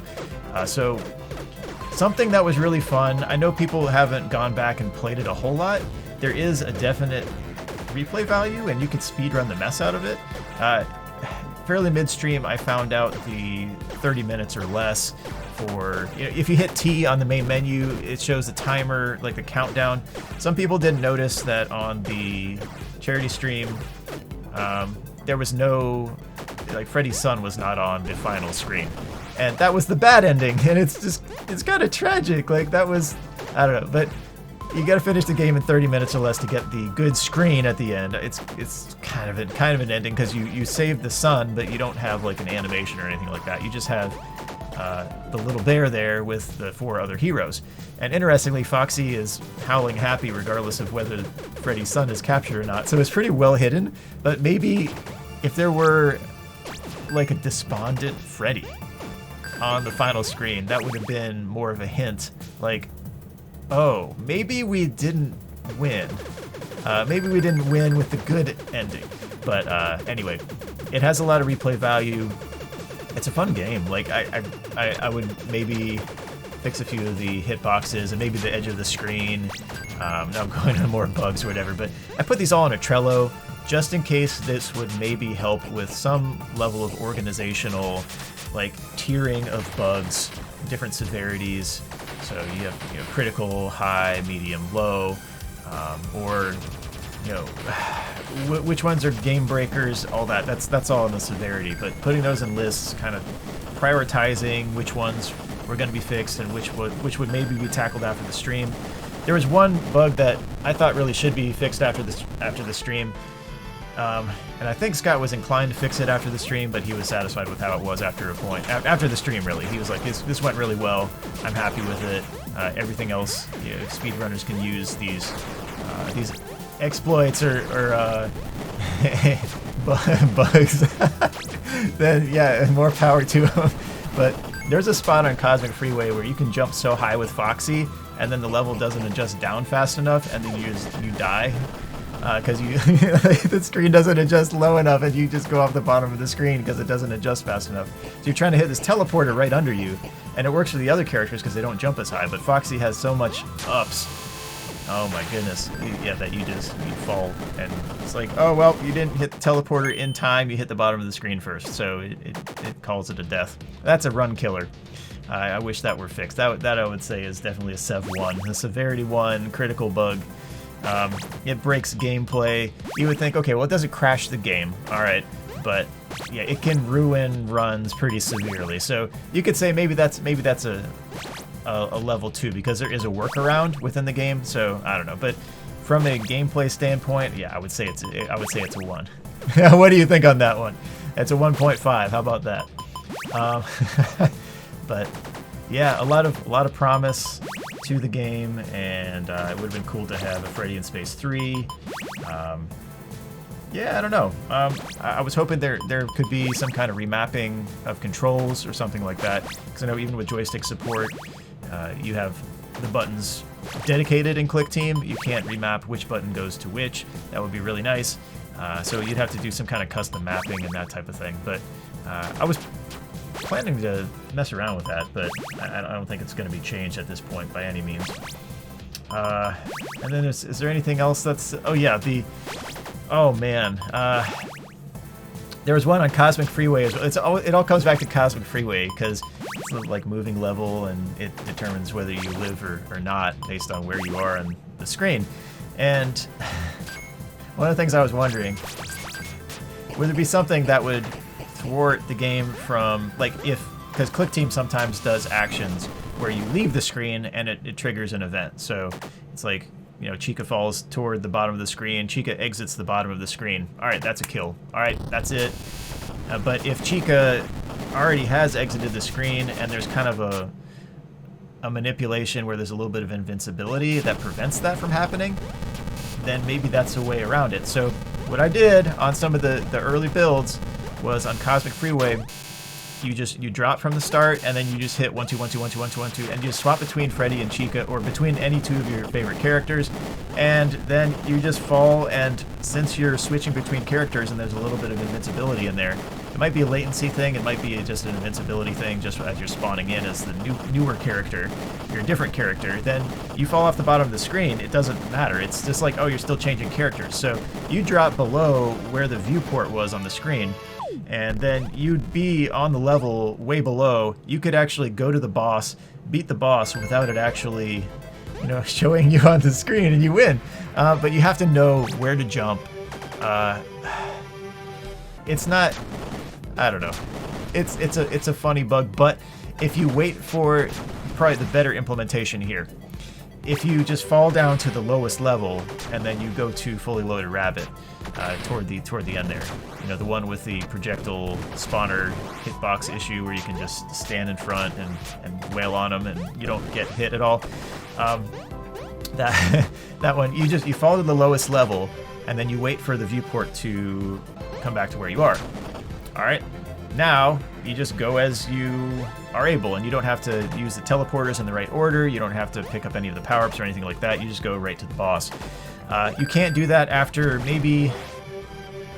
Well, it was the build after I showed him that one. Like, I was like, this one's a pretty big one. That's a huge skip. So sequence break on that one for sure. But yeah, that one got patched out very quickly after I showed him that one, but that was a fun one. That was a silly one. That's a fun one to show too. If you look at the oldest builds as well,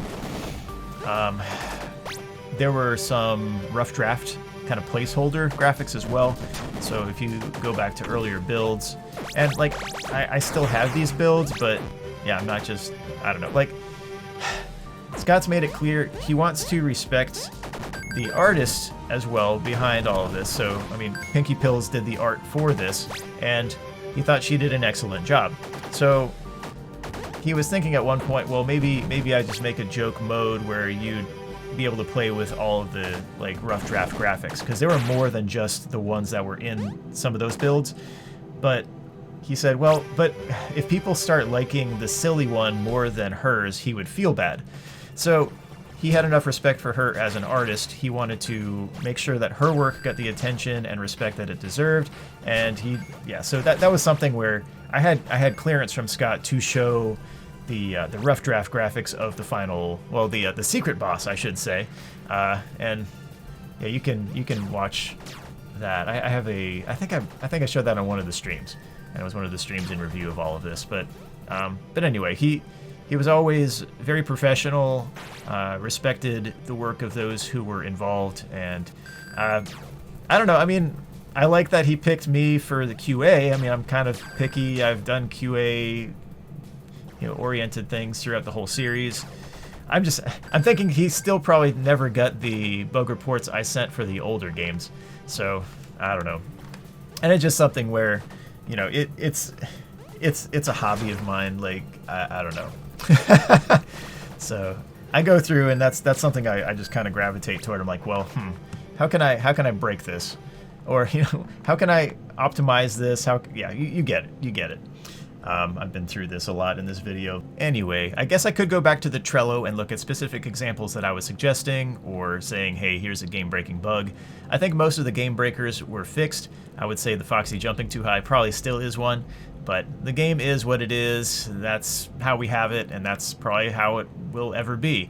But I still thought it was a really fun game, plus, more importantly, it was for a good cause, for the St. Jude Children's Research Hospital and that charity stream, and y'all donated $1.3 million. I know that Scott did throw down $500K of that, and I remember watching the end of the stream. Scott donated so much money that the bank didn't believe that it was like an actual thing. Like, he was so generous, they were like, what? So what we had at the end of the stream, I think is, it's funny looking back on it, because I knew Scott was going to donate, all right? And he was clear about that. He was going to give his $500,000 donation, and Steph was sitting on the couch at the end of the stream like, Scott, please, these kids need the money, and these kids could use this so much. Please send your donation. And then, like, no donation comes through from Scott, because the bank didn't fully clear it by that point. And it just made him look like this super villain. Like, how dare you? Like, oh my goodness. Like, sure, Daco, Markiplier, MatPat did not hit the $500,000 threshold. Sorry, $500 would be a normal number in my my economy, but $500,000. So they didn't reach the 500,000 point mark in the game, and there was supposed to be a 1-to-1 correlation. But yeah, Scott was going to donate anyway. He was going to donate the 500K regardless of whether they hit that or not. So anyway, the end of the stream, I was just like, oh no, like, oh man. Because I think after the stream, Markiplier beat the secret boss, and they got the $100,000. And I think they were at like 300-some thousand at that point. But Scott donated $500,000, but he made a post right away on the Reddit saying, hey, I'm going to make this donation. it's going to be cleared and all that. But anyway, so that all cleared, and a lot of kids were helped. But the end of the stream, it's just like, oh man, I just wish that were cleared beforehand. So, oh man, if I had that foresight in terms of the, I don't know, I wasn't thinking about that, but man, that would have been that would have been the one thing that I wish I had recommended out of all these things. Like, I wasn't thinking, hey, the bank's not going to clear this immediately. So I don't know. Anyway, I don't have that type of economy, so that's out of my expertise, I suppose. But anyway, Freddy in Space 2 was a really fun game. The phone a friend was not used. I don't even know, like, Daco knows about it now. Like, I told him about that, and that's where he told me that his phone was on silent. But I don't think that Scott let them know that he was, like, yeah, I don't know. So, I mean, I think he's got my phone number.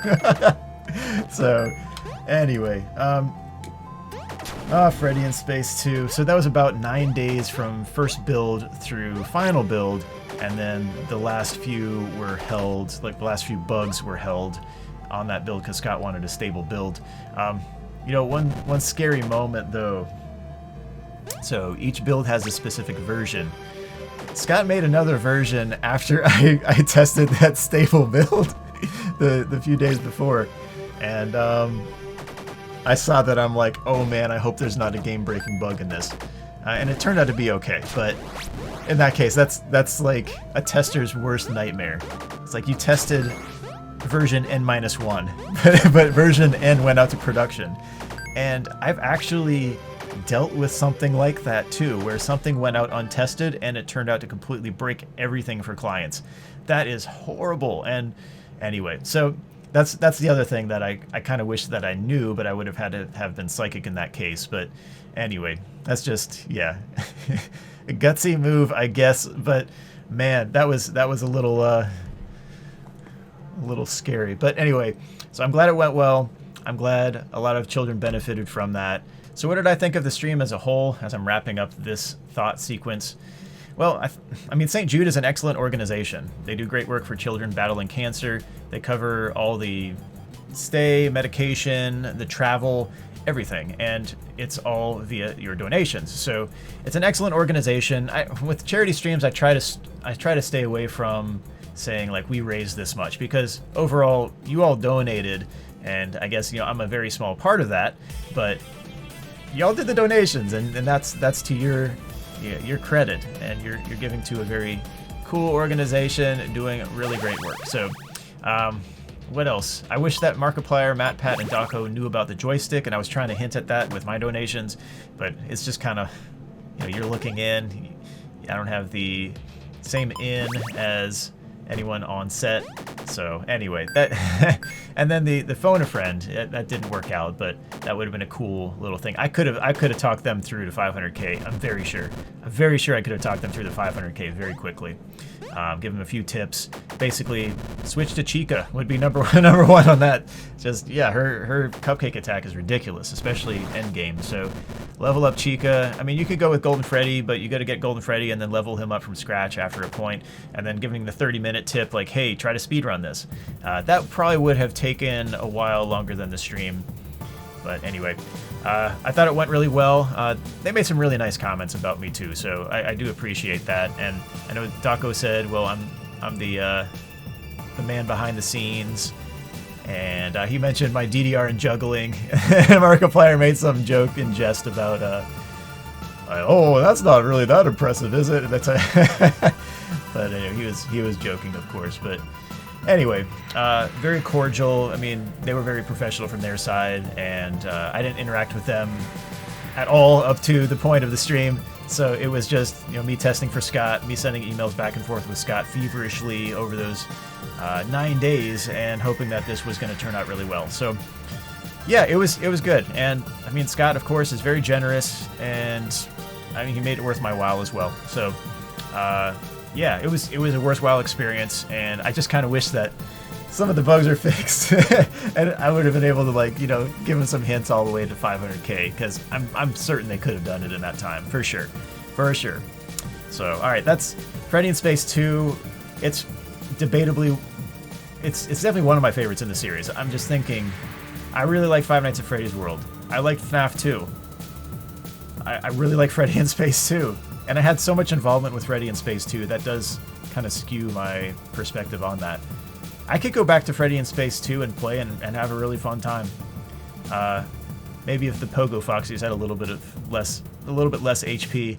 Maybe if there were like no major bugs at all left in the game, that would definitely be my favorite. Like Freddy in Space 2, that would be my favorite for sure. But it's up there. I like it though. Anyway, if you like Freddy in Space 2, cool. Oh man, I tried to make it as bulletproof as possible with the time that I had, but I wish I had found some of these bugs like ultra fast, and we would have been able to get them out in the first few builds and have them tested. But I mean, 9 days is a very fast period of time for turnaround for anything, and man, there were a lot of things that were fixed. A lot of silly bugs, but a lot of good ones got fixed. So overall, a great experience across the board. I was grateful to have been involved, and it's really a blessing to have been involved with anything where $1.3 million was donated to St. Jude. So that was pretty awesome. So happy to be involved with that. And that's really about it. So I guess I'll talk about Fury's Rage next. And that was another game that I was the solo tester for. Yeah, I tested the sun. Yeah, it was hot. Ow. So reset, F2. No. They're gonna kill me. They're gonna kill me. The fan base. When they find out that I have to delay the game again, they're gonna kill me. They're gonna burn my house down. They're gonna tar and feather me. What am I gonna do? I know. I'll make a game for them. A game where I can help them. A game where I fight with them. That's it. Then I can be the hero. Then they won't kill me. And what would I call the game? Something creative. Okay, I'll talk about Fury's Rage first, and then I'll talk about the MatPat charity stream that I was on. So Fury's Rage, I got an email on April 26, 2021 in the morning from Scott. Scott's more of a morning person. I'm not so much. But anyway, I got the email and he said, hey, I have a game for the fan base that I want to put out there. Just a fun little thing, not high pressure. I just want to make sure there's nothing really game breaking, no severe bugs or anything like that. So I was like, yeah, sure, let me test it. And he asked if I could start the next day. And I was like, well, I mean, if you can get it to me tonight, I can start after work. And so he sent me a first build and it was okay. It had a lot of things that I suggested for sure. I guess it was less so bugs. Some of them were bugs for sure. Like if you do a specific move and then you disappear, or if you pick up an item and it actually doesn't add to your total, or I don't know, just little things like that. Nothing tremendously broken, but definitely a lot of recommendations, quality of life updates that I suggested, and a lot of them were put in. There are still definitely bugs in the final version of the game. Still some things that I really think should change about the dynamics of the game. Like if you do a Chica, like the spin kick special move, that should fly over those red bouncy balls on the third level. That's that's one thing. Like just the luck of the draw, you can go from a hitless run to being hit once, and it can be like way under you. So the hitboxes, the VR sisters still can stand up after 0 HP on the bar, or appearing that way. So I suggested a little bit of a change to that, or maybe there's probably I don't know if the VR sisters have like 0.5 health or something like that, and it just doesn't want to show it. I don't know, but anyway, things like that, and HP balances. The VR sisters are way too strong in level 3. You just have to keep knocking them down. Maybe I don't know. Make it very clear what each meter does. I'm not sure all 4 of those meters actually do something. Maybe the stamina bar I suggested, since everyone was spamming Monty jump kicks or drop kicks, maybe use the stamina there and have him be a little bit out of breath for a little bit, or grounded for a little bit as he recovers his breath, because otherwise you just jump, drop kick. It's a little bit slower that way, I guess, but it's super powerful. You can take out the marionettes with a drop kick with Monty.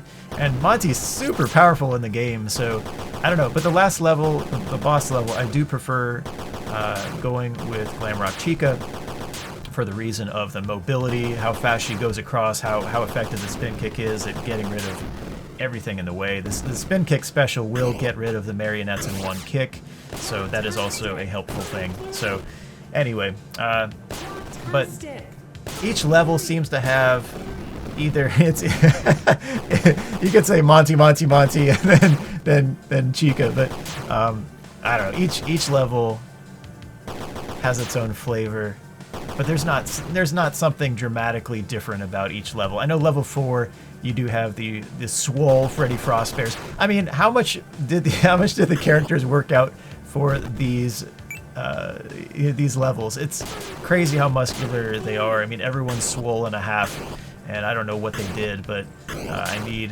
that lifting routine. I don't even know.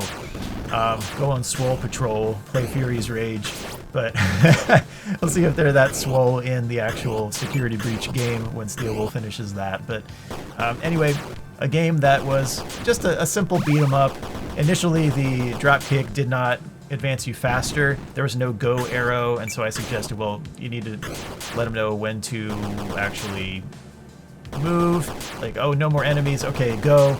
And the dropkick suggested, what was it? I suggested a double tap for run, and maybe a tutorial screen to show what the meters did.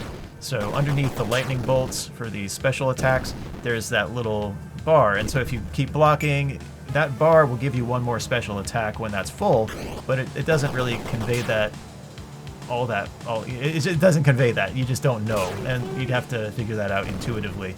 I had to ask directly. I'm like, hey, so what does this bar do? But maybe that could fill up a lightning bolt if one is available, and then it'll reset, and then it keeps filling up. You keep blocking, you can fill up your meter that way. Maybe that would be a useful use for that, I guess. Useful use, yes. High utility, good use. But anyway, a fun little game. It reminded me a little bit of The Tick. If you've played the SNES version of The Tick, I don't know what other consoles it was on, but I had that. Oh man. Anyway, that's another time. Funny stories. Funny story with The Tick. But anyway, but Fury's Rage was a fun game, and the music was one of the highlights. I think Leon Riskin added a bunch to the game there, and it just being a free game. I wish Vanny wouldn't be able to throw knives off screen, because that's annoying, and it's really cheap, especially if you're being attacked already by other animatronics. You should be able to fly over that knife as well, but if it crosses the plane, basically you get hit. So stuff like that. Things could be changed just a little bit. It'd kind of be funny in the first level if you could beat up that car. Kind of a homage to Street Fighter, the special level or whatever. But anyway, the graphics were really well done. The music, yeah. The graphics were great. The music was great. And I don't know. Hopefully the testing was great. There's still definitely bugs that I know he left in the game. If you think of the timeline, remember I said that I got the game on April 26th. Well, Scott released the game on April 28th in the morning. Like, that's about a 1.5 day turnaround in terms of what I could have actually tested. So in this case, he wanted to get something out to you all, put it out there for free. If you know the song Try Again by Aaliyah, I think it was one of those where you take the Timbaland intro, it's been a long time, but instead of a dope beat to step to, it was a fun FNaF side game to play too. Anyway, but I don't know, like, it was just a fun and thoughtful thing that he just put out for free to the fan base. So what was put out there for Fury's Rage was build number 4. So there wasn't a lot of work in between time-wise, but efficiency-wise for testing, we covered about 40 issues. I think that's about right, maybe slightly more, but mostly quality of life things, a few bugs for sure. You know, beating the game on hard mode and then restarting before, so one of the earlier builds, you would be invincible the next run. So you would just go through and just take all the hits in the world and just, you know, go and get a drink, come back, still see yourself surrounded and getting wailed on, and then just do a special attack and, oh, everyone's beaten up. All right, cool. So that was one major bug. I wish there were a mode that you could select to get that 3rd star, so, you know, no Anim Dude mode or something like that. I really liked Anim Dude in that game, though. Just clobbered absolutely everything. Maybe a few issues still exist where I wish that if you died and Anim Dude were there, that it would kind of be like a fade out, like kind of like that, instead of just insta disappear. Or if Anim Dude makes a final pound, but he disappears, so he blinks and then he just disappears. That last fist will follow through and actually hit, even though Anim Dude is invisible by that point. So that was another thing, but small little things I'm thinking of that definitely are still in the game. VR Sisters can still stand up after having a completely empty life bar visually. So there are still some things that could be changed, but I know probably never will be changed. But overall, a fun game, a good experience testing over the 36, not even hours of. It was 30 hours of testing possibility, but I was also sleeping for some of those. 22 hours possible, but I was also, finishing up a work day.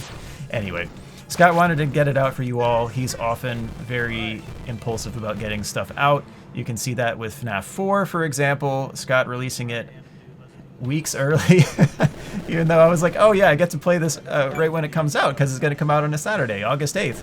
Nope, July 23rd. So anyway, Scott tended to be very quick with his deadlines. Also working with Click Team is very simple and quick, so you have an idea and you have the skill in modeling and all that. You can get stuff done very quickly. So Click Team is very efficient for that. Simple games, but not heavy workloads graphically. I tried a ray casting type of game, and you had to run it at really low resolution. It was 800 by 600 was about where I had to cap it at, and I have a 1080 Ti on that computer I was running it on, and a 2080 on this one. I think it was on the 1080 Ti that I ran that one on, though. And I was just kind of disappointed. Well, I have to limit the resolution to something really, really low in order for it to run well, but a lot of math going on. But still, if you run something in UE5 or whatever Unreal Engine is most recent, as of the date that you're watching this, yeah, Unity and Unreal Engine are better for that type of thing. So if you have active models and anything Steel Wool did, Unreal Engine works great. So a lot of stuff can be done with engines out there. Some engines have pluses and minuses for various uses, and Click Team is definitely a quick game maker and does its job effectively. And that also still goes back to when I had it as Click and Play as a kid. A lot of fun making games very quickly with Click and Play. But anyway, good times, and it's been fun testing those games, even on the side for the charity stream and for the free game for the community. That was pretty cool. So I'm grateful to have been involved in testing that. There are still bugs in each one. I did note them. So I'm trying to do my job and trying to do my part. But anyway, all right, we'll talk about the charity streams next. How about that? Or the last charity stream, because I already talked about one of them. All right, cool. A whole group of kings of Five Nights at Freddy's all joining us today. Right, 2 are joining remotely, so they didn't have to get on a plane and fly at the moment, which we are very happy about, but we are really sad that they couldn't be here in studio. Right. All right, so let's talk about the Game Theory $1 Million Challenge for St. Jude, the 2020 charity stream right at the end of the year. I should say December 2020. So MatPat sent me an email asking me, hey, do you want to play FNAF with me for St. Jude? And I'm like, yeah. All right, that was it. All right, so next topic, Desolate Hope. So Desolate Hope, okay, let's go back. So of course, this bears some discussion. I know that he had seen some of my videos in the past. For example, Ultimate Custom Night, when he was testing out whether or not my Springtrap video was legit or not. And I mentioned as well, I totally respect that, and that actually increased my respect for him because he was actually searching out truth. So that's one positive thing. You want to search out what is true. You want to critically think. You want to think critically. There we go. Yes, there we go. I'm not splitting infinitives. To critically think. Oh my goodness. Man, I need to go back to school. But anyway, okay, so he asked me if I wanted to show up and be in studio, and I was inclined to say yes, but we were starting with the pandemic. Things were starting to spread again. Things were on the decline when he was asking me, and I was like, okay, well, I can probably make this happen. And I was even considering avoiding an airline and just driving out, which would have been a cross-country drive, but I was willing to do it if it made sense. And that would be an extremely grueling circumstance. I did have the pay time off to do it, but I figured, okay, even if you enter California, right, kind of like a week after after we were going to get travel arrangements and all that, I had already given my travel info and all that, and then there was a 14-day mandatory, or what was it?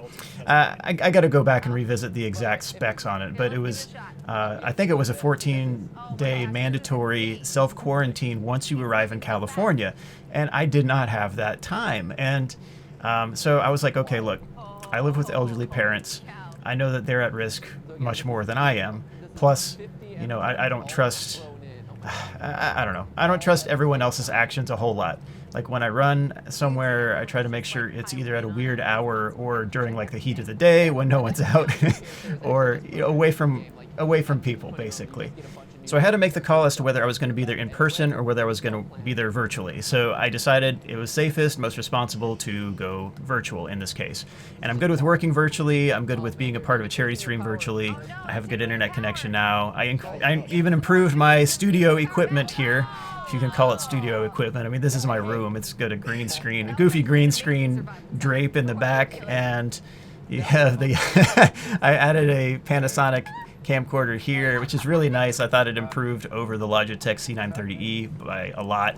And that interfaces with a Camlink 4K by Elgato/Corsair. Really nice. And then you have the Blue Yeti Pro. Now it's not just sitting on 2 cornhole bags on my table, on my desk. It's a table, really. It's not even a desk.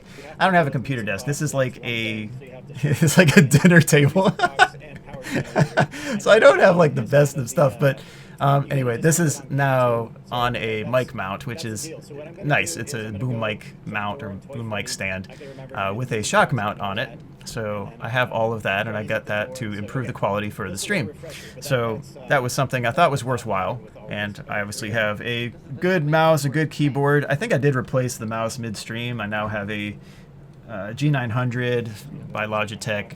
And I have the G910 keyboard, the Orion Spark, really nice. So I like the gear that I have. I use a Razer Destructor for the Surface for my mouse. Now we're getting into like all my equipment. And I'm running 3 4K monitors right now, Asus monitors. Really cool. I do shut one off for sure, usually the right one, and this is my right, but your left.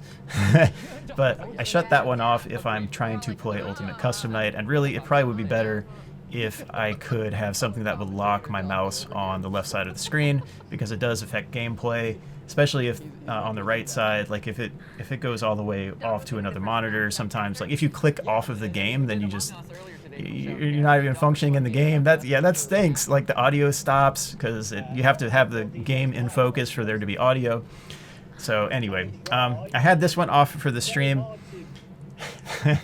Oh man, there's a lot to talk about this stream. So okay, I improved my equipment for this. I was going virtually. I know Daco had to be because in his country, so in the UK, he had to be locked down. Like he was not allowed to go and be a part of this. And so I don't know what exemptions would have looked like or whatever, but he couldn't do it. And so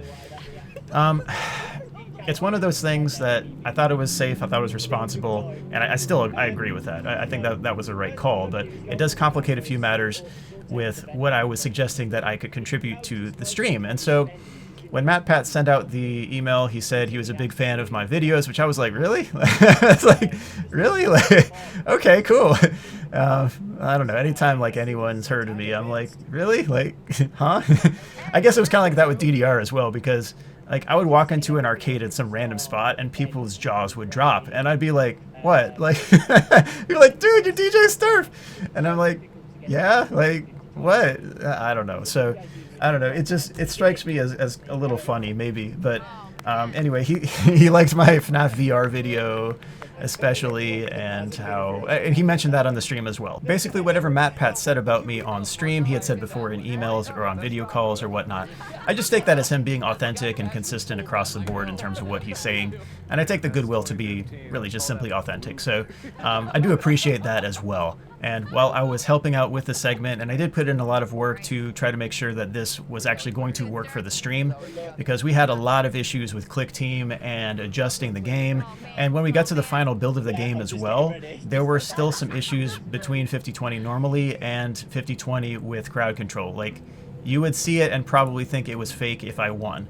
And I have a video, and I'll probably just play this in the background of this segment as I'm thinking about it, but it's 5020 with the crowd control, and you can see a few discrepancies of behavior, because to nullify one character some of the variables had to be changed. I kind of wish that I were involved in looking at the click team on this, because I know the game almost like the back of my hand, but not completely, because I haven't seen the MFA. And I don't really need to see the MFA to play this game or anything like that. I also think that I don't have anything else really to prove. I might improve on my own guidelines in terms of percentage power remaining or whatever, but I've done a whole lot with this game and the whole series. And anyway, I'm good with Click Team.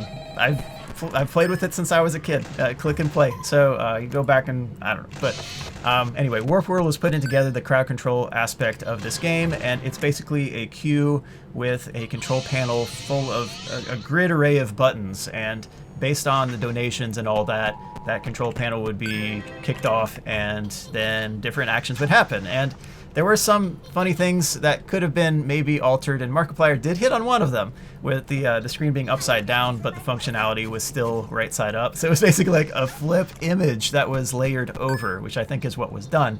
But we ran into some issues with the video playback because it's Click Team. I mean, and it was crashing my monitor. I think 2 days before, maybe even, I think it was 2 days before the stream, hopefully not 1 day before, but it might have been 1 day before. It was crashing my monitor. Like, I have a 4K monitor, and I think Daco's had it at some point his monitors were crashing as well. But what I'm saying is I had to reboot my computer to get this monitor to function again.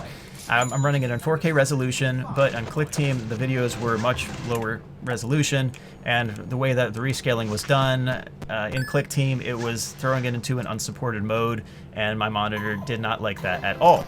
So I would have to emergency exit the game and then restart my computer. And to avoid all of that, and I made the suggestion, why don't you make a build that is in 4K, and then if we're running on a lower resolution, it will stretch down. So like the graphics will all be stretched in the native build, but that actually ended up working, and I don't know. I don't know why that had to be done, but it's just a random idea. Like maybe it's throwing into a mode not supported. Maybe it doesn't like the rescale proportionality between the videos and all that. But we didn't want the videos to be too large. And anyway, so we were running into all sorts of issues with Click Team, and I'm glad that got working. But anyway, long story short, Matt, Pat, and Steph sent a very nice thank you message to me. And I appreciate that as well. Like they were cordial the whole way through. They sent me a box of game theory stuff as well, which was kind of cool. I did send them a bag of chocolates and a thank you note, but it got returned to sender. So I'm hoping that was just they weren't there or something. Those are some good chocolates too. Those are some expensive chocolates. But anyway, I still have them here in the refrigerator, but I'm sure they're probably denatured at this point. I did buy 4,800 of them, and I had a lot of them, like probably too many. But anyway, that's beside the point. They were delicious, yum, no regrets. So some unique characteristics between Ultimate Custom Night Crowd Control and stock Ultimate Custom Night. You have a few. Afton appears very slowly. I believe Afton, when he shows up at the vent, his AI is set to 0. There's a long rattle instead of a very fast, like, hey, quick react type of thing. So you got to wait a little bit to close the vent, or you just have to keep it closed for much longer than you really want. It's kind of an uncomfortably long wait on a 50-20 mode run, and it's not to your muscle memory by any means. So that's one. Also, when you go back to the main menu, Afton's AI will show 0.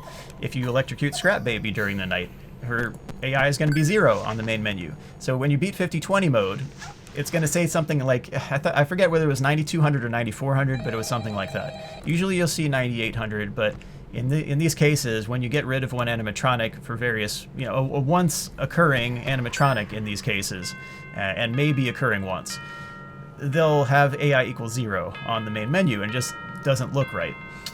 So when you beat 50-20 mode with Death Coin, you'll normally see 9800. If you win without Death Coin, it'll say 10,000. It doesn't show the 600 points from the 6x10 difficulty secret animatronics brought in by XOR. So Crowd Control had some sort of altering of some variables that were recalled, and they weren't reset to the initial values of the main menu when you go back to the main menu after you actually play the night. So you get what I'm saying. So some of the animatronics that would normally reset to their initial values, So the non-death coin characters, for example, let's look at Scrap Baby. So Scrap Baby gets electrocuted in Ultimate Custom Night. You go back to the main menu. Scrap Baby's AI is what it was before. So if you start on 20, it's going to say 20.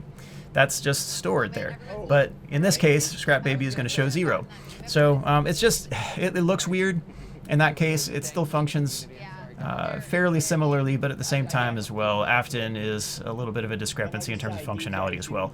I kind of wish I were involved in that still. I could have spotted that, quite sure, and then we could have worked that out a little bit. But anyway, what else?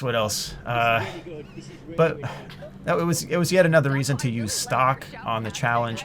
Darko and MatPat and I were on several calls and planning, and also, like, Darko and I were on a call beforehand, before the actual screening call, and part of that was just trying to calm Darko down, and he was ready to go, but he hadn't wanted to venture into 50-20 mode, and I know he went back and tried it a few times, and he was just like, nah, he just didn't want to go back to that, and you go back to all the stress and the frustration that we went through, and that's not his normal MO. I went back after a long period of time. It took me a long time to go back to that at all, and I eventually did, and then I kept improving, which is what I like to do. But man, it knocked me over. Like after that whole 2018? Yeah, 2018 experience. I was just like, I just really don't want to go back and play it. Like I just don't. Like, this is so frustrating to even think about. And I think he's still in that mode, but I've offered as well, like if he needs the strategies or the new tips and all that to make it a little bit easier, that type of thing. I mean, I made that offer, and he hasn't been ready for that, but he wasn't preparing in that capacity. He wanted to have more of a fun stream, more interact with Markiplier, maybe do some goofy things, that type of thing. But also, like, he took on Chaos 3, didn't he? Like, he took on Chaos 3 like right off the bat, and I'm like, all right, there you go. I mean, he was at least ambitious in that, so that was pretty cool. So summing this all up, Darko didn't want to play 50-20 mode. He wanted me to play 50-20 mode, and he was considering making a donation incentive if I could actually beat 50-20 mode on stream. I didn't know how much time I would have to try it. I didn't know what rotation would look like and all that. MatPat was like, yeah, we'll give you time at the end. MatPat was committed to doing that from the first call. Markiplier was there. I mean, Markiplier is Markiplier, and he said some very complimentary things. That was pretty cool. I still think I could walk him through 50-20 mode without much of a problem. It would take some frustration and all that, but yeah, that's just something that Darko and I have both said that we think that Markiplier could get through 50-20 mode. We could walk him through. I do have an approximately 3-hour strategy guide on 50-20 mode, so Markiplier, if you're watching, or anyone else trying to beat 50-20 mode, I know that strategy guide has helped a lot of people beat 50-20 mode, and I know it can help a lot of people in the future. So it's there, it's time-stamped, it's ready to go. I think a lot of you can beat 50-20 mode. It just takes a lot of patience and skill building and then execution after a point. So you just have to carry things out and win. And sometimes the RNG is very much against you. As you can see from the stream, several of the really long runs that I had were XOR showing up at 41 and then post 41 as well, which made it an impossible run with that strategy. So if you're going no death coin, sure, but the odds of that are absolutely ridiculous, annoying, and frustrating. So if you've beaten no death coin, you are one of very, very few. You can watch my no death coin run with 10% power remaining. That was an extremely frustrating run to complete. Argon Matrix was the first one to beat no death coin, and he went the ambitious route on that. That was really cool. So right off the bat, he just wanted to go no death coin. So I thought that was pretty cool. So clearing the air here, I wanted to be fully fair to Lewis because his donation incentive was for me to beat 50-20 mode, and to me that means 50-20 mode. That doesn't mean 6 seconds and I'm to the finish line like one of the prior runs where everyone was either donating to push the hour forward one, maybe multiple donations toward that, or maybe someone accidentally clicked a button too much. I don't know which, but still, it was 6 seconds and I was done, and I don't see that as a fair thing, either to the viewer or to the person making the donation incentive. That's like me going out to a track and saying, hey, I bet you I can get to the finish line in 8.5 seconds or less, and then someone else saying, that's crazy, Usain Bolt didn't even break 9.5. Then a Tesla coming through the gates with ludicrous mode, me hopping in and then jumping out 4 seconds later, and I'm like, 0-60, bruh, pay up. And it's just like, that. It's just not fair. It's not fair because that wasn't what was expected. So when I was like yeah, without interference. I didn't want people pushing the clock forward 6 times, so it would have been a total ripoff to the viewers and, I mean, to the person making the donation incentive. So that's just something where I don't think that's fair to do, and so I didn't do that. So that's why I pulled up the stock version of Ultimate Custom Night and gave it some shots. And that's really it. Another aspect to this is I was trying to swing for the fences to do something meaningful and maybe even inspirational to the kids at St. Jude Children's Research Hospital. Now, I know you could say, well, it's Ultimate Custom Night. What inspiration can you draw from that? And I mean, Matt, Pat, Daco, and I all agreed beforehand it would be an extremely epic thing to have a 50-20 victory be part of a St. Jude charity stream. Well, unfortunately, in this case, it was one run away, which is unfortunate. But you go back to my history, my best friend from high school died when he was 15. He died of pulmonary hypertension, where your lungs don't fully develop, but he came down with pneumonia, and those two combined is a very bad combo. Now, it was even rougher because he had a lung transplant that was just about ready to go, but he wasn't in the right condition to receive that transplant. And over time, I don't know whether it was via hospital error, whether it was just time or whatever, the degradation of the lung that was going to be transplanted was too much, and he couldn't get the transplant anyway.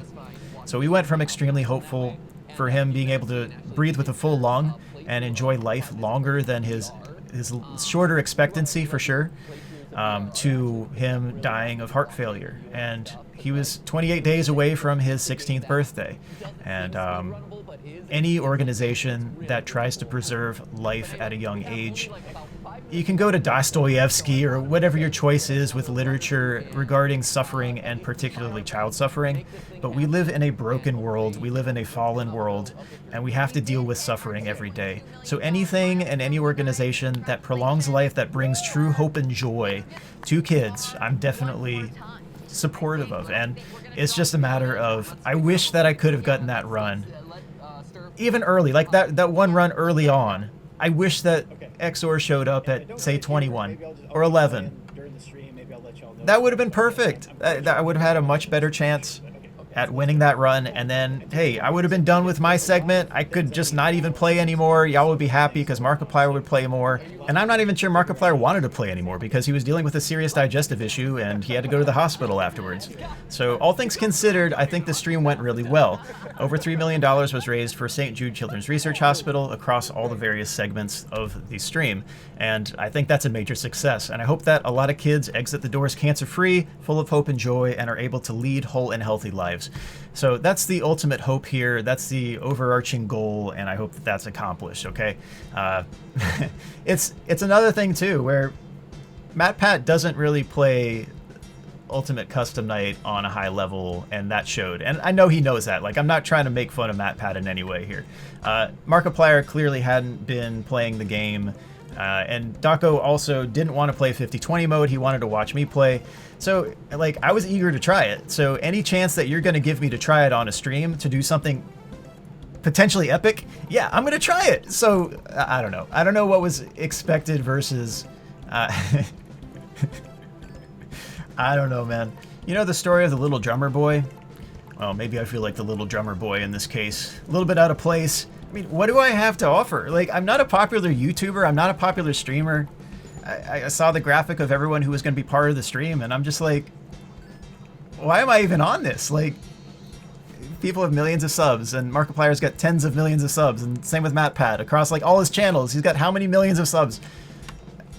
All these big names, and then I'm on the list. Like, it's a very curious decision by Matt Pat, and yeah, I definitely feel a little bit out of place on that. Because I know that maybe 100th of my subscribers are going to be regulars.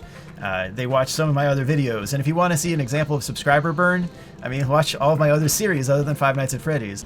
I've tried to stay a little bit on the fringes with playing the hardest modes, making strategy guides, trying to help Daco with 50-20 mode, Sister Location 1020, trying to help people along the way, replying to comments. I mean, I'm pretty much just low-key, down to earth. I'm not low-key. I'm not like Loki, but like I'm low-key. You know, you know what I mean. But anyway, I have no gift to bring that's fit to give our king, and that's how I feel in this case. that I don't have all that much to donate. The first year that I had $10,000 earned in a year or more was when I was 30. And before then, I mean, I did a lot of stuff. I was an inner city youth counselor. I was the host of a TV show. I was a radio DJ. I was a commissioner of a basketball league for about 220 kids. I was volunteering as a pastor in various capacities in various churches, and even tried to start my own church out of my own home, and that was all free. And I don't know, like, I know that I can get by without money, and maybe that influences how I deal with like ads, because I don't really love ads. So when you all were like, hey, you should put more ads on your videos, I'm like, okay, I guess. But anyway, like I'm this nobody out of all these names who have millions of subs and have a following that's going to last at least a while longer. I know YouTube's kind of flavor of the month-ish, yes, but I mean, in terms of staying power, if Five Nights at Freddy's is done, then I'm basically at square one with my channel. And I'm going to continue to make videos because I like to make videos, but it's just one thing. It was a curious decision for MatPat to include me, and I know that, you know, I've played extremely top end, but I just think of myself as an ordinary fellow. And maybe that's good for the future, I guess. I don't know. But I just try to help people out where I can. I'm not trying to make a big name for myself, but I was very grateful to be part of something that was as great a cause as this. And I mean, that's really it. The little drummer boy has the gift of drums. He doesn't have these luxurious gifts to give, but he can play the drums, and he has a seat at, you know, a prime seat at the table. And I feel very blessed to have been given that. And if it never happens again, I'm grateful to have had that opportunity. And that's really about it. I just wish that I'd gotten that win, you know? And I'm going to be thinking about that for a while. And it's nothing that you can talk me out of. Oh my goodness, come on. If you think of the post 5020, me not playing Ultimate Custom Night, I mean, it was almost 2 years. And I really process these things deeply. And it really affects me. And it shouldn't, maybe, but it does. I just kind of have to deal with that, you know? So with this, like, I really wish that I had that one more run, and then that would have been the win. Or if that run up front would have been the win, that would have been awesome. But you got to deal with what happened. I gave it my best. I know it's very RNG heavy. All right, there's a winning run. Oh.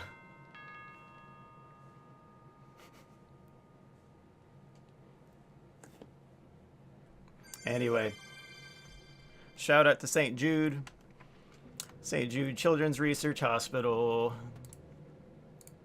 All right. Man, I just guess I should have played one more round. I don't know. I spent months training for that. I pushed through that mental barrier. I got through that, and then I started playing it again and did the green runs. So I guess overall, like, it's a personal victory, but I don't know. And I'm ambitious too. Like, I'm gonna push. I'm gonna try to do the heroic, and I try to do the heroic in this case, and I was just one run short. So anyway, it was an opportunity that was kind of unexpected. And maybe the previous stream, like, I don't know.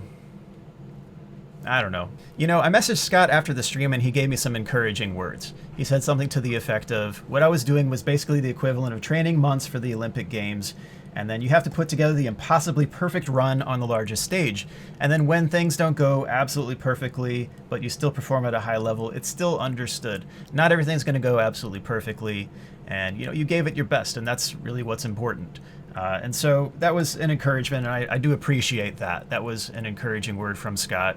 And I appreciate the opportunity, so thanks, MatPat, for that. I still wish that you had gotten the chocolates. That would have been kind of cool, the chocolates and the thank you note.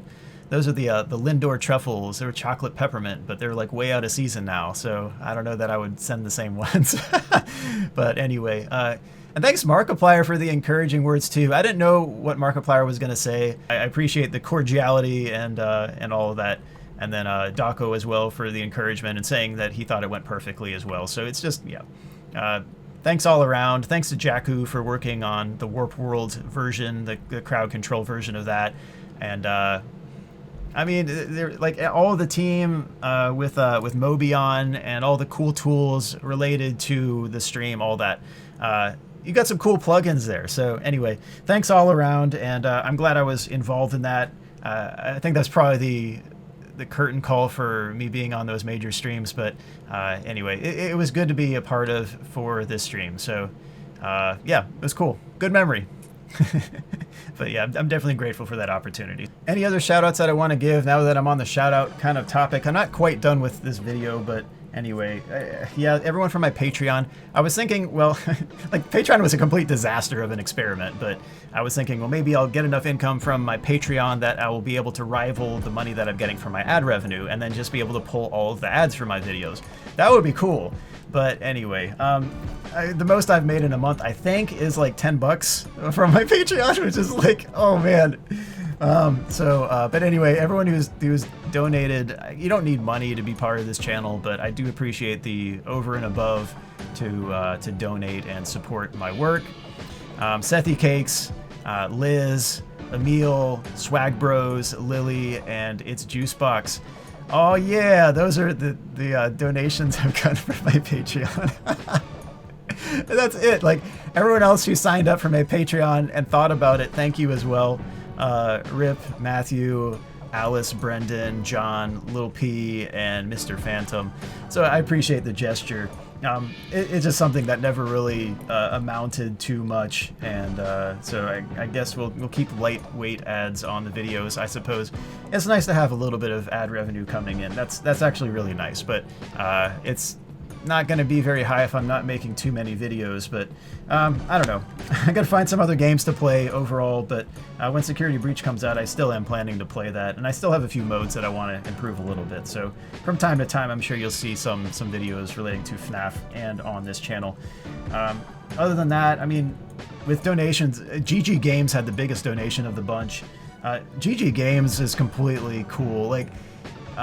Completely supportive, kind, energetic. I mean, I did put out some emails. I think I ended up putting out 3 requests to Scott to put him on the VIP list. He has a lot more subscribers than I have too, and he's part of the Spanish FNaF community. And I mean, he's got like, at this time, he's got like 350,000 subscribers or something like that. And I don't know. He's got a lot of people watching, and he generates a lot of hype.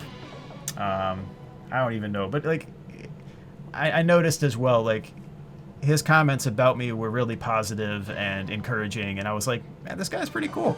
So I don't get that a whole lot. I mean, some people took it as me being like the rival of Dako, but Dako is like toward the community, and I'm just trying to beat the hard modes and help people through that, including Dako. So it's just like I don't even know, man. So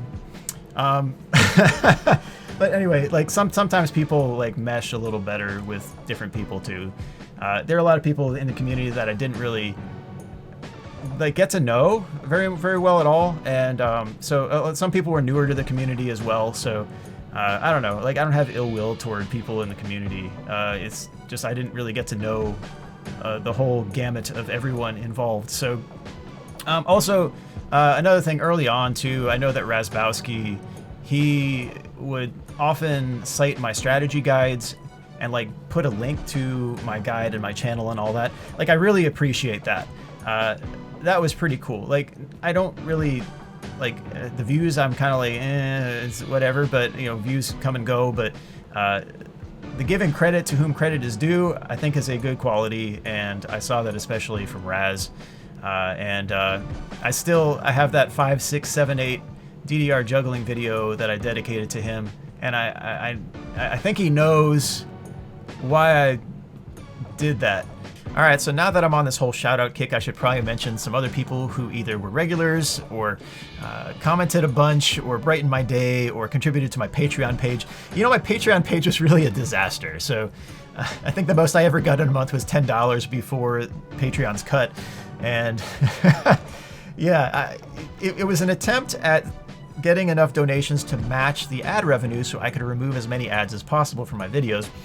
and it just didn't even come close. So I don't know. Some of the ad revenue is nice, but anyone who went the extra mile, so that's Sethy Cakes, Beth, Emil, Swag Bros, Lily, It's Juicebox. Thank you so much for the donations. And anyone else who joined up but didn't donate as well, I appreciate the gesture as well. So Alice, Brendan, John, Lil P, Matthew, Mr. Phantom, and Rip. Thank you so much for even the thought of supporting me in my work, even as I tried to make these strategy guides and high-end gameplay videos for Five Nights at Freddy's.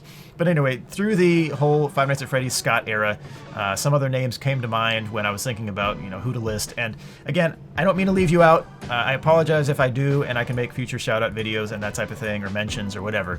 But anyway, The Comical Melon, Shyman Ruler 15, Dragon Dave, Rika, Adam, GG Games, Roxas 13 Keys, Static Wyvern, Julian, Blizzard, Vaquest, JD, Razbowski, Zalan Carby, Nephrite, Smit, Derp Crew, Frogger25, Bren, Prod Charles, Psycho Billy, Juggle Boy, Dante, Calvin, Tyler, Sigma, Leon, Chad, Phil, Hippozilla, Gumball V, Dark, Shooter25, Tryhard, Snowleman, Tech Wizard, Kata, XYHC, Matilda, Jayski, Remery, Alarix, Dinky Dana, Owen, Rory, DA, Baja, Sponmatism, Jake, S. Joe, Pongui, MC Kepitz, Chris, Keen, Coca, Argon, Verlis, Jammy, Halo, Malton, Micah, Ethan, Hayden, BC, Brian, Titanium, Pongo, Damien, Dregers, Freddy, Carson, Cesar, Pancho, Sam, Easter Eggs, Jesus,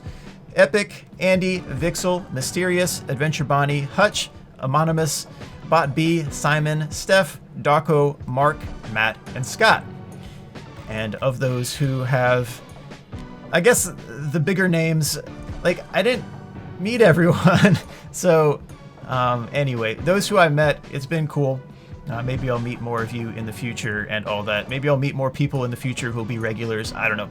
But mentioning GG Games has the biggest donation I've ever gotten of $100, and that was pretty crazy, and I appreciate that donation. But sometimes people mesh a little more than others, and I tried to get GG Games on that VIP list. I tried 3 different emails worth of tries to mention GG Games to Scott, and I don't know. He has a great influence on the Spanish Five Nights at Freddy's community, and has always been cordial and complimentary. Like, I've seen his comments about me, and they're always really, really nice.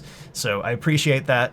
I mean, some people think that I was trying to ride Daco's coattails to fame or whatever, or that I was a detractor, or just too boring or lifeless. Like, I had no life in my eyes. I was soulless or whatever. I want to also mention Razbowski specifically, because anytime he used a strategy guide or an idea that was from DJ Sturf, he would mention, hey, I got this from DJ Sturf, check out his channel, that type of thing. So that was really cool. I appreciate that. And I did make that 5, 6, 7, 8 DDR juggling video for him, and I think he knows why. But anyway, yeah, a lot of people really boosted this channel, and I appreciate that. And yeah, I guess we'll see where it goes in the future. I'm always skeptical of it going any further than where it is at the current moment. So 110,000 subs plus or whatnot. I do appreciate that, and I'm kind of surprised that I'm here, and I don't know that I'll get any further. I guess time will tell. But anyway, thanks for being here, basically.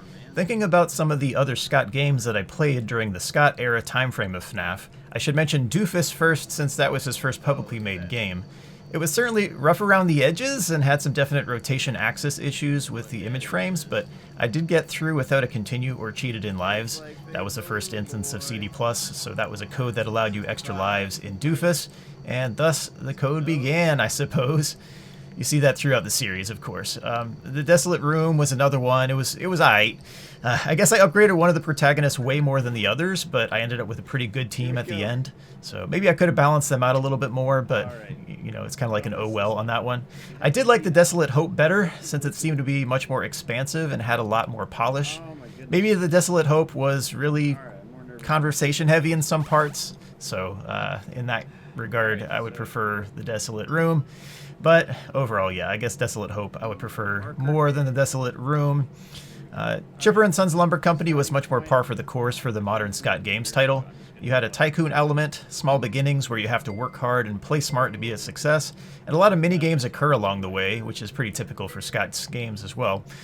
The Frog's Quest was kind of a stumper, but a lot of trial and error got me through the various parts and got me the Golden Frog.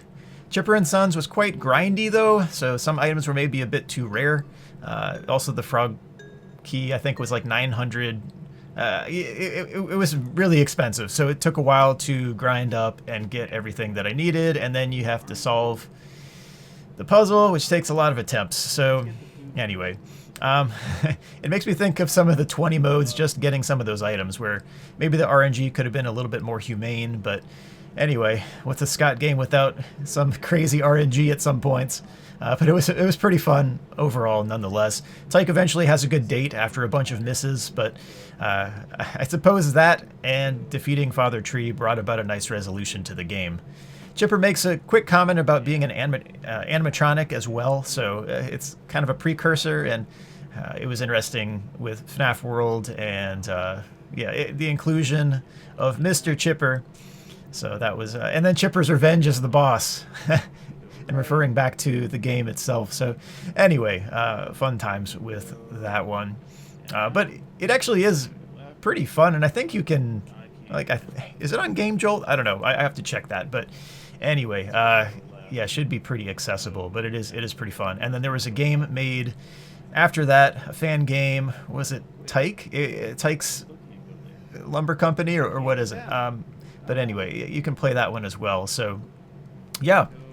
Pretty cool. And I hear it's pretty good as well, so I haven't tried it myself.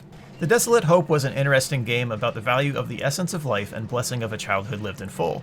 BioBeta is trying to recreate the human race after it's basically devastated, and there are samples sent to Loon Infinite to try to synthesize life, but nothing can exactly come close to life naturally produced. So sample 217 was basically the one of interest, and Coffee tries to get sample 217 to live in a simulation, and running the Theta simulation, which I'm almost certainly is a reference to Theos in Greek for God, and eventually joins the girl in the simulation himself. So yeah, it's an interesting story. It's very expansive. It's one of those games that I see Scott's world building as a very key strength that he has, both in modeling and I guess the story in general. I think it's dialogue heavy in parts, like heavier than it should be, but anyway, I guess the timer doesn't run during those dialogues, I'm pretty sure. So I guess that's fine, but so if you want to read it, you can read it. Otherwise, you just have to hit through the dialogues a whole lot. And anyway, I always wondered if 217 refers to the verse in Ephesians. There was a group, a music group called PAX 217 that I used to know about, and I think we used to play on the radio show a little bit, like PAX 217, so for peace, and then 217 referring to, I believe, Ephesians 2:17. So Christ came and preached peace to you who were far away from God, and to those who were near to God is the verse. And I think that may be a bit of a stretch here in the Desolate Hope, but I don't know. I don't know the 217 reason. I mean, it could have just been a favorite number, but I don't know. The game directly here refers to natural life and the blessing of natural life, as opposed to reconciliation to God spiritually. So I think that's probably a little bit of a stretch, of course, here in the Desolate Hope, but who knows? I mean, Scott knows, I guess, but I think that the miracle of life is an amazing gift, and I do believe that the game speaks to that in part. The whole development process, whatever phase, fetus, baby, toddler, whatever, it's really amazing. If you get to experience that now or in the future, I hope you cherish that. I do see that as a blessing. There are some mobile apps nowadays that alert you to the development going on in the womb. One of my friends just had her first pregnancy, and she loves those type of notifications. So yeah, in my case, my parents had a lot of miscarriages before they had me, and they had already had 3, but there was a major gap between number 3 and me, and there was always lingering dread that something was going to go wrong based on the previous pregnancies. And I was delivered early because the doctors weren't expecting that I was going to have a good delivery unless they did it like right then and there. And I guess, 10 days early, so I wasn't a preemie, but I was delivered probably before I was ready, and I was a very purple baby, so it wasn't certain as to whether I was just maybe the cord was around my neck or something. I don't know. I don't know the full circumstances on that, but maybe that's why I like purple so much. But that doesn't. I'm not purple guy. But anyway, life lived is definitely a blessing, and I would agree with the Desolate Hope in that regard. And I hope that you see that about your life as well, that life is a blessing, and I hope you experience the very best of best things. And that's really it. The gameplay in the Desolate Hope is fast-paced, somewhat chaotic. Some of those battle sequences are kind of crazy. It's also really creative, yet odd to some.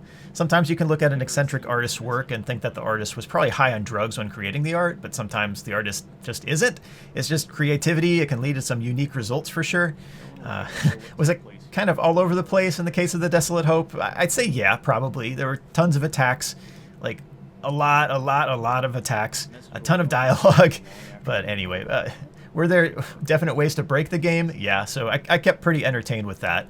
But anyway, it was kind of fun. Viren also reminds me of Ennard. I think you could probably look at the two, and it's kind of like that Spider-Man meme of both pointing to each other like, hey, we're the same. So anyway, Desolate Hope, pretty decent game.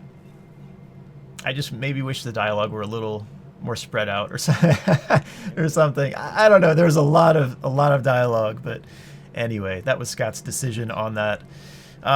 Pilgrim's Progress. This game was made in conjunction with Hope Animation, and interestingly, on Kanye's latest album, if you go to the end of Remote Control, one of the verses was replaced with the Glob Glow Gab Galab.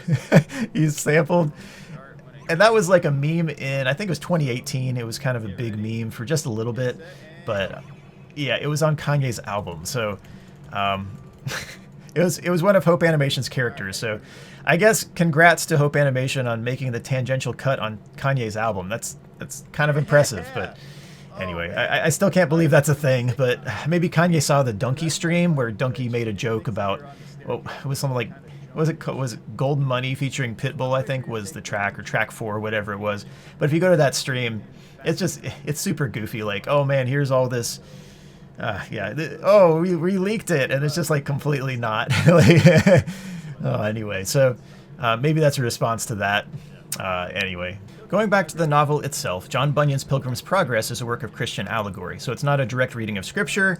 It is basically a symbolic rendition of what happens in the Christian life, and it's kind of an obvious allegory in some parts too. For example, the character names, you have like obstinate, pliable, worldly wise man. Did I say help? Yeah, help just helps Christian. So it's like, it's obvious what each character does. So it's almost like a blatant, like, oh yeah, here's what this is an illustration of. So anyway, it's almost an obvious allegory in that regard, but it traces the journey of Christian, the protagonist, all the way from the city of destruction through the trials of life and things that can pull him away and lead him to the celestial city, and then ultimately the final hope, the celestial city, and it's all because of Jesus. And it's an excellent novel, and I remember reading that, and just the King James English maybe took a little while longer, so I guess you could read one in much more modern English if you're interested. But anyway, it's an interesting piece of literature. It describes the trials and tribulations that we go through and hope through Jesus. So yeah, that's important to me. But that's the reason why this is my favorite game from Scott. It paints a picture of hope through Jesus, and that's really important to me. So anyway, I know the Christian game genre isn't all that amazing, and that's kind of a shame, but this at least stands out as a nice installation with a great message. So anyway, the video game certainly reimagined some of those main foes along the way, maybe not how I would visualize them, but anyway, some of those bosses could probably have doubled as animatronic bosses in a FNaF game. I suppose Soul Dozer did actually make it there, so Pilgrim's Progress, Soul Dozer did make it over. And there was no Soul Dozer in the novel, so that was totally a Scott thing. Soul Dozer as an enemy, oh my goodness. Like that cave with all those Soul Dozers was really, really annoying as well. That was a tough cave. Maybe not balanced the best. It's kind of like Night 4 and Sister Location, I guess. But anyway, the scene with Jesus, where the protagonist has a heavy burden symbolizing sin on his back, and Jesus frees him of that burden as he's on the cross. I love that scene. And if you go back to my playthrough with that, I'm choked up about it. Like, it was a great scene. So, anyway, it's a reminder to me that all have sinned and fall short of the glory of God, but God loved the world so much that he gave his one and only Son, Jesus, as a sacrifice for our sins. So whoever believes in him will not perish, but will have everlasting life. So forgiveness is beautiful, and I'm grateful for God's forgiveness, his mercy, and his grace. So I think you probably already know that if you've seen my channel or whatnot, but anyway, those are some scenes that I really love. If I had to critique anything about the game, the length of the battles, especially on the hardest difficulty, takes so long, it's crazy. So the battles are quite long in some spots. Maybe the jumping is a little bit stale with some of the scenery, but overall it's a pretty good experience. I mean, yeah, it's a fun playthrough regardless. So I do love the message, and at points playing the game does rival the John Bunyan novels King James Era English. It does take a long time to read through that in comparison with something much more modern English. But anyway, that's Pilgrim's Progress. I did love the message. My favorite game from Scott, despite it not having the best gameplay. I think those are all of the main games outside of the shorter troll games before the game's release, and I'll probably put some clips throughout the video of some of those troll games. But anyway, summing all of this up for the Scott era, as I've been calling it, about 7 years, and I'd say 7 really memorable years. That was the Scott era. All of these experiences and memories from my perspective, I'm sure you have tons of those as well, and it's been good to process through those personally. Do I think Scott made the right decision to retire? Probably. I may have made the same decision if I were in his shoes. I know he had been thinking about it a few years back before the news was posted about his political donations, which were mostly to Republican candidates. But if I had a family to take care of in the midst of threats, wanted to keep the positive experiences with the community at the forefront, and possibly even provide a way for the art to continue for those who enjoyed it, in my opinion, that's not a bad option. Would I have donated to those primary and re-election candidates? Well, it wouldn't have been my move, but he's well within his rights to do so. Over $2.7 billion went into the campaigns of Trump and Biden in 2020. Isn't that crazy? I mean, I kind of wish that the campaigns were capped at a much lower value, though maybe I'm speaking here from a personal distrust of most politicians. I'm still baffled by how much money is budgeted and spent on things. Maybe I could optimize that one day, or maybe not, because that would mean I'd have to venture into politics, and that's... Personally, I don't know why you would care to hear political discussion from a Flavor of the Month YouTuber. So to be brief, first, people can have legitimate concerns with the views of candidates, and those are totally valid to express. If the actions of a few make you hate an entire segment of the population, though, please reconsider. I personally don't think hate is the solution anyway. I think about a few scriptures personally. We should love one another. Jesus even said, love your enemy.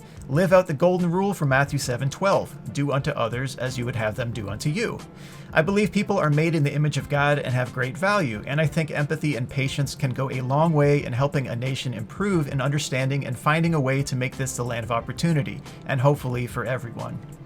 Second, one dangerous side of politics is that it can be much more divisive than anything else, and media certainly boosts that division.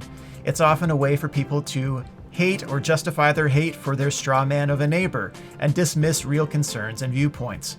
The parties are almost always split down the middle when it comes to elections, and a lot of the end goal of the campaigns is fueled by greed and the desire for power, as opposed to a genuine concern for the fellow man. A house divided cannot stand. Sometimes real concerns are ridiculed instead of considered. False equivalencies, conversations spiraling off into ad hominem attacks, people behaving regrettably. But if we ever get the right people in, maybe we could get some good changes. However, in the most optimistic of settings, any system will be corrupted by some level of sinfulness and greed. No candidate or system will be perfect. Either way, real people are affected tremendously by whichever party wins, so if you vote for a candidate or fund any part of a campaign, you have to vote for whoever you think will provide the best future, and hopefully the intent in either case is done in good faith. Do I take Scott's explanation of his voting intentions at face value? I personally do, though maybe you could ask other people who have worked with him for their opinions on that. I really think he genuinely wants good things for people. I've interacted with him over a few hundred emails, some of which are probably in the realm of the length of a mini dissertation. I was the solo tester on Freddy in Space 2 and Fury's Rage, so I got to know him a bit more through those times as well. What about as a community? Well, we've also interacted with him at times in posts on Reddit and Steam. Every now and then, you got this pour out your heart type of post whenever he felt misunderstood. I think he values being understood. Perhaps some of that is rooted in some level of perfectionism, and if that's the case, I definitely share in that. I see Scott as a what you see is what you get type of person, and in this case, with all of these pour out your heart type of posts going on, I see him as making efforts to avoid social perception dissonance. He doesn't want to be seen as who he isn't. And whenever he sees that, he makes a very long post trying to clarify and trying to be above board. Now, some artists thrive amidst controversy. They see any sort of press as good, whether it's good press or bad press. They have the attention. I see Scott as not wanting that attention, but wanting to be understood as he truly is. And that's an honest quality. So do I take his intentions as what he says? Yeah, for sure. I see that lining up. Do you agree with what he supported, who he supported, what he voted for? I mean, that is up to you to decide. Now, don't get me wrong, we're not golfing on weekends with him or chilling at the table with him drinking a vanilla Coke, but we do see glimpses of his personality and character through various interactions, whether it's to the community or how he treats his voice actors or how he donates in charity streams. We also have a 1 hour, 33 minute, and 31 second video interview with Dawko. Pretty good if you want to know more about what Scott thinks about the community. So I see him as a what you see is what you get type of person, and I do think that his intents are good. In this latest case, do I understand the tone of his message? Yeah, I do. I understand the critique that maybe he could have been more gentle with his explanation, but I can also understand if he's getting threats and also doesn't want to make FNaF political. He may have been anywhere from frightened to annoyed, but definitely protective. Again, only if you want to hear where I'm at. I consider myself to be fiscally conservative, but more libertarian socially. And some of the major things I value are personal liberty, stretching a dollar to make ends meet without too much government overstep, being a good steward of the environment, and going the extra mile to take compassionate personal measures to try to make the world a better place for others. I really do think the party system in the US has lost a good measure of compassion over the latest term. And you know, Donald Trump winning the primary in 2016 was the point at which I deregistered as Republican. To an extent, there is variation among candidates in any party, as well as variation in authenticity, which is highly unfortunate but typical for politicians. I value sticking true to your beliefs and convictions when it comes to living life, and oftentimes that doesn't end up in you existing perfectly in an expected box. What I see in politics is a lot of untrustworthy candidates with questionable pasts, and a lot of money behind each one. You're never going to get the perfect candidate, but boy, I don't know if any of them are trying these days. Looking at FEC data, or the Federal Election Commission, from Open Secrets, the Republican campaign for Trump raised over $1.1 billion in 2020, and the Democratic campaign for Biden raised over $1.6 billion. Those figures include both direct and super PAC donations. There were two Supreme Court decisions made in 2010 and 2014. The first was Citizens United v. FEC, or the Federal Election Commission, and McCutcheon v. FEC, both leading to the removal of donation limits to political parties via super PACs. So you can donate as much as you want to a super PAC that can distribute funds to promote any candidate of its choosing. The top three individual contributors to outside spending groups for these 2020 campaigns chipped in $215 million. I believe that was the owner of the Las Vegas Sands, $151 million, Mike Bloomberg, and $70 million-ish, I guess it's like just under $70 million for Tom Steyer. And if you remember, Mike Bloomberg and Tom Steyer were basically foils to Trump. They were the Democratic counterparts, a very successful businessman who was now going into politics, kind of a, you know, oh wow, this is a maverick type of approach. And anyway, but Mike Bloomberg and Tom Steyer contributed a ton of money to the Democratic candidates, and that was a lot of money for sure. Major companies also donate large amounts. Two of interest, Disney donated over $10 million to Trump. The University of California donated over $7 million to Biden. So could Scott have donated more? Sure. Looking at the numbers for the donations that could affect Trump-Biden, he donated $2,000 to Trump and $2,500 to WinRed, which is a PAC. So $4,500 out of the $2.7 billion raised in the main two parties were from Scott. So I don't think he had a major stake in the election, and Biden is in the White House, so I guess you could say that it was a wasted donation in a way. That's one possible take. Not every investment pays off, and I know some are relieved in this case that it didn't work out. Scott's donations were quite often to primary candidates as well, so perhaps those could also be considered as wasted donations. All in all, the donations combined in these two election terms were about 1/40th of his donations to charity streams that we know about, which covered great causes that I think the vast majority of people can support. And while I do think he donated to people he truly thought would be the best to help the nation as a whole, what about the other issues that he mentioned in his final post? Is it reasonable for him to think that the economy is a major issue right now? The CPI and PPI, the Consumer Price Index and the Producer Price Index, are at unprecedented levels right now. The year-over-year inflation has never been higher ever since it's been tracked. The housing market is in a major bubble, while homelessness in major cities is getting worse. Jobs are now quite available in several sectors that have reopened, but they aren't being filled, and we just had a rough year through a pandemic, and we're still kind of in the midst of it. So I would say that the economy is definitely a main issue right now. Do we spend a ton now to resolve issues, and how do we fund that? Do we create new treasury bonds to the order of $80 billion per month and hope that we don't enter into a hyperinflationary phase? Who should get incentives? Successful businesses? Do they want to create jobs? Everyone? Do they just need the money right now? The jury is certainly out on that part. Whether the Federal Reserve tapers or not in the following months, inflation is a major concern that affects prices across the board for everyone. We're already way behind on factoring inflation into minimum wage and general cost of living, and that's been a huge problem for many. Banks also have kept people in massive strain through predatory interest rates on student loans, debt, and what have you. A lot of things can be improved. Is it reasonable for someone in a border state with a big family to value security and peace via wise border security, all the while emphasizing that this is a land of opportunity? Maybe Scott values a strong military. Maybe he thinks the best offense is a good defense. Maybe Scott wants to teach his children to work hard, apply themselves, and save up for rainy days. And coming from hard times in the not-so-near past, working for barely minimum wage at Dollar General, he sees the value in work ethic as a means to wealth. Sometimes you just need the right opportunity. So maybe Chipper & Sons, The Desolate Hope, and Pilgrim's Progress illustrate some of Scott's core values after all. The importance of economy, the value of life and the potential thereof, and the spiritual values that he holds personally. Now, can you be upset that he donated to Trump and others? Sure, you totally have that right. Threats are never okay though, and I think that's pretty self-explanatory. Is Scott immune from criticism? Of course not. He's human, and while he's done a lot of positive things, yeah, he can still make mistakes. That's part of being human. And whether you think those donations were done with ill intent or misguided, or whether you think they were done in good faith, that's up to you to make that call. And if you think it was done with ill intent or misguided, you totally have the freedom to boycott the series or to throw away the merch, or maybe you want to donate the merch instead to some children's hospital or toy drive or whatever. You just want to be done with the series. Whatever the case, I think those should be treated with grace and kindness and understanding, and those can be reasonable responses. I think one positive thing that Scott did afterwards was donate $50,000 to the Trevor Project. That was more than all of his donations combined over the past 2 terms. And yeah, I think that's a positive thing. It's going to help a lot of people. It shows that he doesn't hate the LGBTQIA+, and that's my opinion on it. I know you can differ in opinion on that as well. And yeah, it's just a matter of, I think he's helped a lot of people. I know he's not perfect.